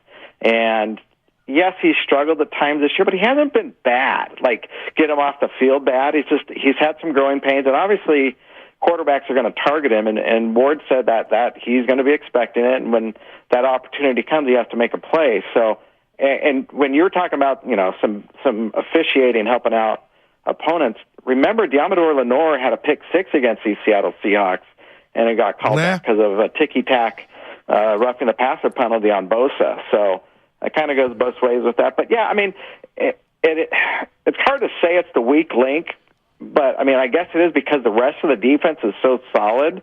But when you have Nick Bosa and a good defensive front that has Kinlaw and Armstead alongside Bosa now, that's going to help those guys in the back end.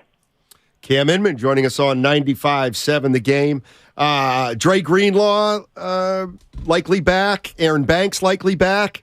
I know this sounds crazy when you're playing a third-string quarterback, but the 49ers are very, very healthy going into the postseason.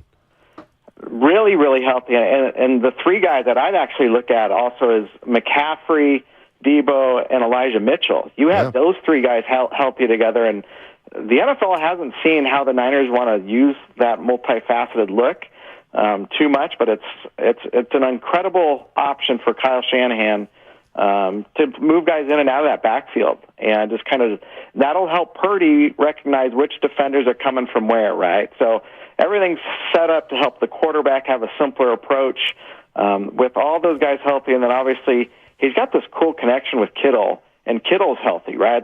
He's gone through a couple of years where he's been battered with some injuries, and then he had to block and help out whichever offensive tackle was struggling.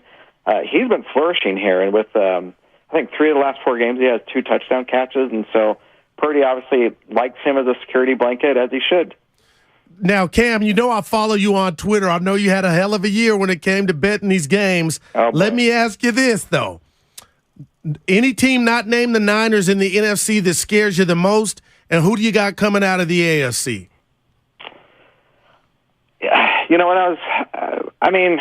I guess the Eagles scare me a little bit more so because of their defense and just what they might be up to because they'd be hosting the Niners. That's the only thing, I think, the obstacle, because Dallas, not necessarily. I don't even know if Dallas is going to win Monday night. Yeah, you're right.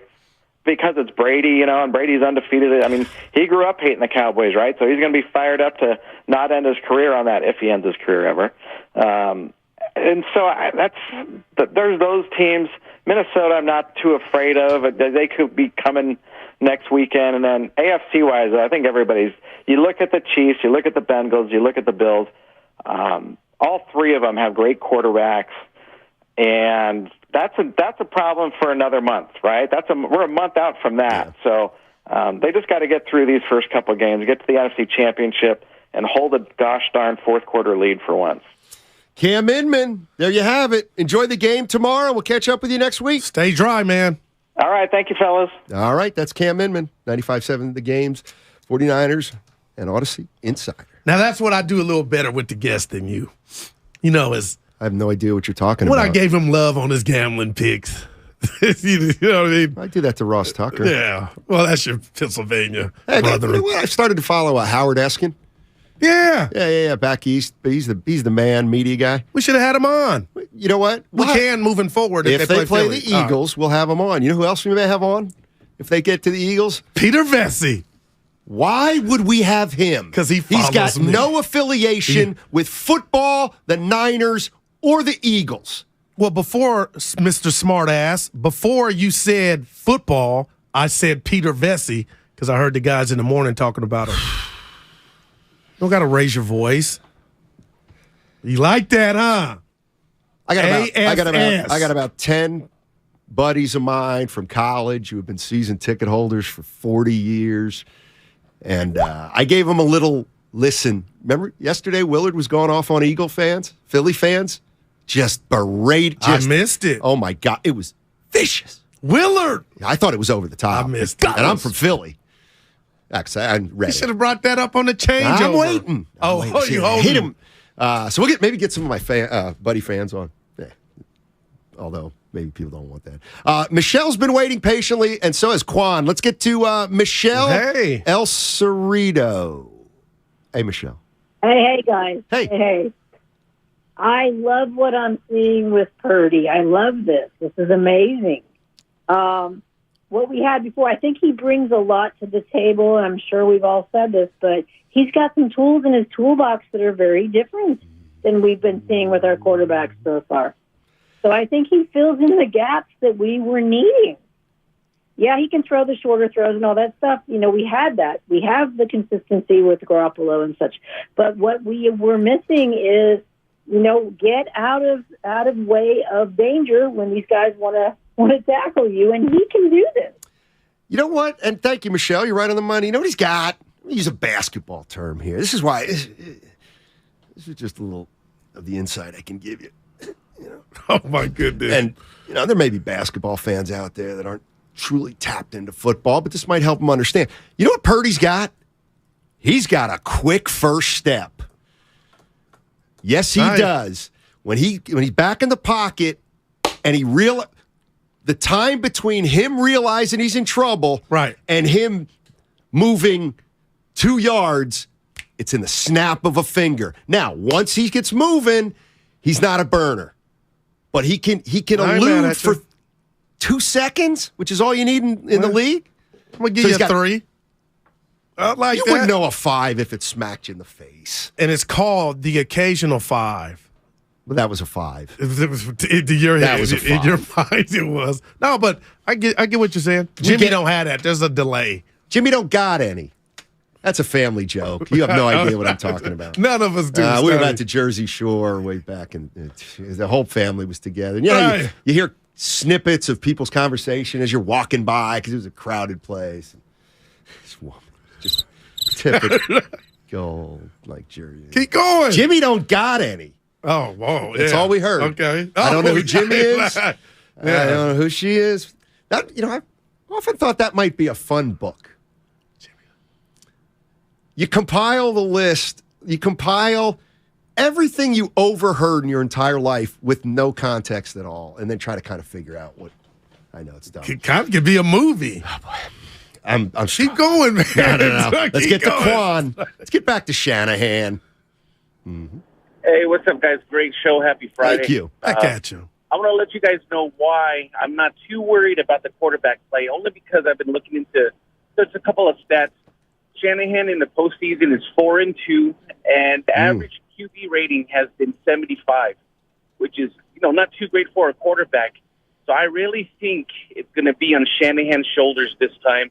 Even if Purdy happens to throw a pick or two and doesn't have a great game, I think Shanahan has enough tools now with CMC to right the ship and actually overcome the hurdle that he's had before in those couple of losses in the postseason. All right, thanks, guys. Have a great week and great show. Appreciate it, Quan. Have a good weekend, buddy. Getting back to what I wanted to say 5 minutes ago before you completely interrupted me and threw me off track and lost my train of thought for me. Eagles news, Jalen Hurts threw today. He threw today at practice. And you know who else is going to be healthy? Lane Johnson. Lane Johnson will be healthy for their game next week. That's big. So I know Goo and 49er fans, I'm scared of them again. I know you are. I know you're scared. I know you're scared of the Eagles, 49er fans, but stick to the Seahawks. Due diligence first, take care of the Seahawks. Do you have enough pull if somehow the Niners got to Philly? Don't to get us to go remote to the NFC Championship. Sure. It would be with the boss here. Well, after yesterday, where do you want to stay? I think all your pools. You stay at the Four Seasons on South Street? No, the question the is, W where is, would we downtown? broadcast? He ain't signing off on that. Not after what you did yesterday. And it was an accident. That's true. I mean, he might not give you a cup of coffee right They now. might put us in a hostel for that. That's not bad. Yeah, JD and That's Evans, right? 12 to 3. That's not bad. Let's see. 408. Purdy can also throw from different arm angles because of his baseball background. Jimmy is a statue and only has one throwing motion. Jimmy took you to a Super Bowl and 2 NFC championships with his limitations. I'll play, Devin. Okay. He didn't take you. He just grabbed the rope for the ride. But wouldn't a horse's ass be the type of fan – I don't know what's going on this way. Wouldn't that be the type of fan to say Steiny's part of the group, but he's not the lead singer? If the group sells the #1 album, shouldn't it just be about the group? Why do we got to say what weight he put? You know what I mean? Those are the jerks. Is that what we do? Well, I was just playing devil's advocate, so I wasn't. But why do we got to diminish Jimmy? Well, he's the core. He's QB1. Why don't you ask 30% of the fan base? What do you think it is? 30, 40, 60? No, not 5, not 6. It's the TV. It's the networks. This is what we do. But I know this. Yes. If they slip up tomorrow, I don't care what player had the worst game. Careful here. It goes like a UPS delivered package at the doorstep of the head coach. Like the quarterback. You get too much praise when they win, and then it's all his fault when they lose. When they lose. Hey, come on now. I was standing up for Trey Lance when he got hurt. That's when I said. Right. And he sacrificed a winning team for a punk quarterback who didn't even know how to play. He ain't a punk. I know. 49er David is in Concord. All right, guys, good afternoon. Can you hear me? Oh, yeah. Loud and clear. I like it. All right, so you guys have written Purdy in ink for next year. Do you trade Trey, and what do you get in return? What's his trade value? Thank you very much for the call. And absolutely, positively not. No chance they trade Trey Lance. Even if they win it? No chance they trade Trey Lance. Take it to the bank, ladies and gentlemen. I think it would be something if he wins this Super Bowl, something they would explore. But he said, what could you get for Trey? Coming off injury? Same thing you get for Wiseman. Exactly. No, that's real. No shade. I know. Damn, they both got hurt. Damn. That's amazing. I mean. But Wiseman is way, I don't want to say worse, because he just can't get out there. Then they were like, hey, you're out here. He can rap. You know how we're always. And I fought you on that Trey Lance and Wiseman. Remember, I hated it. I was like, no, there's no parallels. Now I just say it. I mean, Wiseman's getting to the point where I think it's fair to worry about him. Or would you say new scenery would do him well? No, I don't. He's too young. Now, what would you worry about? Health that he or may just not, the goods? He just might. Maybe he's not going to work out. Wow. Maybe. I know. And listen, I know. You said it's a thought. You ain't saying it is. Listen, I've said this a million times. I wouldn't trade Wiseman. I think he's going to be much better at 25 than he is now, 21 or 22. By the same token, what are we, rookie year? Last year hurt. This year hurt, banged up and down. He's almost at the end of his third year here. And it's not about being a star. It's about now we need progress. Come on, let's get some progress, James Wiseman. What grade would you get real quick, James? No. Would it be incomplete for James? No. Or would that be too much for what, his career this year? Just his career. So far? Yeah, and this counts. This injury, whatever's up with the toe, the Fred Flintstone. It's a D. If I called it incomplete, would you say, oh, you like the student? If you said incomplete, that would just be your way of not wanting to criticize one of our local players. Yeah, hey, he got bars, though. Steiny, would I call Wiseman a fraud? Never in a million years. What'd you call a fraud? Oh, yeah. That's the word I want. There's a few words I want banned from sports radio. Fraud is one of them. Fraud is one of them. Hey, Yeah, go ahead. I think I found something out about you. You might have.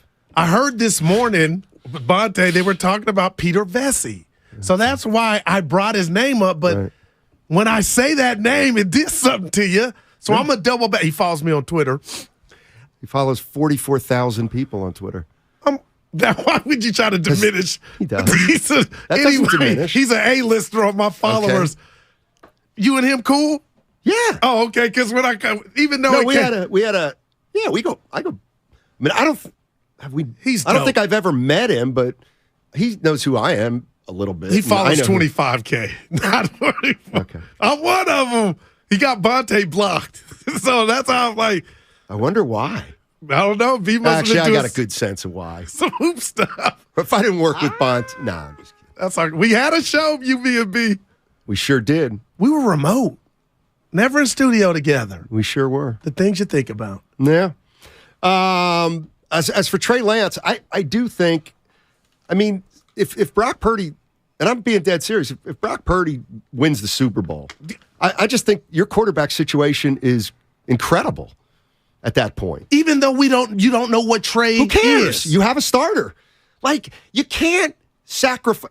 You know what? Maybe Shanahan made a mistake. Oh, cool. So what? Right. No doubt. Yeah, no, So, especially how it's looking now. It's not.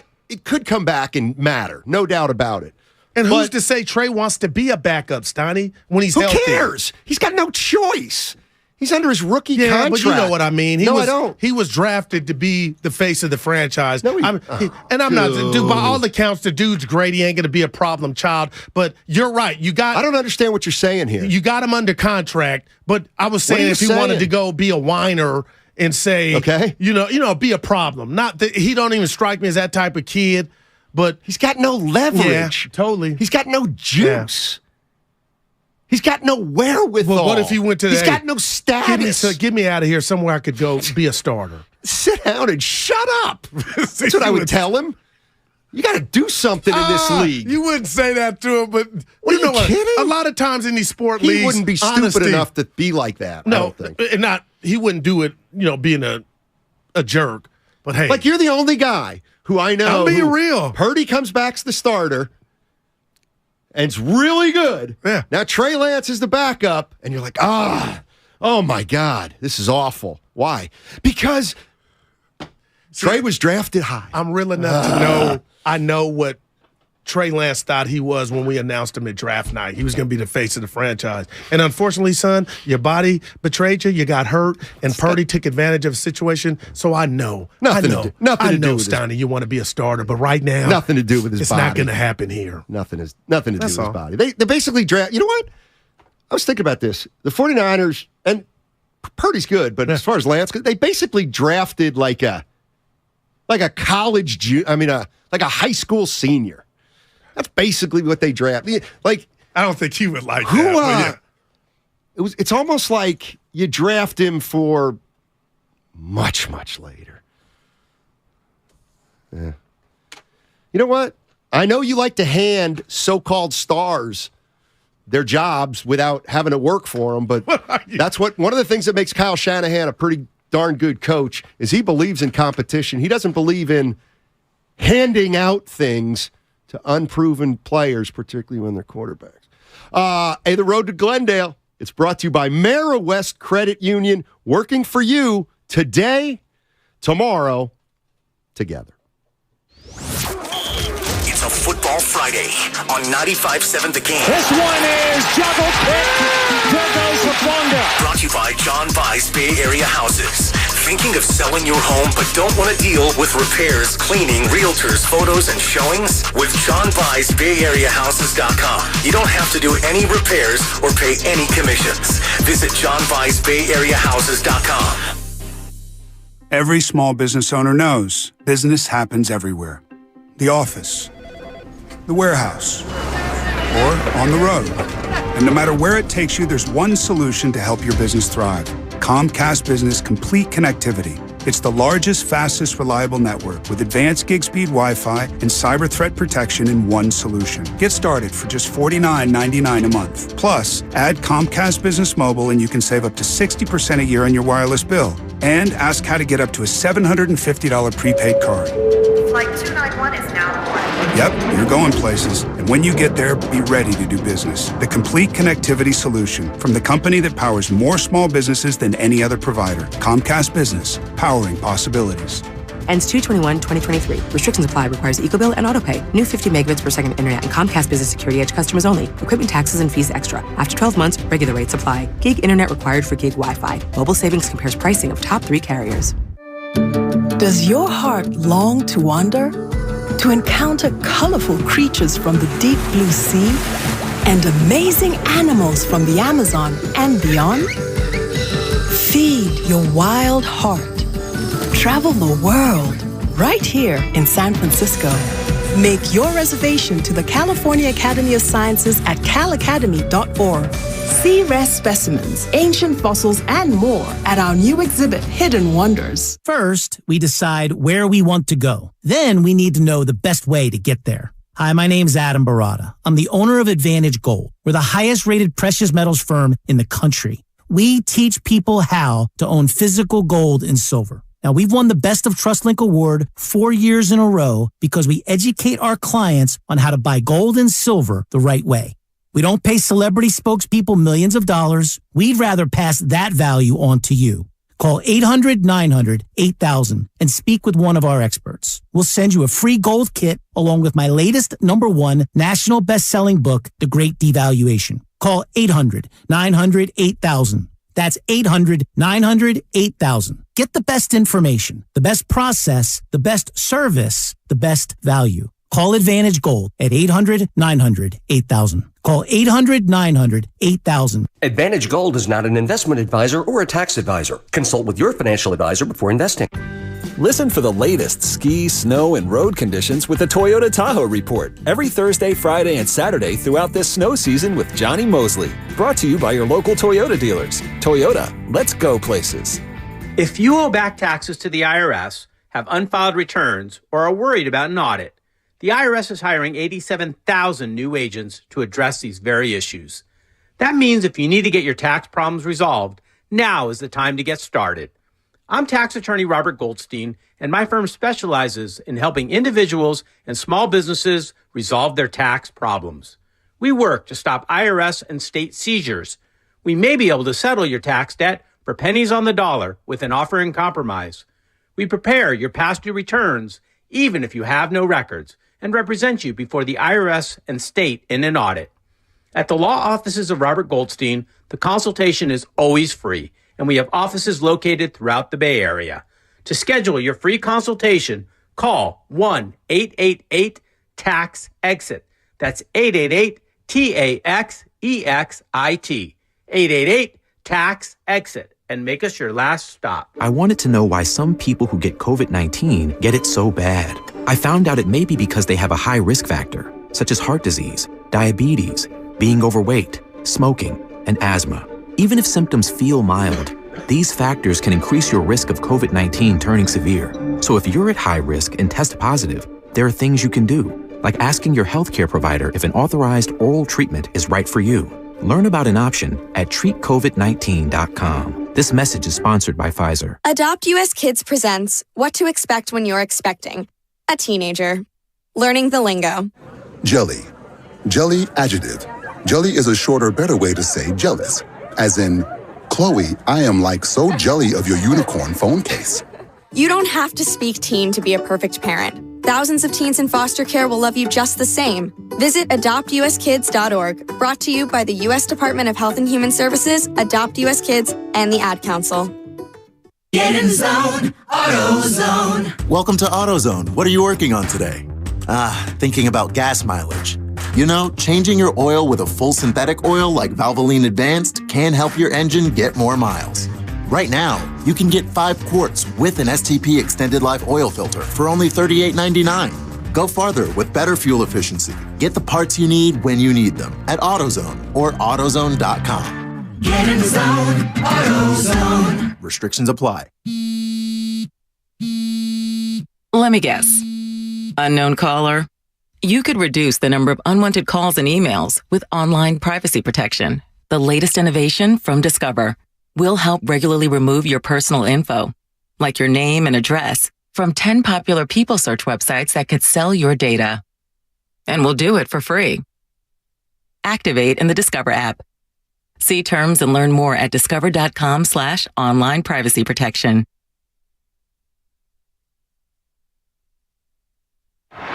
as Mason gets his chance. Fake to him. Purdy throws, end zone, catch, he holds on, and that is another George Kittle touchdown. He had 5 touchdowns against Arizona in the last 2 games. And a 3-touchdown game for Purdy. Now, back to Steiny and Guru on 95.7 The Game. And, of course, what Chris Myers neglected to say, that's a NFL record. Touchdown receptions for a tackle this year. George Kittle. Look at you. Hey, I got to get something off my chest. Of course you do. I'm on YouTube. Mm-hmm. I love all the YouTubers. Yeah. And I try to respond when I can. Yeah. Drew down. Guru responded to comments an hour ago. Bud, I'm working. Are you? Bud, I'm looking at your mug. You look at my mug 32% of the time. You look at your phone, and you look at me probably 10%. I do not look at my phone during hour. I do on the breaks. The boss brought it up in the meeting, Stoney. The boss brought... No. Okay. Evan, help me. The boss brought up me looking at my phone during meetings. That's the issue. That's a fact. Okay, that's the issue. It's I thought it was during the show. No, it's not during the show. Bad. You think I have no modicum of professionality? Well, I was lightweight snitching there, but nah. Yeah. I thought it was. Yeah, I thought it was during the show. Yeah. You and the boss. Me and the boss. Let's see. What do I have here on my? Oh my gosh! I forgot to tell you. What you got? I got a new way to watch sports. I thought you had my way. What way? Where I gave you the. No. Something better. I stumbled on it. I thought I was like, "This is I'm BS," all ears. But it's unreal. At least basketball. Okay. I haven't watched any other sport. So, Warriors. We're not supposed to talk. Anyway, so the Warriors game was on the other night. Gotcha. On TNT. Yeah. So it wasn't on Comcast. No, it was an exclusive. Okay. So I'm like, dude, okay, go to TNT. Well, I stream. Yeah. And I'm struggling to get it. And apparently, like in order to stream, you actually need a TV service provider, which we don't have because we stream. I don't understand the process. But I gave you my stuff. But I didn't want to cheat the man. Wow. Anyway, I go on to TNT. I'm like, okay, I'll download the app. And it gives me 10 minutes free preview. And then it's like, now you need to check. And I'm like, huh. And then there's this thing. It says TNT Overtime. Okay. Mosaic. A mosaic. It's unbelievable. Have you ever watched a mosaic? A game with a mosaic? Do you know what I'm talking about? When the screen is split up in 4 boxes. I hate that. Yeah. And they all have different views. Oh, my God. You're one of them? Unbelievable. Oh, yeah, too much going on Oh, for no. me. No. I'm traditional like my wings. Oh, my goodness. Dude, that's too much. No. That's shocking for you coming from you. Well, that's the beauty of it. That's for the young kids. That's the beauty of it. You can lock in to one box, or you can... See, I don't... See, this is where the difference between a point guard and a big man who has no, vision. Whoa. I was a point guard, so I can see it all at once. See what I'm saying? What's the name of it? Mosaic. Wow. It's incredible. Dude, do you really just double back? Yeah. So when I helped you one time with my credentials, you think that's cheating the man? No, I do. All my friends got my login if they don't have a certain, you know what I mean? I hear. You know what? Makes me feel better, too. You know what? This was the TNT one, though. You didn't have that. But forget the TNT. You still feel you're one of those. What? You feel like you're cheating the system? Well, I have League Pass. I think when we were dealing with it, I hadn't done League Pass yet. Well, it makes you a better person, though. I was just like, don't be that strenuous on your, Like, all right, my friend gave me their subscription. I'm using it. I used to do that stuff, like, steal paper from work and, I'm going to take that stapler and what else? I'd never done that. Else? Yeah. I don't know. What else? Office supplies. When I was a child, I behaved like a child. I'm a grown man. Yeah, but that's stealing. Yeah, when I was got fired on your day off. First of all, nobody ever got fired for stealing office equipment. Listen, when companies factor in their office supply budget, you think so, they Steady? overdo it by 30% because they know 30% is going out the door. All right, Rich in Fremont. Rich. All right, Rich, call back. What you got going for the game tomorrow? Great question. It's early. Get Rich off there. He'll call back, hopefully. 1:30 start. Come on, baby. 888-957-957. Yeah, what are you doing? Well, this is going to be a tricky one. Because I usually go over to my boy's house, Dana, who's got the killer setup in the back. Ooh. I know. Yeah. So he's got an oversized. He has an oversized. He's got outside, which is incredible. Okay. And then he's got an oversized man cave, which that's sick. But his outside is so great. I don't want to be cooped up and watching a game in a. I mean, I could seat. Well, you're going to be cooped up somewhere if you don't go there. Like where else? Or would you stay at home? Well, I mean, ideally it wouldn't be raining. Right. That's really what we're talking about. But you checked the weather. It looked like we got drizzle tomorrow. Yeah, apparently. Shucks, what was her name?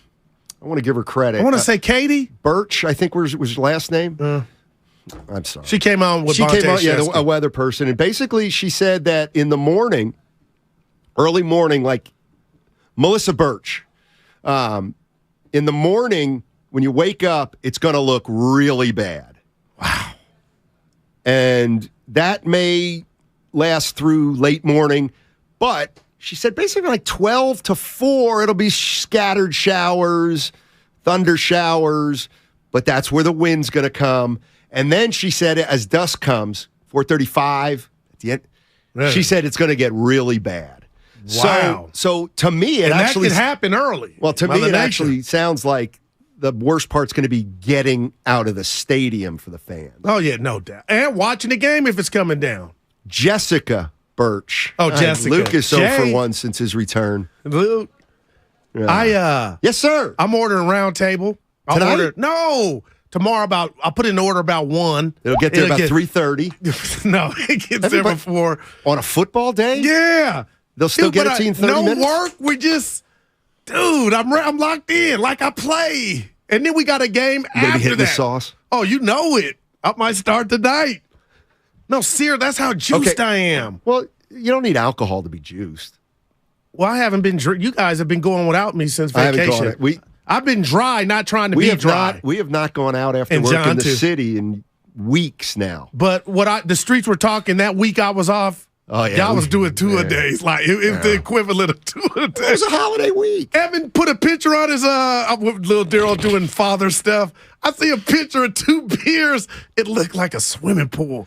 And I go, they're at the cafeteria. I missed out. Guru, of course, talking about the week between Christmas and help us out. January 1st. It was... He was off. He said he don't remember. And we were essentially off. Oh, man. I mean... You did 4-hour show, so you deserved it. Yeah. But we got out an hour early. And the family didn't know. It was an hour. No, I'm just kidding. Of course they knew. Let's go. Oh, you know what? What a better day. What better time than now? Rafi in Berkeley. He wants to come down my road. Let's do it. All right. Here we go. So, I've been listening for a long time, Time S. And, I got you on a hook. Got you on a hook, Rafi. Get him, Rafi. Yeah.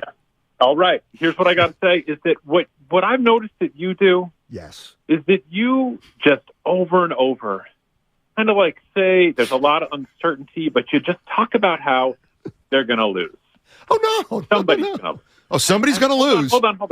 Let him finish. An event, because the inevitability with all teams, right? Yes. All teams are not inevitably going to win, but all teams eventually will lose. Mm-hmm. So you do get proved right all the time. Thank you.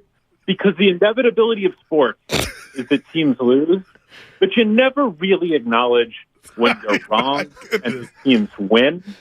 And I'm just a little tired of it. I'll tell you what, Rafi. Here's what I'll do for you right now. Boy. You give me something I was wrong about, and I will come clean now just for you so we can get back on the right foot. Last season, Warriors, all season. The year, you don't see it. You see it happen slowly. Steph's getting older.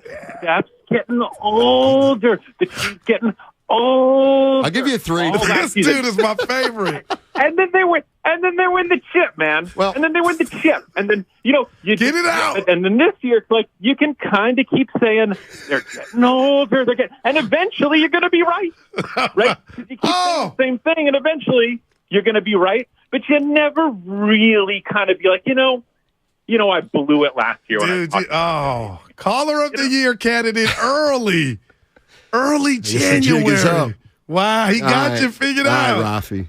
You never really paid a piper. Do you know Rafi? No, I don't. He's great, though. That's great. Okay. Let me see if I can do this. Yeah, there's not much to do. Yeah, he's on to you. I would put it like this. Last year was a strange year in sports. And, myself, along with, I would say 95% of the basketball community at large didn't think the Warriors were going to win it all. I didn't. I just didn't think they were going to win it all, and neither did 95% of the basketball community. And so they won it last year, and I did say maybe Curry was aging a little. His regular season numbers were down. He had that another level. What he meant was again. He said it again. I should have known. I know Steph Curry better than anybody. I should have known he had another level in the postseason. I was dead wrong on that. Okay? But again, not again. I mean, I was wrong on the Warriors last year. And so we're 95%. But that same record's playing this year. Guru, they're getting older. They are. That was Rafi's point. Dude, he's getting loved. Well, I'm going to be right this year. Dude, I tell you what, they don't win tonight. I'm going to be right this year. They don't win tonight. Want to bet? We got to bet. Speaking of which, we got another bet with the boss. We need to. What? You guys just. What are you like talking sheep. about? You and Evan. We got a free. You see that, a meme? We got free food. Did you see that and meme? y'all just sleeping. See that meme on the internet? Which one? You said sheep? Yeah. With the dog? Rex Chapman posted it. No. It was one of those dogs that are, what are they called? When they herd the herding dogs? When they herd the where they got sheep? all the slack in the. Go ahead. Yeah, Border Collie, I think it was. So Chapman's got this camera or whatever. There's a video of, I don't know, there must have been 300 sheep in this field in the middle of, looked like nowhere. And this guy comes up on a little truck and the Border Collie's sitting there and he goes, go get him. And the Border Collie runs through into the large field and just starts circling these sheep. And I'll tell you what, he or she cleared out these sheep into another big area where they could graze, I would say in 32 seconds. It was unbelievable. Let me tell you something. You got to send it to me. Sheep can run a little bit. They got a little, as Bob Fitzgerald would say, they got a little hitch in their giddy up. Well, just make yourself available, you and Evan, next week to cash in on that thing. We got a rain check with them, the boss. I don't know what you're talking about. Check my schedule. What are you talking? Like I must have forgotten. The boss is going to break bread with us as a show. Oh, and there was a rain check that you guys are just prancing around here because you got to hone in and let's give them a date. Your boy trying to eat and sip. Yeah. Have you never worked for management before? What's that mean? The motto is promises unfulfilled. That's what management's motto is. Let's go to Dan in Walnut Creek. He can tell it's a Friday. What's up, guys? Hey, Dan. Taking my call. Love the show. Thank you. Goo was talking earlier about still processing the Raiders game and kind of made me think, what do you think how do the Niners respond if the Seahawks kind of run a similar strategy that the Raiders used and kind of rack up a ton of points? So that was it. Happy Friday. Go Thanks, Niners. Dan. Thanks a lot. Thanks, Dan, although you're going to worry him. No, that would be a nightmare scenario because I don't know how you've processed that Raider game, but if that means they would get down again, that means they would have some success, and they're professional athletes, the Seahawks are. But, Steiny, that's why this is so enticing.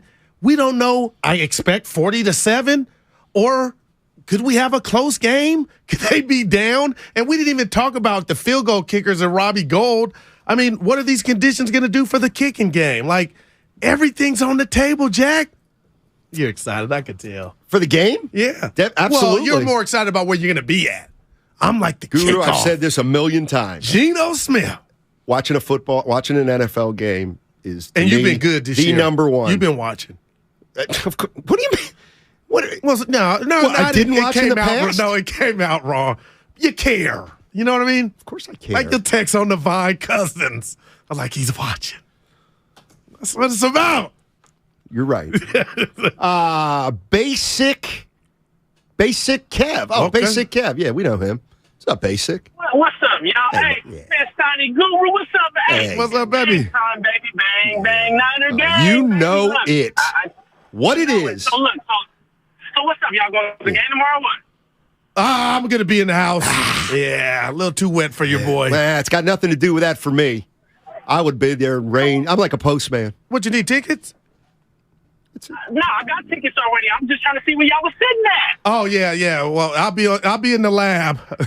Stoney, where you going to be? You'll be in the lab, right? I don't know where I'm going to be. Make sure y'all check out the box because I'm going to be out there. But look, really, though, I just want to know what y'all really think. You know, what you expecting from the boy tonight, from Purdy? I mean, tomorrow. What you expecting from him? You know, because, I mean, you know, it's more than just a sample size, and we've talked about this already, y'all. It's more than just a sample size. You know, 5 games is not a sample anymore. We've seen consistency. We've seen, you know, moxie. We've seen poise under pressure. Are we expecting that same thing? Is this just another test for him to pass, or are we expecting him to fall? No. Thanks, Basic. Great question. What do I think? I told you what I think. 16 for 22. Okay, I'm going to give you mine. 209 yards, 1 touchdown, no picks. 49ers 21, Seattle 9. I'm not even mad at the 9. They may not even get that. Can we get the jail sound, please? Oh, the lock. Look at you. I'm going to go 19 for 27. 200 right around my numbers. He's like, Price is Right. 285 yards. But this is the Brock Purdy experience, and I can't wait for Sean Salisbury. What, 230? 3 touchdowns. That's what he's meant to this offense. They're getting in the end zone, throwing 3 in the air.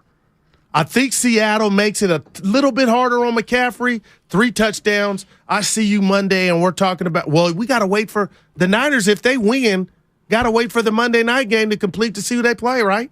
Yeah. Because if the who Giants plays Monday? What's the Monday game? Tampa and Dallas. Well, because if Dallas wins and the Giants, they reseed? No. Why wouldn't the Niners play the Vikings if the Vikings win? Well, if the Vikings lose, then the Giants would go to Philly, and Dallas would come here. It's you want to talk about crazy hypothetical. Well, you heard David the other day with the he was doing if you're listening to sports radio for the breaking down, all the seeds and the scenarios with what's going on in the AFC, it was funny. Like, just Google it. I'm not going to tell you. I'm probably not going to do that, though. Well, it's already passed. Well, and the lab, a.k.a. your bedroom. No, I'll be in the front this time. The front of the bedroom? No, the front of the house. Oh. Yeah, family gone. I got you. Yeah, me and Round Table Jack. So I got you see, 408's doing it. Now, the 408's just predicted 24-10. That's too close to 20. Did I give a score? Yes. 3 touchdowns. Wait. No, 2 field. 31-10 Niners. Good guess. Yeah. That's a good guess. That's a good guess. Dude, but that 21-13 is lightweight on my mind. I know I keep going to Willard. He said it was a blowout. Stotty, they had to get a first down to run the clock, or Seattle was going to get the ball with a chance to score and go for 2. And that tie. Constitutes. And then they're going in overtime. Hey, we're still playing. So in other words, you're not going to defend 4 things had to happen, and the first one never did. Why am I looking at it on my calculator like 2 things had to happen? You don't know anything could happen in OT. You must. Okay. No. 49ers had the ball. Okay. First thing they had to do is get a first down. They got it. Game over. Yeah, right. They don't get a first down. Now they punt. Now they got to hold. Okay. That's the second opportunity. Right before you go to the next one. They score. They can hold again on the tip. Yeah. That constitutes a close game. The fact that, it came down to a possession. Actually, it never came down to a possession because they never got the ball. It was never a one-score game with Seattle having the ball. Well, Seattle I can see never now you're doing some, had the ball. Right, but they were down 8. That's right, but they never had the ball down 8. That's the excitement to see if the D can stop them and No, make the the excitement Niners. is if they get the ball. See, we're so different. Yeah, that was a good game. That's all I'm saying. 21-13. It's a good game. Yeah. It was a good See, game. you've been doing better in 2023. You're pulling my chain, and I can't read you. And then I bite. Like right there. You like do it. yesterday. I don't know what the hell was going on there. All I know is liquid yesterday. That was the title of the show yesterday. Was liquid. That's all, Stoddy. Technically, we were set up to by go. The way, we're gonna have a meeting. We're gonna go get drunk. We had it all set up, and that reminds me. Yeah. That reminds me. You know what? You I'm glad. You know what? You went Bill Buxer on us, Stoddy. No, I didn't. Let me tell you what. Let me tell you what this is the equivalent of.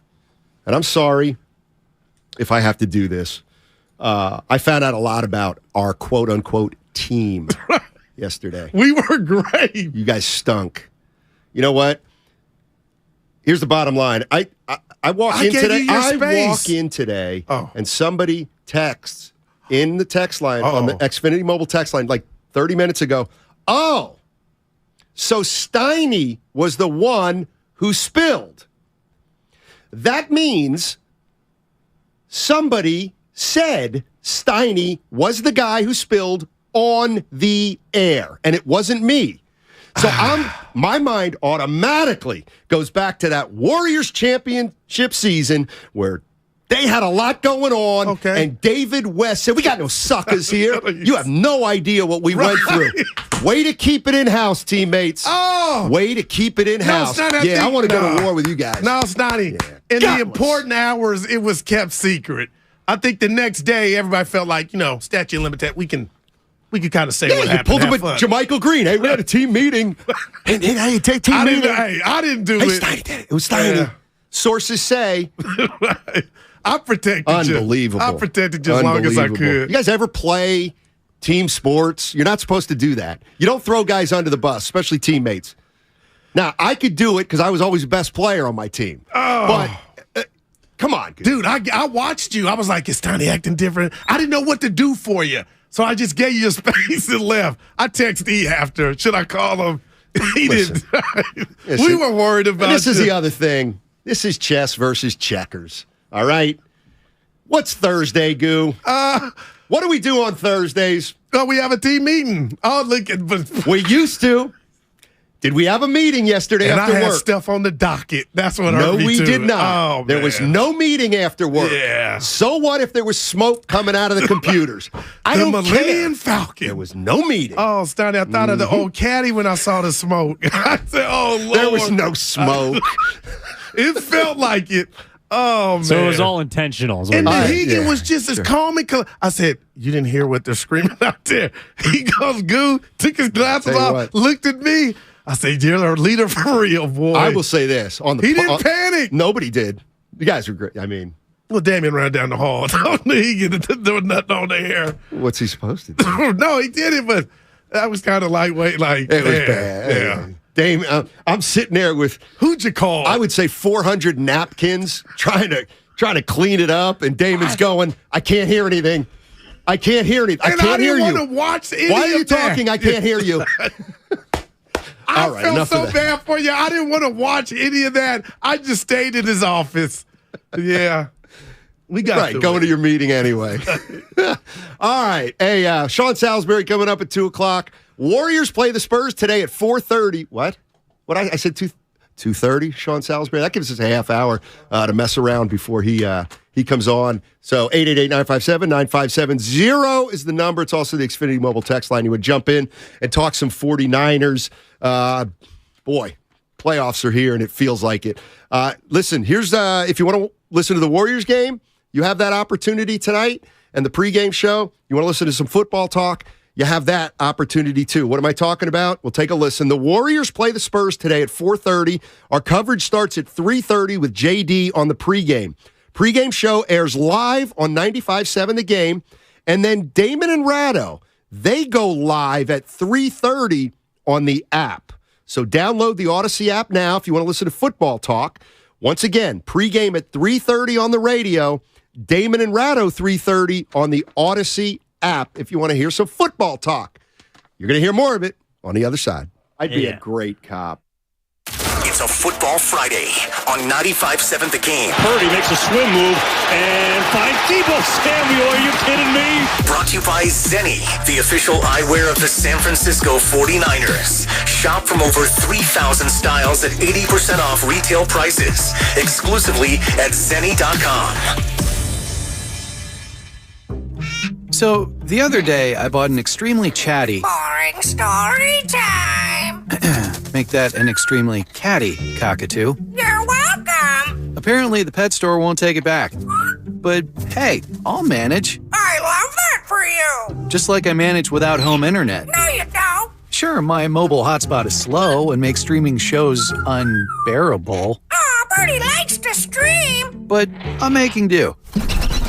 Oh no, who's this? My lady friend. It's mating season, duh. No home internet? It's not that bad.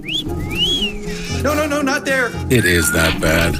Don't settle. Get Xfinity Home Internet for just $19.99 a month for 1 year with a free streaming box. Call, click, or visit a store today.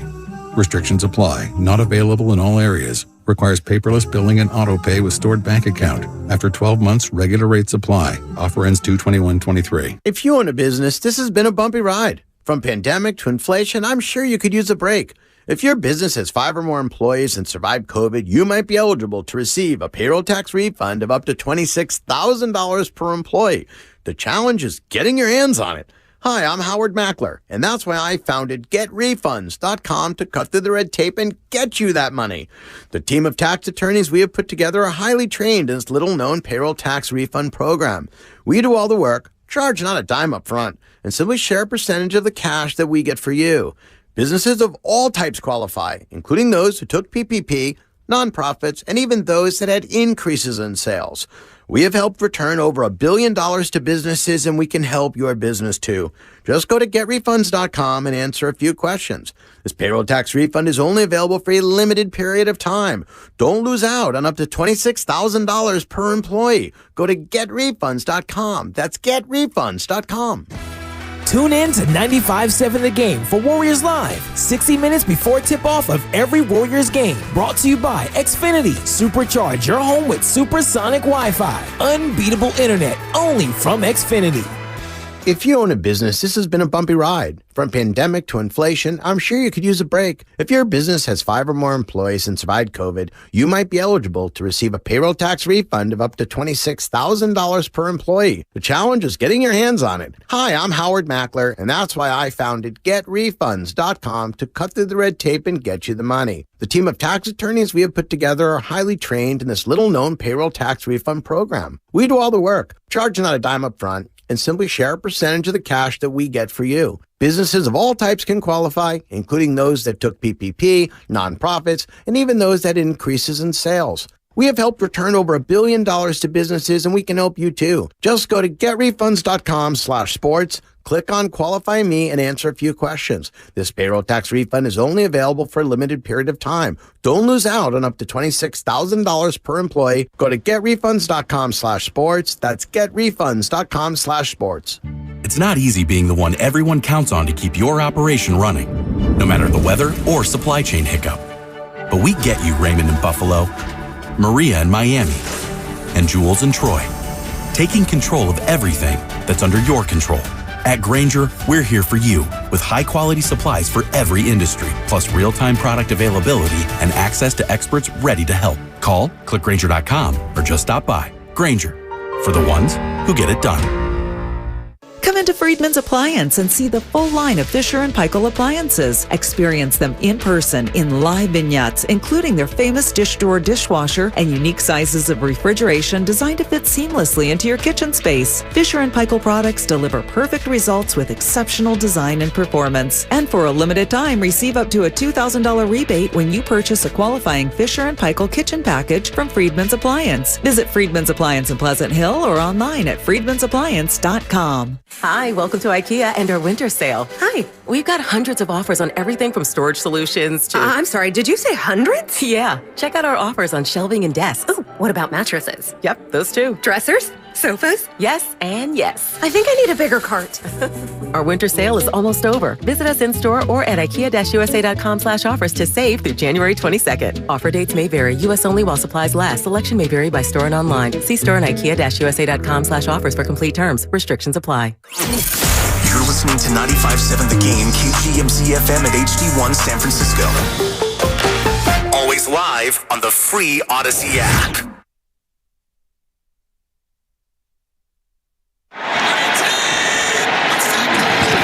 Second and goal. Purdy, end zone throw. Oh, a fingertip catch.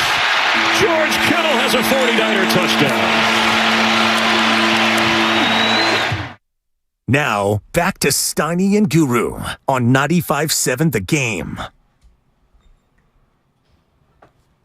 You're tight with my mom? Mary, that's my girl. Get her off me. What'd you do? Just get her off me right now. She coming down your road? I'm going to talk about somebody who can't read the room. You better be careful. I don't have to be careful, Hey, Steve. see, I don't play this stuff. Okay. When you disrespect parents. You want to hear a story? Yeah. Sean Salisbury coming up at 2:30. You've just been messing around on Facebook. Okay. I don't know why. You've been writing some long posts. Yeah. So about 6 months ago, I told you that this guy from my area, Tony Bonanno. Okay. What a name. Died. Rest in peace. And he was a he was a basketball player for Reading High School, which was a powerhouse back east, when I was growing up. So Tony was a little older. Tony was older than me. I'd play against him later. Great guy. Anyway, he passed. And so I was like, you know what? I'm going to write a little something about Tony Bonanno because I kind of patterned my game after him. He's about This is 5. dope. He was like 5'6". He didn't shoot. Great ball handler. White guy playing in urban leagues and that kind of stuff. He was just so clutch. So anyway, I wrote a little thing about him, about his ball handling, about how he didn't need to score and he could still dominate it. I don't know. I felt good doing it, and then I just last couple of weeks I've just been like, you know what? I'm just going to write these little things on all these guys from back home that played basketball that are still following me. I'm all in. Whatever. Most of the guys are not going to be people. Mostly all of them, nobody's heard of out here. I mean, I guess I could do Danielle Marshall, but just people in the know appreciate it. Yeah, I just think I'm having fun doing it. So where did moms come in on this? Oh, everybody's saying, "Hey, these are really nice." I like them already. Thank you. Some people like these. I didn't really read cool. them. I just kept going, but now I'm gonna read them. I mean, I have a couple guys saying, I don't even know who these guys are, but that's kind of cool. Yeah. Mom goes, I don't even want to read it. I'm going to get pissed off. She basically says, even people complimenting my writing. Hey, you're a good writer. What you're a good did Mary writer. do, Mom? She said, you ended a sentence with a preposition. Oh, good Lord. Oh, Mom. I said, Mom, in 1956. Okay. All right? That's not a rule anymore. She still got the teacher in her. She said, you're embarrassing me. Oh. Now, you wonder why I turned out like I turned out. But you're her son. You always will be. I ain't mad at her, but for her to recognize it. Ask me what's going on with me real quick. I'm not done with me. Oh. Reminds me of the old store. A little joke where you say to me, hey, Steiny, where's the store at? And I say, Goo, don't ever end a sentence in a preposition. And you go, where's the store at, moron? Get it? Yeah. You're not even listening. I am. Somebody's in your ear. No, nobody's in my ear. Is everything okay? Yeah. Yeah. I got it. Okay, now about you. Oh, yeah. You took your readers off. Remember I told you in the Union I went to Kaiser, the optometrist told her he listens to the show. I need some readers, but I'm in denial because they say, I got 20/20. I can see from afar. What are you about to That's not going to be 20/20. So once I go in, I'm in the system. I need some good readers. Do I go to Walmart? Who can take care of me to where I get some, like Relaford has the nice, the Gucci type frame? You can get them. You can, listen. But I don't want to be addicted to where then I can't even drive without, like I got some friends blind as bats. Yeah, you Give me won't. your glasses. Well, like the girl on Scooby-Doo. She don't got her glasses. She looking around. What the hell was her name? My wife's like that. I don't want, then you're old. Once you got the readers, it was you're old. Velma. Oh, Velma. Not to be confused with, wasn't there a Velma Good on a Times. Good Time? No, that was Velma. Velma. Yeah. I'll tell you But what. you get what I'm saying? Do I just go do it, Stoney? Because I got my phone on super bright. I like my stuff, like my TV bright. I need some readers. Here's what I would say. Any Walgreens or CVS has readers. And something like this, perfectly fine. You can pay. Now, what's something like this? I'll tell you. You can pay $9 or. Oh, hell no. That's too cheap. Or you can pay $20. Now, I think what they certainly have now, and somebody can fill me in at 888-957-9570. Also, you can use that as the Xfinity text line. I think you can get readers now that are very stylish. That's now. I know that's what you're talking about. But I only need them. Do you know that some people wear clear glasses? Yeah, I've seen that. There's no. It's just they're just for show. They don't help at all. I know they got rappers doing that. Yeah, that's kind of like what you do with your sunglasses. No, see, that's kind of what I don't need them, but I need them a little bit. Lens crafters, where can I go? It's a good question. 888-957-9570. Sunglass Hut probably not going to get it done. That's where I got my Ray-Bans. Yeah. All right. I just wanted to bring it up. That wasn't heavy like your mom. You in the sentence with what? A preposition? You know what? Somebody cut up that thing on my mom. I'm going to send it to her. That's the kind of son I am. Hey, Mom, I ripped you on the radio for 4 minutes. And I had her Take a listen. Doug's in Berkeley. Wants to talk Niners. Mm-hmm. Come on, Dougie. Dougie. Hey. Sorry. He had music going. How can you not be ready? Here's one. Playoff Friday. Okay, I'm gonna disabuse this. Disavow.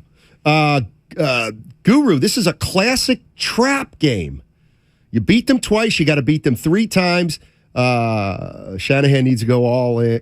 But trap games mean you got another game after the trap game.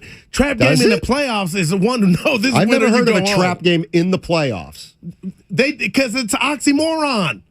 A trap game is like regular season. We're gonna get another game. It's usually in between 2 games. You can call it what you want, but it better not be a trap game. The Warriors tonight in San Antonio is a trap game. You know what I mean? Even though they're hemorrhaging, that's a trap game. We got off 40 more.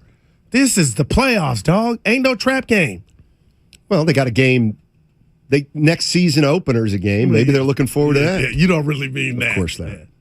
Of course not. We're playing at the Alamo Dome tonight. 65,000 in the house. So I thought that court was going to be the middle court. They're telling Kerr was on. It is the middle court. I thought it was the one to the left. The middle court. He was talking about a different arena. And what I can tell you is... I thought it was Alamo Dome he was talking about. No, he wasn't. He might have been. But here's the point. All right. And I've seen a lot of games in domes, a lot of NBA games in domes.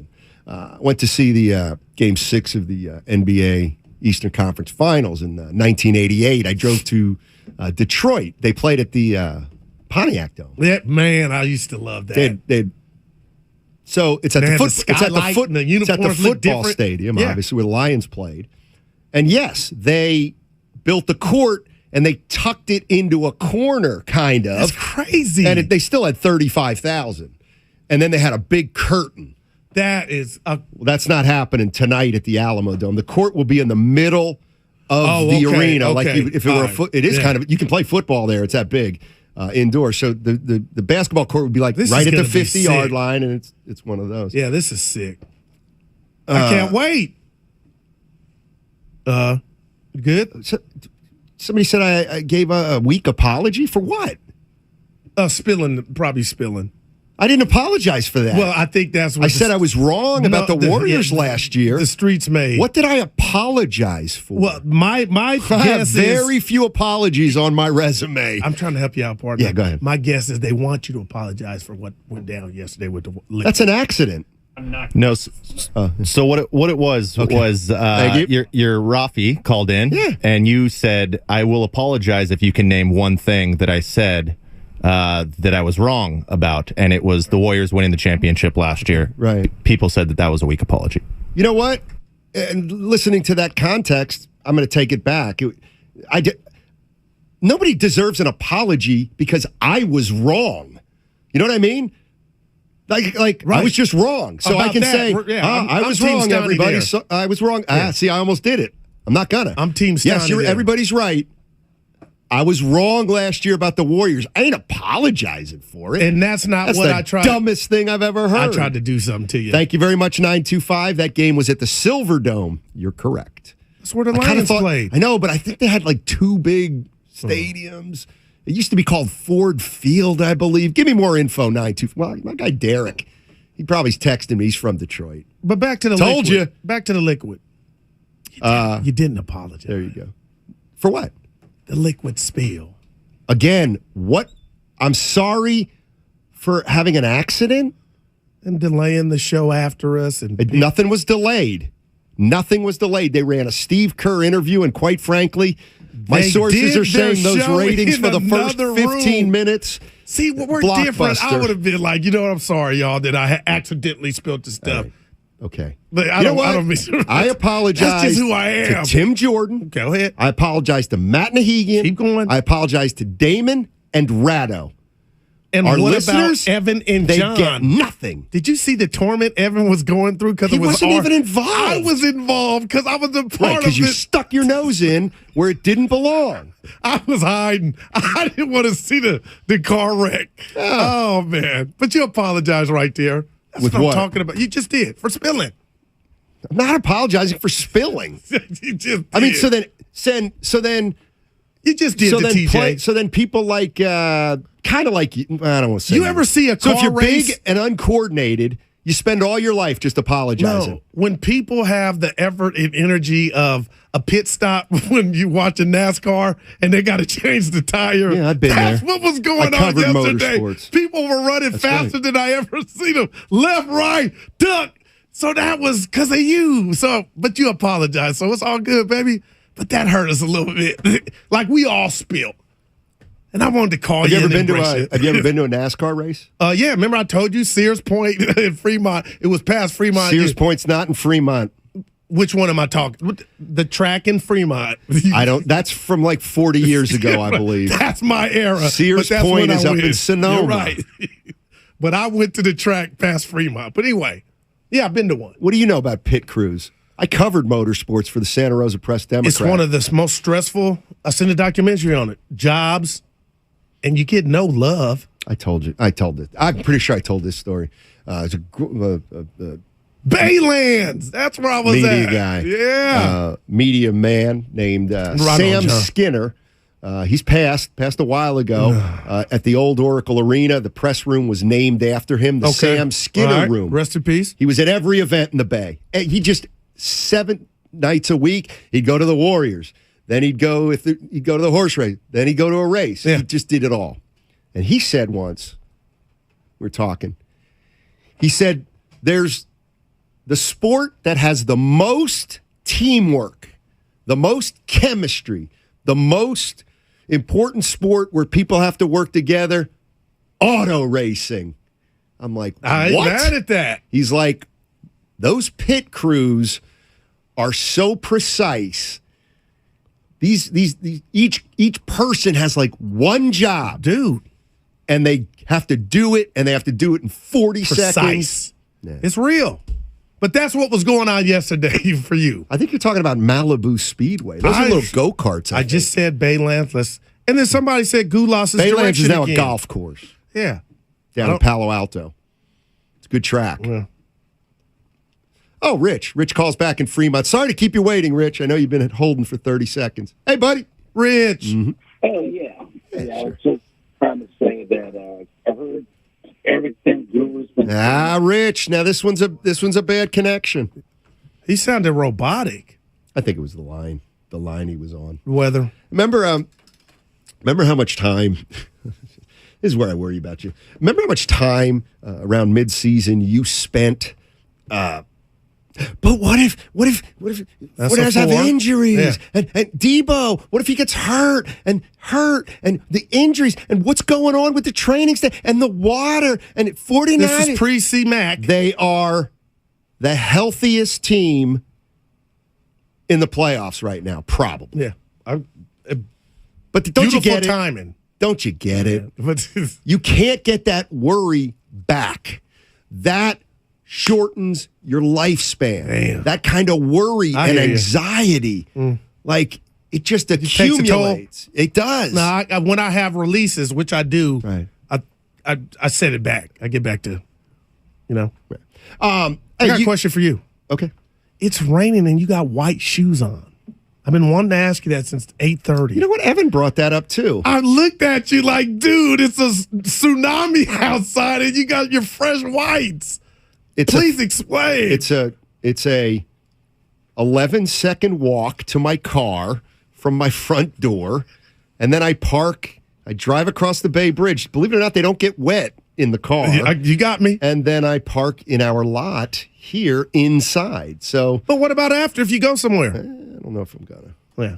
Well, then I got a style. But the bottom line is you don't care if they get messed up. That's what's happening. I don't, because there'll be a new pair coming in 4 months. Look at my boy flossing. No. This is not flossing. I told John about this. It's not exorbitant. I have this service. I think it's called Menlo or 5-4. They send you shoes? They send you a little packet of clothes. Sometimes it's a shirt and pants. Sometimes socks and shoes. Might be a sweatshirt and a hat. But you pick it out prior to. No, you do not They pick just it send out. it? So you got a stylist. Well, you fill out a survey and all this stuff, what you like, you put your size in, and then they send you stuff. Now, this one, the one I do, you cannot return.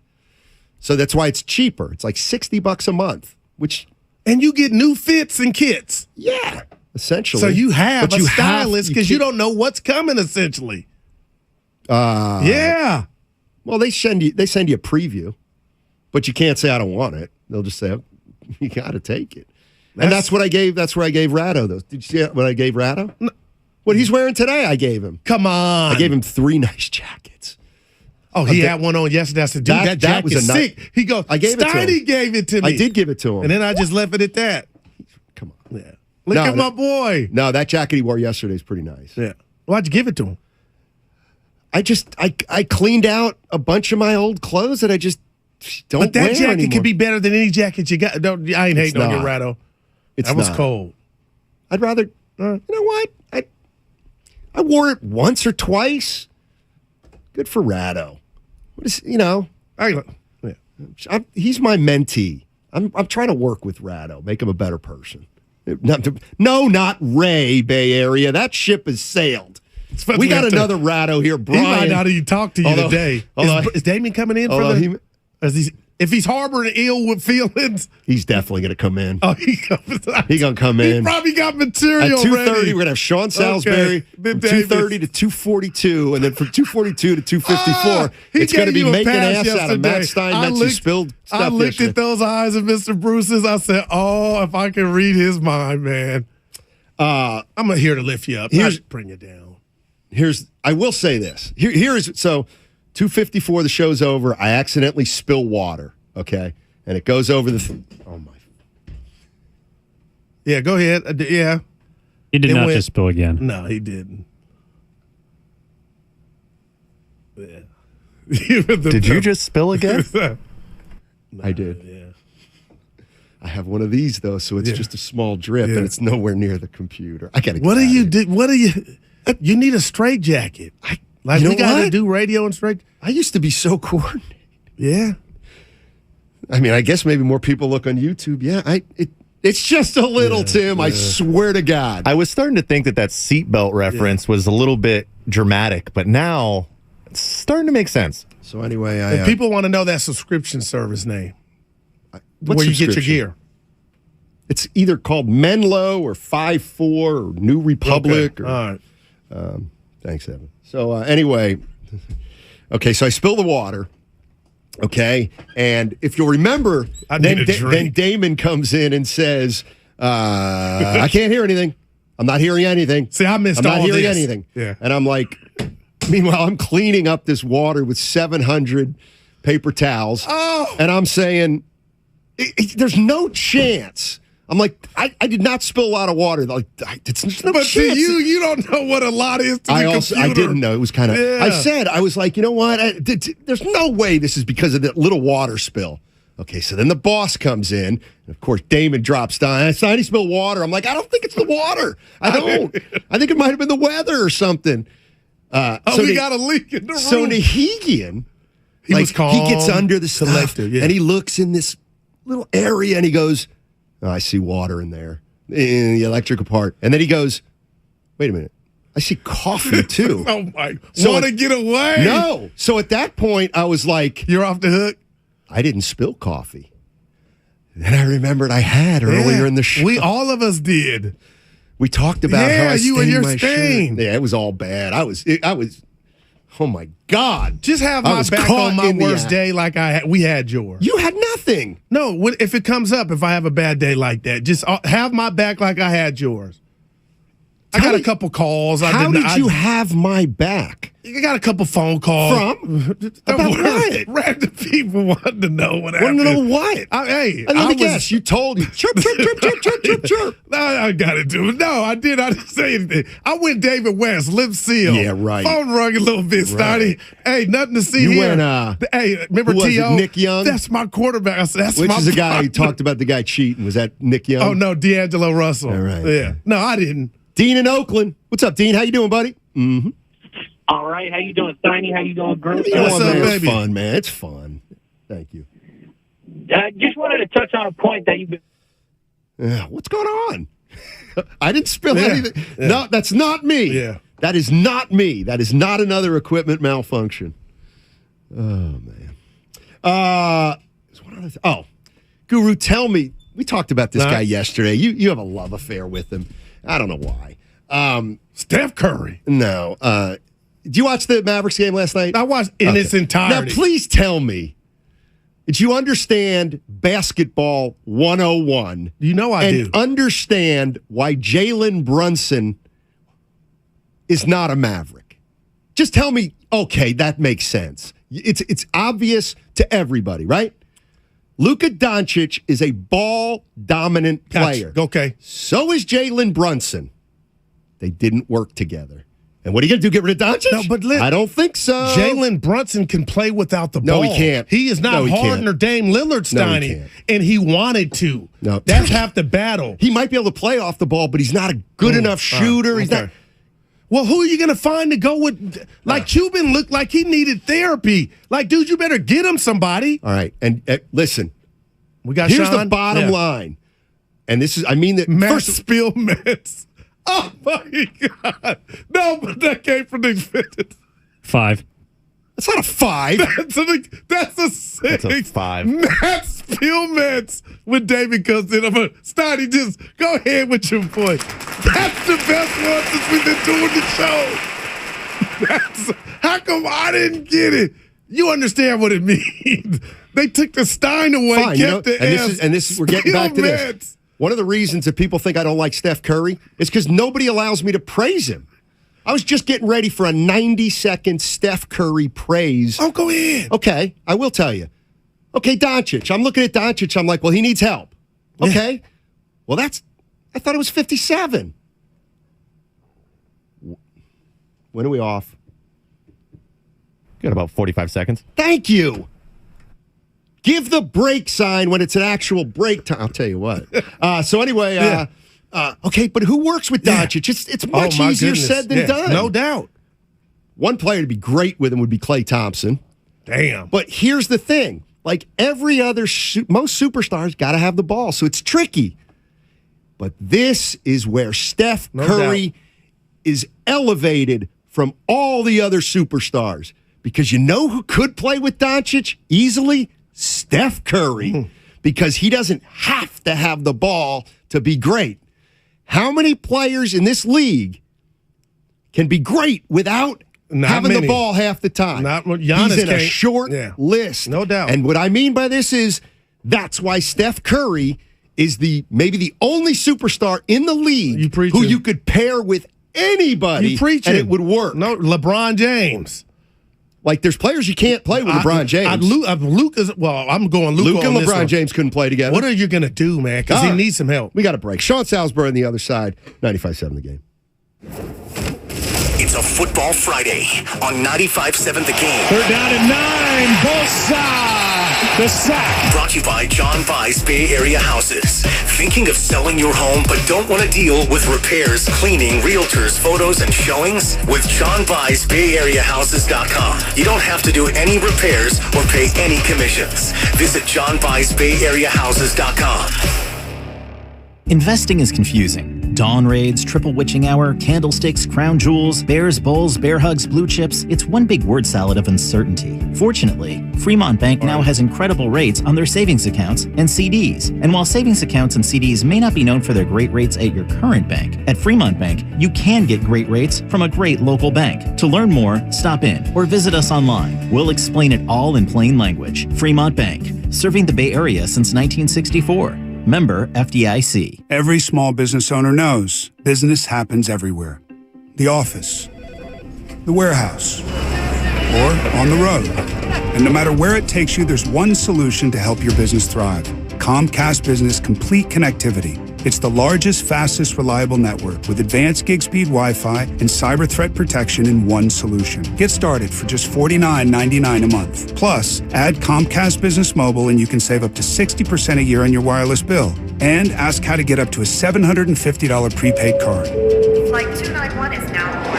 Yep, you're going places. And when you get there, be ready to do business. The complete connectivity solution from the company that powers more small businesses than any other provider. Comcast Business, powering possibilities.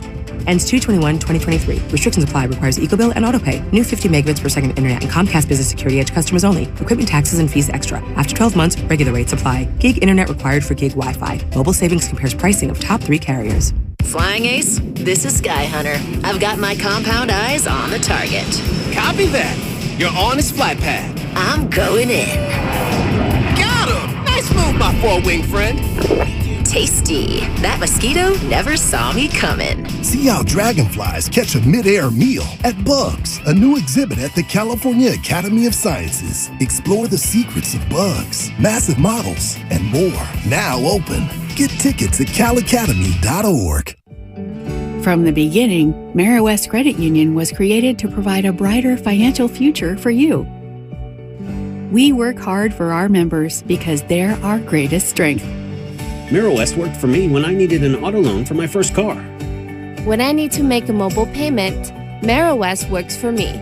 Put our premier savings account to work for you, now paying up to 25 times the national average. Meriwest Credit Union, working for you today, tomorrow, together. I always wanted to learn Spanish, but I never thought I'd have the time. Then I discovered Babbel. Babbel's lessons are fun. They only take like 10 or 15 minutes, and in 3 weeks, presto, you're starting to speak another language, like magic. I love that Babbel's lessons aren't just robots talking. They're voiced by native speakers, so you get the pronunciation just right. If you want to learn a language, there's no faster, easier, better way than Babbel. Babbel. Babbel. Go to Babbel.com to try for free. That's BABBEL.com. Babbel.com. Get in the zone. AutoZone. Welcome to AutoZone. What are you working on today? Starting trouble. No one likes that. We'll get you set up for some stronger starts. You might just need a fresh charge, and we'll take care of that free of charge. But if it is time for a new battery, we've got replacement batteries that'll fit your needs, starting at just $79.99. You can learn more about our battery selection at AutoZone.com. That's what makes us America's #1 battery destination. Get in the zone. AutoZone. Claim based on data from the NPD Group 2021. Meet Joe A, Hi. Joe B, Hello. and Joe C. What's up? 3 everyday Joes perfecting their banking with Chase. Joe A is locking his lost debit card with the Chase mobile app. Joe B is cruising toward his new ride with AutoSave. And Joe C's Chase banker is helping him budget to go back to school. Tools that help protect, support for what's next. One bank that puts you in control. Visit chase.com/checking. Chase, make more of what's yours. Chase mobile app is available for select mobile devices. Messaging and data rates may apply. JP Morgan Chase Bank, N.A. member FDIC. When temperatures drop, COVID-19 cases may rise. So if you test positive and are at high risk, act fast. Even if your symptoms feel mild, ask your provider if an authorized oral treatment could be right for you. Visit treatcovid19.com. Sponsored by Pfizer. In San Anselmo, highs today, 58, more rain. Weather brought to you by the Specialized Recruiting Group. The Specialized Recruiting Group takes an individual approach, placing people in contract and full-time roles. SRGExpress.com. Now placing in accounting roles.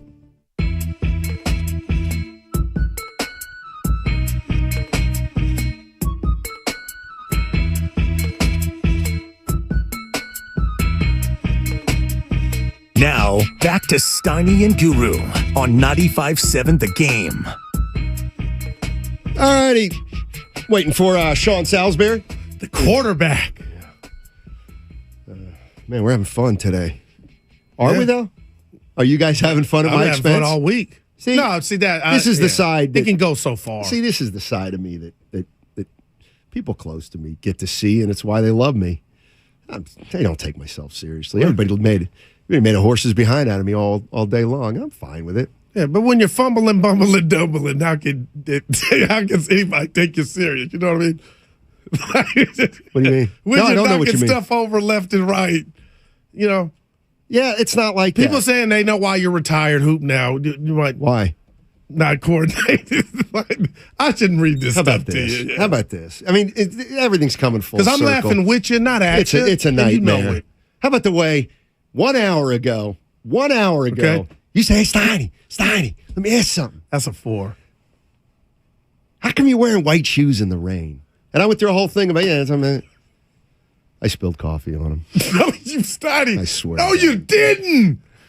That's, I got coffee that's stains. worse than getting some water on it in the run. You can't get me to 254 fast. Dude, you need to have a cameraman you are Larry David. You got better hair, but you are the real Larry David, Steiny. And a little bit on my pants. Matt Spillmats. Boy. That is the phenomenal. All right. What do we got this weekend? We got the war. What was that? Let's turn the volume. Oh, we got Sean? Great. Let's go to Sean Salisbury. He helps us out all the time. 95.7 The Game. You can hear him on the Football Hour, Mondays at 6 o'clock with Lorenzo Neal. What's up, Sean? How are you, man? I'm doing great, fellas. How you guys doing? We're doing well. Let me start here because I don't know if you know, but you probably do. It's pouring here right now in the Bay Area, Santa Clara area. You know, I'm your age group, Sean, and I just remember growing up, everybody said when it rained, it helps the team that can run the ball and that has a stout defense. So that to me is the Niners, and yet doesn't it add an element of the unknown that maybe doesn't benefit the Niners? How do you look at that? Oh, yeah, there's no question. It usually benefits offenses too, guys. Can you hear me okay? Yeah, you're kind of echoing. You want to give it another try? Yeah, you know what? But I don't know if the echoes because I can't hear myself. Here's what I'm going to do. Okay. Give me 30 seconds. I'm going to move to one more spot. I'm going to call me back in 30 seconds. Fair enough. Gotcha. Fair enough. Go ahead. That's how you fix that, yeah. But Steiny, I'm not fighting you on the better defense. I'm just saying if Bosa is, or whoever you got like a Bosa, that sod, that wet grass is going to slow him down. Now it's going to slow the other defense down too, Right. but they ain't got nobody. You know what I mean? Seattle don't got a Bosa. So Exactly. That's where I get what you're saying, the better defense, but that's going to make it harder to me on Bosa or any. See, that's where I got to part ways with you. I think there's here's where I'm willing to meet you halfway is talk to me. Who knows? The rain or the wind may mean Purdy makes a couple mistakes that hurt you, maybe even cost you. But the rain is not going to hamper Nick Bosa. You know what I mean? And I'm not I'm not saying 100%. The conditions will be bad for everybody, and so in bad conditions, Nick Bosa's still. So you can still beat your man and get to the quarterback. That's what I think. Okay, I'm not. You know what? Yeah. Maybe I sound like I know I'm right. Maybe I'm wrong. I don't know, but that's the way. That's the way it feels.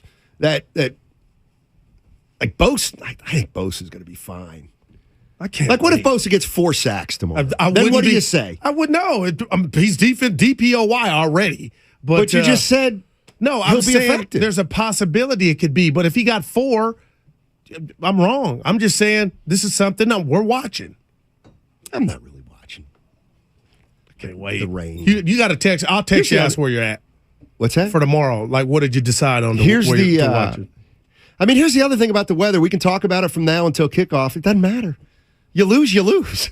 No, hey, nobody said it did. You lose. Good football teams win in all environments. Those are facts. And look, this team has home field. I mean, You can't have won 10 in a row, stub your toe against Seattle, and go, but the rain. Nobody cares. Oh, you know what we haven't done? Let's make some picks. Oh, yeah, do it. Let's go. Here's what I want to do. I want to just go through the schedule. We'll make some picks, and I'm keeping records. Let me get my pen. All right, you ready? We'll start with the first game. We'll wait for the Niners last. Okay. But these will be in order of the game. All right. Chargers at Jaguars. Chargers favored by 2.5. I'm taking the Chargers. And that's Wait a minute. -2 Chargers means they got to win by their favorite. So they got to win by 3. Yeah, Jacksonville's +2.5. Okay, gotcha. This is why I got Herbert. Even though your boy Williams is not there, I don't like the coach, but Steiny, I think it's Herbert's time. I think he can win that one on the road. I'm excited for that one, too. I can't bet against the Chargers. And we're recording these, Steiny, so when I see you Monday. I'm putting them down on paper. Yeah. You don't want any part. You want to bet something on this? We'll go through the playoffs. Well, will you lose the paper, is what the people are saying. Just give them to me or What does that have to do with anything? This week. Like, I'm scoring stuff. Fight for my life. Right. No, I'll put a G next to there you go. Chargers and an M. Okay. What's the next one? I'm going to say Matt instead of Steiny. Miami Dolphins at Bills. Bills favored by 13.5. Oh, my. Steiny, take the 13.5. 13.5? I mean, damn, I just hate that Tua got hurt, but this is a slaughter. So... shout out Webster Slaughter. Steiny, I'm going -13 Buffalo. That's too many points. Have you seen their quarterback? It's over. You know what? This is what bothers me sometimes. Evans and Mayer, they're playing a third-string quarterback. I know that. Yeah. It's Skylar Thompson. That's our guy. He's got something up his sleeve. Anyway, Steiny, they're getting slaughtered. Josh Allen. Come on, funny? man. You know what's funny? Vegas... 13 for 100 years have been experts at splitting a number right down the middle so that half the people pick one and half the people pick the other. And yet, when I pick the other or somebody picks, you're an idiot. Well, nobody said idiot. It's he all just thought you didn't the know coin about flip. the third stringer. Of course I did. Yeah. You know what? I saw Tua play against the 49ers. Skylar Thompson can't be much worse than that performance. Let me give you two. New York Giants at the Vikings. And I'm not doing this because of you. Well, know who I'm seriously. I'm taking the Vikings, obviously. I'm taking the Giants. I honestly think Dabo has something going. Okay. And Kirk Cousins, there's pressure on him quietly. I know it's all on Dak, but I'm taking the Giants, Donnie. Okay, then now we move to Sunday. I think that game is Sunday. No, we got the night game for Sunday. Oh, so Baltimore, Cincinnati. Niners play at 1:30. Jacksonville Chargers at 5:15. Miami Buffalo at 10 Sunday. Oh, okay, you're right. Giants Mini at 1:30. 2 games tomorrow. Yeah. Okay. Oh, 3 Sunday. My bad, Q. Baltimore at Cincinnati. I'm sorry. This is about Burrow. Give it to me. 9.5. 9.5. Dude, it's low. I'm taking Baltimore. I'm taking Cincinnati. Joe Burrow, already been to a Super Bowl. Please. They have no chance with a backup quarterback. I'm taking Baltimore. Wow, of course, man. I know. But I feel like you're not judging what you've seen from these teams. I'm looking at the lines. And I ain't mad at you, but. Shout out Rick James. I'm looking at the lines. Why don't you finish that thought? No. I feel like you just what? Oh, no. Like I'm not. I don't know anything. That's what it sounds like you're saying. No, not at all. You haven't seen the catastrophes these offenses have been under their backup quarterback. You think I don't know Lamar Jackson hasn't played and he's in an issue with it? How inept they've been. So that number looks big, and you're right for a playoff game. Steiny, take the favorites, man. No.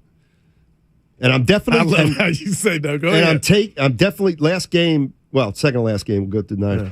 I am taking the Dallas Cowboys at -2.5. And forget my affiliation. It's over. And I told you what this was. Bucks. I'm taking the Bucks. Right. Brady's never lost to him. So we've disagreed on. This is going to be good. Guru Matt. Yeah. Oh, 4 out of 5. We've and disagreed we got one on. more to pick up. Seattle, San Francisco, 10 points. This is going to get 37-7 is what I'm really thinking, something like that. So give me Niners. 10, Steiny? I know. For a reason. But so you're in your gambling mode right now. I ain't mad. You just feel like if it were, you just don't like the 10. That's a lot of points. It's going to be, and I do think rain's going to keep it a little less scoring. I'm going Seattle. All right. And the reason I'm going Seattle, San Francisco, I think, is going to win the game. But if it's 25-mile-an-hour winds and it's a little bit wet, 10 feels like a lot. All right, I'll see you Monday. It is a lot. So of the 6 games, we've disagreed on 5 of 6. So somebody, we'll get off. I'll see you Monday, buddy. Let's welcome in Damon Bruce. Damon Bruce, obviously involved in yesterday's casualty. I wouldn't say involved as much as observed, and then was made victim by. I mean, I just want to throw that out there. Yeah, how many times did you mention that you and Ray were cooped up in a small studio? I did mention it, but not once did I narc on you on the air. I listened. I was going to text you. I said, not David's once did I narc one. on you on the air, but I did share the information with a host who texted me. We shall remain nameless. I'm up on Ray. But it's got to be one of 4 guys, so you can probably figure it out. But I'm here, by the way, with bearer of bad news. Steiny must have been in the other room and spilled something on the phone because Sean Salisbury will not be joining you. Wow. No, I heard that, so I'll be playing the role of Sean Salisbury today. One other thing, since we're just, airing all dirty laundry here. Matt Steinmetz did offer an apology. I know that he said he didn't, but I heard coming in that he was saying he didn't. He did. I got a text, and it was very nice. I didn't think I was going to get one. Wow. I didn't think I was going to get one. Of course, Damon said, thank you, no worries, don't, No, I would have had Tim Jordan and on Ray that said something profane. Yes. And a trap game, you're right. There are no trap games in the postseason. Talk to me. A trap game is a game that you're taking lightly in between 2 other higher priority games. Rivera on line 1. That's a trap game. Come on. Hey, is Damon saying that it was you who dropped dime on me? Oh, no. I would have told you. No, it wasn't good. Yeah. No, it wasn't good. That would not be a good way to start the weekend. It wasn't a bit. It was true. I'm so proud of you, Damon. Because I looked at you yesterday while we were supposed to have our show meeting, so I was in the back. I saw you come down. But when I came out, I felt like we were having a conversation, but no words were being said. And I was like, I don't know why I was waiting for you to go Bob Knight, but I'm giving you thumbs up because you didn't. The maturation and you just kind of that's all I said. The maturation process. No, honestly. I was watching you like a pit bull. So it's about to happen now. I was watching Steinmetz skulk around the room wondering, what level of trouble have I caused and what level of trouble might I be in? I didn't want to look at him. Oh, it was great. It was great. But here's the thing. Honestly, I've worked at a couple radio stations in my day. Been around the block a while, right? Never. Thank you. I got a drip. Never have I seen a radio station handle what is an actual, by definition of radio station disasters, a disaster, and everybody remained calm. I mean, what's a pretty damn good fire drill, if you don't mind me saying? I was impressed that everybody remained calm. The League of Dorks, our engineers, they came in here. They solved this thing faster than anyone I could have ever imagined. I say League of Dorks with all due respect. You got to be careful. Thank God that those guys all kept their wits about them. Nahigian, big performance by Nahigian. Dude, I was there when he got the news, and I go, he's going to panic. He just was like, did you? I'm going to go handle it. I can't even tell you the amount of clowns I've worked for in this building who would have panicked. Oh, wow. Much less other buildings. Yeah. Oh, no. Don't say that. Why don't you tell Damon what you said that everybody laughed at? Oh, I said about you yesterday. I said pre-stroke Damon probably would have just tore the walls off this place. Yeah, no doubt. That's how I was looking at. You're not mad? Why would you say it like I would? That's my dog. You should be mad at him for that. That's my brother. He's made. D, you know we boys. But D, I said that this morning to the guys. Like, D, I was watching you, but you gave everybody love for the maturity, but you showed it too. I'm proud of myself. I'm not going to lie. I'm not going to lie. I've been known to flip a lid. I've been known to pop off. Pre-stroke Damon. Pre-stroke Damon definitely would have been in the red on that one. Post-stroke Damon, calm and cool, serene. I'm in in the caddy. Thank you. And I'm like, man, how do I said, I didn't support my partner. I didn't know what to do. I didn't even want to look at him because I knew he was having a moment. And then as long as Kurt kept talking, I would change the dial. I said, I hope Kurt's off. Kurt talking. I said, it's still going. Ring delay. We fixed a problem. Okay, that was fast. I fixed a problem. I didn't do anything. I just walked into another room. They fixed a problem and came up with a solution in 20 minutes that would have taken any other radio station an hour to figure out. So good job all the way around. And the one other observation, because, you know, I'm always looking for the corners. What's going on around the room? Did you see Ray Ratto's face?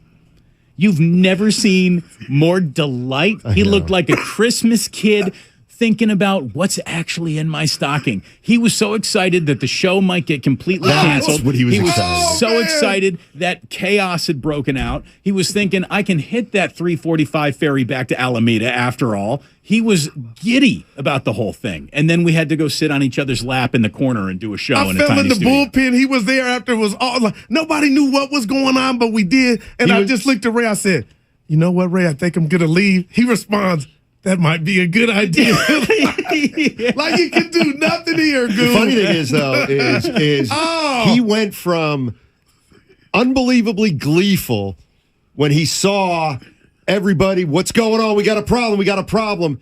But he turned miserable once he saw everyone working together. There was the he solution. Couldn't stand it. The solution bothered him. Absolutely, positively. Stuff, and so, by the way, here's how good the solution was. So today, because Warriors are playing an early start, they're in San Antonio. What are they drawing? 70,000 a night, whatever they're getting. So we are going to do a half-an-hour show on 95.7 The Game, terrestrial radio, and then John Dickinson is taking over, getting you ready with a little Warriors Live starting around 3:30. We're going over to the stream.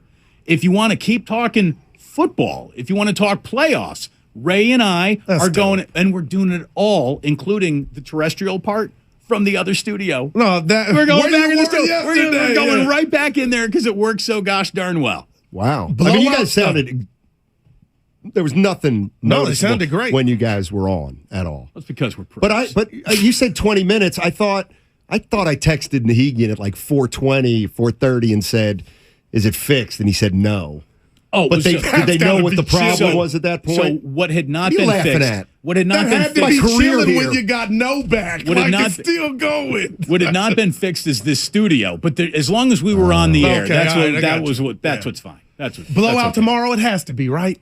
I don't know. Here's this the thing. weather's going to play a part, D. It's going to play a part, and that's why I fear it might not be a blowout. Bad weather keeps lesser teams closer to better teams. You hear I that, really Steiny? think that. So I wouldn't call it blowout. I got enough respect for Pete Carroll to know that, you know, and I've just watched enough football that whenever you're sure that this is going to happen, the other thing happens. Exactly. I'm not calling it blowout city. It should be. The tea leaves say this is a comfortable win.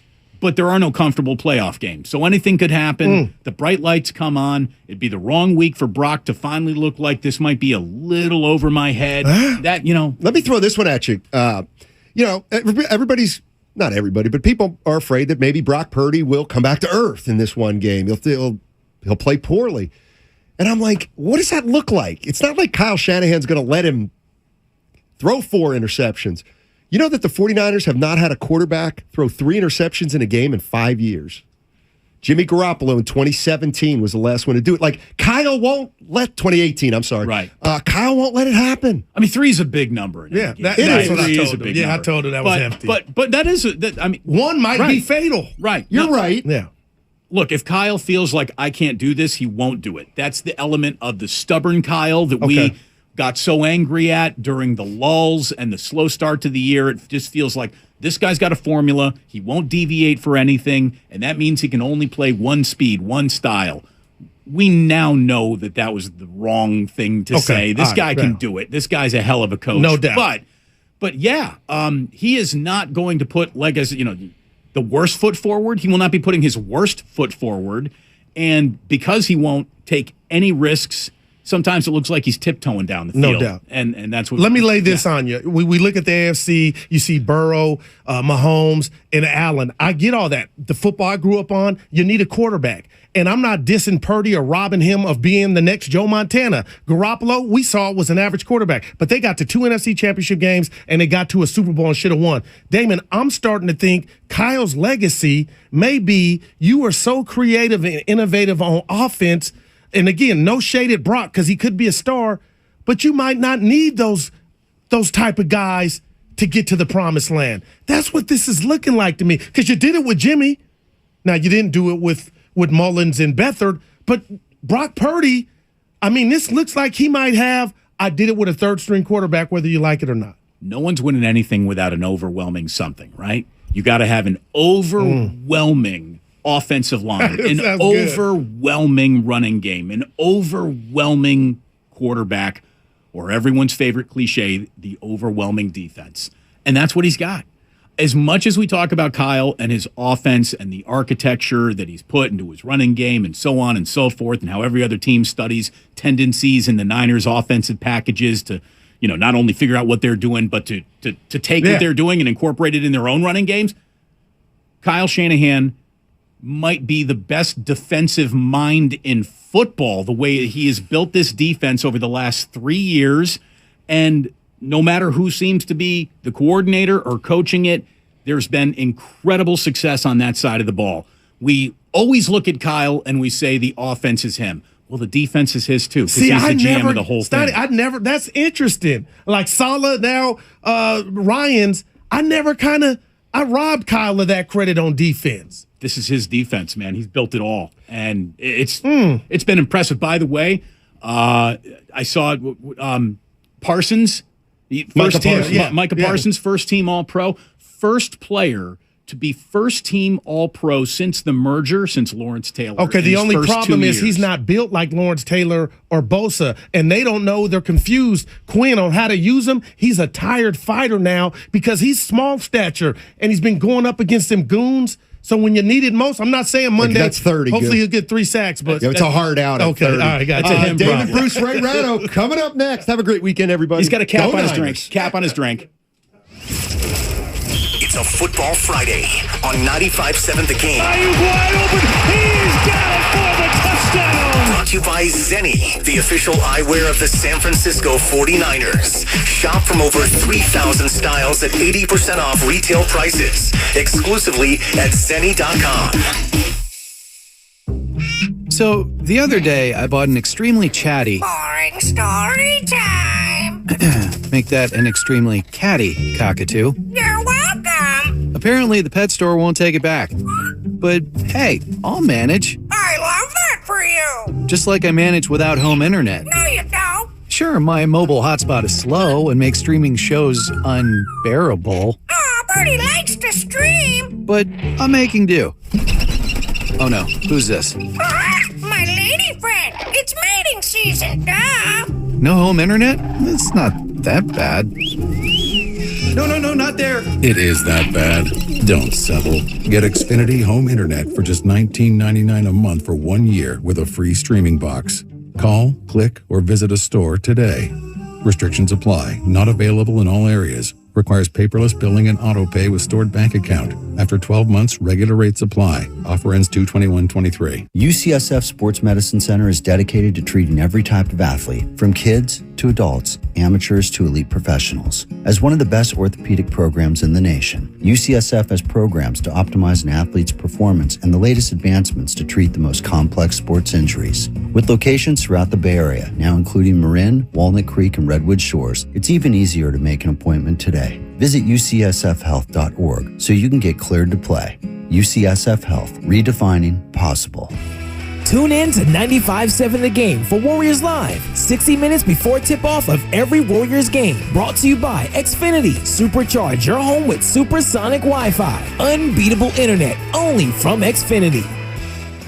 Join us at Odyssey as we all do our one thing. Together, millions of things for our planet. Make the switch to green soaps and personal products and green cleaning products for the sink and shower. When we each share our one thing, it becomes a million things for our planet. What's your one thing? Make connections that count at Evergreen Valley College and get free tuition when you enroll for 6 units or more. That's right, free tuition and no student fees this spring. EVC is an award-winning transfer college and has the 4th most diverse faculty in the country. And with EVC alum earning more money than nearly every other community college in the country, you can take classes and transfer or fast-track your career. Enroll for classes today and get free tuition for the spring. Visit evc.edu for more information and enroll for classes at evc.edu. That's evc.edu. Are boomers more cringy than millennials? Is Gen Z more woke than Gen X? Is there any hope of bridging our generational divides? Odyssey's new podcast, It's Generational, brings together actual people from these 4 generations for real conversations about today's issues. I'm Lauren Barry, and I'm inviting you to join our mission to dump stereotypes in the trash and really understand each other. I think these conversations just foretell such a better, richer emotional vocabulary for talking about these things. Listen on the Odyssey app or wherever you get your podcasts.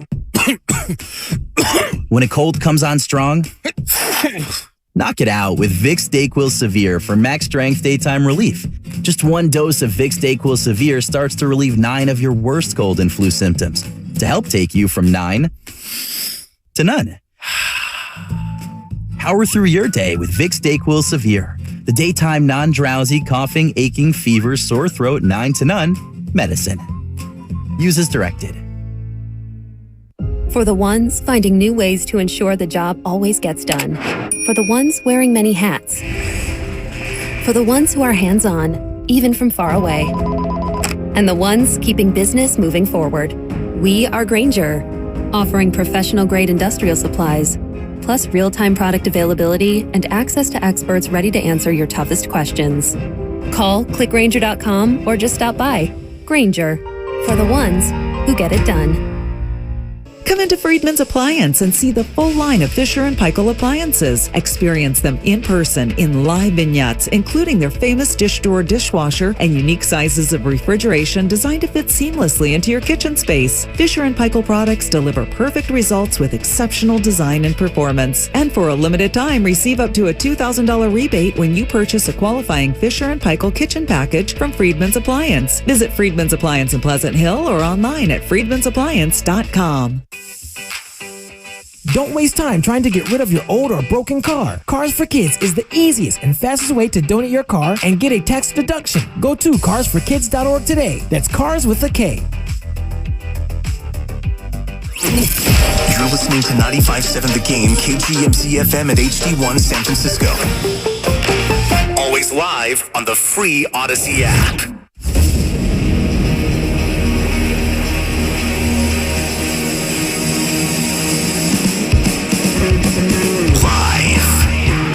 Corner of Broadway and Battery. You're listening to Damon Bruce and Ray Rattle on 95.7 The Game. Oh, here we go. Here we go. We don't have an awfully long amount of time here on 95.7 The Game. As a matter of fact, Ray, the fastest 25 minutes of the entire day on 95.7 The Game. Then you and I, like so many people in this weather event, we're going to be waiting in the stream. We're going over to the stream, the Odyssey app. I've been told you can swear without impunity, or is it with impunity or without impunity? I don't know. You can swear with impunity. Swear with impunity. That's good. Are you stitious or superstitious? I don't believe stitious is a word, but since I don't know what you're asking me about, I can't actually answer whether I am stitious or superstitious. It's Friday the 13th. Boo. Oh. Woo. Well, gee. You don't look concerned. I wish bad luck for others. Brock Purdy wears number 13. It's Friday the 13th. Then they should have played today. Any correlation or causation? Does that change the way you're handicapping this game? Yes. Smart. This is why you're going to want to join us over on the stream, because ideas like this will be floated in a place where you can float utter nonsense and no one can even hold you accountable, because the amount of people who are listening is just a massive question mark. Who the hell knows? Yeah. Well, I know one person who won't be listening. Who's that? The program director. He'll be gone. Oh, no. He is going to want to monitor this bad boy, and there's no doubt he has already downloaded that Odyssey app to his phone, which you hear suggesting all of our good listeners do. By the way, if you were a Seahawk fan or you went to USC, we got a name coming up for you, and he's going to join us during our streaming portion of today's program. Lofa Tatupu is going to be joining us a little bit later on, and we're going to talk about what I really think is going to be the game plan that Pete Carroll is installing and has been installing all week long. Ray, we've been saying what Seattle got to do? Well, obviously they're going to want to have a good day running the football. They've got a running back to do that. We'll see if their offensive line will open up the holes and allow him to do that. They are going to want to control the ball, obviously not turn it over. They're going to want to play carefully. They are going to, without a doubt, all game long, be playing under the theme, they're not going to call everything. And I think that's what Pete Carroll has been selling.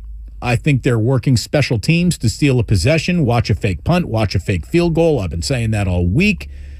And watch everyone on that defensive line get held by a Seattle offensive lineman almost every play. Watch clutching linebackers on George Kittle and Christian McCaffrey. Watch everyone grabbing and shucking 5, 10, 15 yards downfield. Pete Carroll is without a doubt installing they're not going to call everything game plan. I believe that. I think all coaches install that. I mean, I really think that they just say, look, we're gonna do anything you want early. Let's see what they don't like and what they do like. That's standard operating procedure. And for almost any football game, it's let's make them make decisions, and then we can make decisions off what they're doing. I think it's true in the NBA. I think it's true everywhere. I think it's let's see what they're calling today. And because sometimes you'll get a crew that gets told, crack down on holding. And if you see a bunch of holding calls early, the holding will end. But if you see them letting it go, and in the postseason, they tend to let more things go because they want to let the players decide. I think both teams will do that. Well, here's the thing. I don't think the 49ers need to do that to have an effective game plan. I think Pete Carroll believes he might need to do that in order to have an effective game plan. If you're the Niners, you're looking to just play this sucker straight up. I really think so. You're not looking to get cutesy. You're not looking to be on the margins. You got enough talent to not have to do that. This defense right now, the 49ers defense, they are speaking fluently. They don't need any shortcuts. They've allowed, they're first in the NFL in yards allowed per game at only 300. Points allowed per game at 16.3. They are best in turnover margin at plus 13 and giveaway points allowed at only 23. San Francisco's defense also tied for the first in the NFL in interceptions. And it really wasn't an all season long interception train of interceptions. It was punches and bunches. It felt like they got, at least 10 to 15 of them in their last 10 games of the year. I could have looked it up. I didn't. Again, it's only a 25-minute show today. But they lead the NFL, tied for the lead in the NFL in interceptions. They finished second in rushing yards allowed. So I don't think the 49ers are doing themselves favors to say, we got to clutch, we got to grab, we got to look for the edge of the rule book and find where it is because that's where we're going to have success. We can play this bad boy straight up.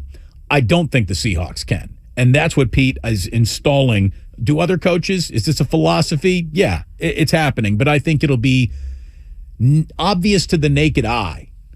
From the top row of Levi Stadium, you're going to see holding on Seattle all day long. And we'll see how many times the refs actually have the guts to call it. Speaking of top rows, there is going to be a very far away fan sitting in the top row of the Alamo Dome tonight. We got Warriors basketball coming up a little bit later on 95.7 The Game. The 5-game road trip starts in San Antonio.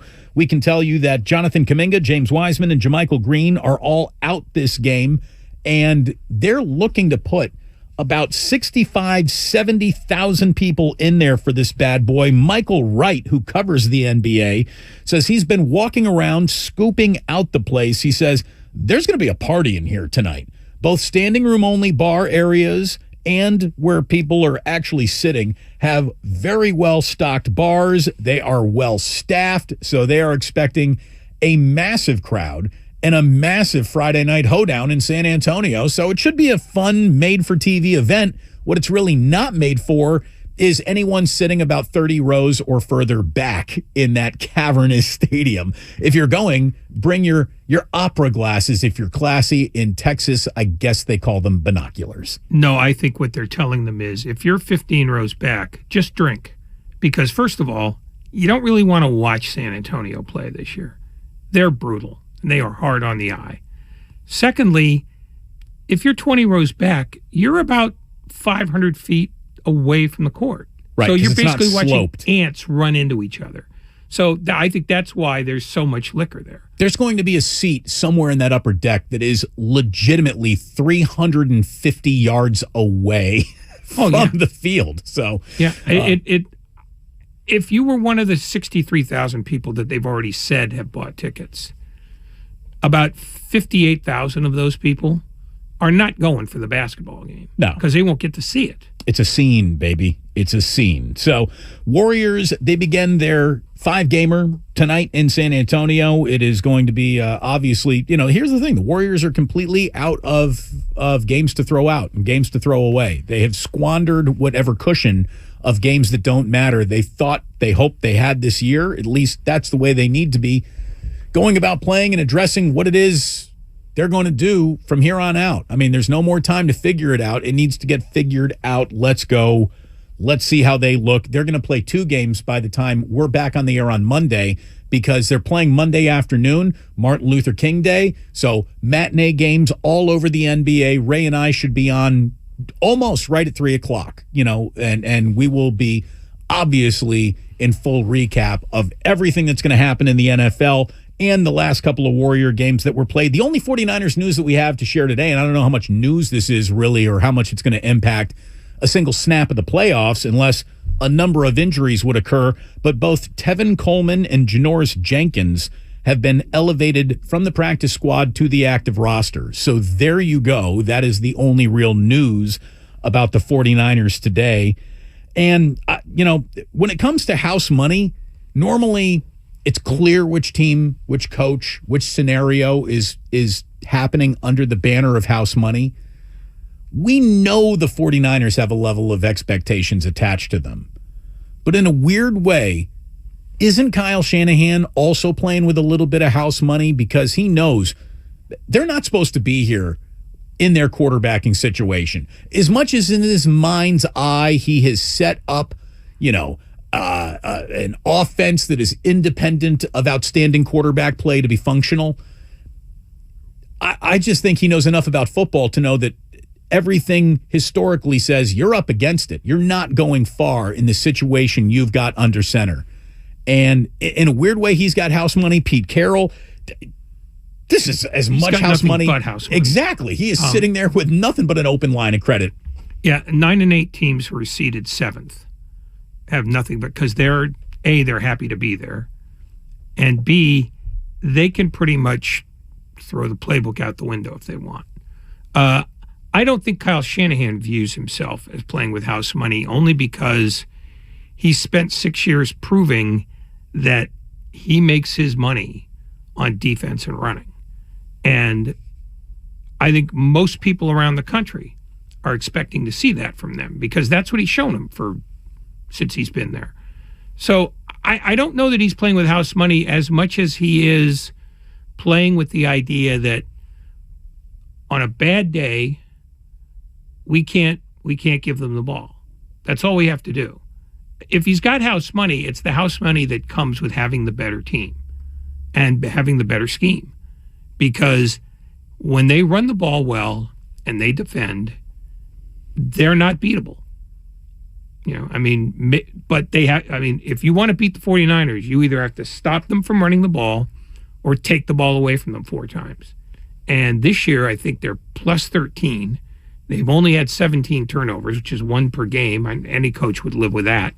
So I think that's the house money, is that he's got the better cards going into the hand. Is that house money or is that the better hand then? He's got the better hand for sure. Well, I'm using house money as you're in better shape than the other guy. I mean, that to me is house money. See, I've always seen house money as the opposite. House money means you weren't supposed to be this far. You're not even supposed to be in the room anymore. So what happens from here on out, it's all gravy. We have two different working definitions of house money. But for this team with these expectations and these aspirations, I don't think it's house money. I think it's, all right, you've got to do it. This is what you do. If you check out of this earlier than you're supposed to, there's going to be hell to pay. And it's going to start with people from the outside, and then it's going to start working inside, because the 49ers have no real reason not to at least be in the conference final unless they play very poorly.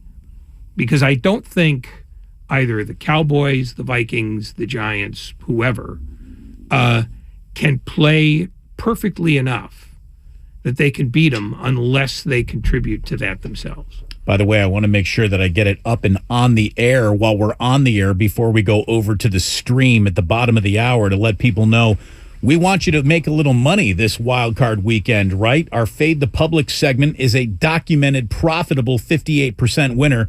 And this wild card weekend, the most heavily bet team, I was surprised by this. I thought people would just be, I thought for sure we would be taking the Dolphins because people would so be, loading up on the Bills because of the Dolphins quarterbacking situation, and they could have Dan Marino. They still don't win when the temperature is under 40 degrees at kickoff. 92% of the money in Las Vegas, though, is on the Vikings-Giants game and the Giants getting 3. Ray, we're on the Vikings -3. Fading the Public. Vikings -3. I like that. I mean, I know that it's very fashionable to say this is going to be the upset. A lot of people do like the New York Giants here. I even kind of like the New York Giants. I think I like the New York Giants' chances of proving themselves for real more than I'm going to try to make any argument that the Vikings are maybe not a fraud, because they might be a fraud. I have seen them lay down and die in segments of football games that make me go, well, you can't really take them that seriously. I don't care what their record is. I like that bet an awful lot. Vikings -3, though. I'm going to take that here in this situation. Thank you, Fade the Public. We will know if we are right or not by Monday. Well, underdogs last year were 1-5 in the wild card round. So I think taking the chalk is probably a good move overall. Really, only one line, has moved down and stayed down, and that's the 49ers. They opened at 10.5. They went to 9.5 quickly, and they've stayed there. Everywhere else, the Chargers went from 1.5 to 2.5. Buffalo went from 11 to 13.5. I'm surprised it didn't jump more than that, to be honest with you. I think it takes a lot. Maybe the line might move to 14 by game time, but I think it takes a lot with the amount of money that gets bet for a line to move more than that without a catastrophic midweek injury. Historically, you don't get that kind of line movement. 2.5, 3 is the most you can get with just money movement. And the other ones, Dallas has been 2.5 throughout. Cincinnati went from 6.5 to 8.5 or 9 in some books. But for the most part, you get the smart money coming in early, and it just sort of stays there in most cases. Like the 49ers, like I said, they opened at 10.5. The wise guys, bet that down to 9.5, probably by Monday morning, and it hasn't really moved since then. I want to talk a little bit about the 49ers front office, because we have, pretty much said the 49ers front office is, a combination of John Lynch doing a lot of legwork for the Kyle Shanahan to come out and make the final decision on. And I do think that that's probably how it works. There are a lot of people, though, who are involved in the 49ers front office. Adam Peters, who's, going to be sticking around, and well, at this point in time anyways, looks like he'll be sticking around. And then beyond that, you have the scouts, the national scouts, the regional scouts. There are a lot of moving parts to any team's front office. And you can go backwards in time and find a point to start criticizing, well, we don't like that, and drafting Solomon Thomas and blah, blah, blah. You know, there are plenty of things that you could find throughout the history of this front office that you might not like. But boy, they're not on this team this year. I want to just talk a little bit about the job that this 49ers front office has done here in our remaining 10 minutes or so this afternoon before we get you out to John Dickinson and Warriors Live, before Ray and I hop over on the stream. We might use naughty language. Be interested in that, kids. Ray is going to teach everyone how to swear a little bit later on the stream today. But look at the decisions that they've made. Look at the roster that they have assembled. It's really something else, just starting with the Christian McCaffrey trade, which is, you know, now among the most impactful midseason trades in Bay Area sports history. And we don't know where it ends. If it were to end with a Super Bowl, I think it would leapfrog all the way to the #1 trade midseason acquisition in the history of Bay Area sports. But in the meantime, this guy's done more to alter the team's regular season dramatically in just the 9 games that he's been with them than I can remember anyone. And before the year began, their big acquisition on free agency was Charvarius Ward. This guy has been absolutely stellar. The other free agent signing that they made was safety George Odom, who they brought in to be a special teamer and maybe get thrown out on the field as a defensive back as well. Well, he ended up making second-team All-Pro. He was so good on special teams this year. They knew that special teams was going to be a problem for them based on last year's results. So they also went out and signed in free agency Ray McLeod. That guy racked up the second most punt return yards and popped some of the biggest plays during this 10-game winning streak of anybody. Ray McLeod. It's not a lot of quantity of Ray McLeod, but the quality of plays that he has made for the 49ers is significant. They got a 4th-round pick, Spencer Burford, who started 16 games this year. Brock Purdy, obviously, I'm just going to tack him on as the caboose. We could have led this segment with him. His story is so remarkable. This guy is the first quarterback drafted in the 7th round or later to register 1,000 or more passing yards and 10 or more touchdown passes in a single season. And beyond that, Ray, look at what they've done with other choices that just, didn't happen in this offseason, but were big choices and bets that they made. Obviously, left tackle Trent Williams. Come on. The guy's going to his, another Pro Bowl and his first team All-Pro once again. Nick Bosa, my mom could have probably picked him 2nd overall, but still, they did it, and look at what he has become. Talanoa Hufanga, Fred Warner, all of these guys were first-team All-Pro this year. That was a free agent decision or a draft pick by this front office. You got Kittle and George Odom, second-team All-Pro guys this year, and a handful of 49ers who just missed second-team All-Pro, according to Nick Wagner. McCaffrey was 3rd in running back votes. Dre Greenlaw missed the second team by just 1 vote. Ward got votes.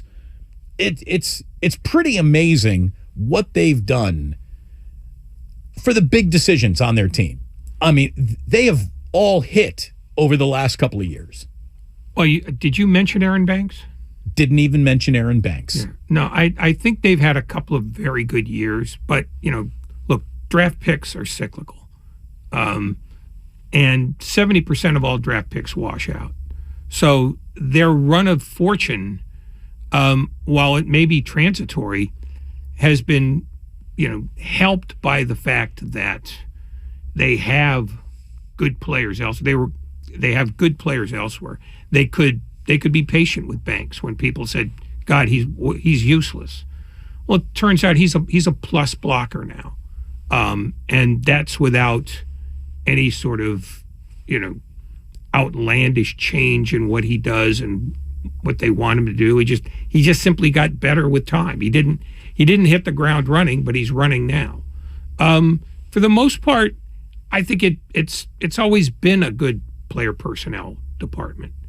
And I think one of the reasons why Adam Peters doesn't leave is because they pay him well and they give him a fair amount of autonomy. I think it's his job to bring players to Shanahan.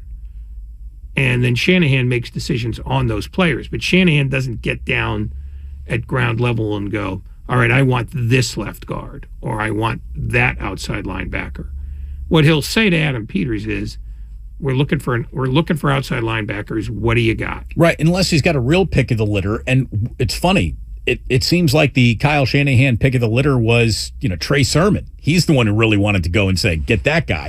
And he didn't work out. Yeah. So listening to the voices you have hired to be smart voices advising you is what good coaches do. It's what good leaders do. And I want to just get back to Talanoa Hufanga, who today became only one of 3 players from the 2021 draft class to be named first-team All-Pro.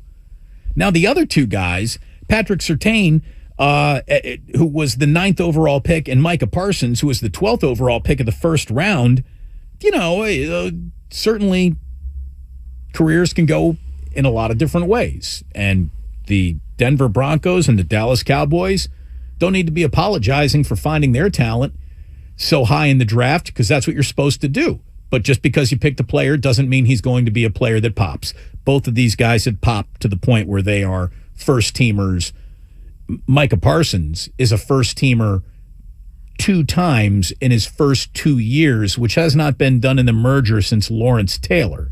So he's very, very impressive. But you know what also is impressive? Finding that third first-teamer with the 180th pick of the draft in the 5th round is where they found Talanoa Hufanga.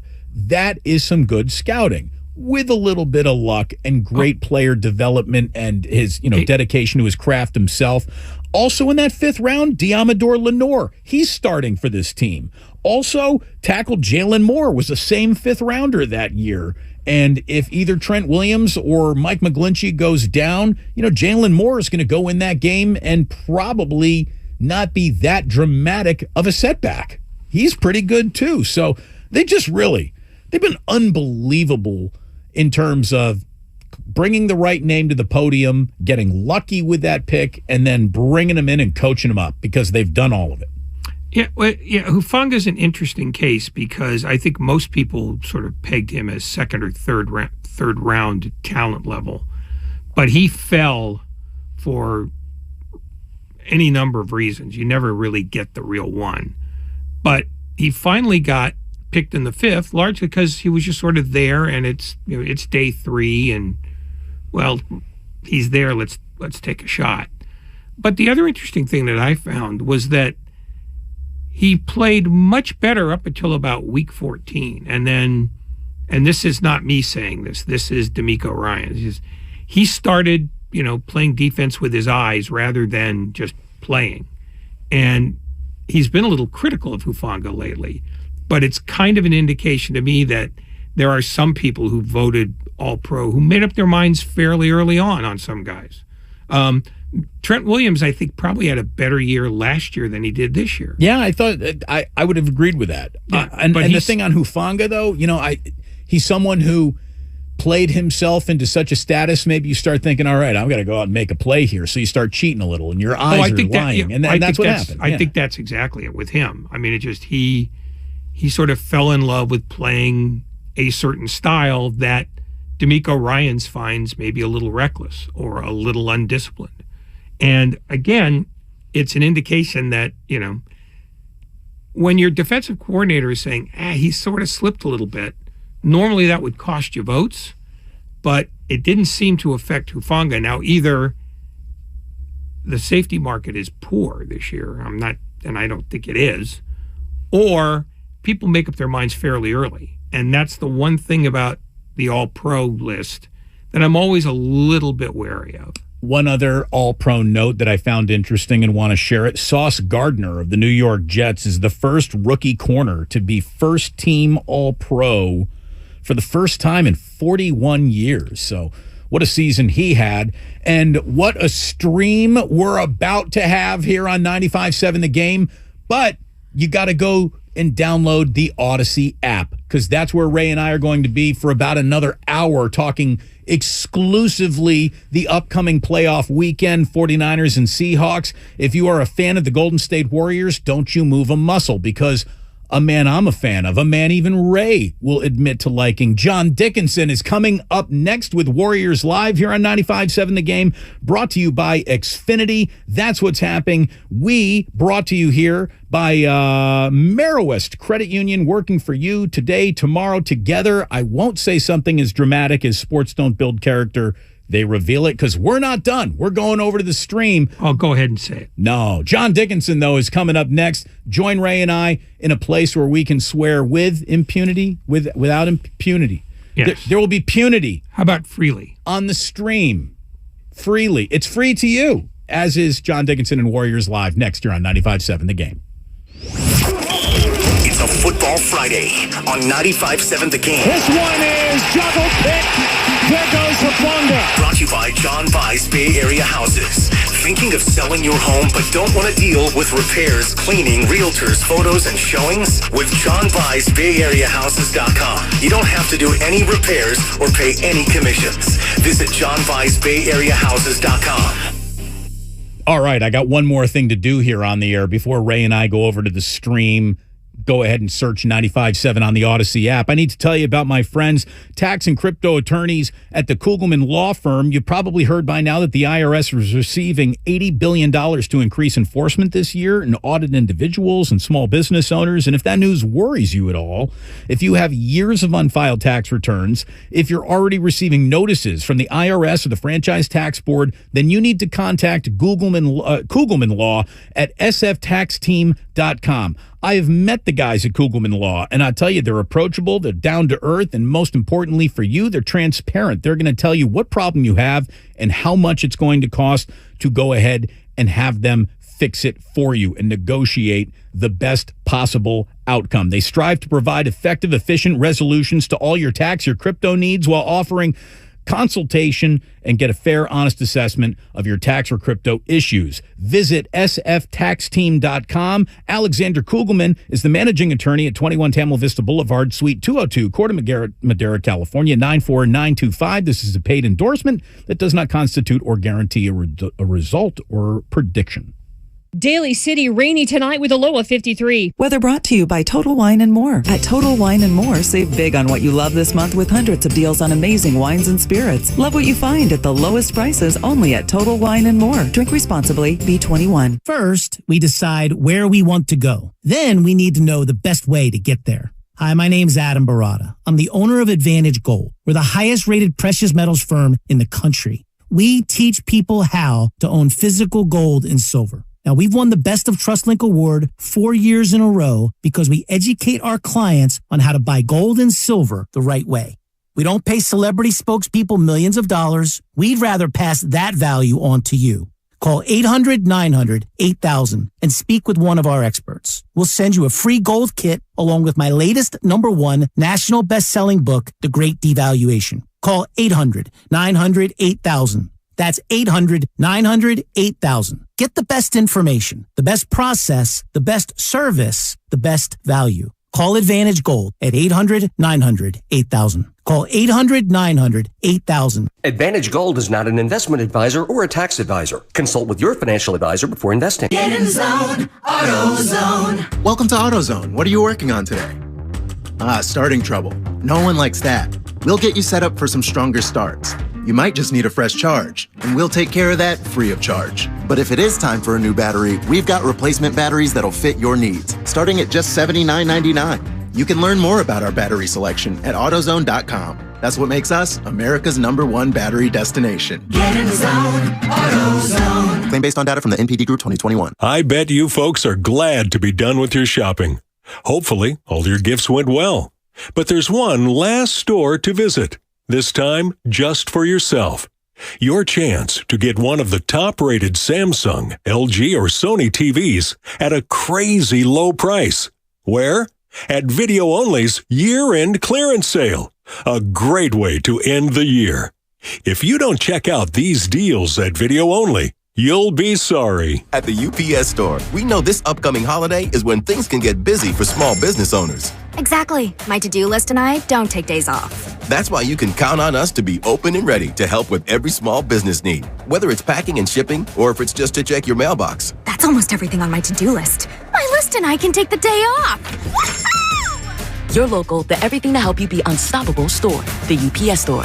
Be unstoppable. The UPS Store locations are independently owned. Product services, pricing, and hours may vary. See Center for details. If you own a business, this has been a bumpy ride. From pandemic to inflation, I'm sure you could use a break. If your business has 5 or more employees and survived COVID, you might be eligible to receive a payroll tax refund of up to $26,000 per employee. The challenge is getting your hands on it. Hi, I'm Howard Mackler, and that's why I founded GetRefunds.com to cut through the red tape and get you the money. The team of tax attorneys we have put together are highly trained in this little-known payroll tax refund program. We do all the work, charge not a dime up front, and simply share a percentage of the cash that we get for you. Businesses of all types can qualify, including those that took PPP, nonprofits, and even those that had increases in sales. We have helped return over $1 billion to businesses, and we can help you too. Just go to getrefunds.com/sports. Click on Qualify Me and answer a few questions. This payroll tax refund is only available for a limited period of time. Don't lose out on up to $26,000 per employee. Go to getrefunds.com/sports. That's getrefunds.com/sports.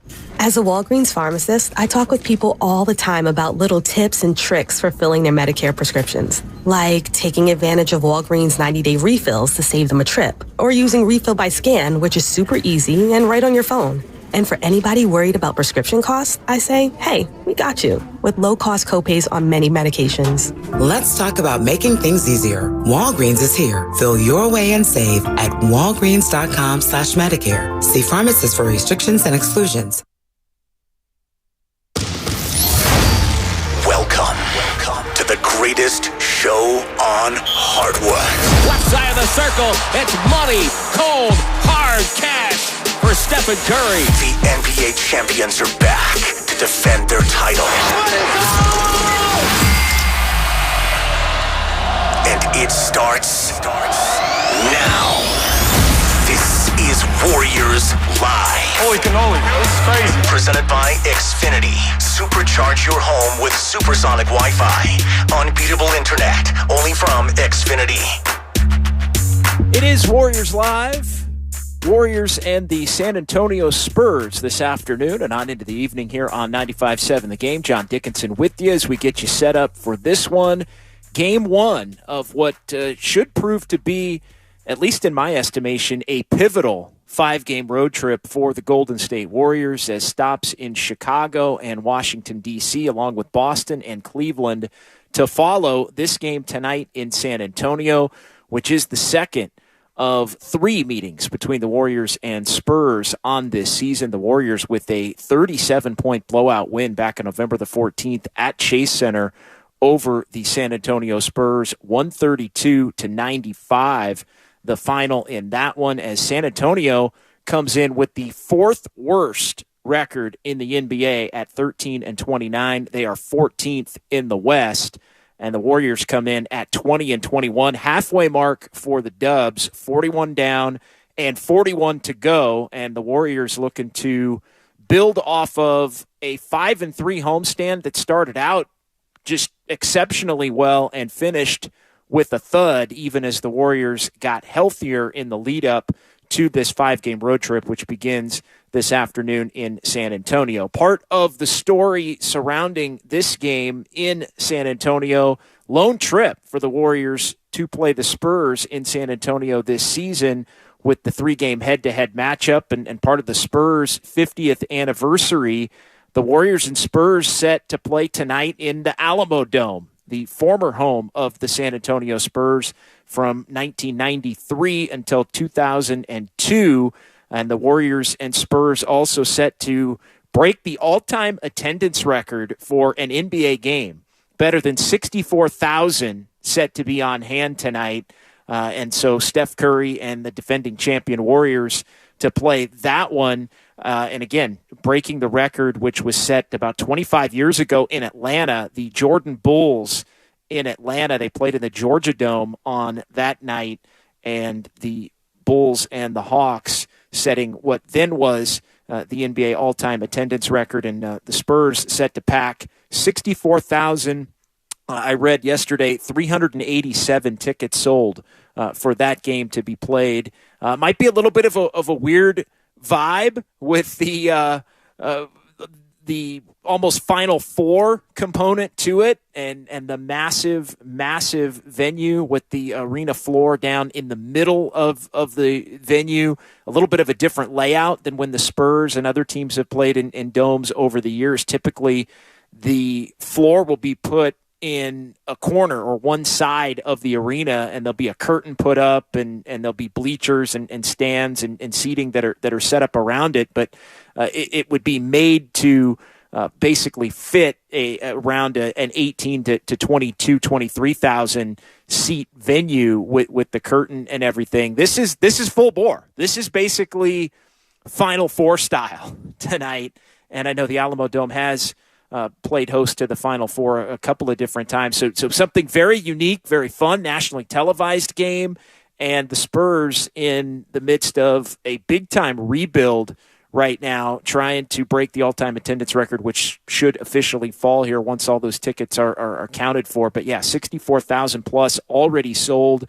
And I think something that really you can add in some ways, although it is the Spurs home game, to the lore and the allure of the Golden State Warriors as they are in this championship run with Steph Curry and Klay Thompson and Draymond Green and all of the finals appearances and the 4 NBA championships now.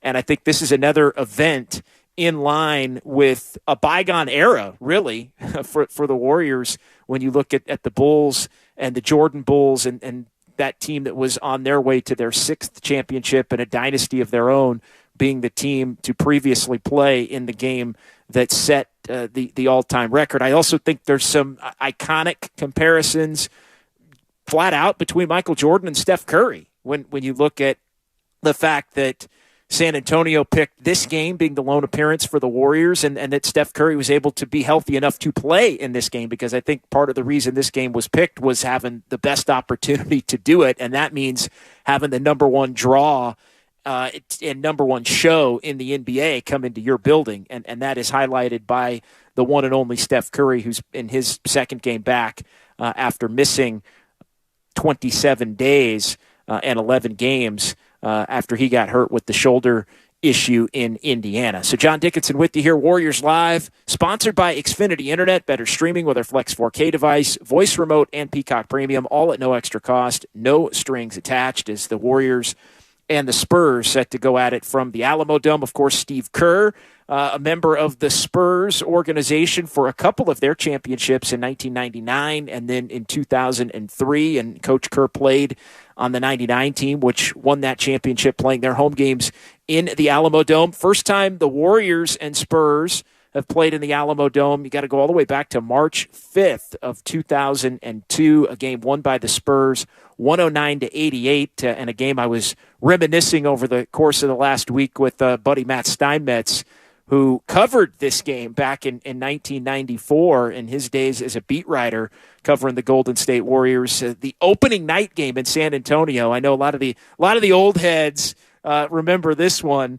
when the water cannon went off and it basically sent gallons of water flooding into the bowl, and the Warriors and Spurs delayed a bit from their tip-off on opening night in a game that the Warriors eventually came back and won on that night, 123 to 118. That game back on November the 4th of 1994, so just over 28 years ago, when the Spurs were really in their infancy as far as playing games in the Alamo Dome. So that part of the storyline for this one between the Warriors and the Spurs, and what I think it does add a little something to just an ordinary game in the middle of January to begin a long road trip. The Warriors, though, looking for juice in any possible way they can at this point, coming off of the disappointing 5-3 homestand. And yeah, we talked about it a lot on Warriors Wrap Up the other night.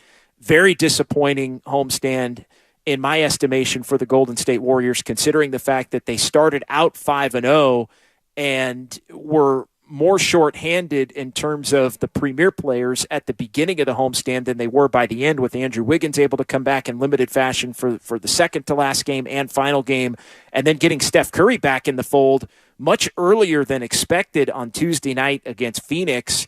And to have the dud that the Warriors had in that game against the Suns, to be unable to finish the homestand with a 6-2 record, and unable to go from the 3 games under 500 where the Warriors sat coming home on Christmas night to take on the Grizzlies, and still to remain under 500 now heading back on the road where the Warriors have been so dreadful away from Chase Center on this young season, and really not so young season anymore. We're at the midway point, 3-16 for the Warriors away from Chase, and that's something that's flat out got to change if this team is going to make a run and live up to the high expectations that they themselves have set, and trying to make some kind of a run to get out of the play-in tournament glut, to get into the top 6, and I think by the Warriors' own personal standards, get into the top 4 in the Western Conference.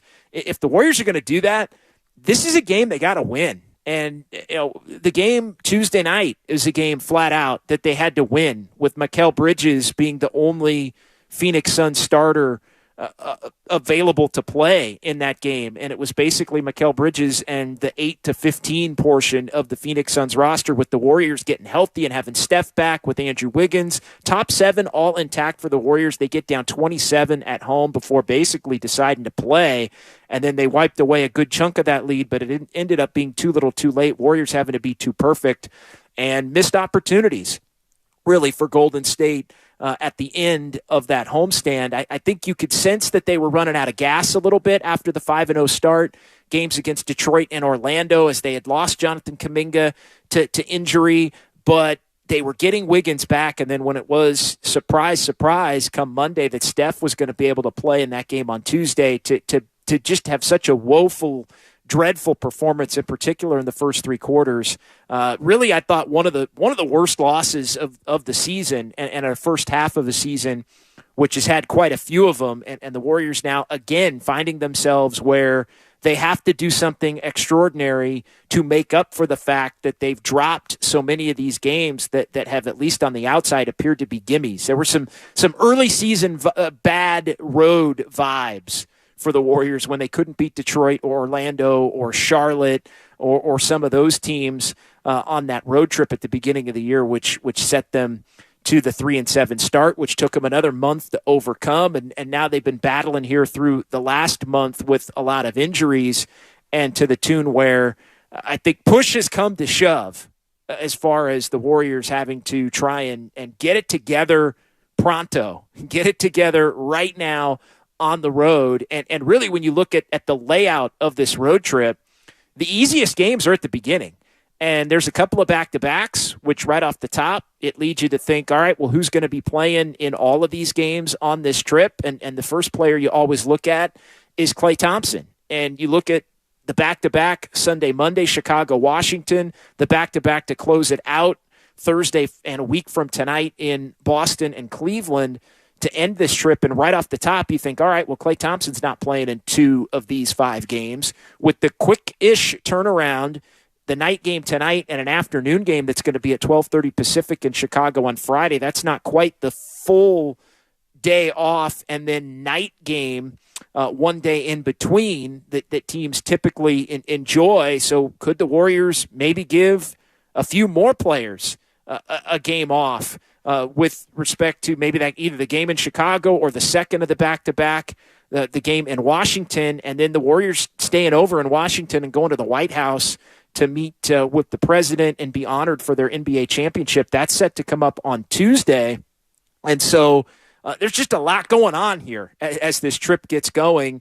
Then they head to Boston. You know the Celtics are going to be waiting for them, and Cleveland's been among the best teams in the Eastern Conference in the early part of the season. So I think you look at this thing from the Warriors' point of view, and you don't want to look up Monday afternoon and be 1-2 on this trip with the clear-cut most difficult games to follow in Boston and Cleveland, and one of those where you already know you're not going to have Klay Thompson because it's a back-to-back. And again, I think the odd layout of the schedule for the Warriors, just in terms of the game tonight tucked away, fly up to Chicago, couple of day games because of the holiday in Chicago and in D.C., and you just are going to be dealing, I think, with a little bit more fatigue than you would have anticipated. You get the 2 days off before Boston, but one of those days is hanging out with the president and doing the White House ceremony and all of the things that come along with that.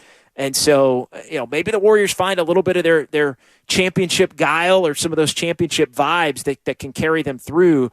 But eventually, the talk has to stop and the proof has to be on the floor as far as what this team believes that they are and how well they believe that they can play. And so the easiest games at the beginning, again, I said it the other night and wound up being proved wrong with the Warriors laying an egg against Phoenix, but this has to be a win. The San Antonio Spurs, I mean, we're talking about Keldon Johnson, Jakob Poeltl, Romeo Langford, Zach Collins, Josh Richardson, Doug McDermott. I mean, these are the players, Trey Jones. Like, these are the players that are going to be out there for the most part for San Antonio tonight, with the Warriors having their full starting lineup plus Dante DiVincenzo and Jordan Poole.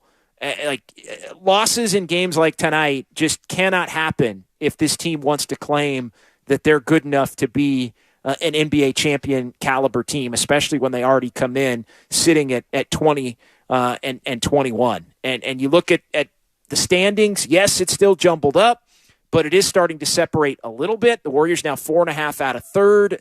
They are 3 games out of fourth, with the Mavs winning last night at the Lakers. The Kings have been playing better. They've won a couple of games this week as the Warriors have dropped their last 3. And so while the Warriors are just a game out of sixth, and the Clippers and a game 2.5 back of Sacramento in fifth, and look, they're Portland, Utah, Minnesota, like all these teams, none of them are playing well. But for the Warriors to continue to try and separate themselves, again, they're going to have to do better on the road, not having taken full opportunity of that 8-game homestand to the tune of being able to go 6-2, 6-2 on it, or even 7-1 on it, leading into this road trip. All right, John Dickinson here, Warriors Live on 95.7 The Game. Sponsored by Xfinity Internet, better streaming, Flex 4K device, voice remote, and Peacock Premium. All at no extra cost, no strings attached. Warriors and the Spurs from the Alamo Dome coming up here on 95.7 The Game. Let's get to our injury report for this one. As always, brought to you by Boxer & Gerson, Northern California's premier workers' compensation law firm, helping injured workers get their lives back for over 40 years. For more info, visit boxerlaw.com. And a quick check at the injury report. Jonathan Kuminga, he remains out, although he did start practicing again yesterday for the Warriors in San Antonio, as this is going to be the 5th straight game that he's missed. JaMychal Green, the right lower leg infection after he had missed time in the health and safety protocols, and he will be out tonight as well, and not quite back in practice is JaMychal Green. He's going to start practicing in the coming days, as will James Wiseman, left ankle sprain from 2 weeks ago today at the Warriors shoot-around in front of their game to close out 2022 against the Blazers.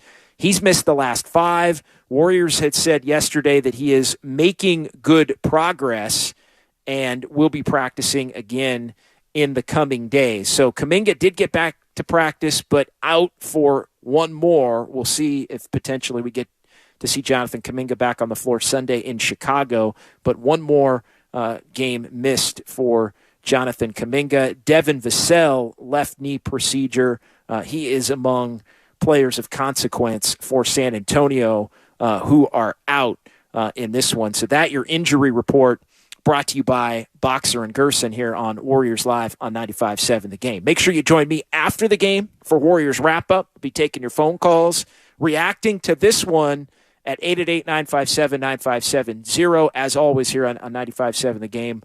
Warriors Live leading you up to it. Warriors Wrap-Up following the game. Keep it locked here throughout the afternoon and on into the evening on 95.7 The Game as the Warriors and Spurs continue to go at it. Looking at the tail of the tape in this one, the Spurs, what do they do well? What Warriors do, or the Spurs do move the basketball well. Both teams move the basketball well. Top 3 in assists. Warriors number 1 in the NBA in terms of assists. The Spurs do try to move it. The San Antonio, though, you look at their offensive rating and their net rating, they are 30th of 30 teams in the NBA in terms of net rating. They are the worst defensive team in terms of defensive rating in the NBA. So this is the kind of game for the Warriors where points should be aplenty if they're moving the ball and running their offense. And frankly, you look at San Antonio, although they do attempt to move it, 27th in offensive rating are the Spurs. This really is the kind of game that if the Warriors play with any kind of force, any kind of energy, intensity, play 4 quarters tonight like they played the 4th quarter of the game against the Phoenix Suns, and Curry and Wiggins maybe shaking a little bit of the rust off in that 4th quarter against Phoenix. If the Warriors can do anything like they did down the stretch against the Suns for good chunks of this game against the San Antonio Spurs this afternoon and evening, this should be a game where the Warriors are able to get the victory. San Antonio does score in the paint, which has been problematic for the Warriors, allowing points in the paint. Spurs 5th with 55.1 points in the paint. Also, second chance points have hurt the Warriors from time to time. San Antonio top 7 there, but the Spurs want to play fast, top 10 in pace. They do want to attempt to shoot the 3 and move the basketball. So, Greg Popovich, coach team, they're going to want to really play the right way. So much of how the Warriors play, I think, taken from Greg Popovich by Steve Kerr and that system. But I think the Warriors have the talent level to do it and really wipe this San Antonio team out. How much does the environment play a role in it remains to be seen. Mentioned it off the top. Could it be a little weird in terms of the shooting and the depth and the all of the space between where the basket is and the open space from the stands and playing in such a massive building that's going to seat 65,000 tonight? We'll have to see if that can potentially take a toll one way or another. But look, both teams are going to have to play in that. And I think the Warriors, with their glut of offensive weapons, should have more than enough to be able to be put them over the top to where we're talking about a win on Warriors wrap up after this one. Who's going to take it to the bank tonight? Sponsored by Fremont Bank. Full service banking, no compromises as always. And I got to go with Steph Curry. This is a showman's type environment tonight, and I think Steph Curry knocking a little bit of that rust off in the game on Tuesday night is ready in front of the 64+ thousand and the national audience of millions across the country to put on a show. Steph Curry, pick to click tonight. Massive game from Steph. Your Take It to the Bank prediction, sponsored by Fremont Bank. That'll do it for me. Join me after the ball game. Warriors wrap up here on 95.7 The Game. But Tim and Jim, they got the call next. Warriors and Spurs. Progressive presents Adjusting to the Suburbs. I never thought about space in my cramped apartment, but in this house, all I see is empty space. The sofa and ottoman look like tiny islands in a sea of hardwood floors. I could get 2 ottomans in the living room, but then I'd need another sofa. I could tell people I'm into minimalism. Anyway, when you save with Progressive by bundling your home and auto, that's the easy part of adjusting to the suburbs. Progressive Casualty Insurance Company. Coverage provided in service by affiliates and third-party insurers. Investing is confusing. Dawn raids, triple witching hour, candlesticks, crown jewels, bears, bulls, bear hugs, blue chips. It's one big word salad of uncertainty.